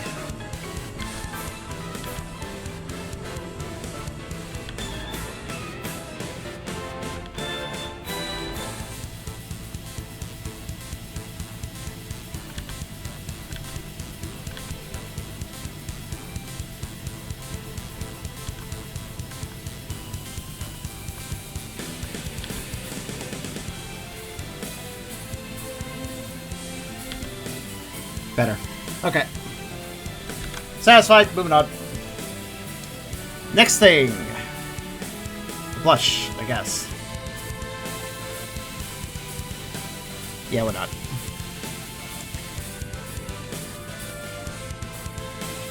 Air blush.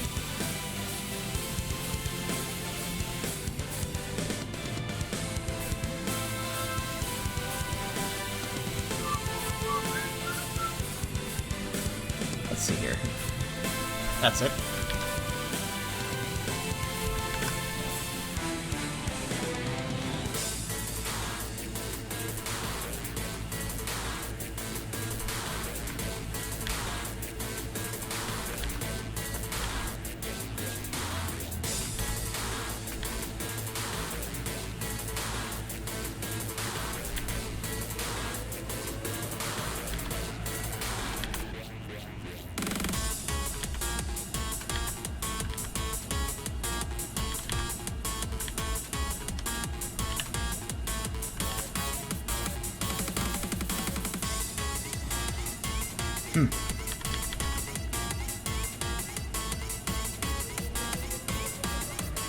Debating how I want to do it. It's time for Jolt? Not quite. Almost.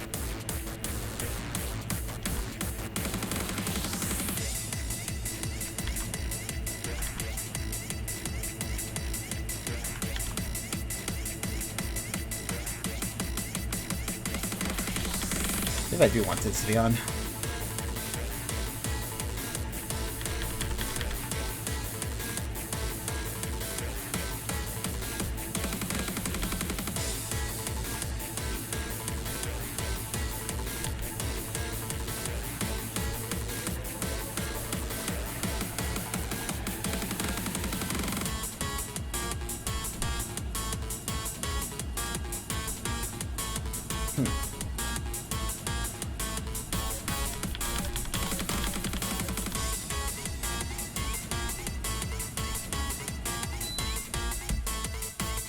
AC back off. Got surprisingly cold all of a sudden.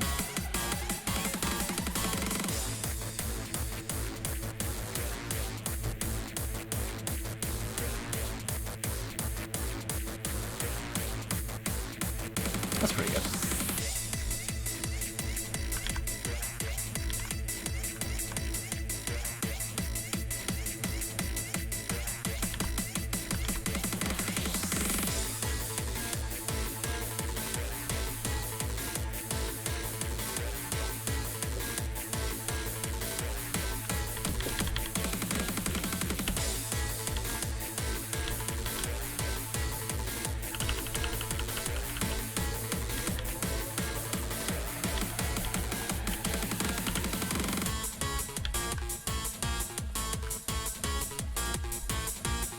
That's good.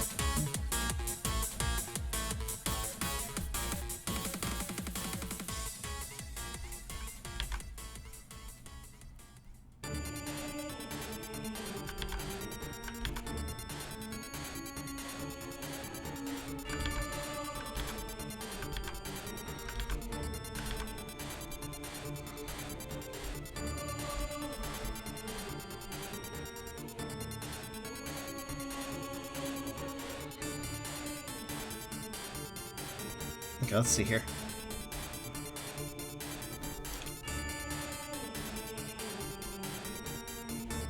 I might increase the blush saturation.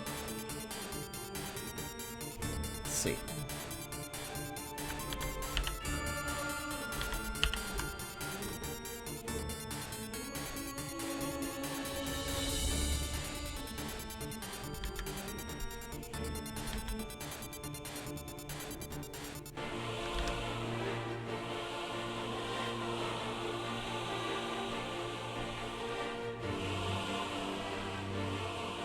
Oh, wait. I am derp. Hold on a minute.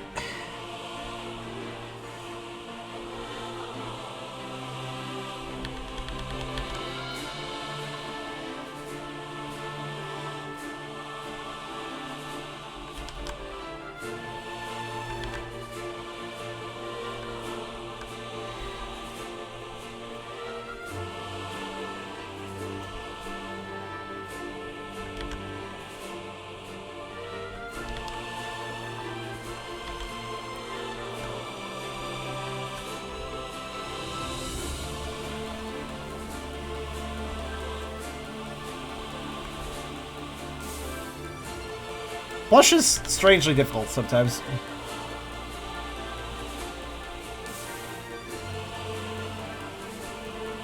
Alright, that's good.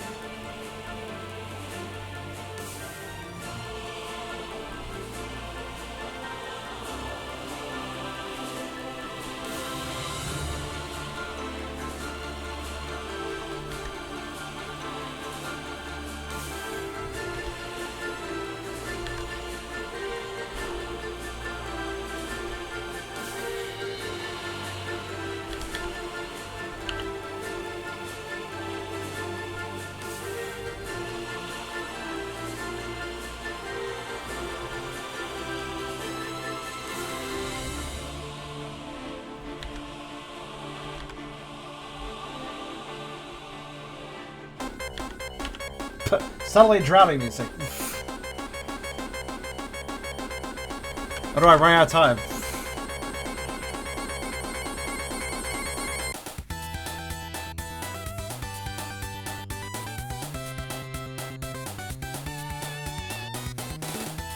That's good, I guess.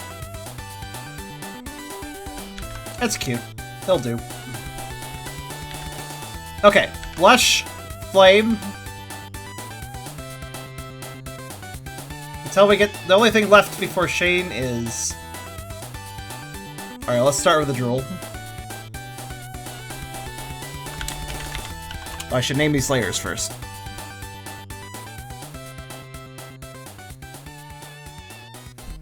Let's see.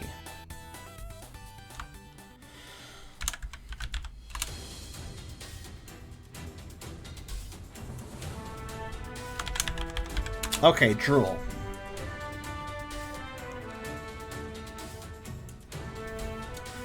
I'm confused about saying.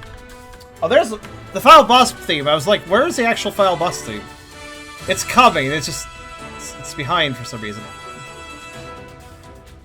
Not sure why. All right, here's what we're gonna do. Let's do some. We're just gonna do full opacity for starters, but then we'll mess with it. So let's see.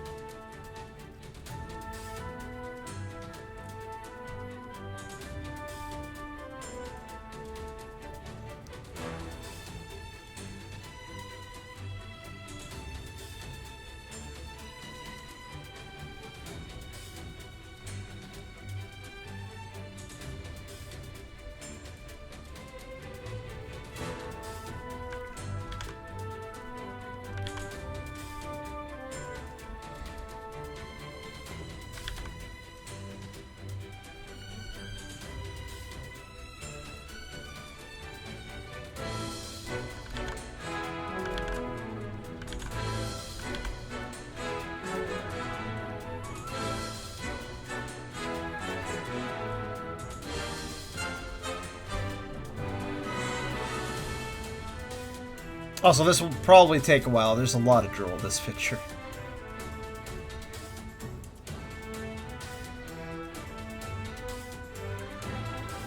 Also, the main problem with drool is that the lines are implied a lot of times, so I'm gonna have to, like, decide how I want to branch off some of this drool. I think I know how I want to do this one part, though.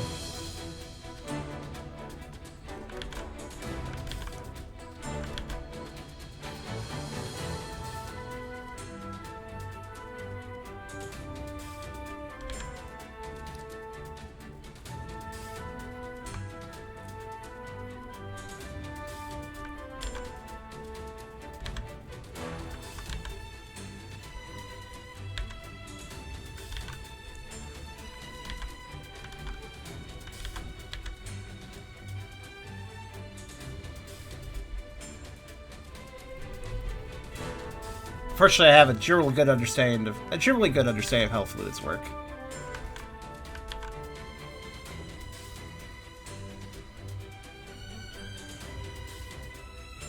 Typically use white for jewels instead of blue. So the reason I'm using this color is because it stands out. It is a placeholder color to some degree, but I probably will actually use a blue tone.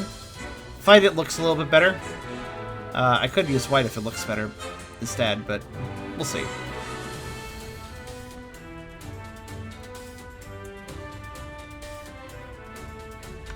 See, what do I do when the line just, like, fades out, though? Like, what do I do, then? I guess, in this case, I would probably just kind of end it. Casually.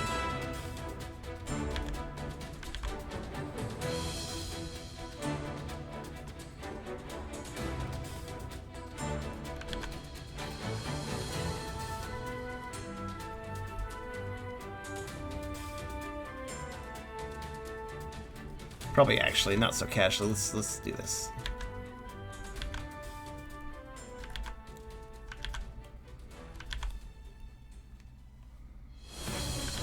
Maybe in the other direction.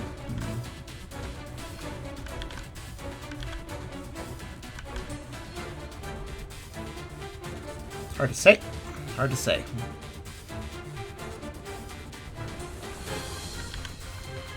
I guess rounding this fine, yeah.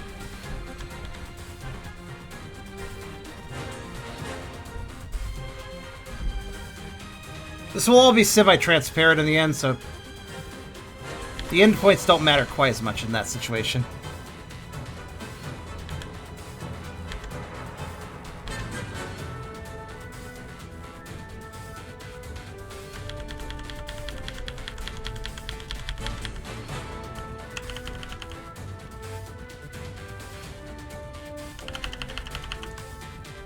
Yeah, I guess rounded's fine.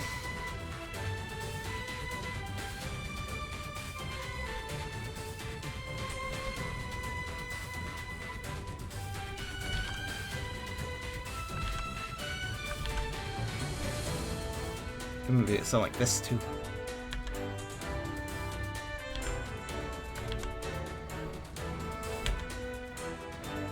Anyways.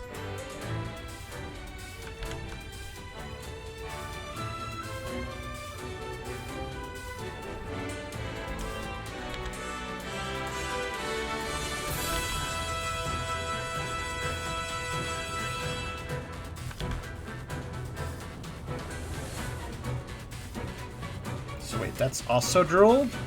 Or... That's drool. But...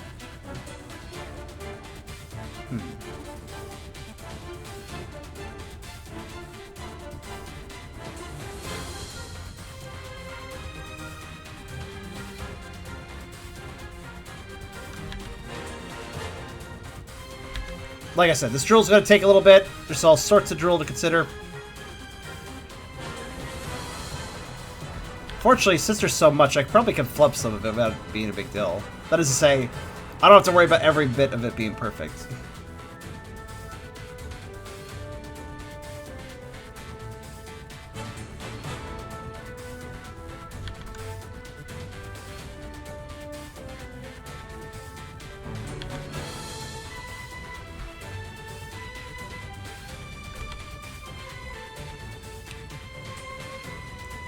I should kind of like that.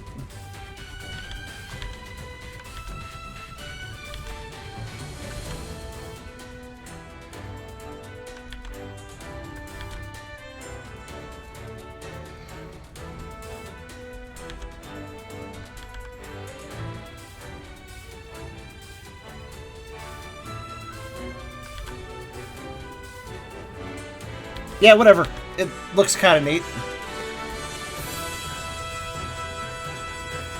Oh, wait, actually, wait, hold on. What if I committed to that and just went over here? Maybe.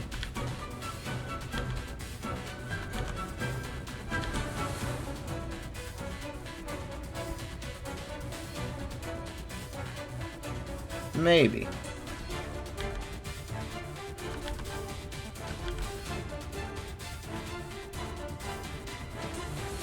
Logic is hard.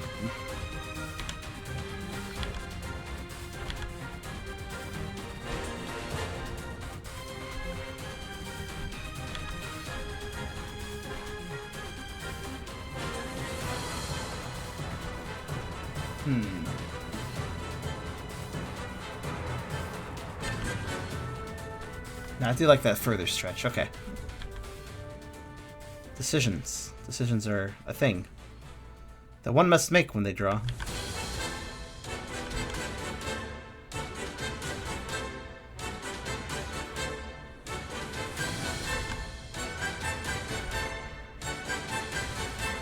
Right, anyways. Hopefully that looks okay.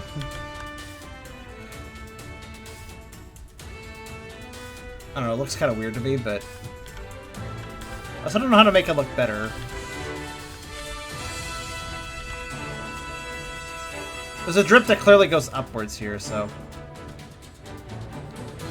I guess I could, like... I don't... The only thing that would fix it is just removing that entirely, but... I guess I could.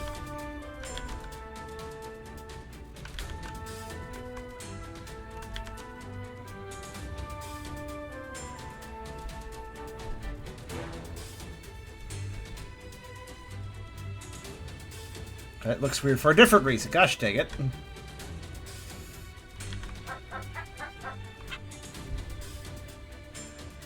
Oh, thank you, Dark, for the follow. I guess that's fine. Whatever. Whatever, man.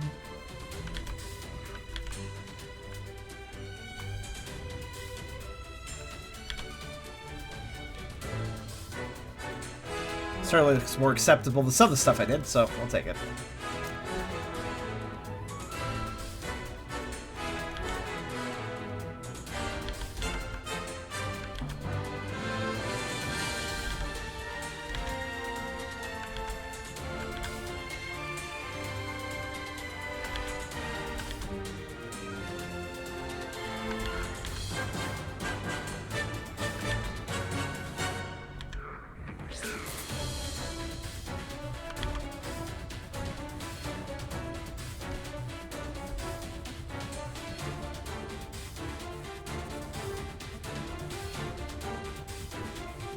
Is that supposed to go all the way up?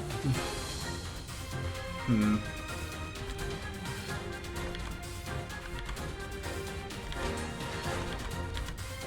It's a long way to travel, son. I mean, it can work. It can work. It can work, but...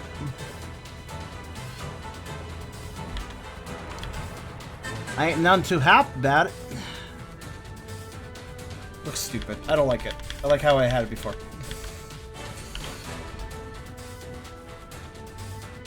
Yeah, this is fine. Drool's hard. Chat is very dead, but it's okay. It's kind of late. So I get it.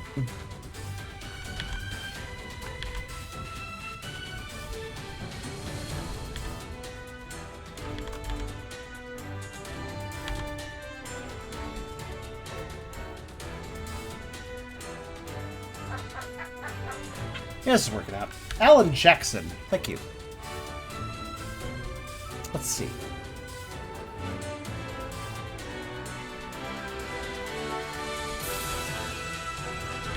I'm just like, ugh, this Drool's gonna take forever.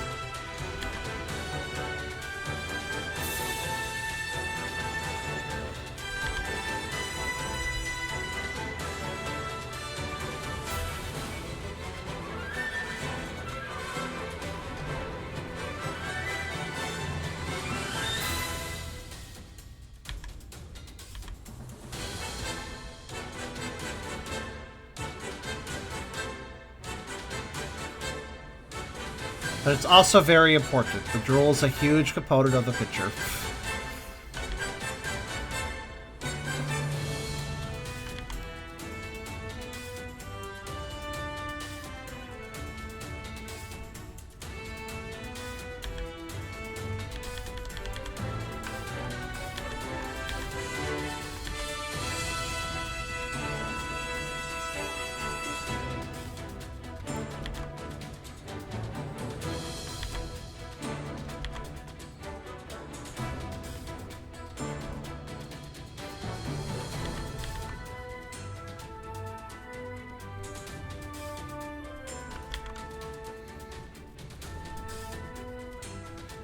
Alright. Can't tell if this line counts as a Drool line. Thoughts appreciated.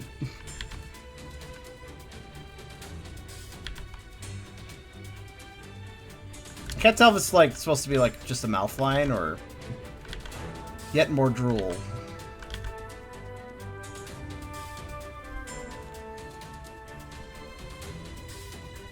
Speaking of drool, this drool is odd.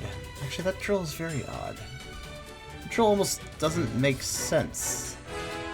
Why? Wait!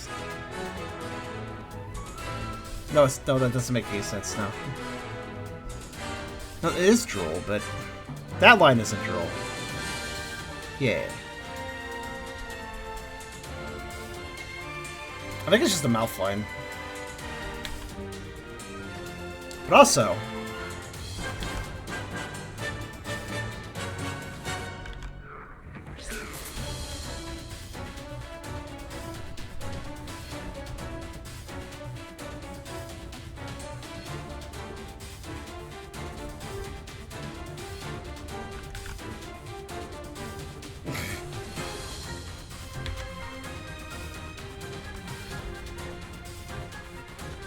yeah, it's better. Okay.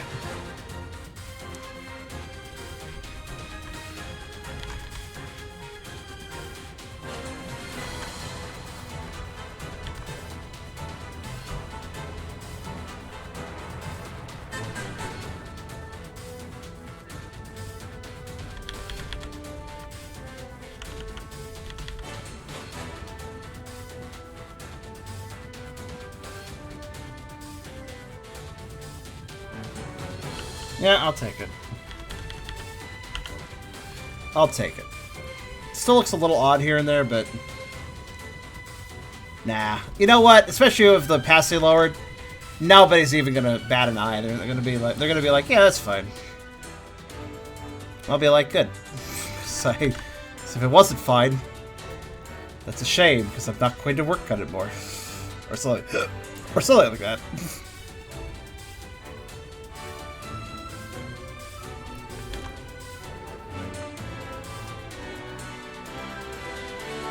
Reminder, we're just doing his maw in Paddle 1, but in Paddle 2, Eragon is himself covered in drool, so I have to worry about that.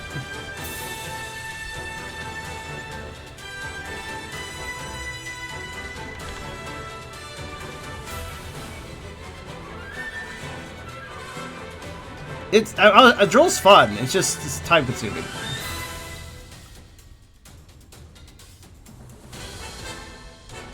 Certainly not anti-drool or anything here.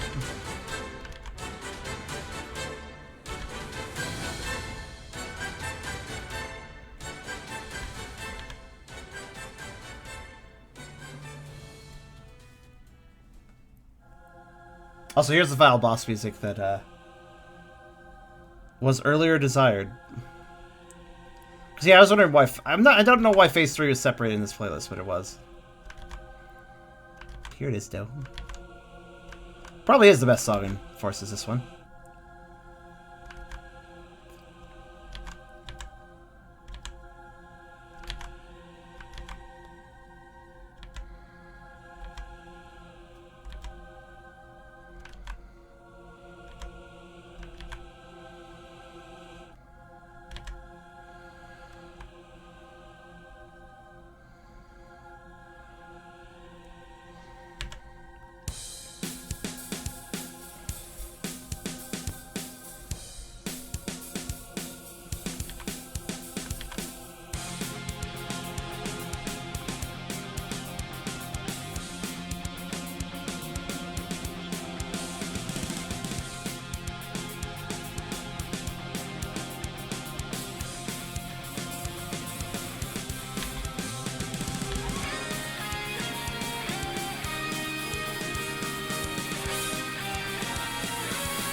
Drill does have prey down easier.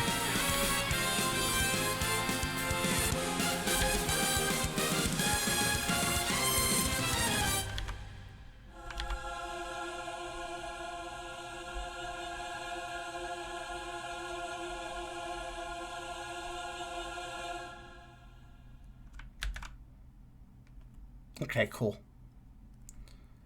Okay, cool. I am done with that drool. Kind of a rhyme. Yeah, I like blues. They worked well, I think. Cool, I'm done with the drool on panel 1. I'm such a fool. We've got so much more work to... I can't find another rhyming word.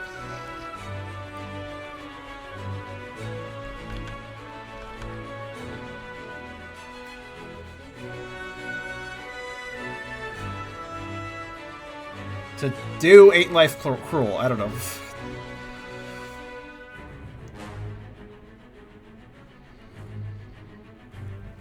Also, I shuffle now. To Palkia's onslaught. Okay, sure.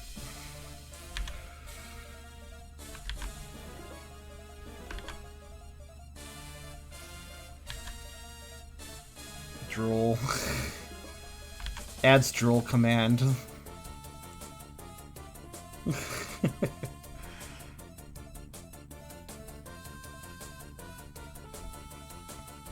If I recall, this was a commission to EclairsCollection originally.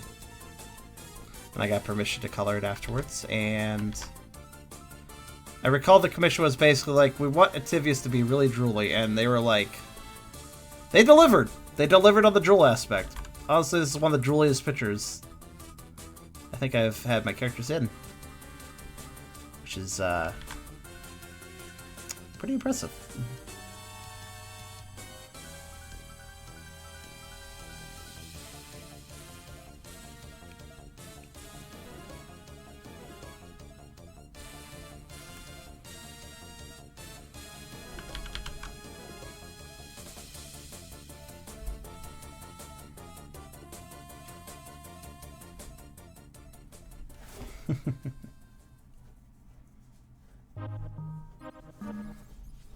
Drool cult?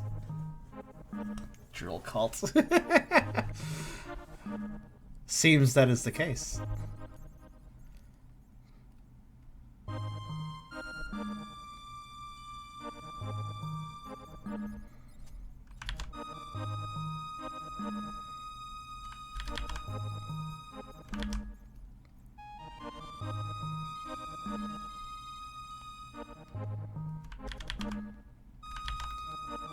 Laying the drill down's one thing, though. I'm going to actually have to add lighting to all of it, too.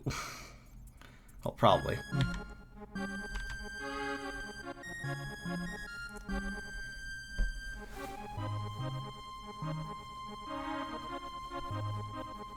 Newspaper maps.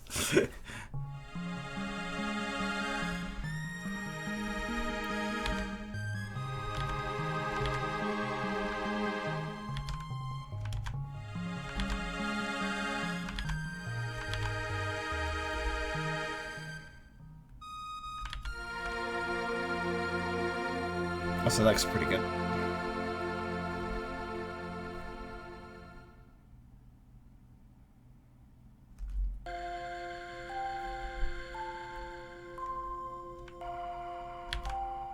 This song.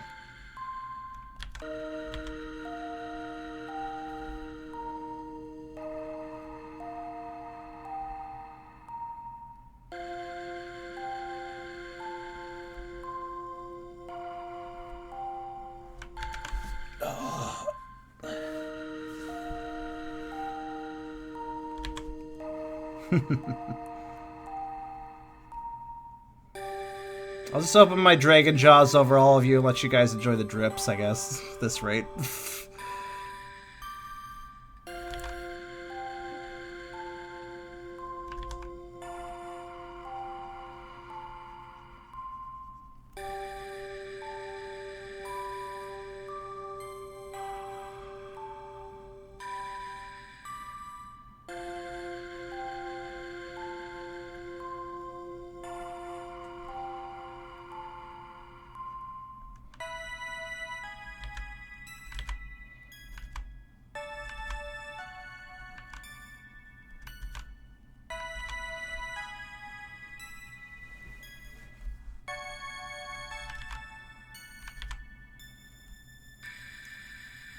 You might come. See, if another moderator was here, they could actually add that right now. But,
it's pretty good.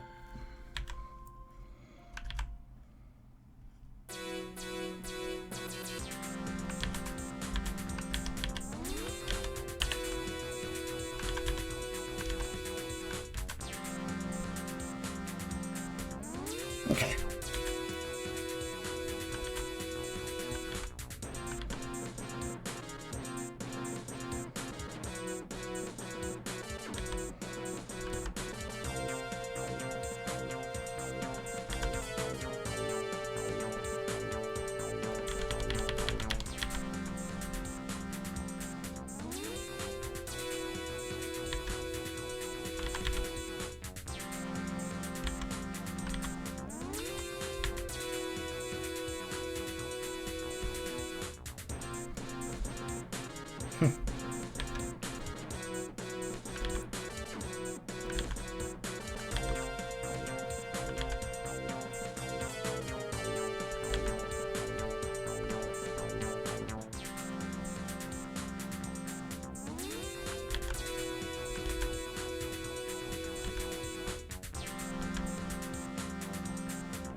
Okay. That's acceptable.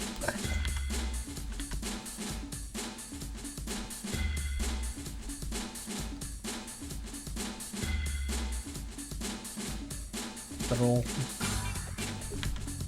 The roll to roll. Roll's good. Time consumed, but good.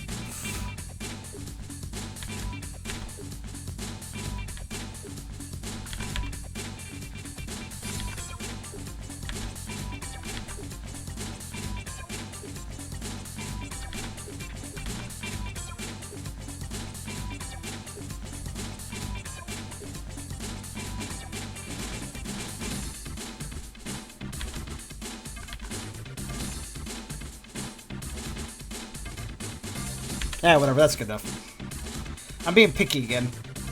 Tisk tisk. I didn't do anything was... Ironically, no, because it's already the right color. Cool.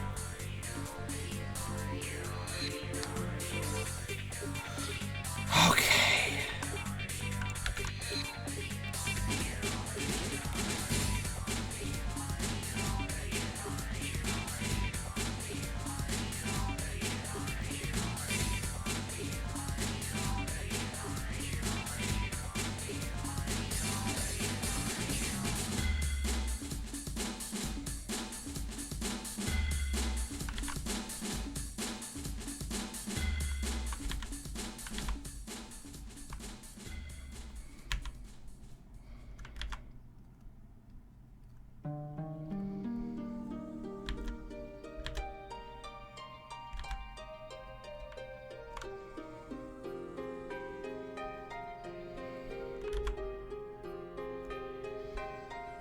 The roll.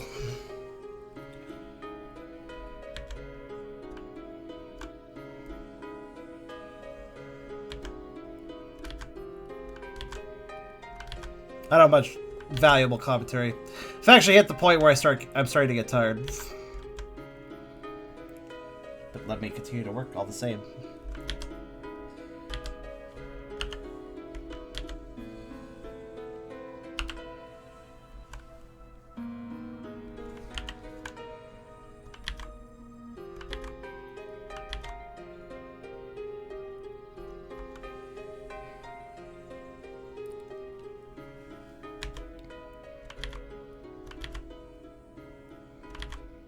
I do wonder how long it'll take me to do all this, but yeah, well. One thing at a time. Now, what counts as drool in that section? That looks like a drip to me.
I'm not even sure if those other lines are drips.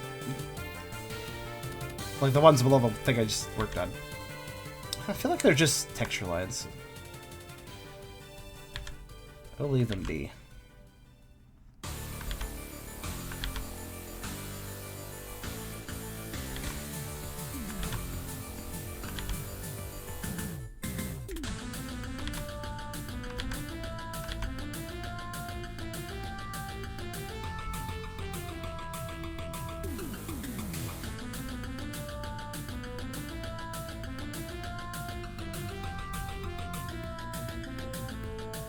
At least a lot of these drill lines are pretty prominent. Like, they stand out, like... They have two sides. They're not, like, half-drawn. So I can kind of follow the idea.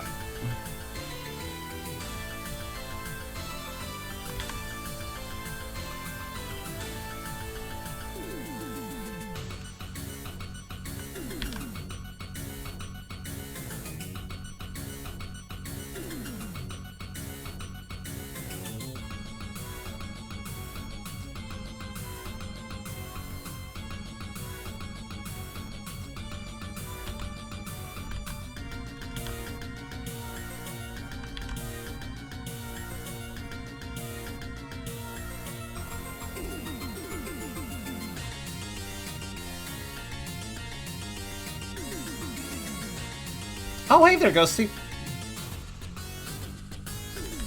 Drill 2 electric boogaloo. I mean, pretty much.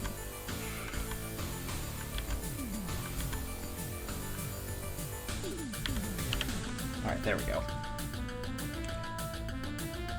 Drool 3. When does the drool end? It doesn't. That's the secret.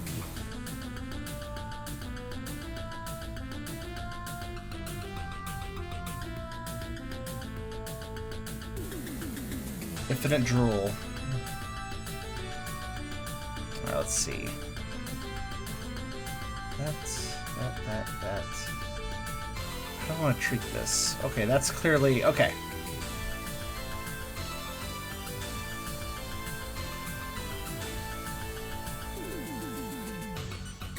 I like drool, I like fluids a lot, but like, liquids are cool, but man. Takes some time to figure out. How am I doing? I'm tired, but not too bad overall. Let me just, you know, fucking, whatever. Fill that all in. Why not? Do a little curve, yay. There we go, okay.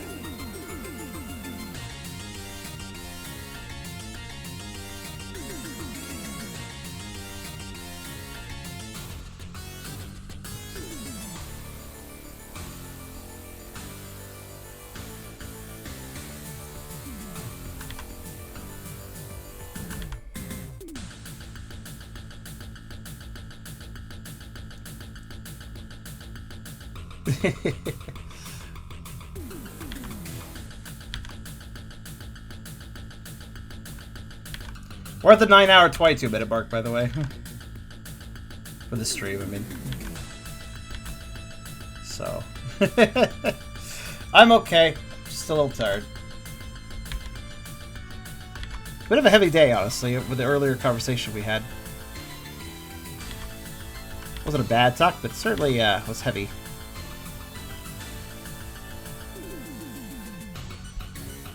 Alright, that looks acceptable.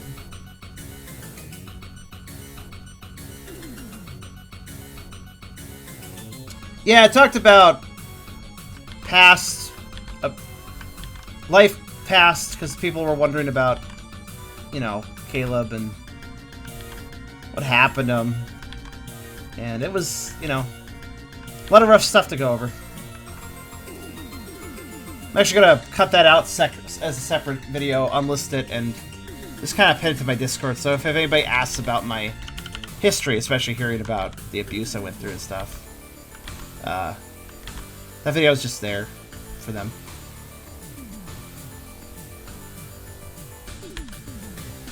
So I don't have to repeat it, basically.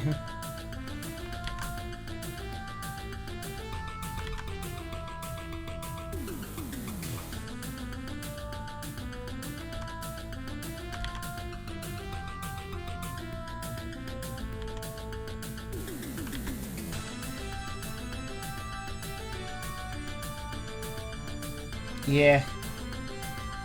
I don't have a lot of limitations as to what I'm willing to talk to people about, but yeah.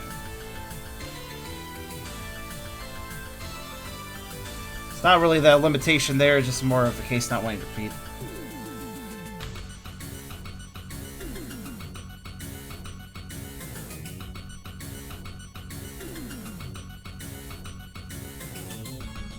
Honestly, I shouldn't be so picky with this drill. There's so much of it that if I just flub an edge or something, nobody's even going to notice.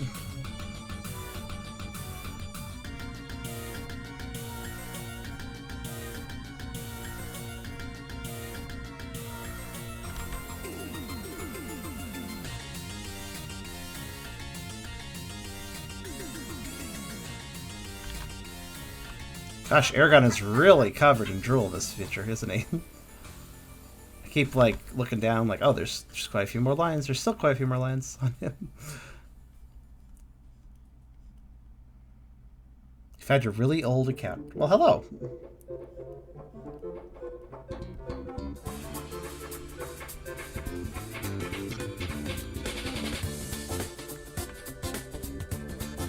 Hey, Meathy.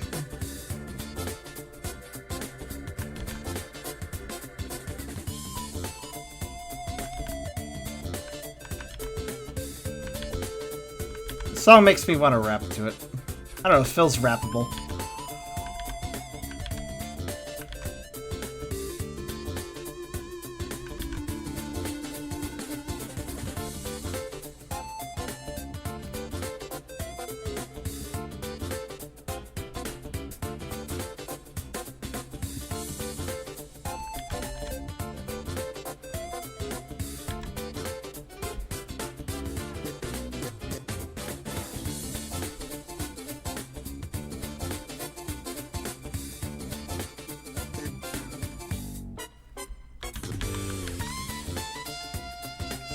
You gotta drool over some, you gotta commit to it to make sure every last inch of the cutie is smothered in it. Yes, that is a true statement.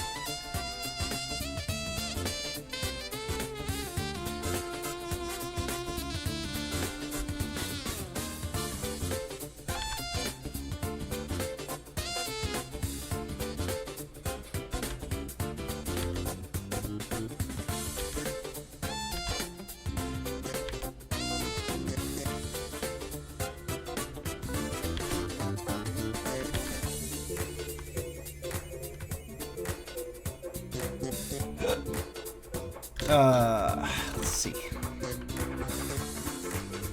Sure, I'll do, I guess.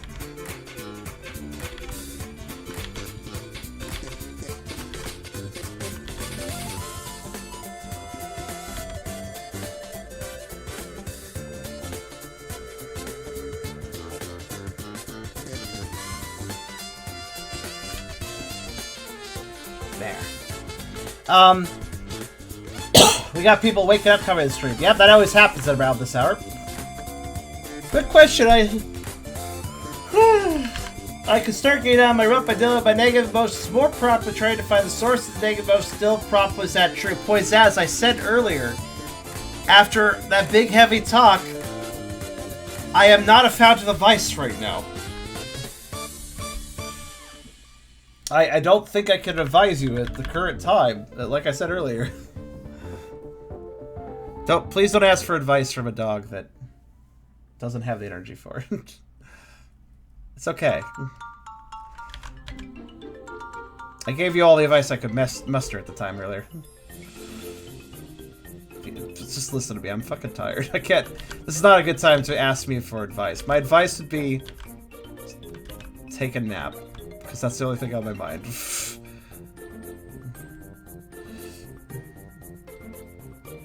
Manic person sleep. Let's see.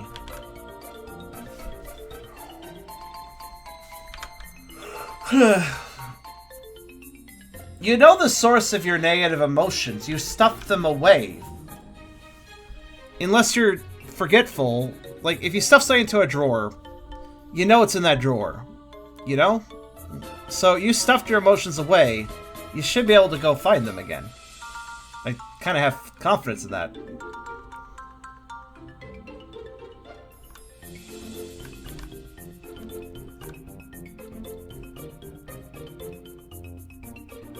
Anyways, though.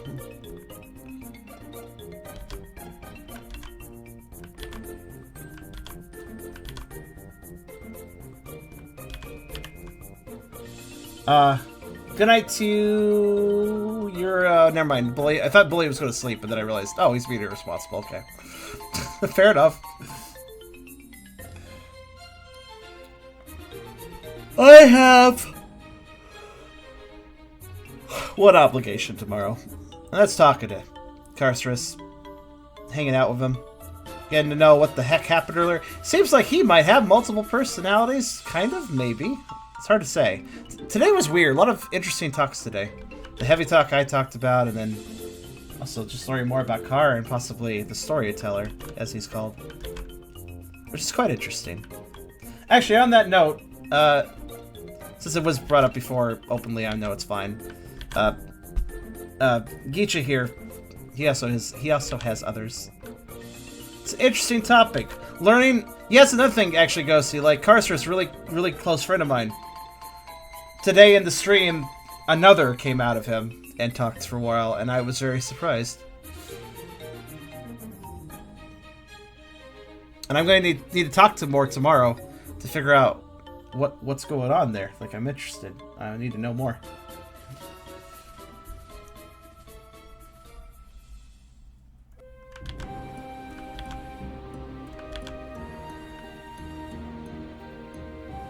Those things that get us down aren't so easy to resolve or reason away. With time, it heals some wounds. We're talking about them. Constructively take steps to change the health of life. Take the health of life, so change their body's chemical reactions.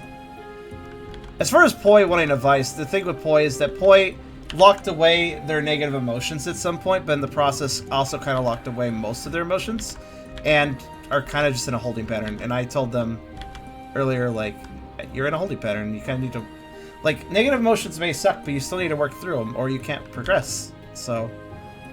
Yeah.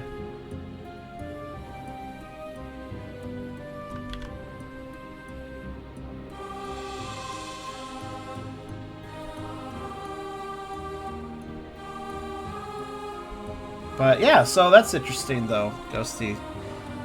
It's nice to find more friends with another.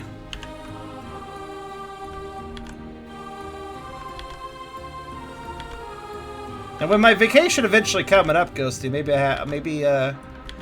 I/Mizuko can have some time with some time for Jerry. Actually, should be kind of neat.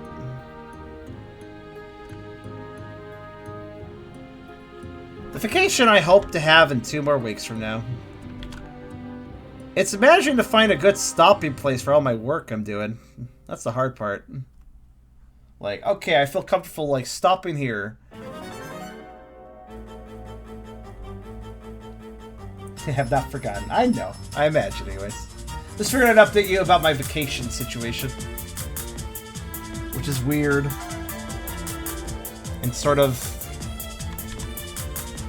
I mean, it's all set up. Like, everything else, everything is set up for it, but... Except for me, I guess.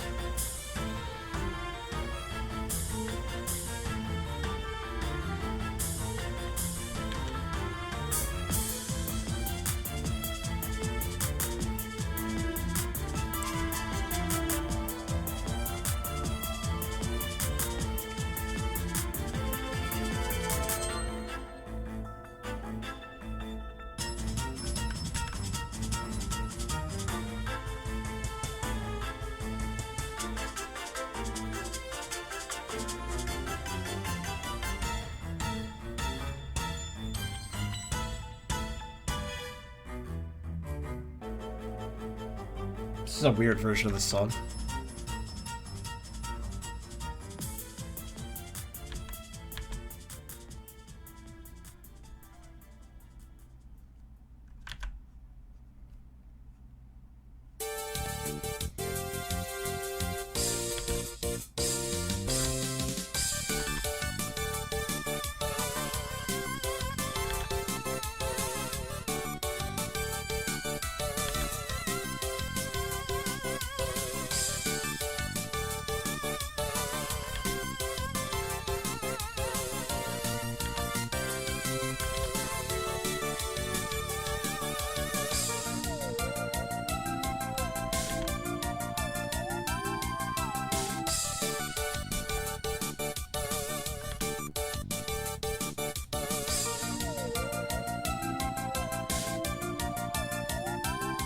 Shame is a difficult emotion.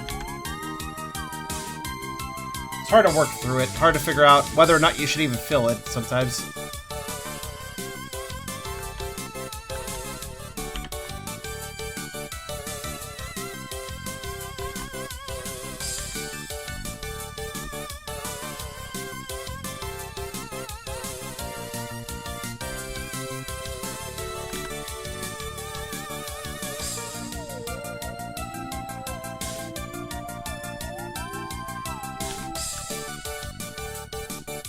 Should this meet up with that? I guess so.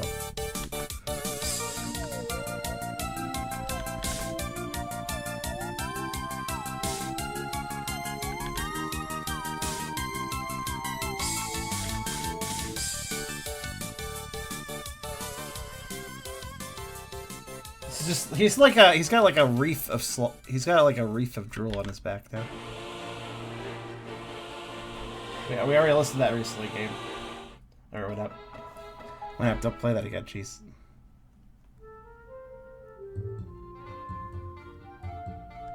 I kind of like it with those two separate, though.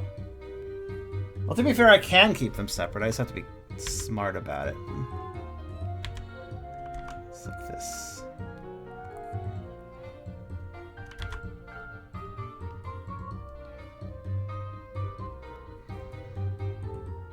Barely separate. But separate all the same.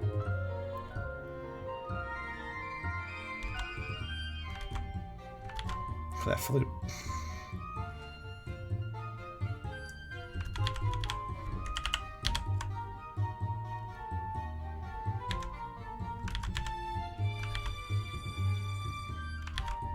What is this rendition?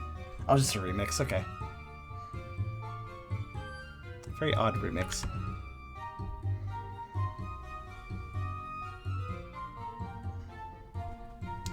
Okay.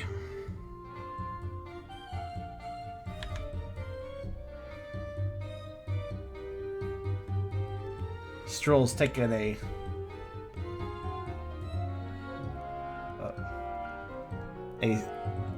slow, slimy, slicky time. I don't know. Fucking puns are hard.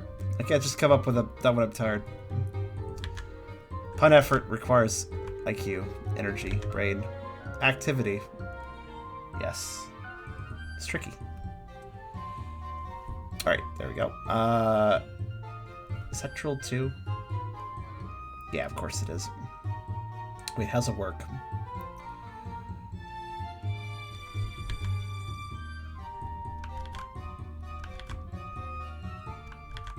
Pun effort.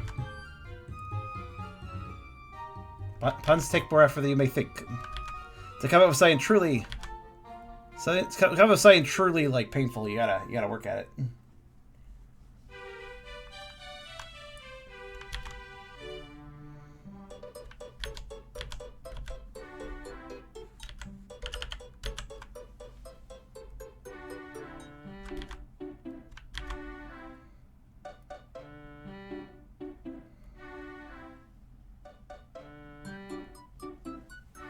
Also, Crimson asked earlier about a way of feeling less manic. I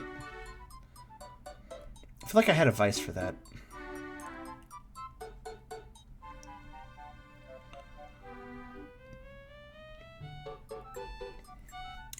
One thing I find is try not to go to bed with your phone or whatever, because it that strings me out.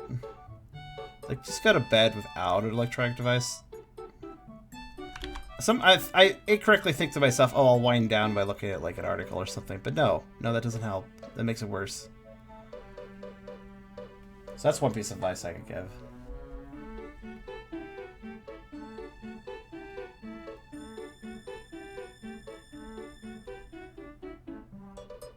I get the manic thing. Like, just having too many thoughts in your brain, you can't go to sleep. I have that happen.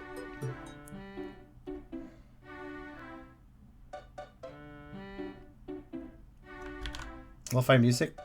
If you want to try a meditation technique involving sound, try listen to my Vore ASMR on loop. It may sound like I'm joking, but several people have told me it helped them sleep, so...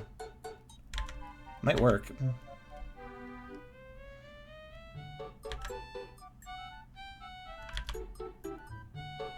That is actually a good way to interrupt a manic brain. Some nice white noise. Something to distract you.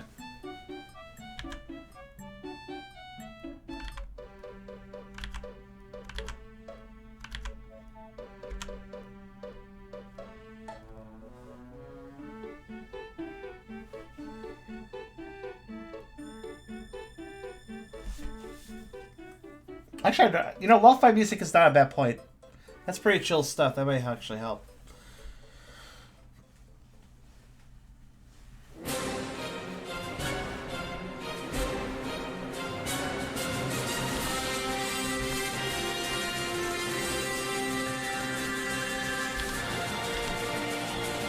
Okay, good enough.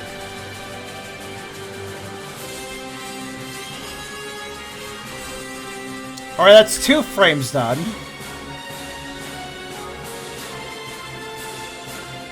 I think.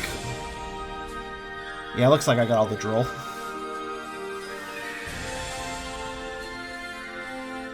What a mess. Alright. Now for the suckling frame. Which sounds a little wrong, but no, it's the suckling frame.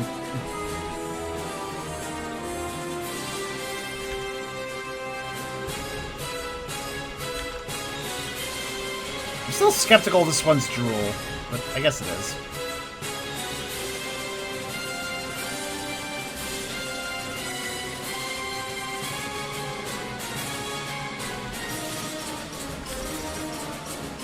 I still can't... there's really nothing else this lines can be, so...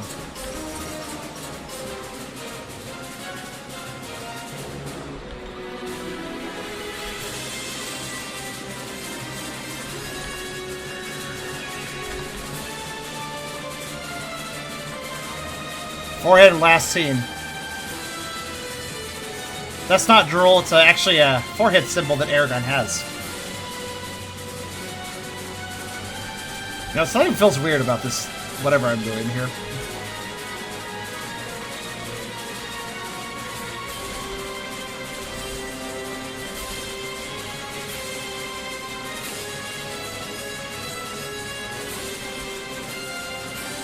This doesn't look like drool. What is this line?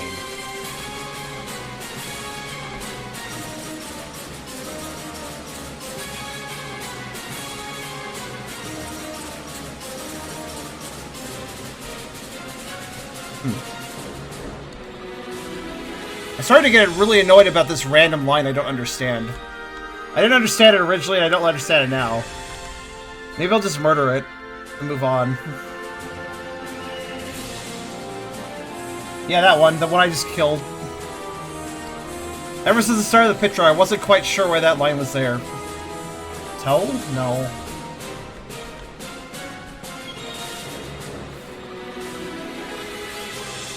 Looks better about.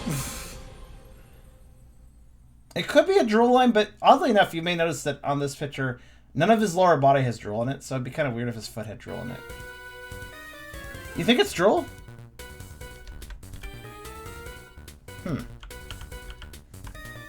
But the rest of it, you know what? Fuck it. You know what? It's really awkward to have just one drool line, though, so I'm going to do something I'm going to regret and actually add a bunch of drool lines. Okay. Alright, I dig what you're saying. Let me... okay. Yeah, if that's drool, though, that doesn't work for me unless there's more drool lines than just that one, you know? So, I guess what I'm doing now is adding more drool lines.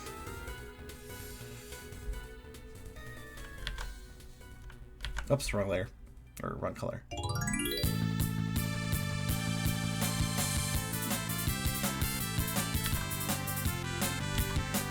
Yeah, the only reason I thought it wasn't drool is because there's no other drool lines on him. To be fair, it doesn't really make sense. There should be probably some drool lines, so...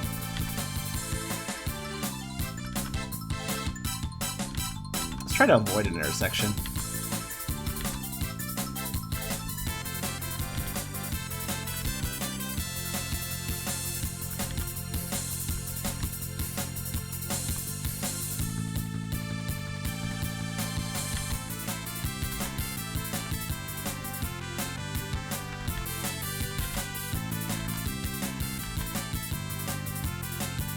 There, that's good. I can work with that.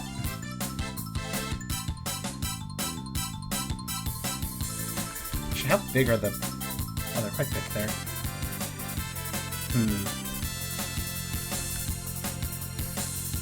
Okay. I have to redo because I'm realizing, like, oh, actually the lines are pretty big, and I have to make them big then. Well, kinda. Have to. Probably why there's so much difficulty with this, but that's okay. I can make it work. Whatever. I think. Anyways. Might have been for the small bit of tongue touching. Oh, yeah, that's true. Well, I still think it would look better if I, like, added some... it would be better if I didn't blend those on the... that's fine. Whatever. Indecisive.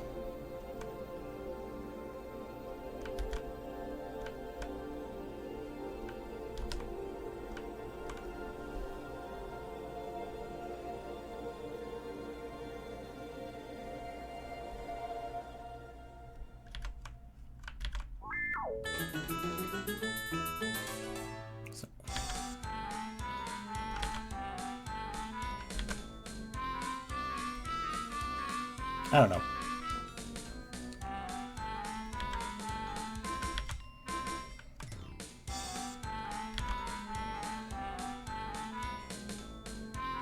That's better. Okay.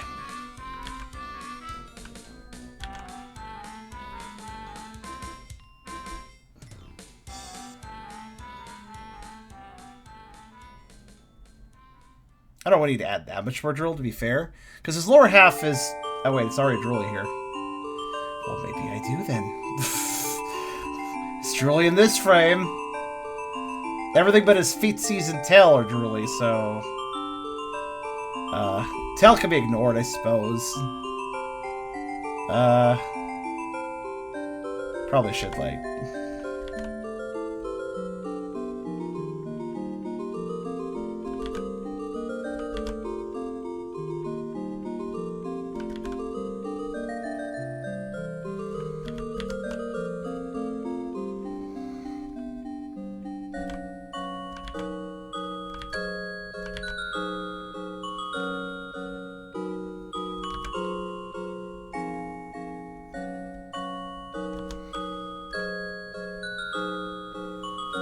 yeah, that should be fine.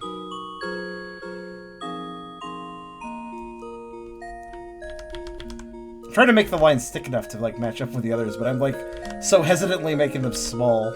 I'm gonna decrease my pen size just so I don't get so hesitant.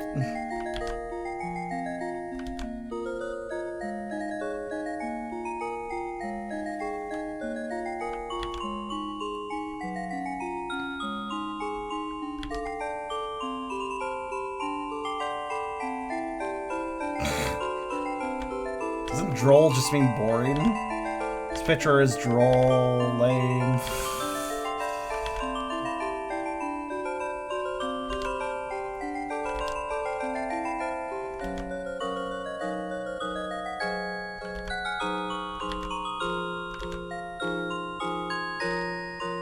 This is, if my stream is more, you can tell me a nicer way. I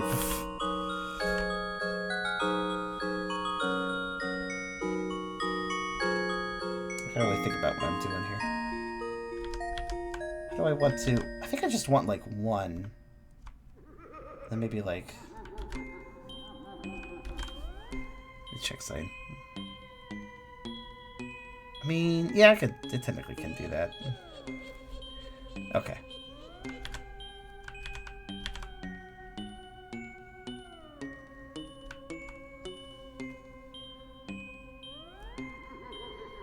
Yeah, I think that's a good, just kind of proportion.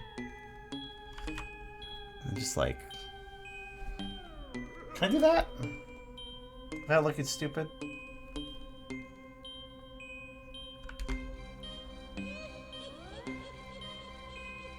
Yeah, probably fine.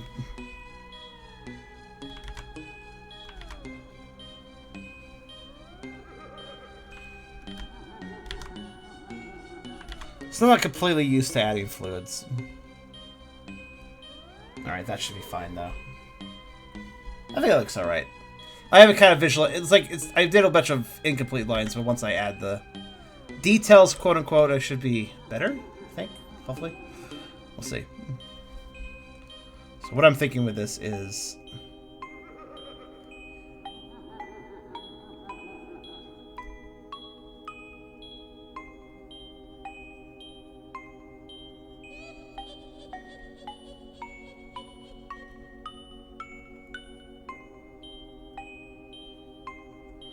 we have certainly created something with the subject of droll, haven't we? I think some people are sleep drunk. Or sleep deprived drunk.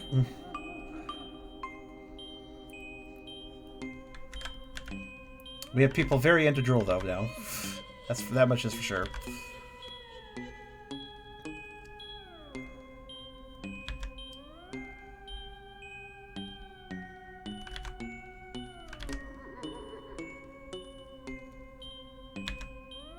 I will say though, maybe calm down the caps locks on that. Droll is not usually so loud. Please ooze like drool and be a bit chill.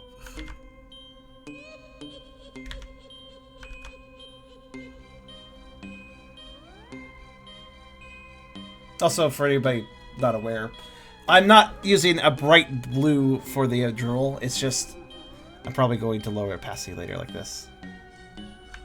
Or something. Also possibly change the color. This is just kind of a placeholder for now, so don't worry about it.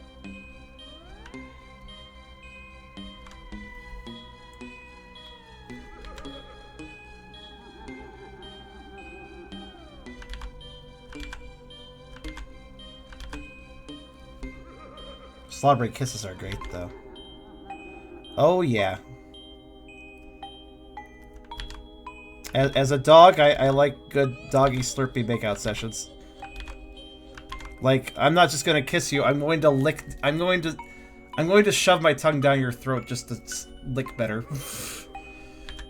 Just to lick you better.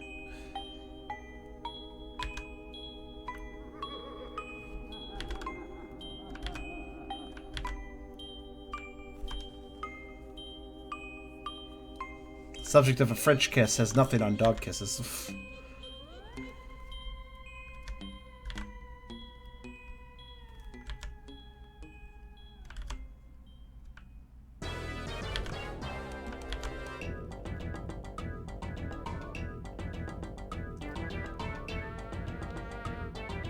Anyways, yeah, this soup's pretty good so far. I avoided putting it on the feet because, like, theoretically one could argue the feet haven't been touched yet, quote unquote. Does work. So I need to fix that a little. There we go.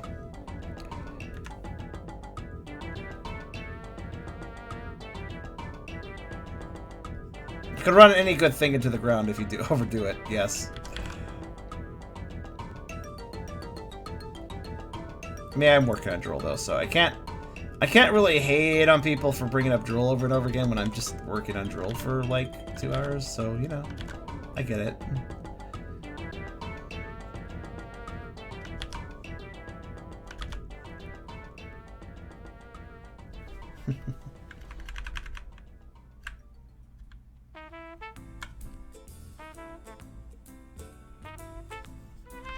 My tablet wasn't picking up. I had to draw a random set of lines just to get its attention.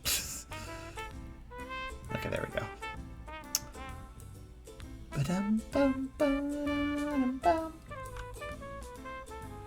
that looks pretty good.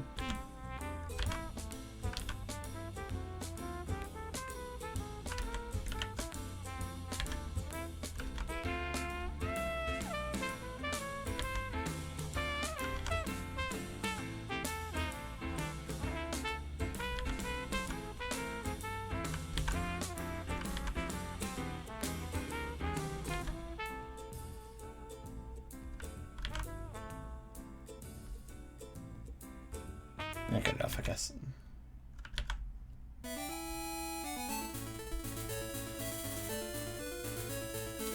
Yeah, the Drool looks pretty good. I think I placed those lines effectively.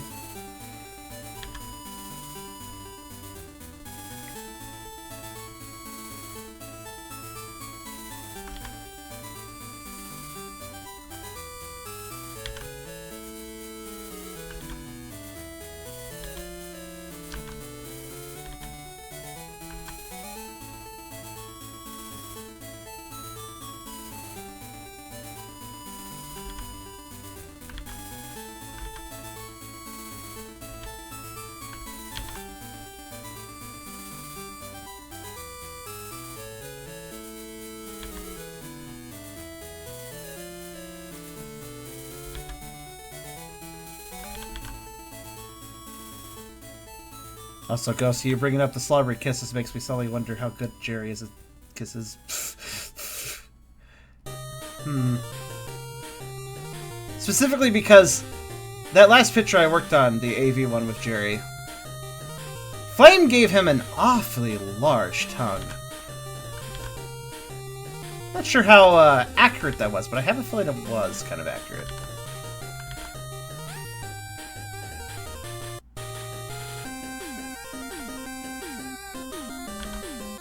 Also, I can't stop thinking about that.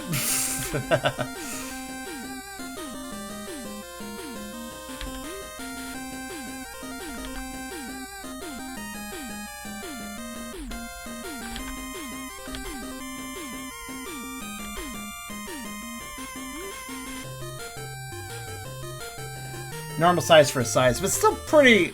I mean, canted tongue, man. Either way. Either way.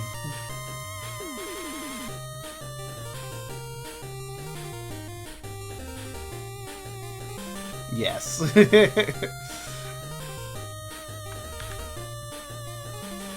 Dogs are the best kissers. He is a big boy, though, so it is a big tongue all the same. Just proportional, I get you. How am I doing the Drool here? Okay, I think I get it. Actually, this Drool is very straightforward, because there's just a lot of it.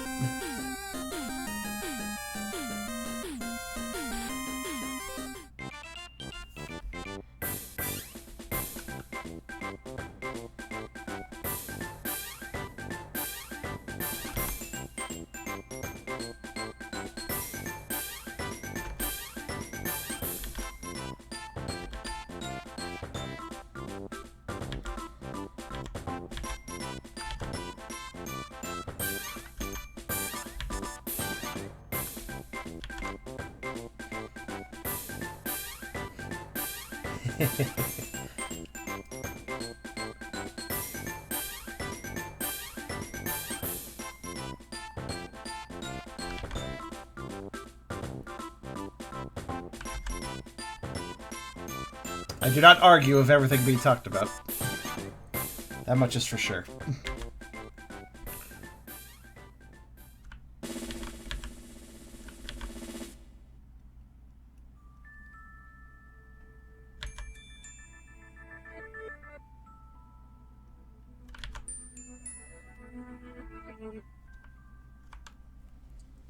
Okay, so there's just a lot of simple drill lines of this one. Nothing too complicated.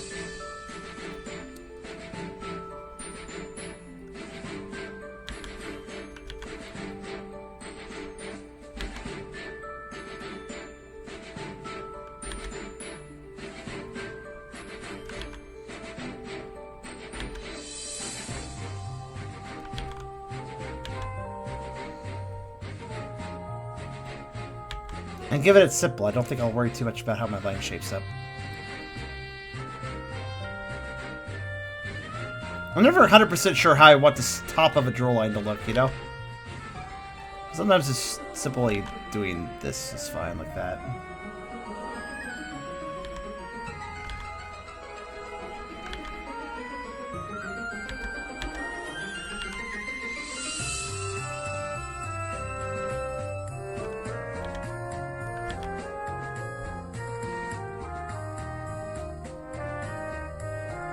It'll... Honestly, I can hand wave it as, it'll all be semi-transparent anyways later. So the edges of the lines won't matter quite as much.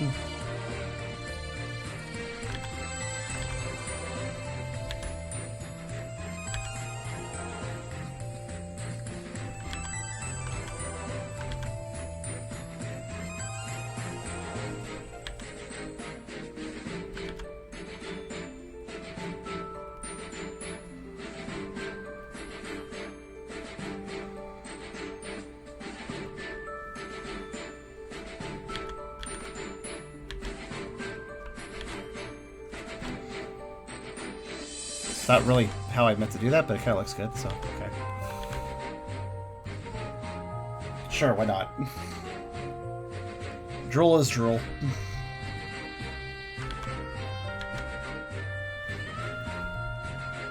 wonder if it would look better if I thinned it, though.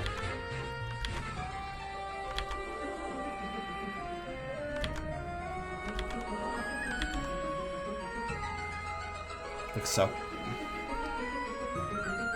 I don't know. That looks kind of sad. There, I'll sing like that. Okay. Drool's everything, Charm, come on. I mean, it certainly has been the last 2 hours, so I guess it's everything. I'm just glad that the shading is going to be pretty simple because of how the characters are constructed. And the Drool... As much time as it takes to put down, it doesn't... Drool isn't that bad to shade. It's more about, like, finding the shiny points. Which you usually just find a bulbous point, put a little shine there, and you're good, I think. I think that generally works. Oh gosh, what is a oh no. So, okay, on this part of the tongue, there's, like, a lot of lines to it because it's... Some of these lines are just lines, right? Yeah. I'll see if I can decipher this. Texture lines. Fold lines.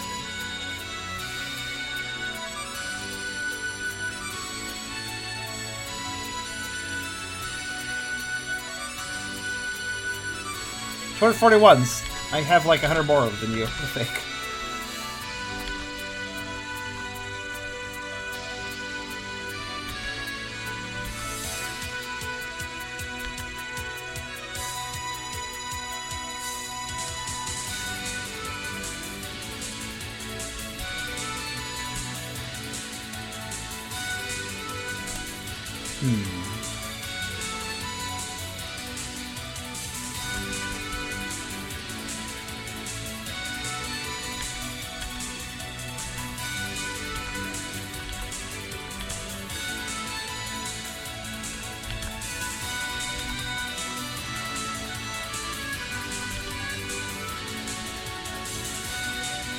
That'll do. Alright, so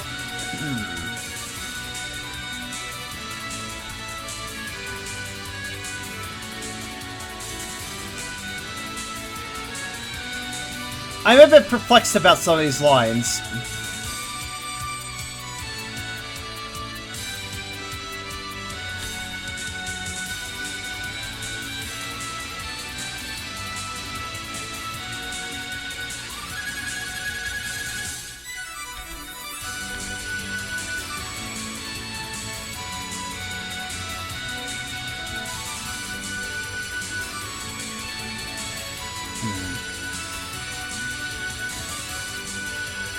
Actually, undo.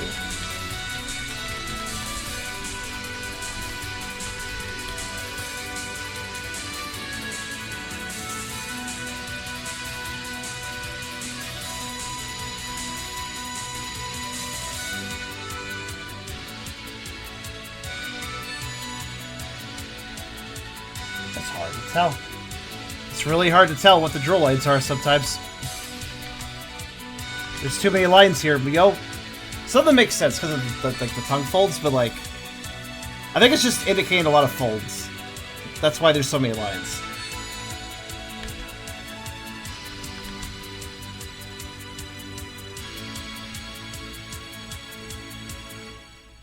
You think the lines are still drill? I'm not sure, man.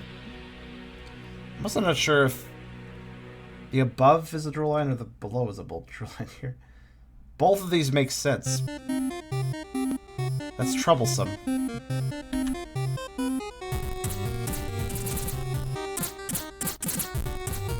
I feel like doing this like this.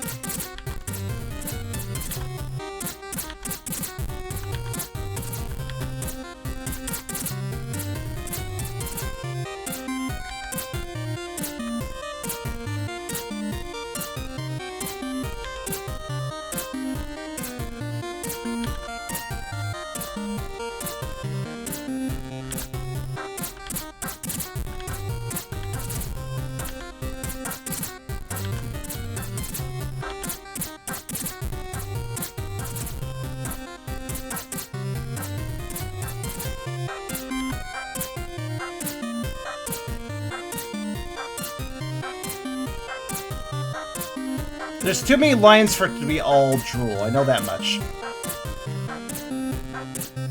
I believe a lot of them are wrinkles.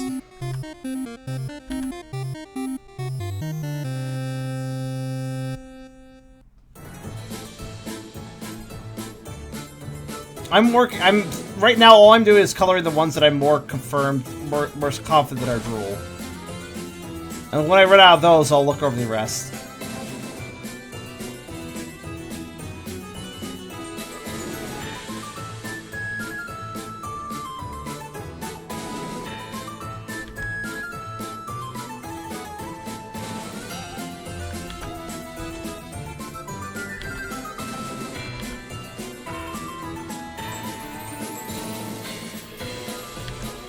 I actually thought Battle 3 would be the easiest one. It's actually taking quite a bit of time, though.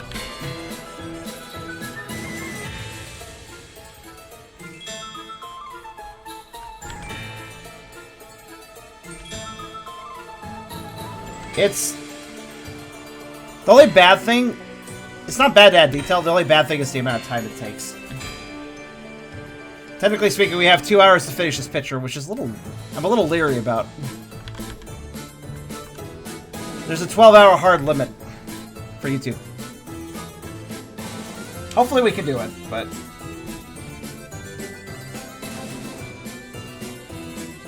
At least the background isn't a big deal this time. I'm just gonna lay down a flat color and be good. Wonder what color we should use.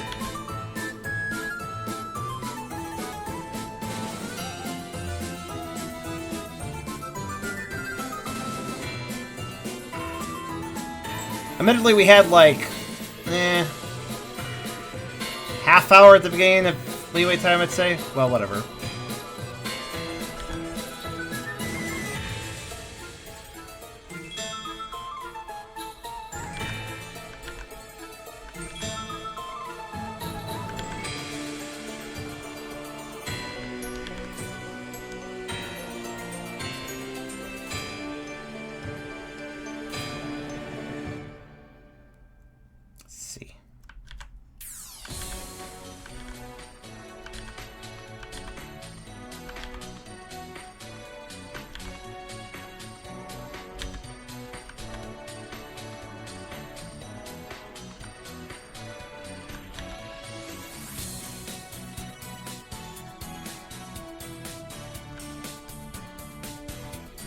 I mean, you don't have to. Of course. Always know that. Alright, so with all that added in, that's the parts that I consider drool. I don't know what the rest of the lines are from this point onward. Though I do feel like I could probably just sidle away from this frame and it'd be fine at this point. Okay, I guess, like, maybe this one could be drool. Like, maybe this could be a drool line, I suppose.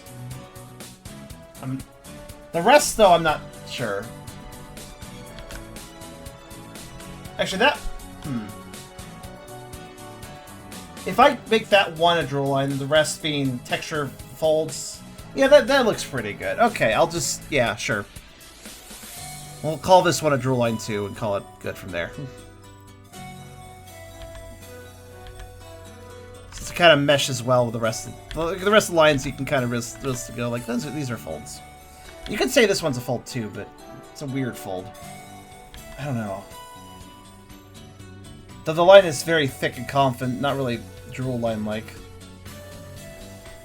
So, I mean, fold 1, 2, 3, 4, 5, 6, technically. It's technically 7 right here, too. It's very foldy. I just don't know which lines are actually folds.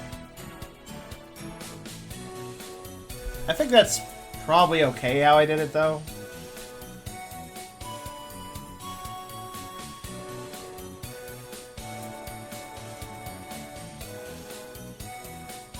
Okay. No, I think I will actually make this one a drool line. Something about it looks better, I think. Well, I'll find out once I'm done, but... If I make this one a drool line... I believe it balances something better. Whether or not it's meant to be a drool line is one question. Whether or not I can make it a drool line is another question.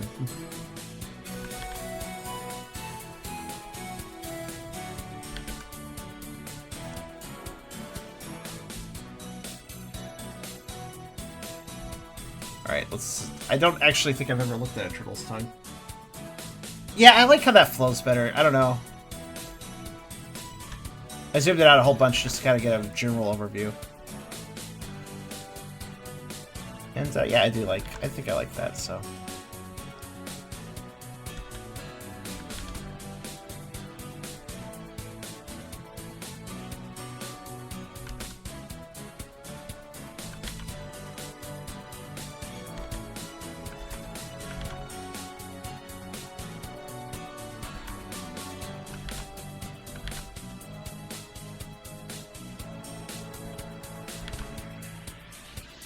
What does it look like?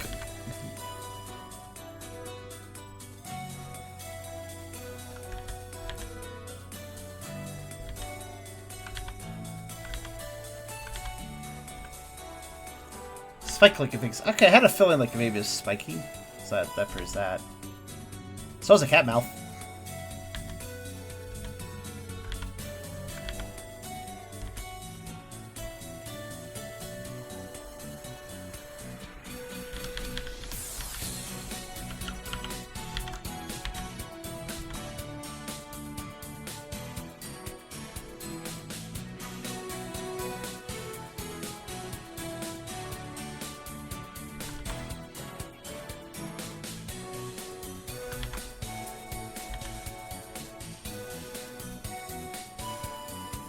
Alright, I don't know if that was supposed to be a drool line or not, but I think that looks fine.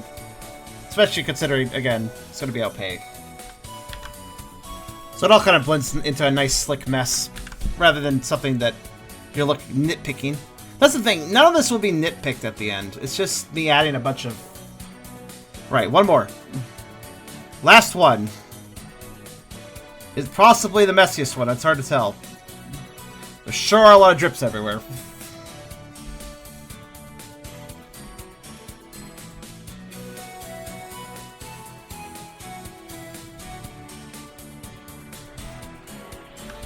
Anti-barfing spikes.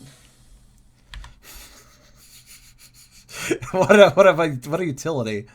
I'm gonna throw up. Wait, no, I have anti-barfing spikes. It's fine. They'll go back down eventually.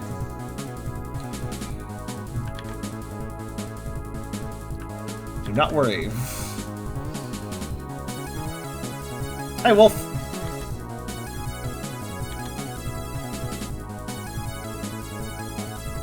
Anti-barfing spikes would be pretty useful for predators. Like, you know, for predators. Any pesky prey trying to climb up your gall and out your mouth again? Well, too bad. They're gonna get ow spikes and then they'll fall back down. It's like caltrops for a mouth.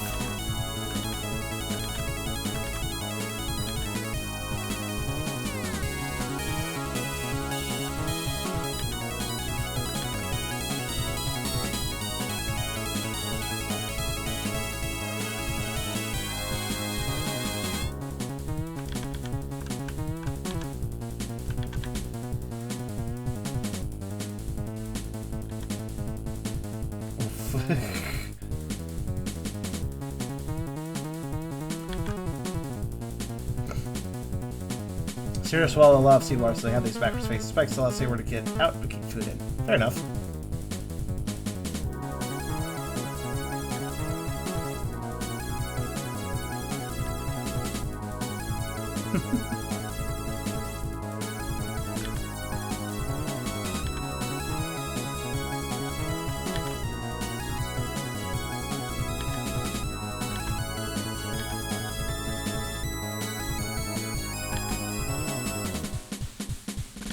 This is a good picture. Hope Eragon will appreciate this when it's done.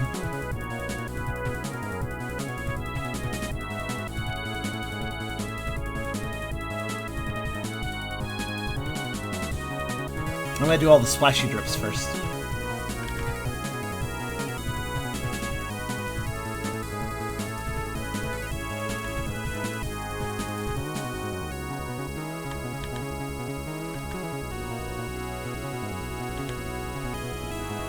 Asteroid, I'll zoom in more. I was kind of debating that with myself.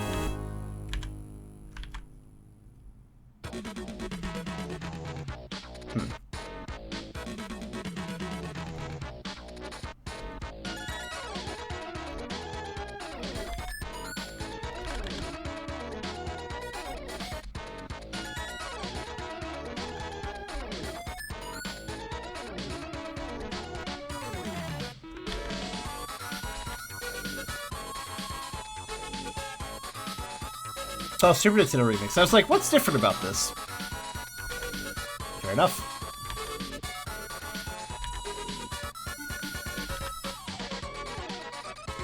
Actually impressed how good this sounds.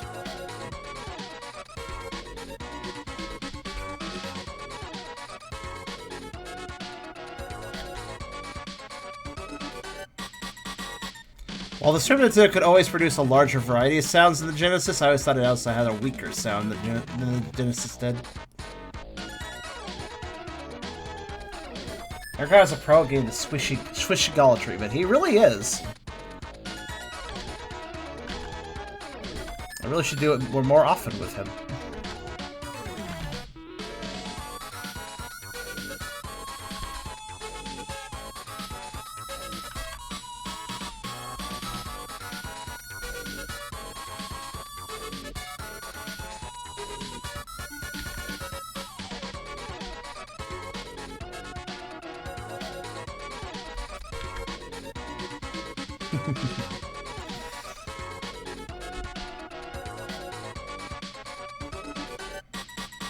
I think that's all the drips. Okay, cool. Now is to work our way up to bottom, I guess. Up to bottom. Up top to bottom. Up to down. No, up to bottom. Up to bottom. Sure. Why not up to bottom? I like that.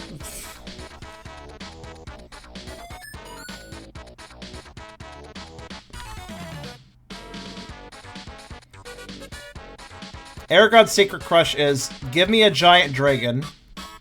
Have giant dragon eat me.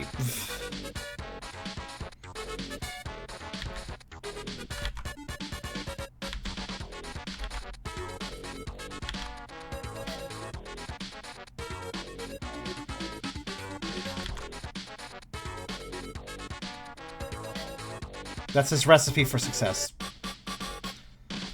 Or should I say, recipe for success.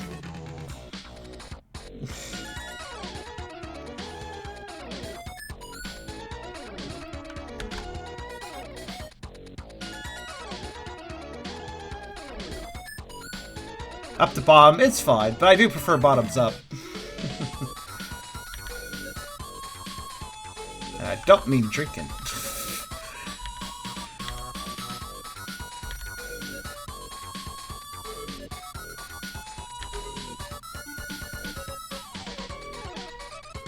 Yes, Puds of Debate. You're very psyched about it, aren't you?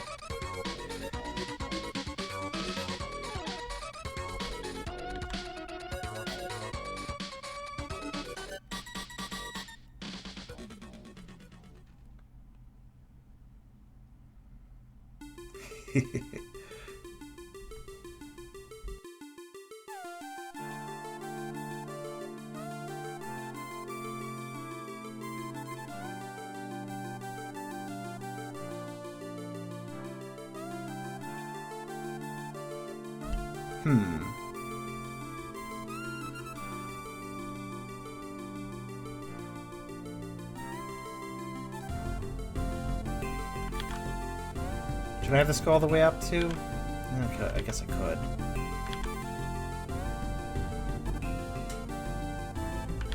Like, oh, here we go.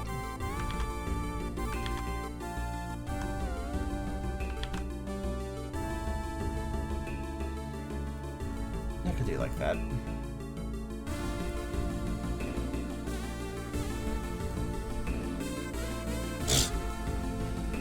Like some of you are very tired, not just me. You're being dorks.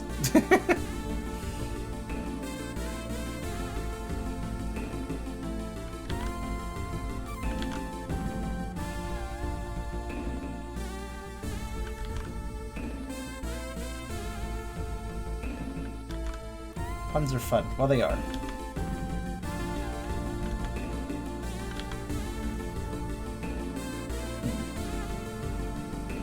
Well, that just looks awkward.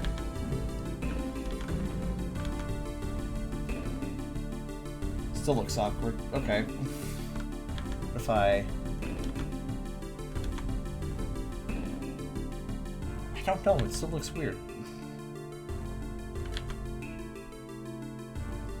Drips are hard. Okay, I'm going back to what I had before.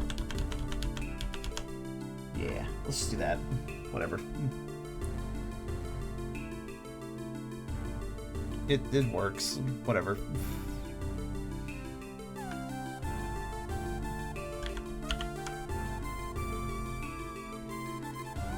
Again, there's gonna be 5 million drips. Nobody's gonna pay attention to just one. Alright.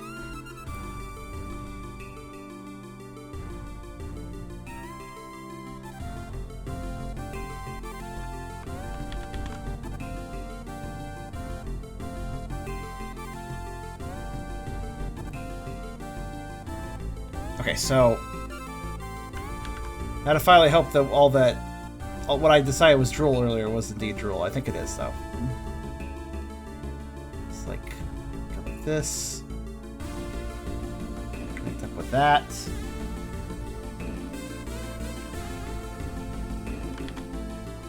And curve that there.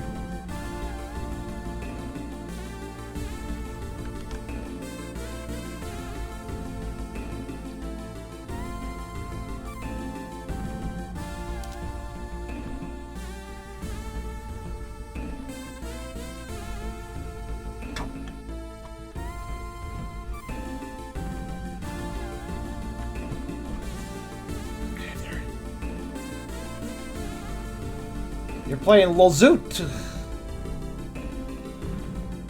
You know, I just realized when you don't put a colon in there somewhere, it's just Lozoot.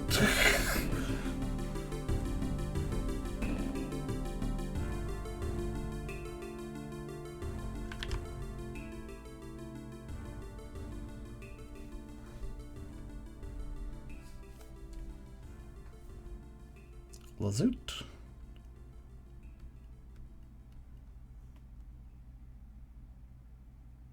Imagine eating your prey dead, huh? Weak. What? I mean, killing them before consuming them? Well, that's no fun. I mean, that's kind of mean, too. Like, you're just trying to consume them and stuff them in your belly. You don't need to be mean about it.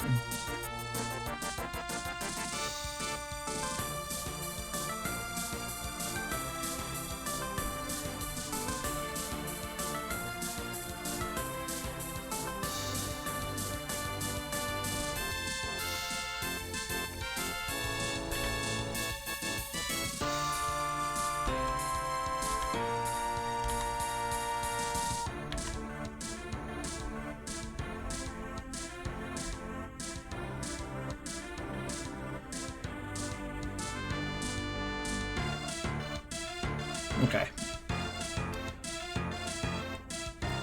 Is that... Am I supposed to take this as a drool spot or a spot that drool isn't sitting on? Oh boy. That's a good question. Actually, I think... Oh goodness. I feel like it's...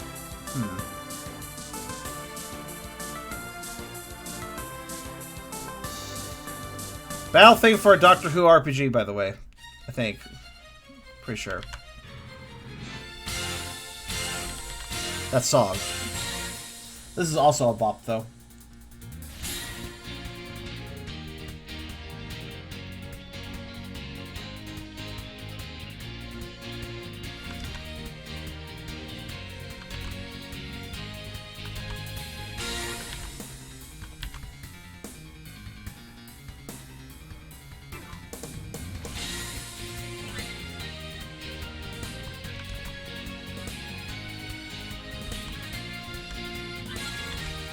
I'm gonna assume that this spot is the absence of drool, not the addition of it.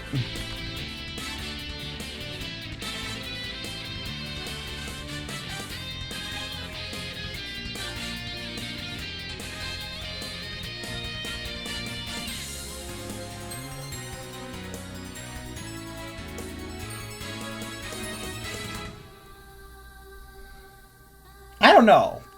Thoughts? What is this hoop thing? And is it... Am I operating correctly with it? I hope I am. It's either drool or not drool. So I'm trying to, like... If it's drool... If it's not drool, then that's a lot of drool around it. So I need to, like, spread out some drool. Which I can do. I guess that encourages me to do this, actually.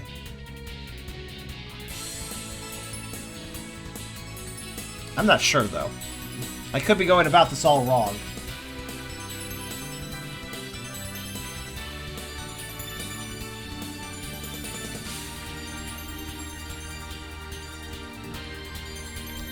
Actually, wait, let me try something. Because I'm feeling kind of weird doing that.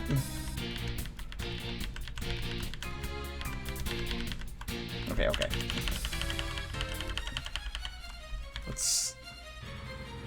Yeah, the dip thing is just kind of weird. I think I'm going to do this. I'm going to carefully curve this line around it. And try something.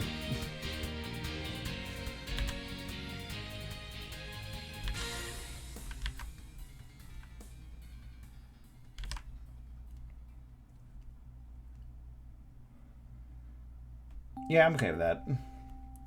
Now, let's say this was drool. I think I could do this. Because I have an idea.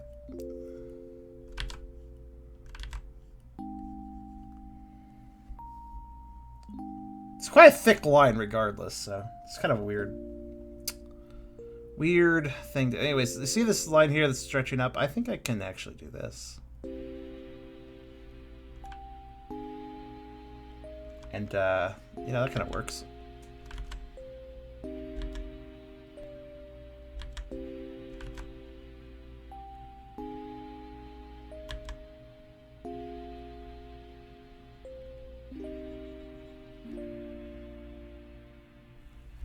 Which gives a logical connecting point.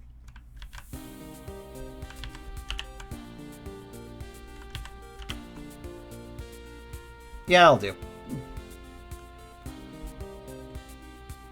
I like MILF. You do you? I wonder if that's a misspelling or literally just the name of the song.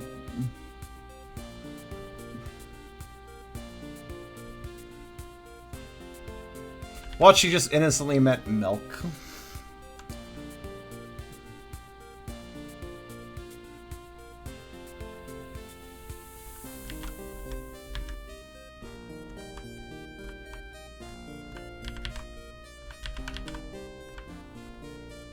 It's the name of the song. I thought, for some reason, I thought Friday Night Funkin' was pretty E for everyone, but apparently not.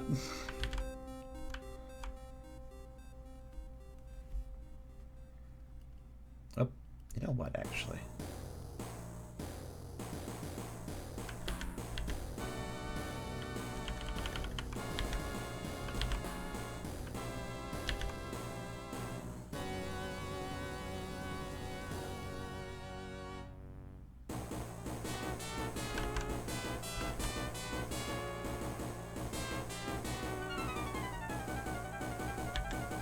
The drip.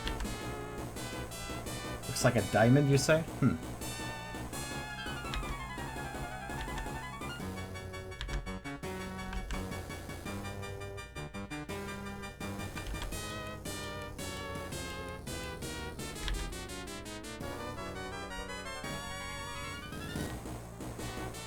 Interesting observation.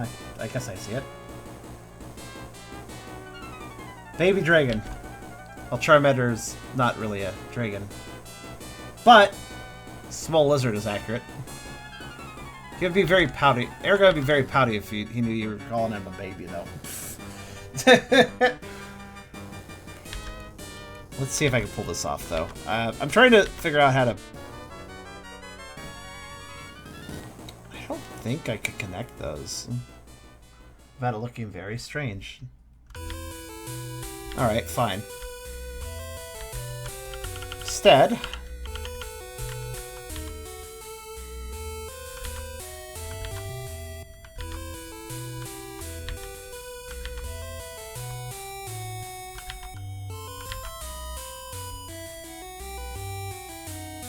yeah, that's fine. Just keep it simple.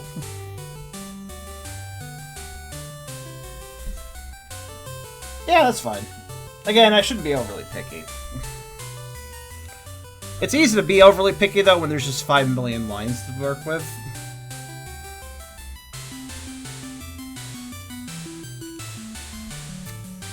The caps lock returns, I see.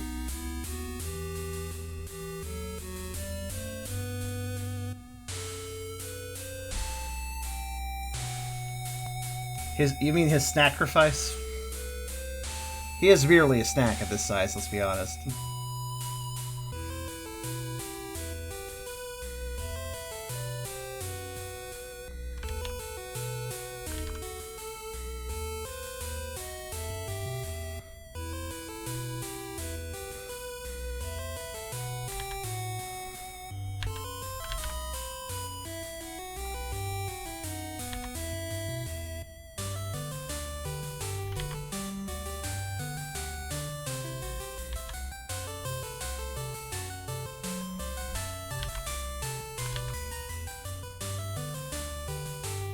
That's good. So I wasn't really sure how to intersect those two, but I'm satisfied with what I just did. Okay. Troll is so complex, man. Apparently.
Yeah, whatever. That'll do, I guess. Drool is intersected with drool. I'm just kind of confused at this point. I'm just riding with it. That's probably a... Yeah, okay. There's like parallel lines going on that are not drool lines, I see. Okay. Can't say I understand, but alright.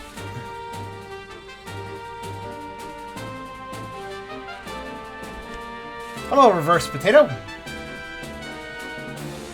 If you've seen, I haven't seen it either. Cat pick.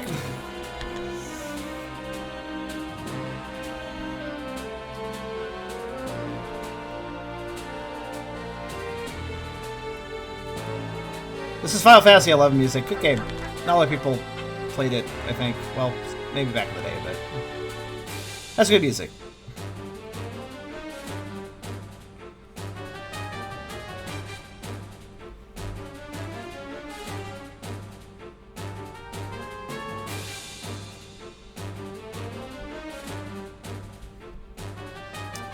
Okay, what the hell am I doing?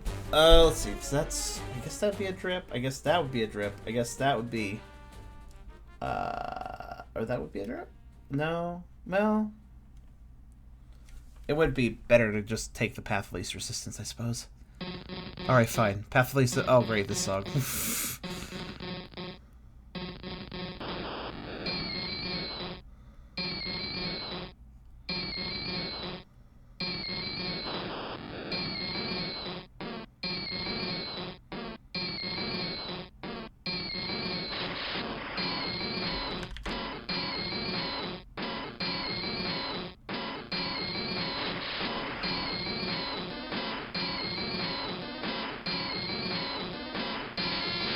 Honestly, this is actually rather inventive.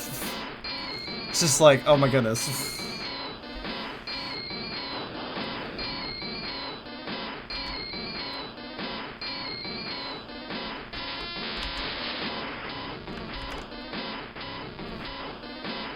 Charmander?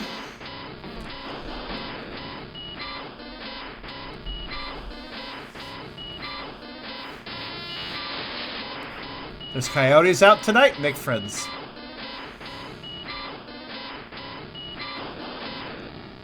As I've elected to, whether or not it was intentional, connect all these different drill lines together to a mega drill line.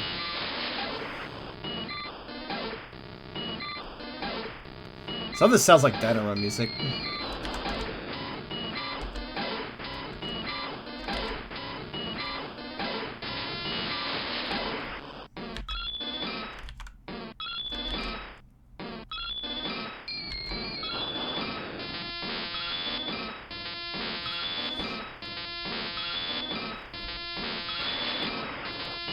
Saw a pet coyote once, like, not physically, but like a video about a pet coyote, and I'm like, yeah, this is cool.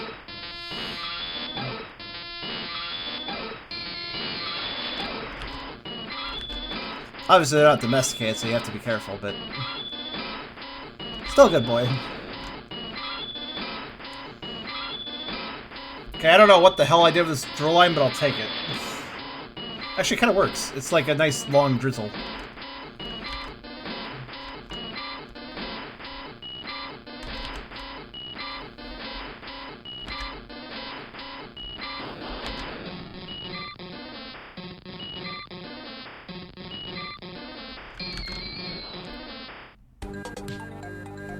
That was pretty long, wasn't it? The Pokemon Cry song. You would expect it to be that long, but no, it's fairly briefy. Yoshi's Island remix of Lovery song.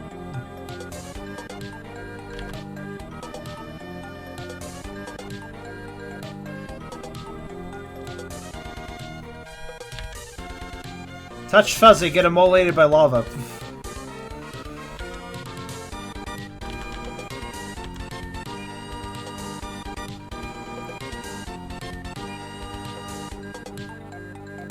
Coyotes aren't friendly doggies. Well, they are always going to possibly... Like, if you were to make one a pet, they wouldn't be domesticated. They probably could be trained well enough to be like, hey, you don't need to eat cats because you have food. But there's always the risk. There would always be the risk.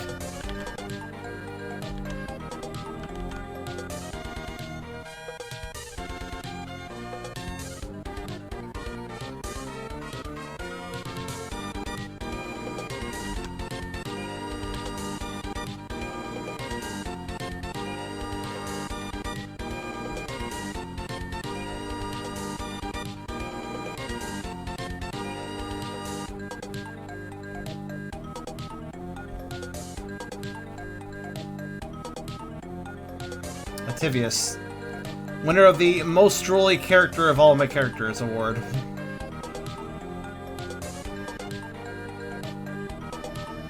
I don't think I've spent this long coloring drool lines for a picture, literally ever. But hey, at least it looks good, I think.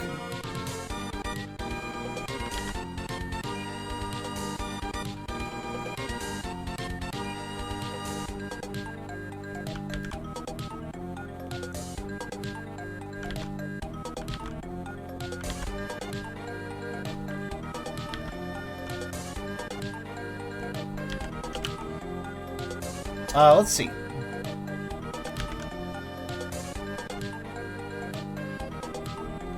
Okay, Eragon has more drips.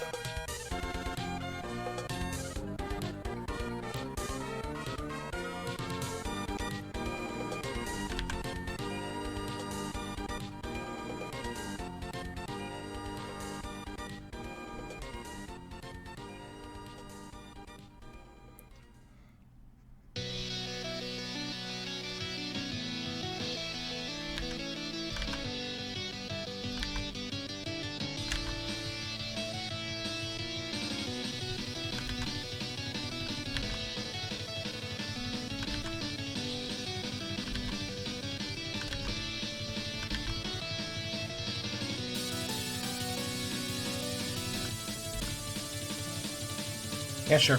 That looks fine. Okay. What's going on? Does he have drool on his flame? Oh, it must be drool behind the... It's behind the flame. Okay. If I'm correct, this layer is under the flame. Yes, it is. He's so covered in drool that his fire somehow is now dripping of drool. However that physically would ever work. So, whoops, wrong side.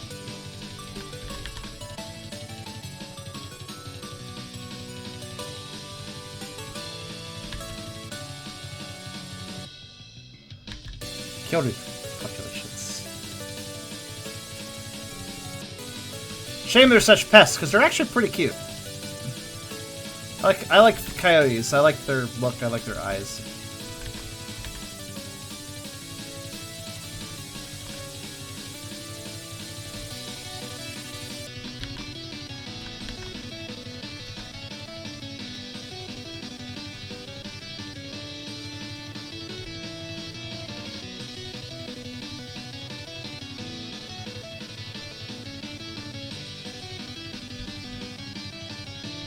No, Grey Wolves.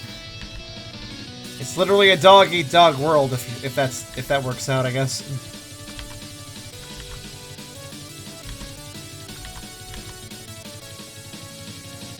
Take Ray and put it to... Oh. Well, fire Pokemon selecting fire at any gimbal. Then take Ray and put it to Rapidash. You can be sitting on in their flames be completely fine. Controllable temperature, basically, yeah. However that is supposed to work.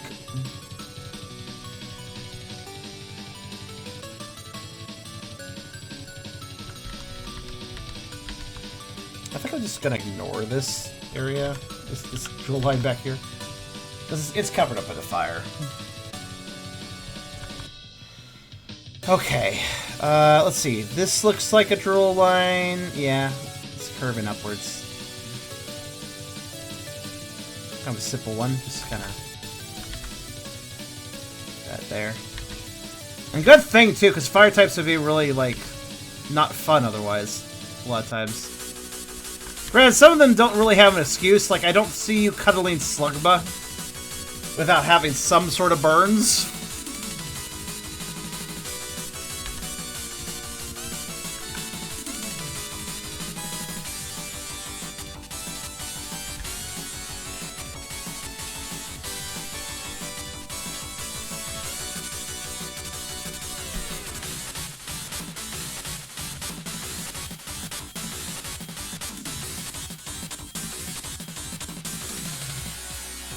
Oh, the fire is persistent today, currently burning.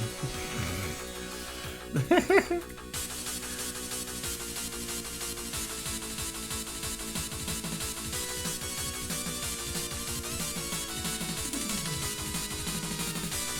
that's... Wait, where is that drool even dripping from? Okay, whatever.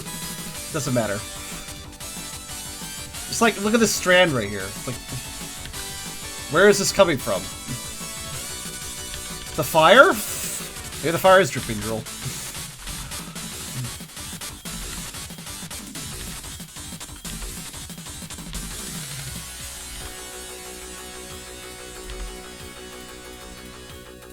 An action line. You think that one's an action line? Oh, maybe it is, actually. I mean, it's spreading out like a drool line. Makes it look a little different, but... Or it could just be implied drool. Like, yes, there's more drool hanging, sort of. Anyways,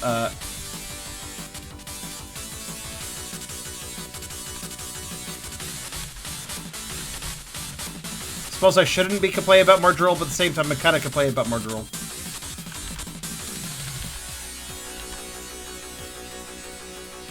It feels like an endless amount of drool. Alright, almost done though.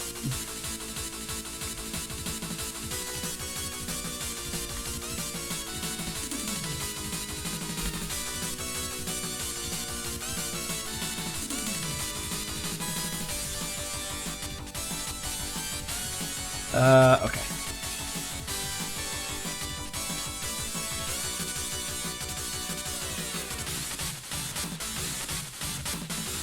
Retail? Have I? What is it?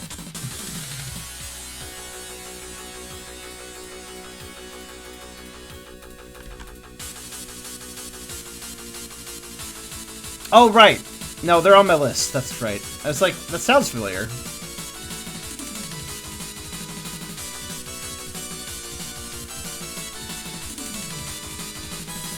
That's for the Pokedex to the written by a CLL man with a Pokeface for embellishing the truth. Or just making shit up in some Pokedex series.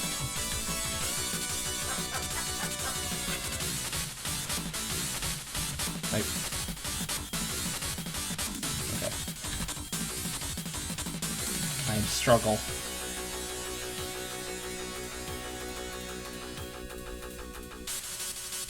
Alright, enough with you. I want a different song.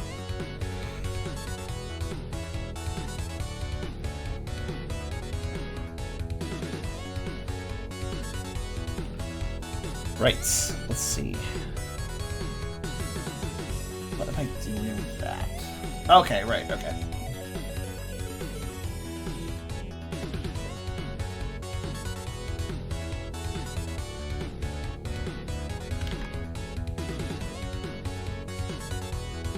Sure.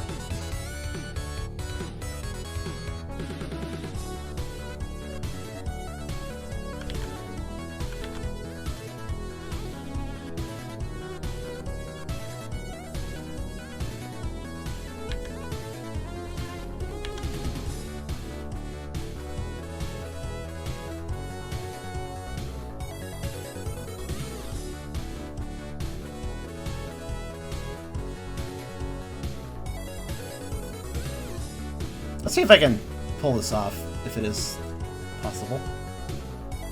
I'm pretty sure it's a draw line because of its differences from the action line. The only problem is, of course, it's a draw line that doesn't really connect with anything, but, you know, it's fine.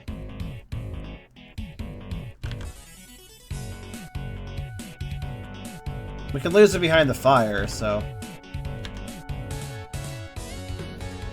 I think I can pull this off. Just need to keep it thin. Not that thin. Actually. It looks like it is connected to the fire. Also, welcome, Skull.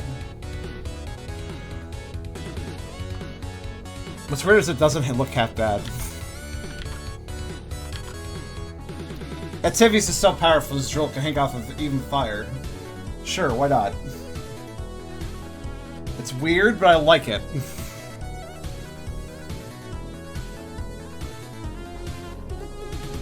Anything to look more sticky.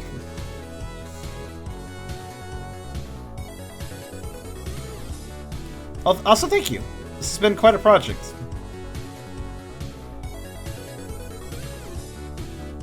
Okay. Have I escaped the nightmare?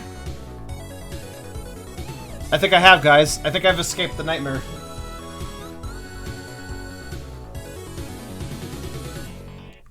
Oh, wait, not quite. Wait, no. Well, no. Yeah, oh, almost. Almost. I forgot. Well, I mean, I don't need to have it go there. But it is sticking over there. Well, this part. I just, like, a little tap up and disappear. I don't know. Also seems kind of unnecessary. Let's just pretend the line doesn't exist, aka randomly delete it. I don't think it's necessary.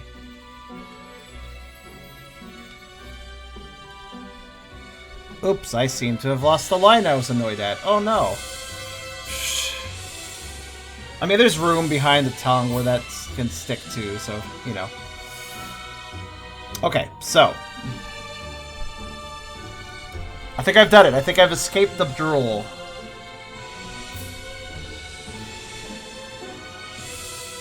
Four frames of drool. That took definitely a while. Doesn't even look like that much work, but it really was.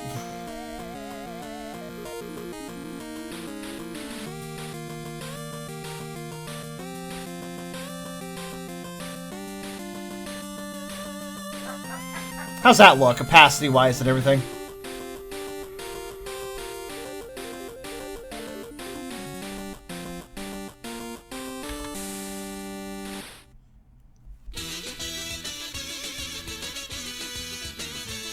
Yeah, I think that's a good balance. I like using light blue. When you lower the opacity of it, it becomes a nice... I don't know. Yeah, I realize that drool can technically be more white than this. Like, I could theoretically, like...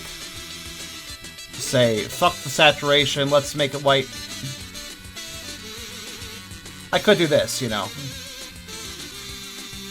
This is also an option. But I don't know, I like the blue. It's, I don't know, it's nice.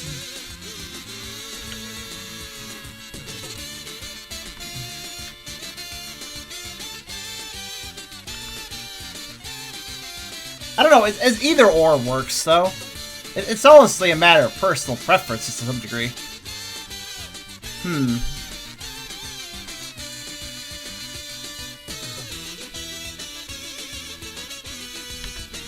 I could always go for an in-between as well.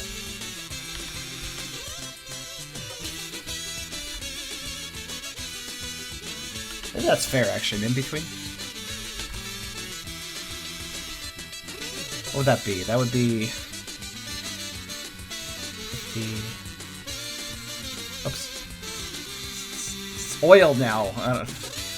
Hold on. That would be 50%.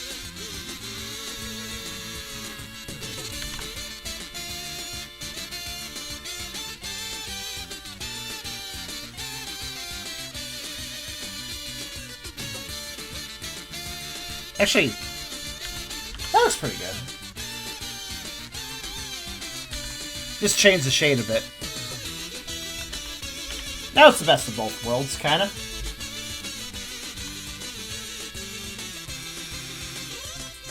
Yeah, I think that's good. Good middle ground.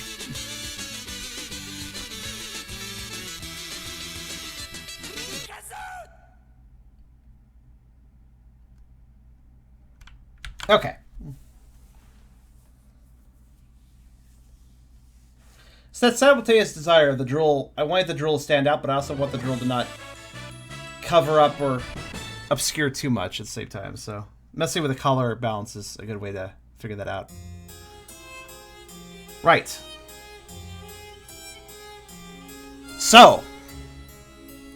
Now the drool needs a few more things. The first thing it needs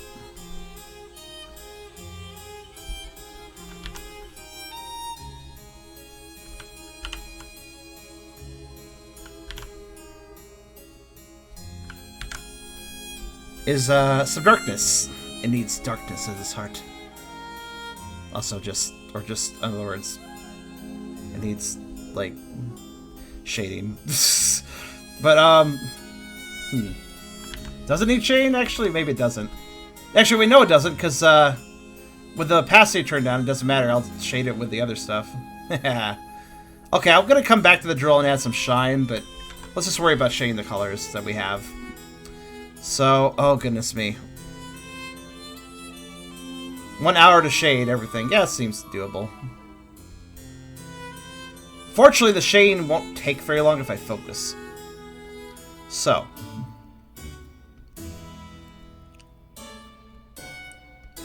Wish to multiply one, screen the other.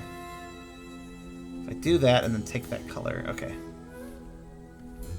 That is not what I wanted, but okay. Okay, maybe not multiply. How's screen looking? Screen looks fine. Screen does what I want it to. Right.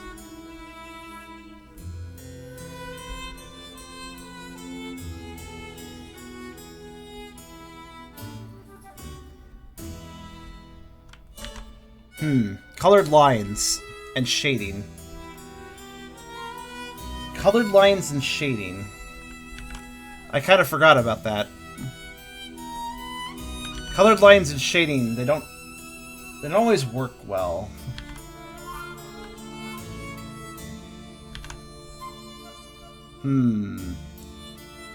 How does one shade a picture of colored lines?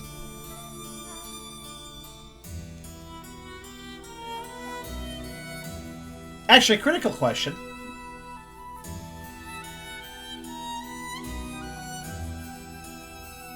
I religiously shade almost everything I work on. Does this picture need shading, though?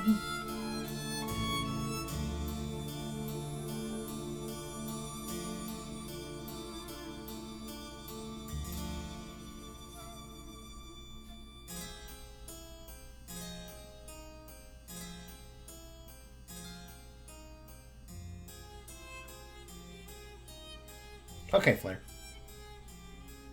I'm actually thinking about that, like, you know, this picture has a nice style just how it is. It's kind of got that nice cartoony, kind of chill line style. I have to say, especially with the colored lines making it more difficult to shade anyways, maybe I'll leave this one flat.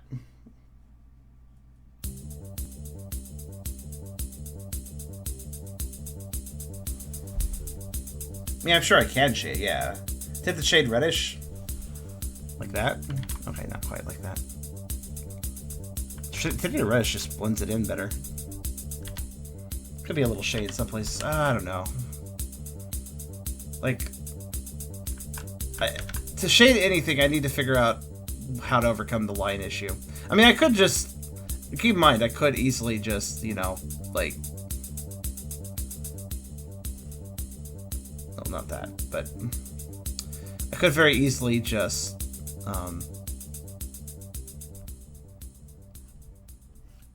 do that.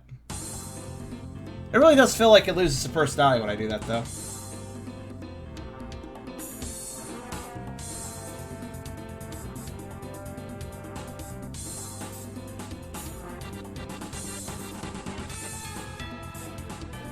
Okay, wait, actually, hold on. Perhaps I can...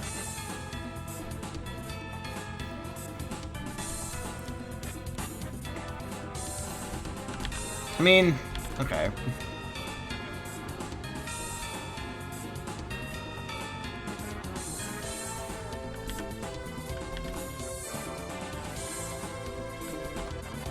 Just checking things.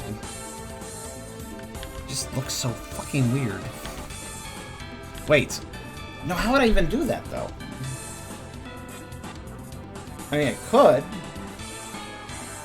But that would... No, that wouldn't work.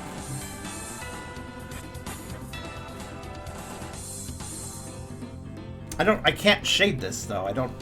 I do not have the skill set necessary to make this look not weird. Unless that just works. I don't like it, though. It's like, I add the shade, and suddenly I can't see Eragon's hand because the lightning is... because the lines are colored. And it messes with things. Ugh.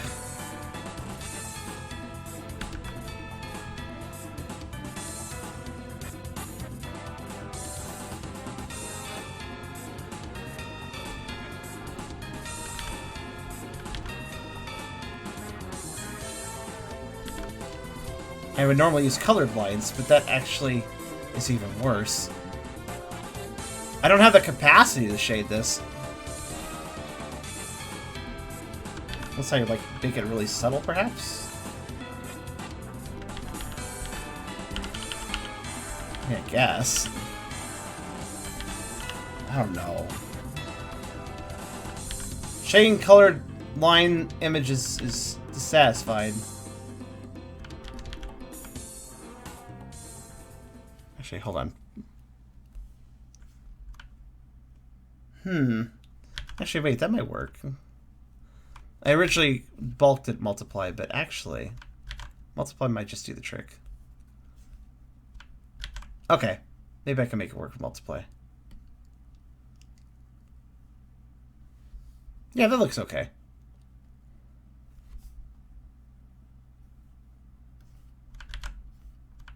Plus, I kind of want to just like throw some chain down. I don't want to be super complex about it.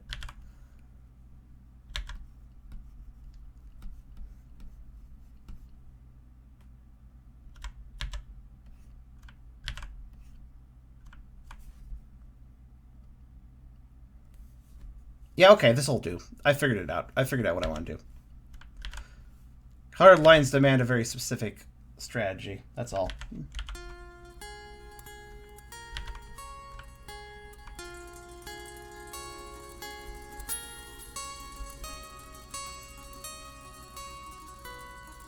It's not going to be a super strong chain stop. I think it's going to work just fine like this. Alright, cool.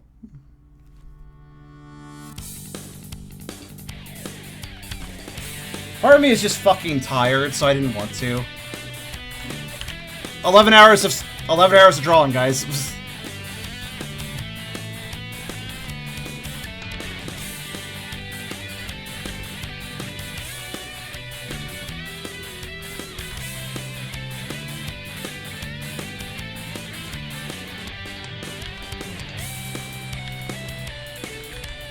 Well, more or less.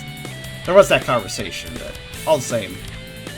11 hours of being here live for you guys, so...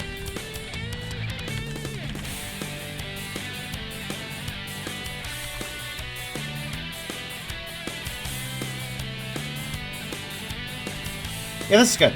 I like this.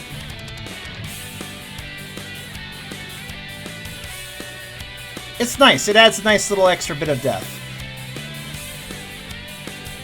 Hopefully the multiply trick works for all colors and not just this one. I don't know yet.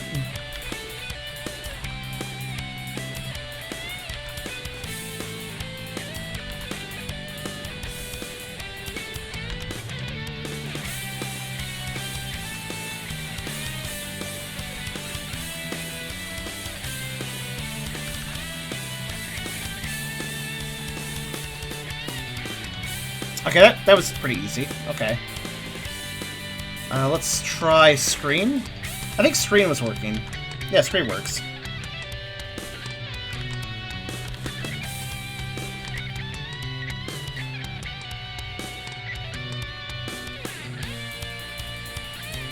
Screen works just fine.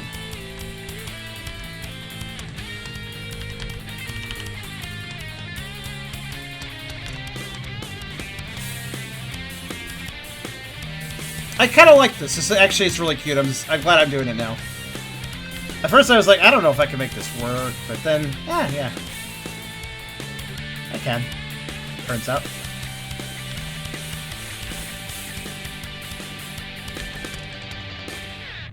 It's nice just to have a. I'm just glad I could do a loosey-goosey a bit, because, like, man.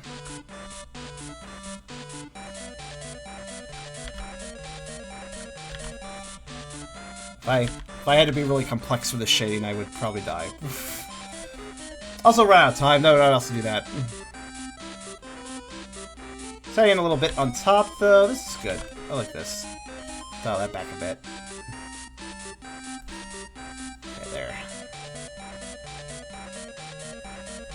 Yeah, this is good. I'm liking this. Shading doesn't have to be complex. Even adding a little bit does do wonders, doesn't it? Even if you're being a bit lazy with it, it still is like, oh, this is nice.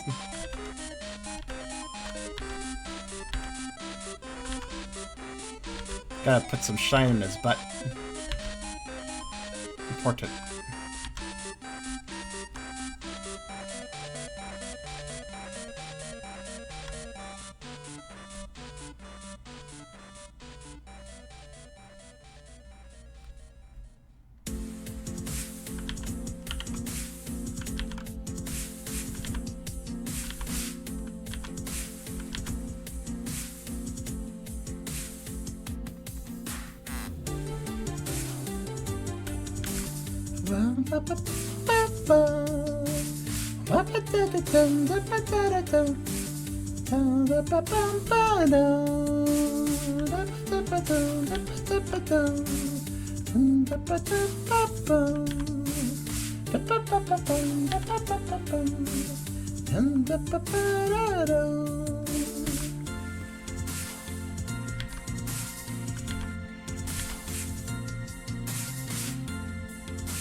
That's good.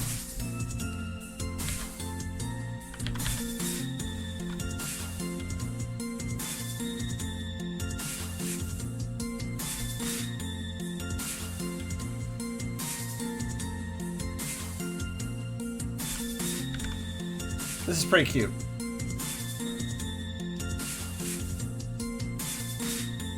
I really like him in the second picture. He's really wholesome in that one. Especially after the shade. I don't know what it was, but once I had the shade, he became way cuter. I'm not even done with the shade, mind you, but I know what to do now, so I'm just gonna keep repeating the same action.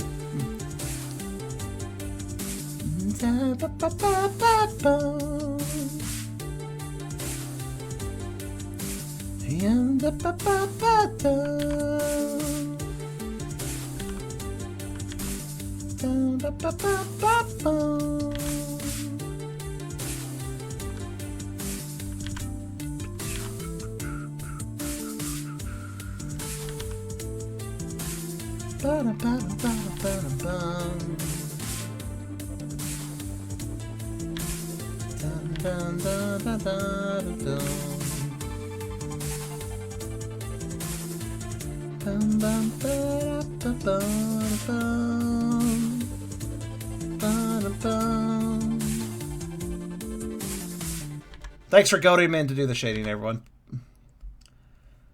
Okay, that looks pretty okay, yeah. Multiply is weird, but it works in this case.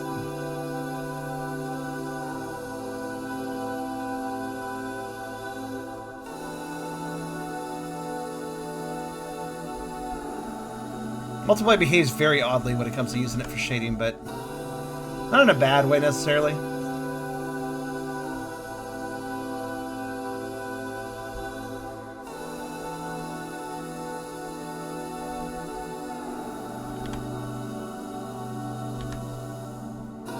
Shading Ativius would require a small amount of extra thought, but should be pretty easy all the same.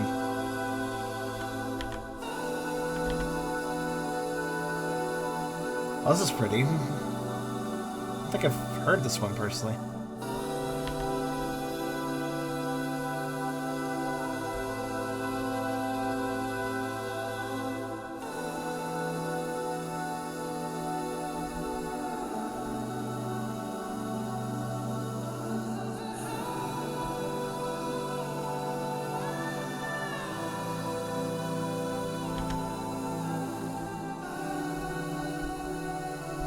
We are on a ticking clock, but I think we can manage. Right, that's that color. What's next? Scarf. Scarf is next. Okay. Oh, wait, I didn't screen the... whatever. I'm Russian. A little too much. I'm Russian, but I thought you were Canadian.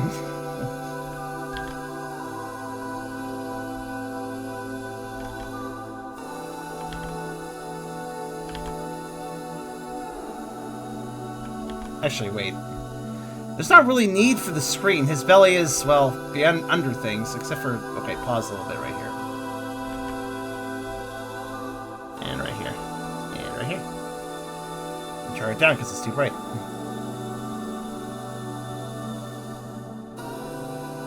They'll do, I guess.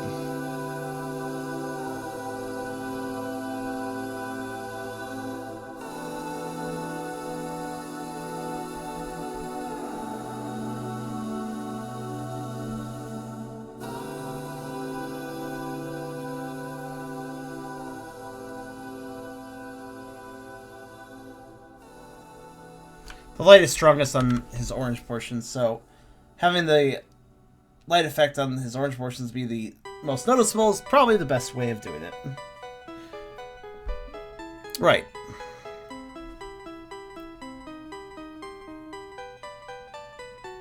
I forgot I had some Undertale music.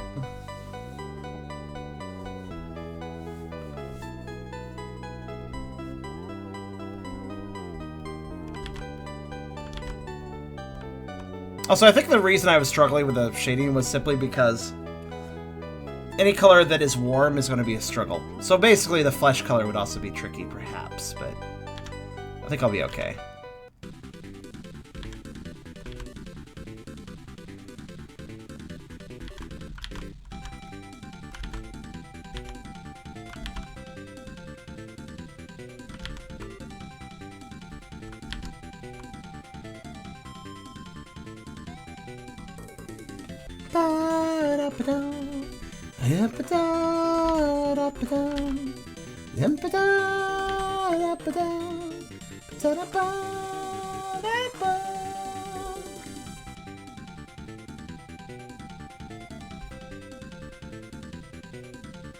Okay.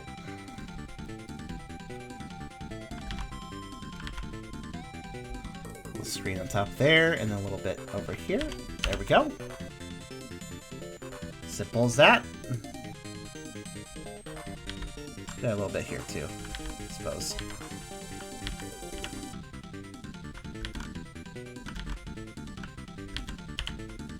I suppose also I should go to the effort of shading the picture given the fact that it's my boyfriend and...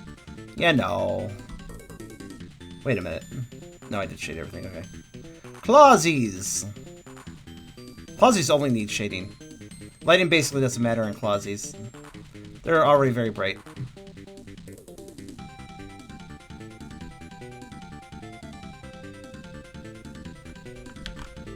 Also, they could just be this. Oh, no. Also, they're positioned in such a way where they wouldn't have light shine on them anyway, so...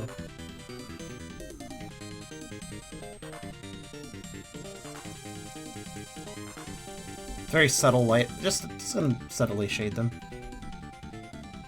Just a little subtle shading, just nothing too crazy. Oh no, not this song. Like I can figure out a song for the first few measures. Do you like cats? I hope you do.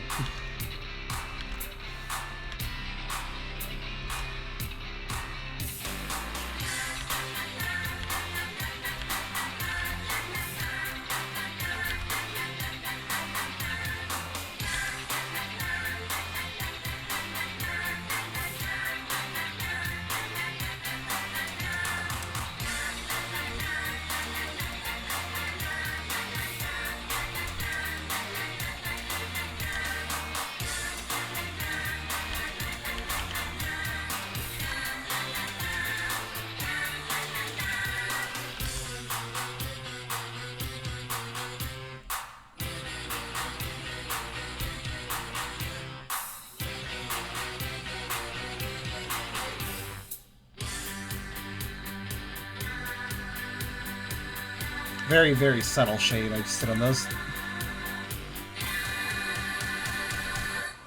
Even so, it might still be bright. Let's see. Cat Sog, by the way. Ah, that's fine. Whatever.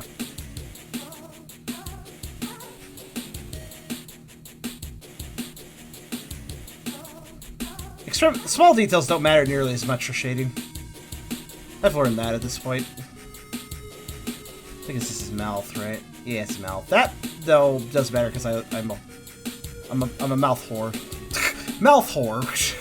That's a good combination of words. Good one. Right, anyways.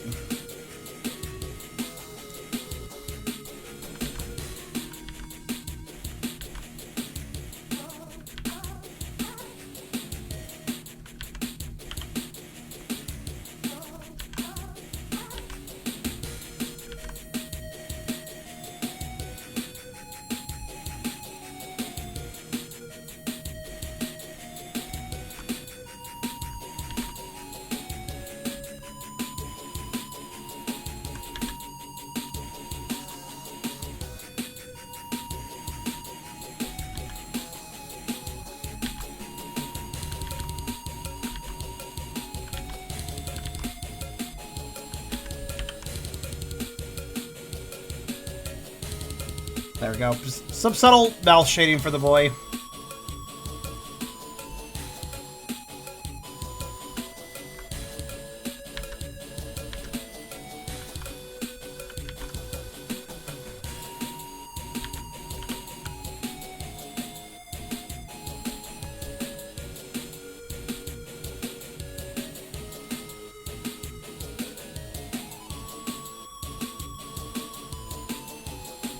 Nothing too complex there.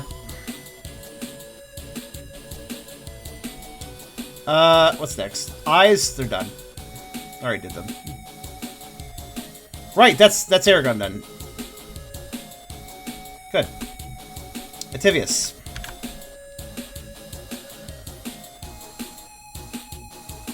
Next song. Sure, why not? I didn't play this one.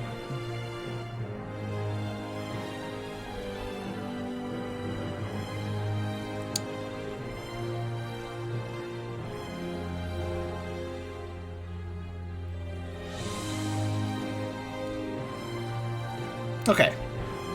Ativius. How will this work? Ah. Right. Comic panels.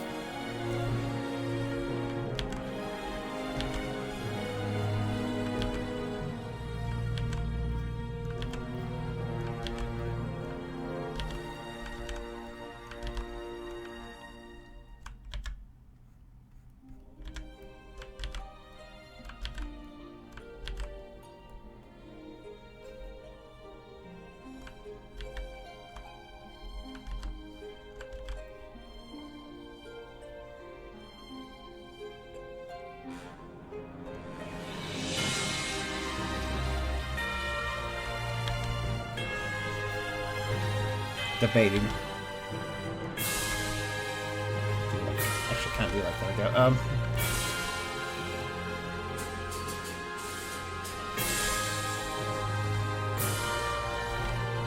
I missed the draw line. No, wait, hold on. Yep, I did. I just like angrily noticed that I missed the draw line. God fucking damn it! I knew it. I knew that would happen. I knew I'd just miss one somewhere. Stupid draw lines. They're everywhere.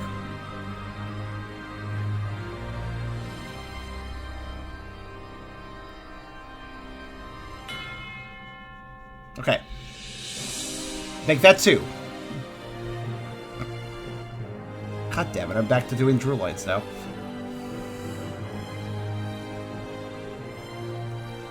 I was like, there's gonna be one I missed. No, it turns out there's 2. Anything else? It's just, there's always more drolls. Okay, I think we're good now. Right. was I doing? Right. Trying to figure out how to shade Ativius.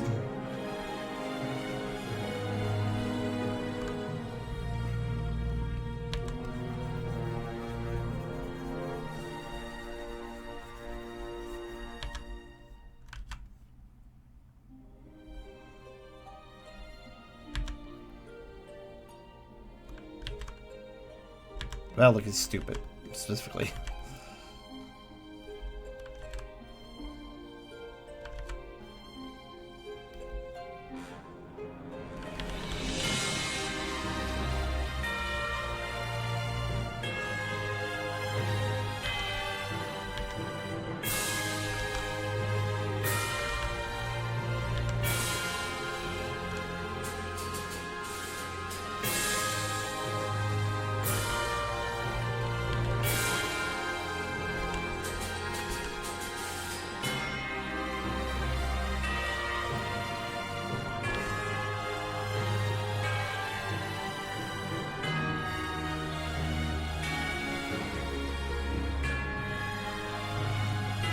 Tisk.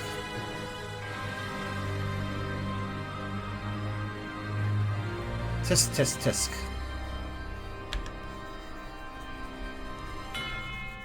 I am either picky or easily dissatisfied.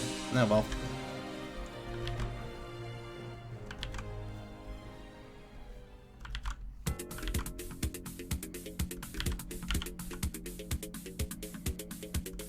I'm just still getting used to the...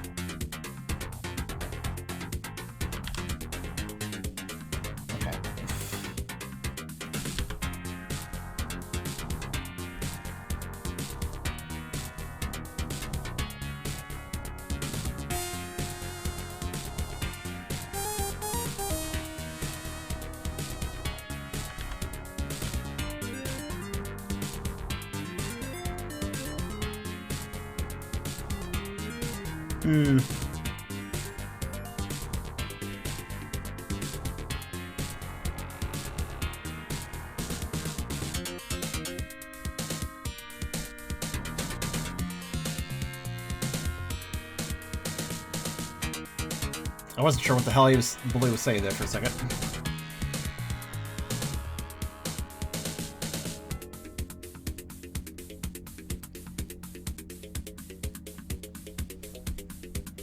I mean...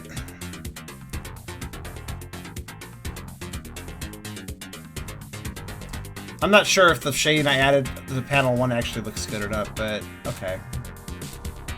I'll take it for now. Observations. I'm gonna check something else first. Just a little bit there. And a little bit there.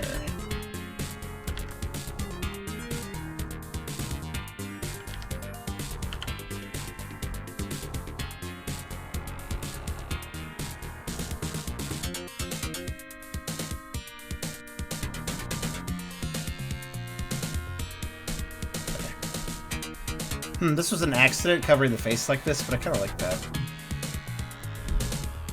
Kind of like that, because his eyes aren't showing that picture in that frame, so... Shading the top of his face actually makes it look... well... kind of shady. I like it.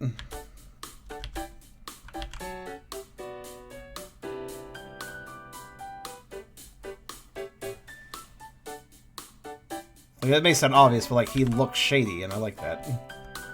He looks devious. Possibly nefarious.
I'm being obviously a little bit lazy about certain things I'm coloring, but or shading, but I think it's for a good cause. Such as ending the stream before 12 hours hits and not killing myself. Those are good causes. Also, it kind of works, so whatever.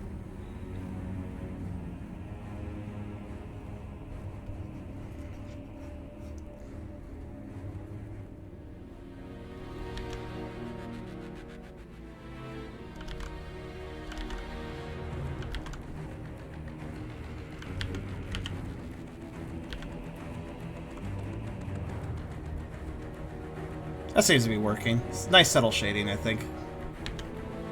Right, now for this. Let's see.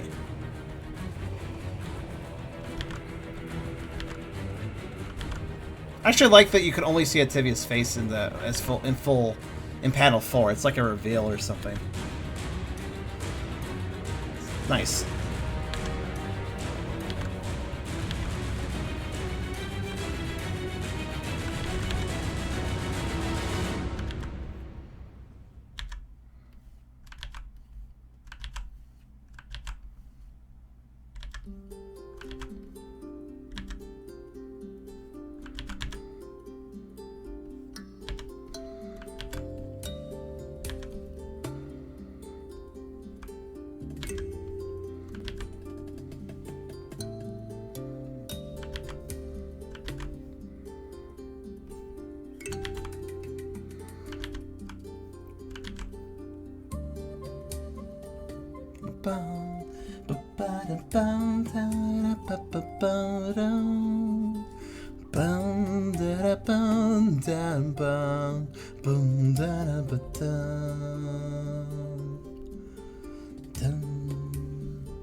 Good song, this one.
I hope somebody knows what this song is.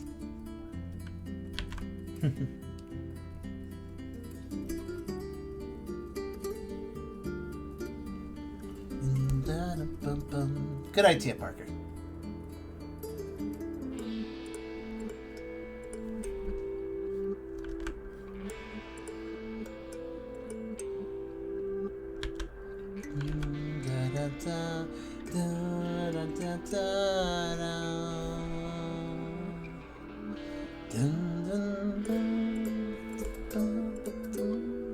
I don't think I've actually heard this song. It may be in my playlist, but this may be the first time I actually heard it.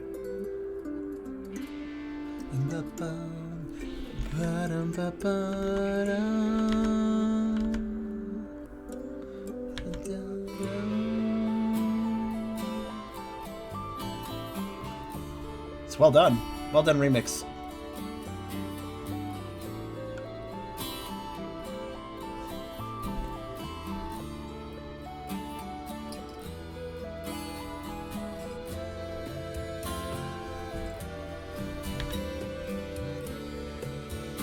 This is Cosmos Canyon from Final Fantasy VII, aka basically the theme of Good Fire Doggo. That I love. Very good, very good, very good fella. Probably my favorite Final Fantasy like playable party member, actually. Like in all Final Fantasies. Red's good. Or Nanaki if you prefer.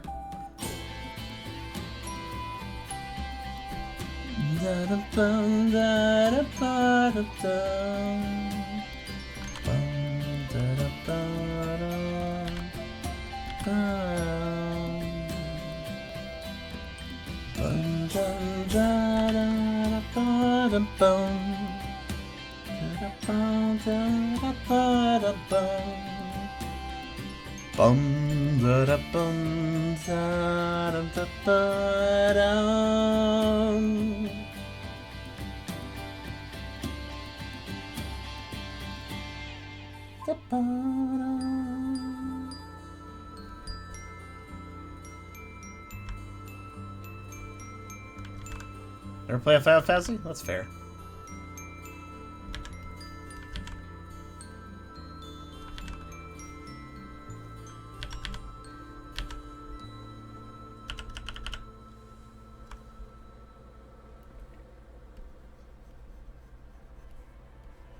Seven's is a pretty good one.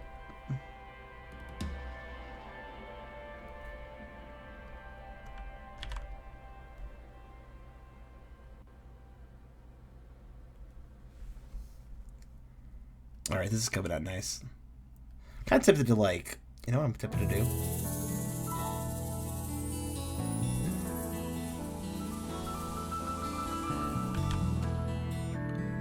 Add an extra thick layer up here.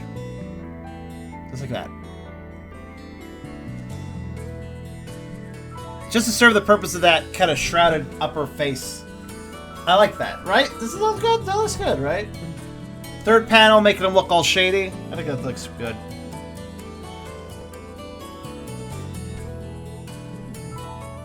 I don't know what this effect is called, but basically where you kind of hide the face and you put it in a silhouette to make the person look more sus, I guess you could say.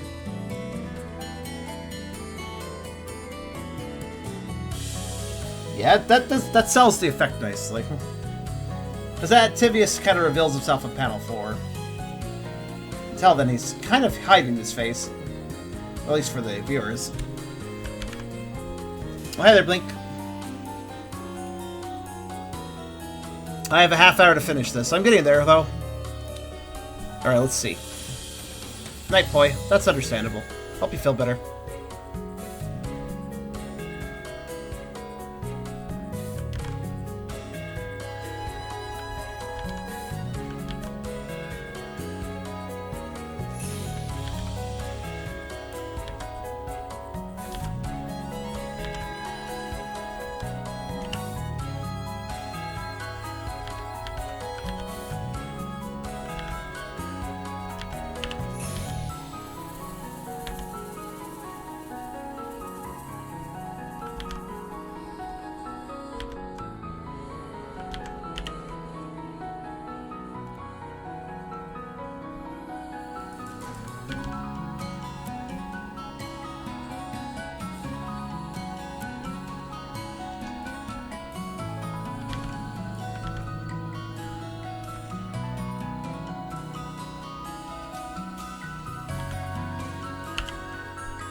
Reduced light here makes sense because I had that silhouette effect. Hey, cool. Made life easier on myself by accident. Nice.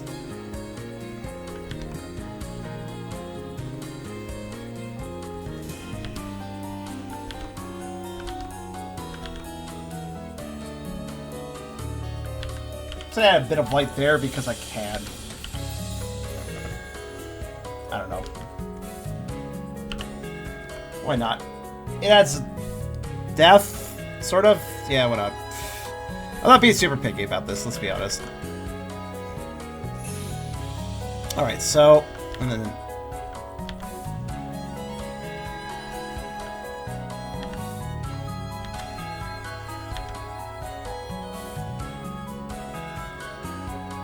full reveal he does.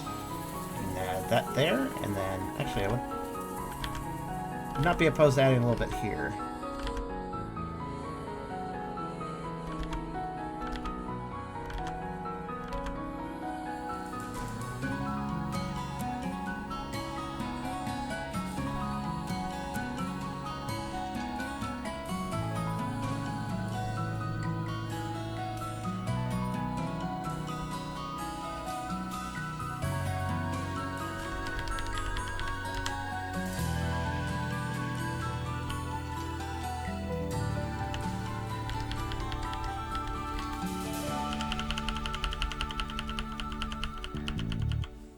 I guess that works.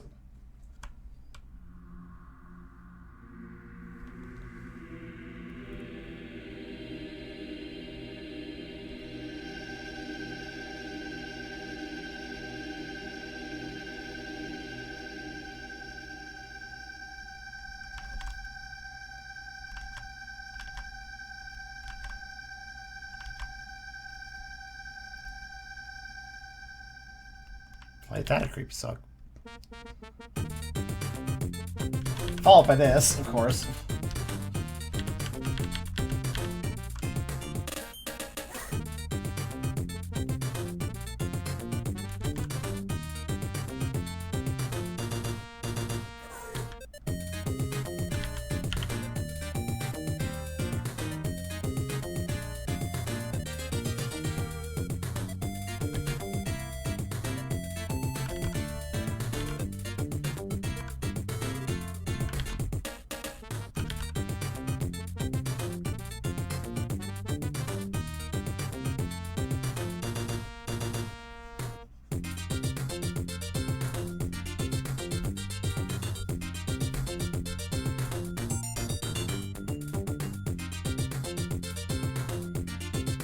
A bit of a sheen there. Subtle one.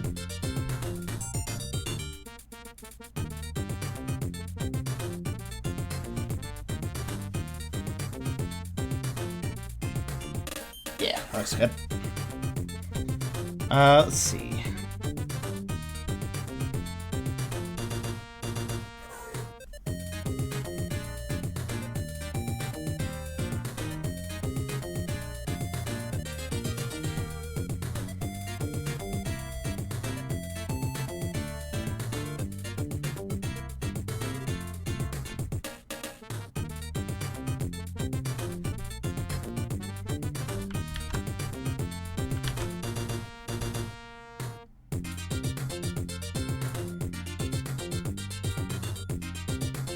Looking good so far, I think.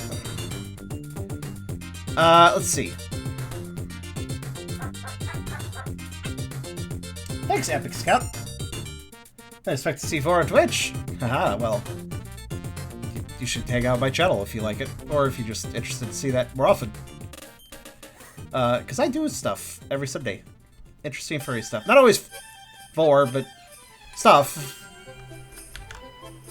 We explore very interesting topics.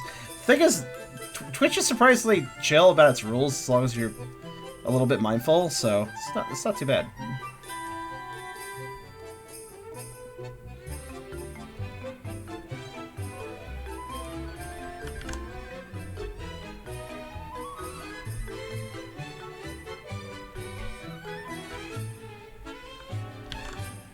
Everybody, Lord is interested. I have done some very weird things on this Twitch channel of mine, as well as upload to YouTube. What's funny is I've had 2 art streams where the art was still safe for work, but it was like a little bit controversial, I guess you could say.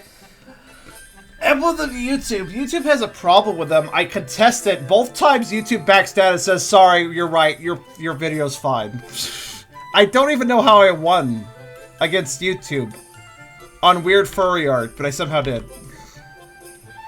So, I'll take it.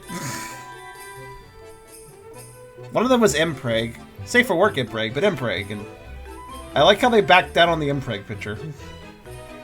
That was neat.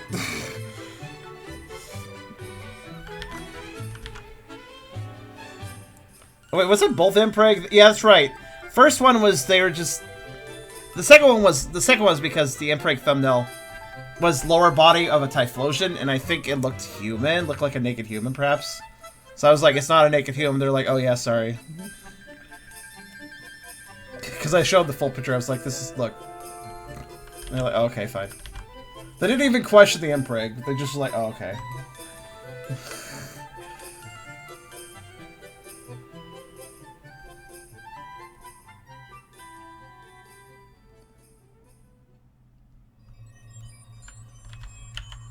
And I know for a fact that at the very least, the second impreg incident was actually reviewed by a real human, because I got a real human responding in email and apology. To be fair, I kind of understand that this could be a naked person thought pattern with the thumbnail. I do get it in retrospect. Fair enough, you know. Twitch is mostly as long as we don't get complaints with Perdita doesn't exist. Yeah. Well, we had some people show up and go like, what the fuck is this? But a lot of people are generally nice enough about it. Or not looking to troll.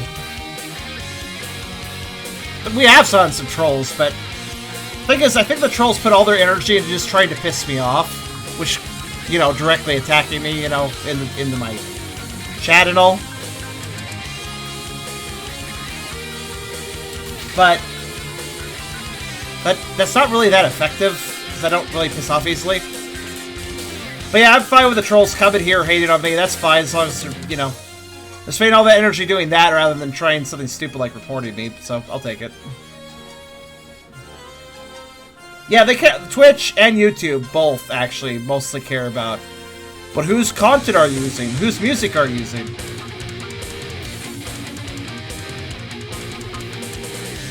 Me, I'm just playing video game music, so that's usually fine.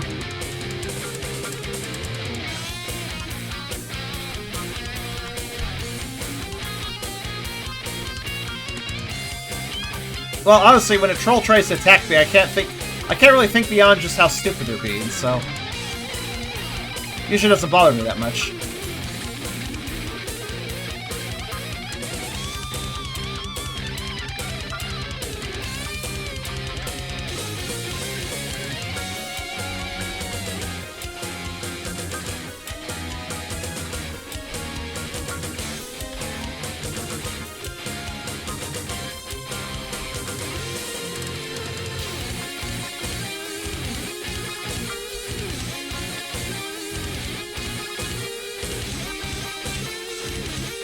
Alright, let's see here.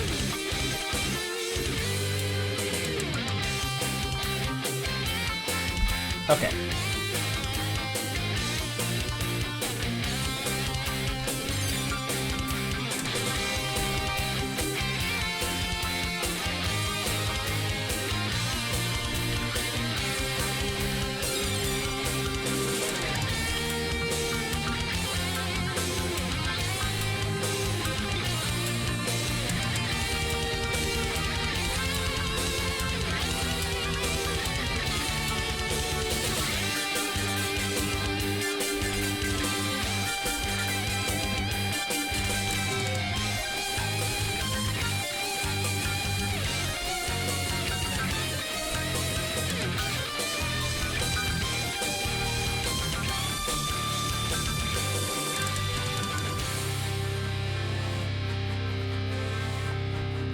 Alright, let's see.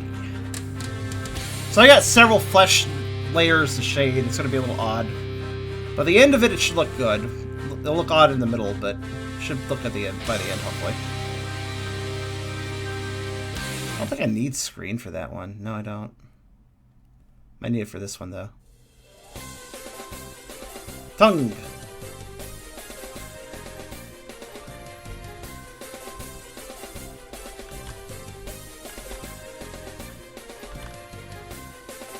Is it just tongue? I think it's just tongue.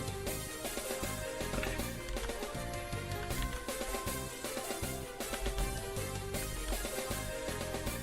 Oh yeah, by the way, I forgot something.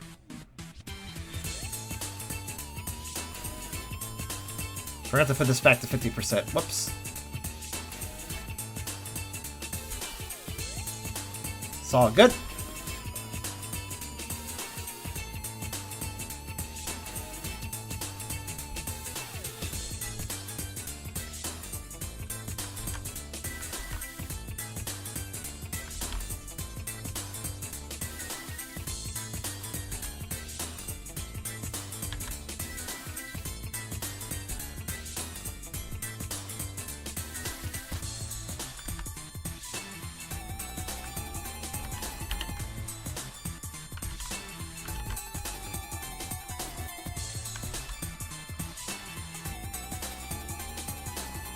Like a squishy pillow.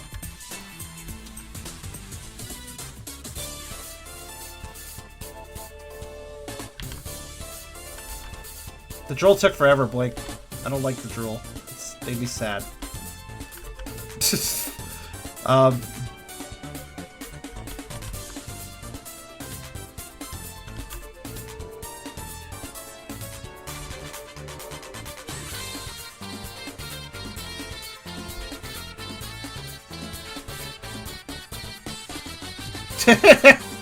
There was just so much. It took forever. I think you were asleep or something. Oh yeah, you were gone because of problems. Hey, you want to talk about that? You can talk about it. You don't have to talk about it here, but just curious how you're doing on that. Cause I didn't know you had multiple personalities until I did.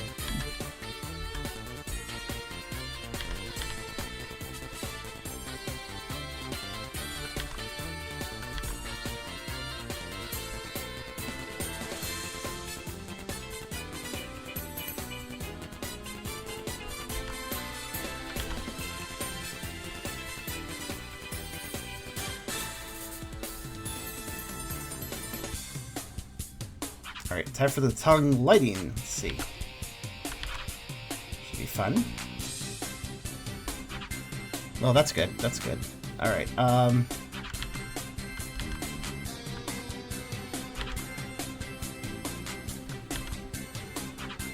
there. Not really there, though.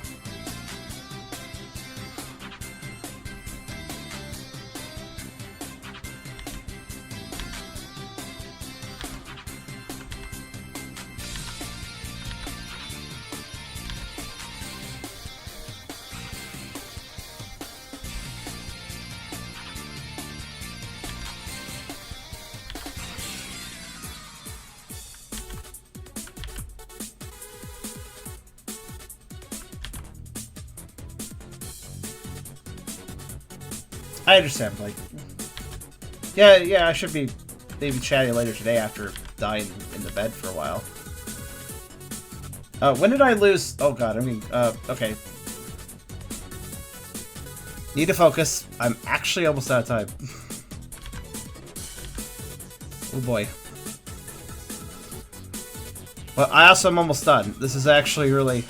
Okay, admittedly I have like a 10-20 minute leeway window, I believe, but that is not something I should be relying on.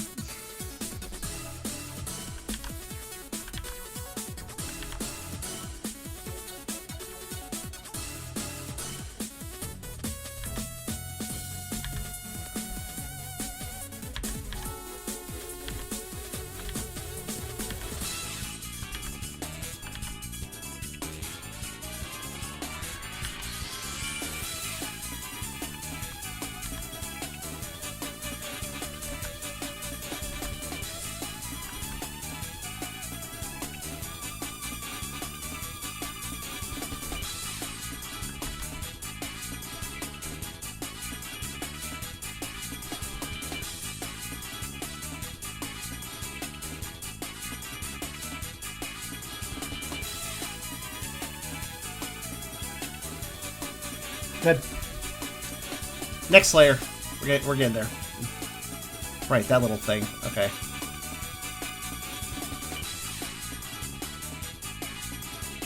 It's like hurry up music.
So many flesh layers, man. They're all very small overall, but...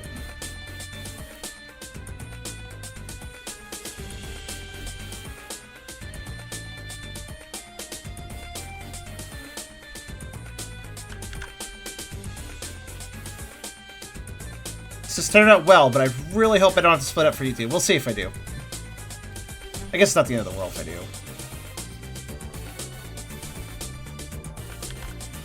Maybe I worry too much about that sometimes.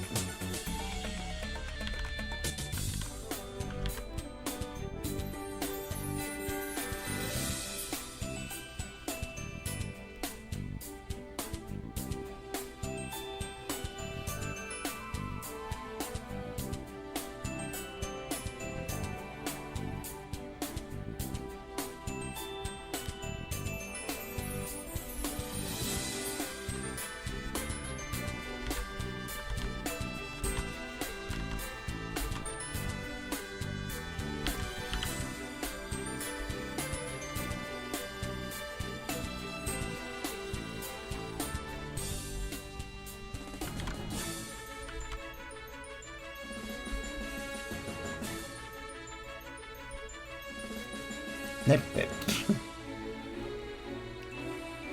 The bite-sized version of Nightbot. Nightbit.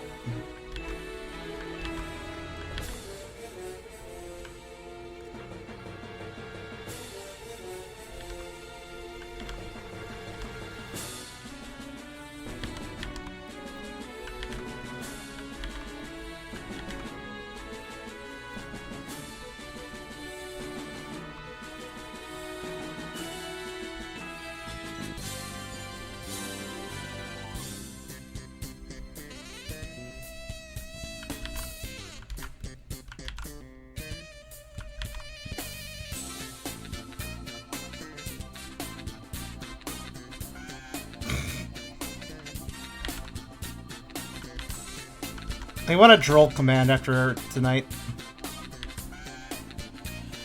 Bully said he would make a staff member do it, a moderator do it when they showed up. I guess he's trying to do that now.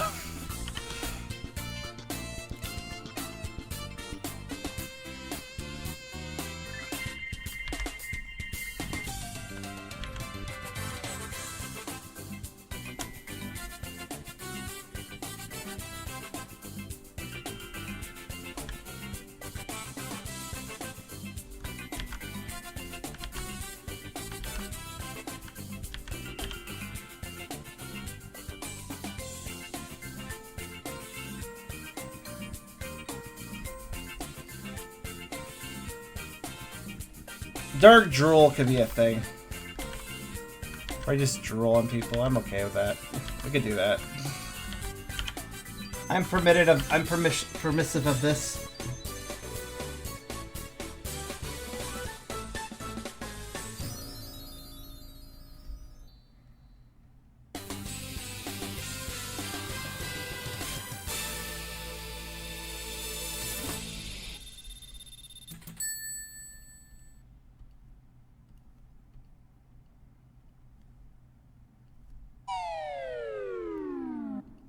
And then Banjo-Kazooie fell down a hole. Ooh. Yeah, I was gonna say, this is against Glide.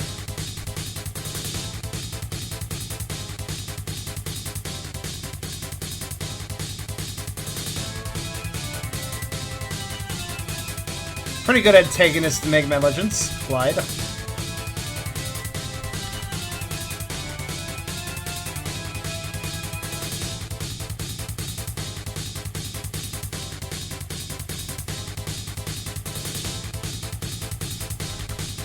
Him and his stupid duck robots. Jerks.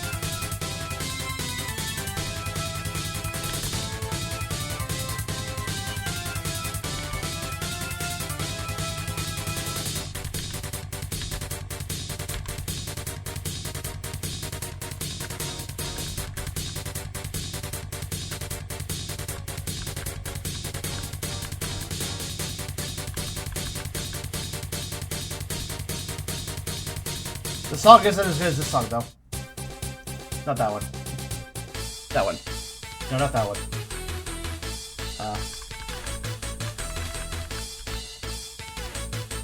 This one. Found it.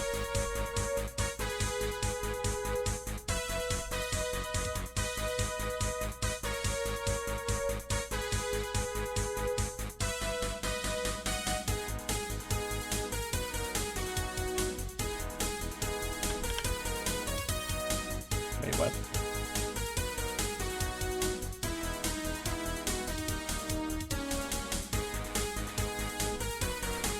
Huh.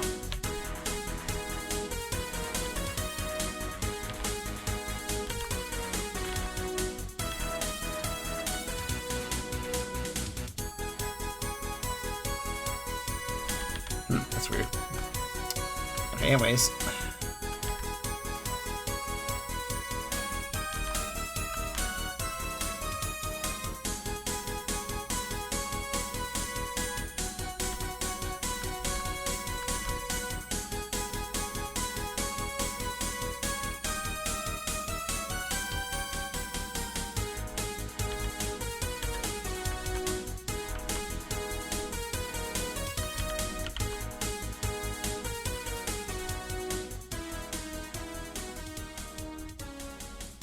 There's a little bit there too, yeah.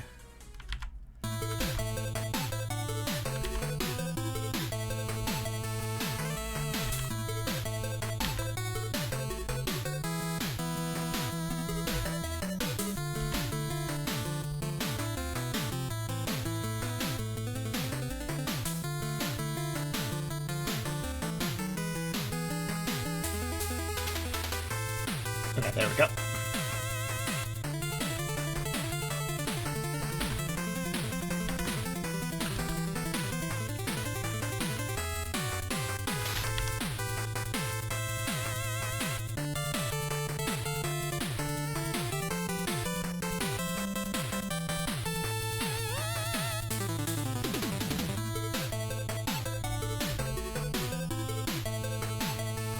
Yeah, good enough.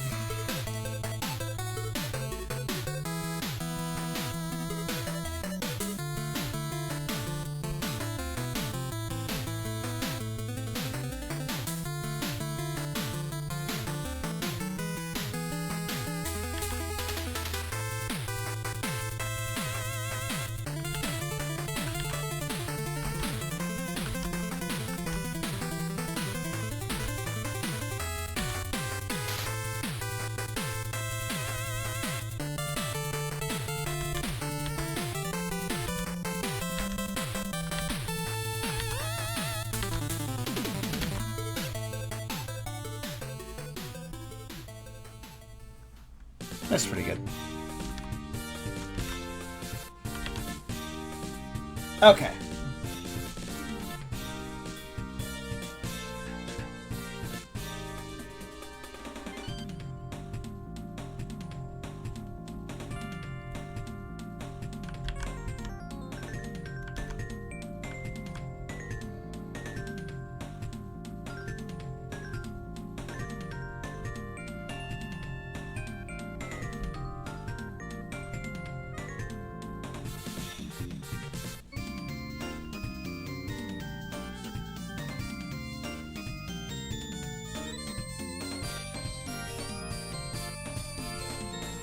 Yeah, sure.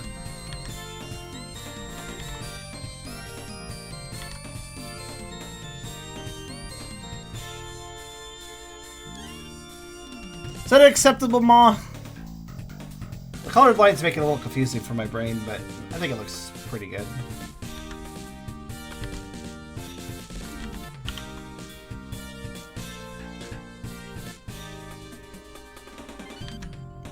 The colored lines make it weird when you start working with really dark colors, but I mean, heck, I have no option but to do so because I'm trying to make a abyss.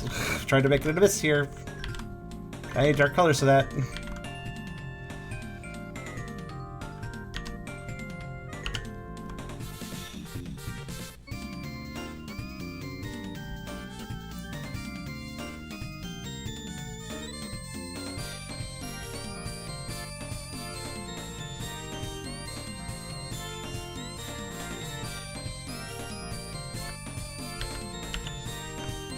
One thing I just realized I should probably do, I can just do a little bit of adjustment of this area and that area. The way that area actually looks dark. And this area also actually looks dark.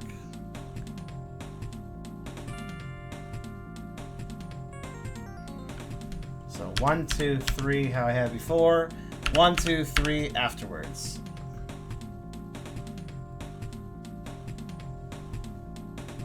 Yeah, this looks pretty good.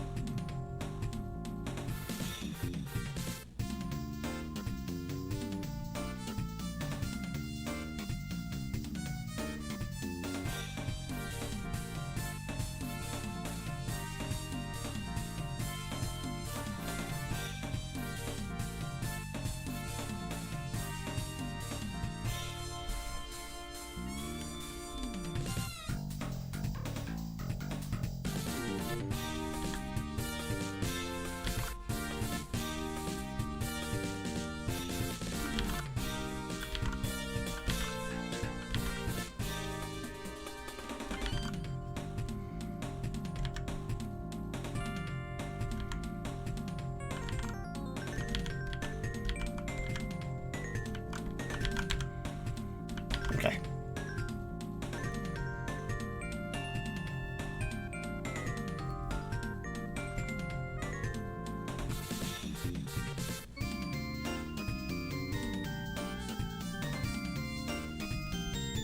Also, there, okay.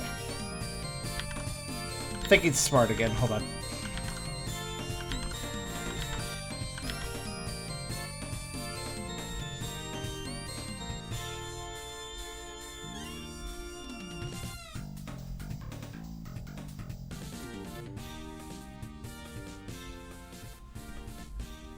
That's better.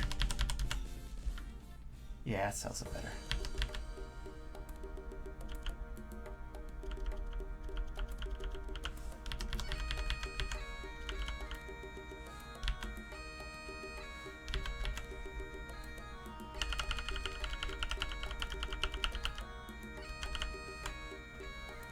Satisfactory.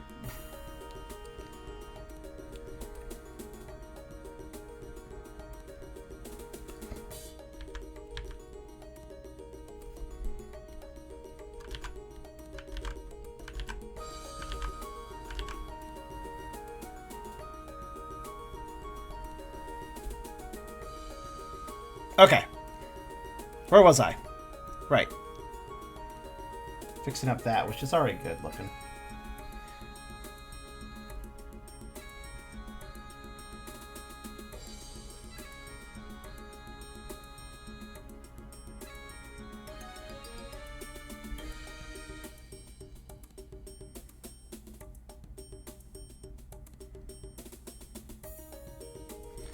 Whew, alright. I think we'll just make it for the 12-hour mark. We'll see. I still have the 2/3 to do, so... Don't think that's a huge project, but... Should actually be pretty simple.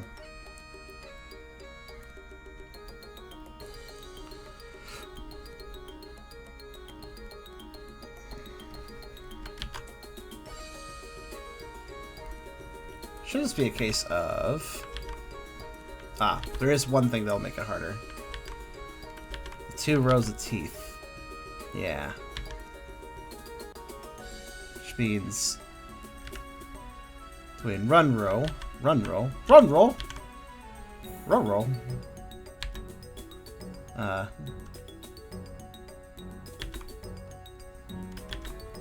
Actually, now that I think about it, Blake, have you used Nightbot before? Do you know how to function it? Use it properly?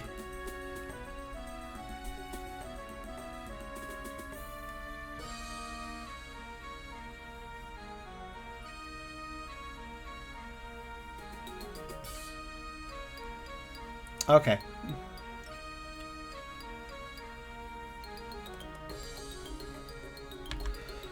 Maybe hold off and wait for me to do it later. In that case. Okay, those teeth look pretty solid. I'll add a drill command later. It's not a pressing need. Plus, you said you were going to... He had to get going, so...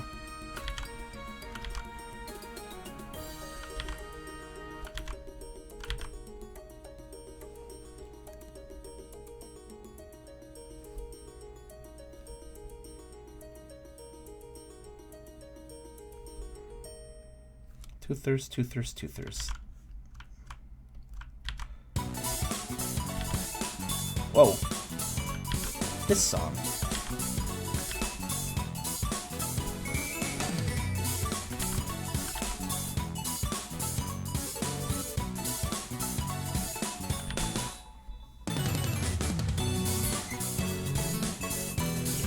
Ba-dum, ba-dum.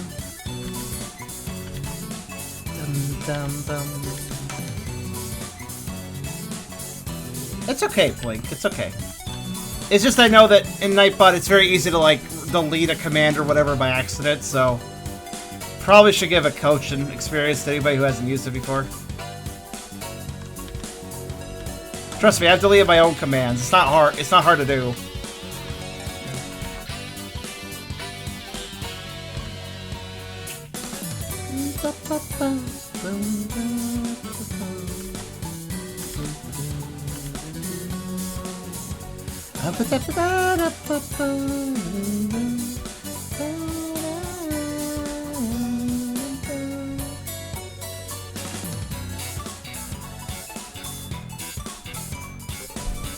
Question I need to know. The question I need to answer is: do I need to do anything with the drool, or is the lighting and shading I'm applying over it via colors good enough?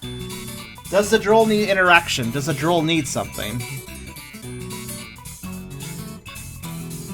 I kind of want to just say no, but I don't know. Maybe that's lazy or something.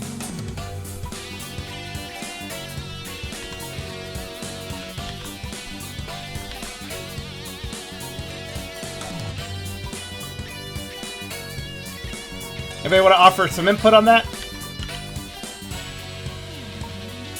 I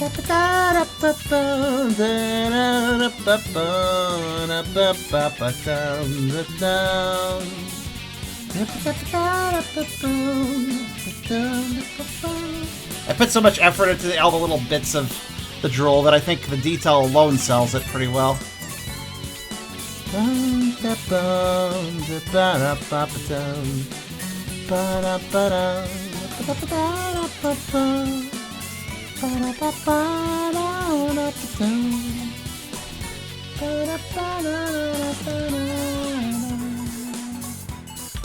Cool. Easy shading for the crown. Easy lighting for the crown. Easy, easy. Ba-da.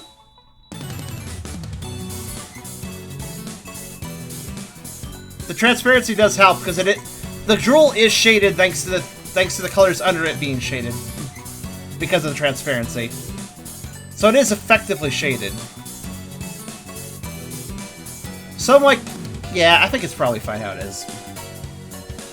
I was gonna say, like, some might want to encourage me to put shine on the drool. That I could maybe still put that here and there. I'll try a little quick thing in a minute.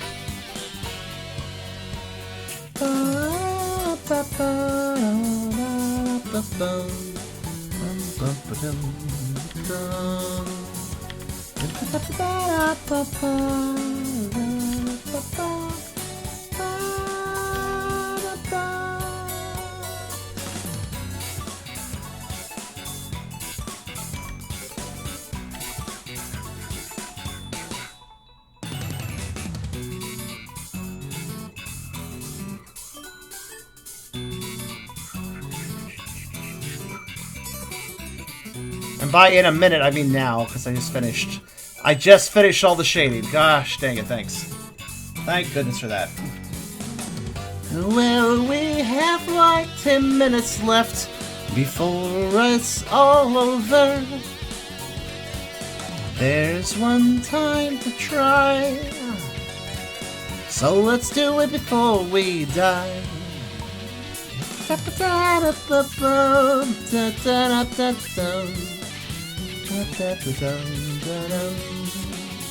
Anyways, it's like this. Some might encourage, I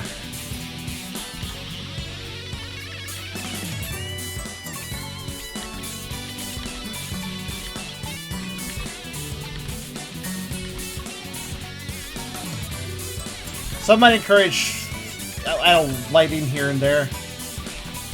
I personally don't think I care, for multiple reasons at this point.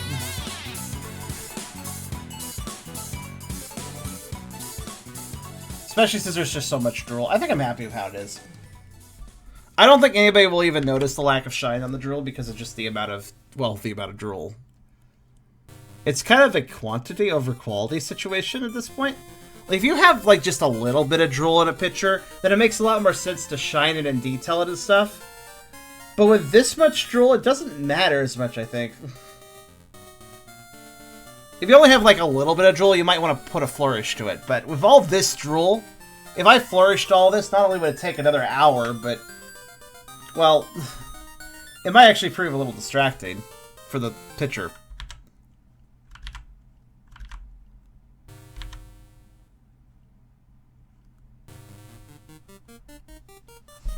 So I'm happy with letting the shade and line I applied to other things bleed through on the drool and leave it at that. This is good. This is still a very good picture, even if I don't add that flourish. And I'm tired, and it's wise. The only thing left to do is, and hopefully I can do this within the limited time we have, but background color, go. Suggestions, go. Meanwhile, I'm going to add a very important little detail. Oh, that affects the, ooh. I guess it would, yeah.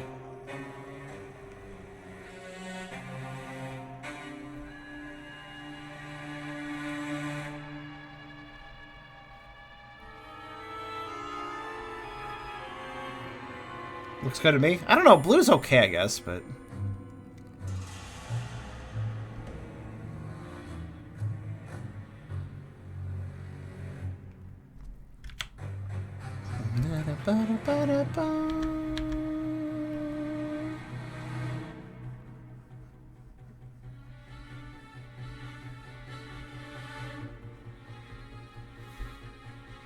So do a quick but efficient eraser thing.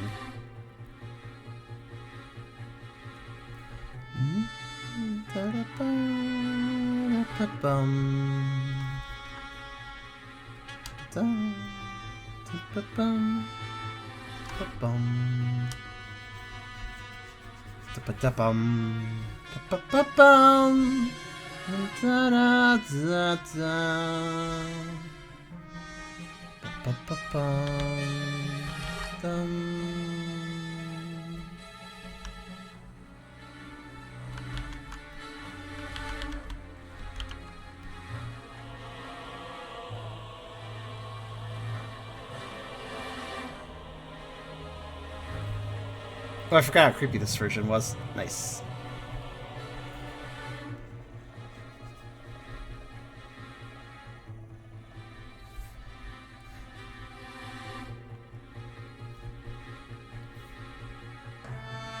As it looks right, helps the character stand out. Yeah. Thank you for your approval as well. That's a bot, huh? Dudes, what I said sounds like a plan, Charm? What? Wait, what's a bot? Oh, Nightbot? Yeah, Nightbot. Nightbot has a lot of fun commands. Type exclamation actions, I think? And exclamation dirg actions for the other actions. I think that's 2 sets.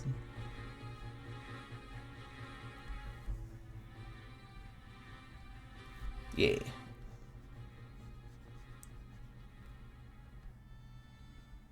There are many actions.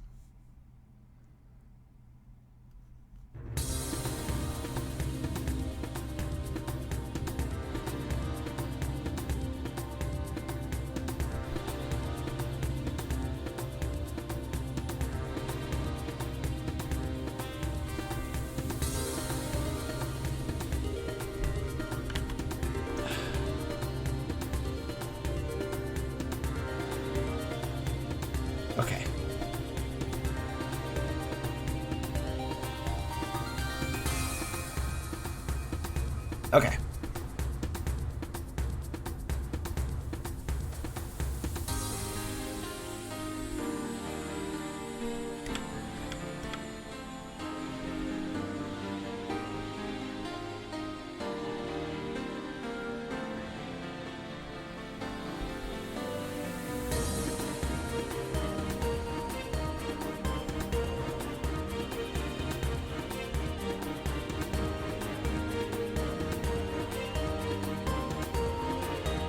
Actually, I feel like a texture is a bad idea in this picture. Let's keep it as a single color. I do like playing... Well, actually, you know what? I got it. Okay, hold on. Okay, first off, what colors pop well with them? Blue actually does pop pretty well with them. Okay. So good point. Blue was just a random color pick, but fair enough, it works.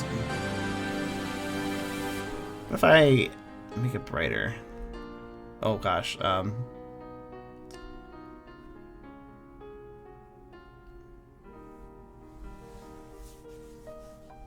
wait, did I literally just...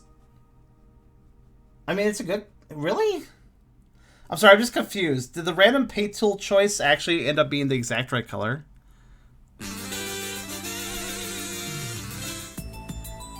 No kazoos right now, I'm tired. Why is it that whenever I'm tired, that's when I'm like, I'm gonna put on the annoying music now? Like, why now?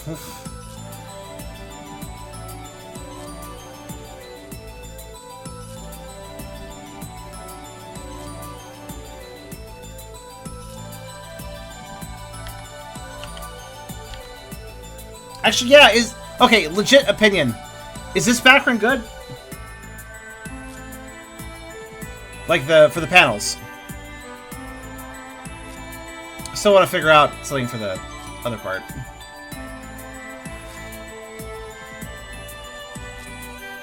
But as far as the inside panels, yeah, I guess it is good. Everything stands out nicely. Nothing looks weird. Okay, so the outer part though. I'd like to like darker yet. Actually, kind of. Maybe I should lighten it. And then, like, transition it.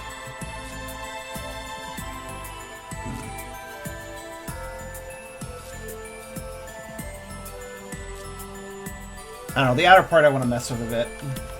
Maybe.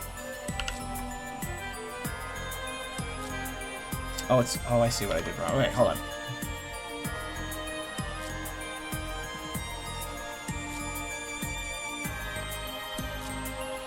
There it is. Okay.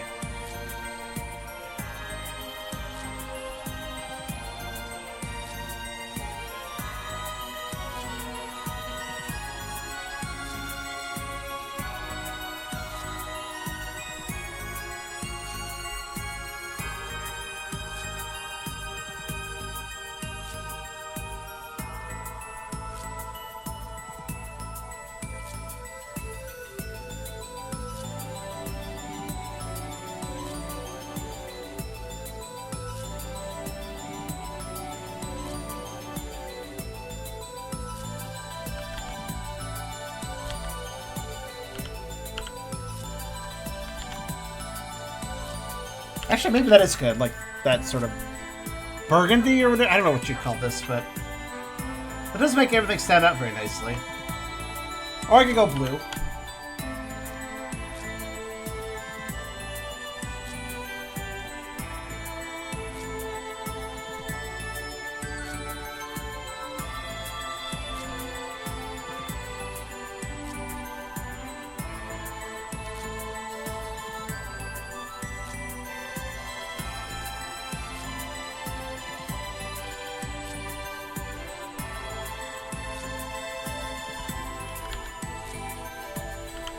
No, actually, that's probably good like that. Maybe this does deserve a texture, though. Just to make Ativius pop from it a bit more. What'd I put? Maybe bubbles? Bubbles. Bubbles. Nah.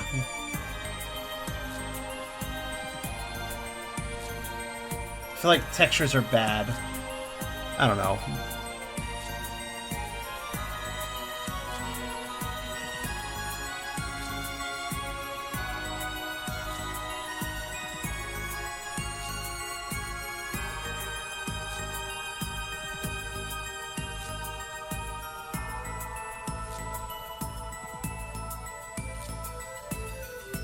Huh.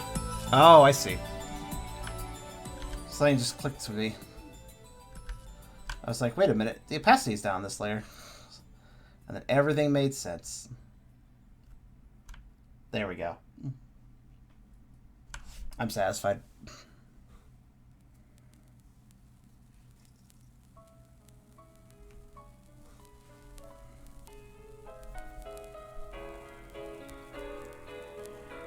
Of course, whenever I say that, I'm never actually satisfied. Let me just experiment. No, yeah, that looks good. Okay. No, actually, I think I'm done. There we are, then. I'll probably slap my signature in there, but since YouTube's running very low on time, I'm just going to say to YouTube, as a closure, here we go. That was a Sovereign show-off. Quite a long project, obviously, since we pushed the time limit again, but honestly, this came out nicely.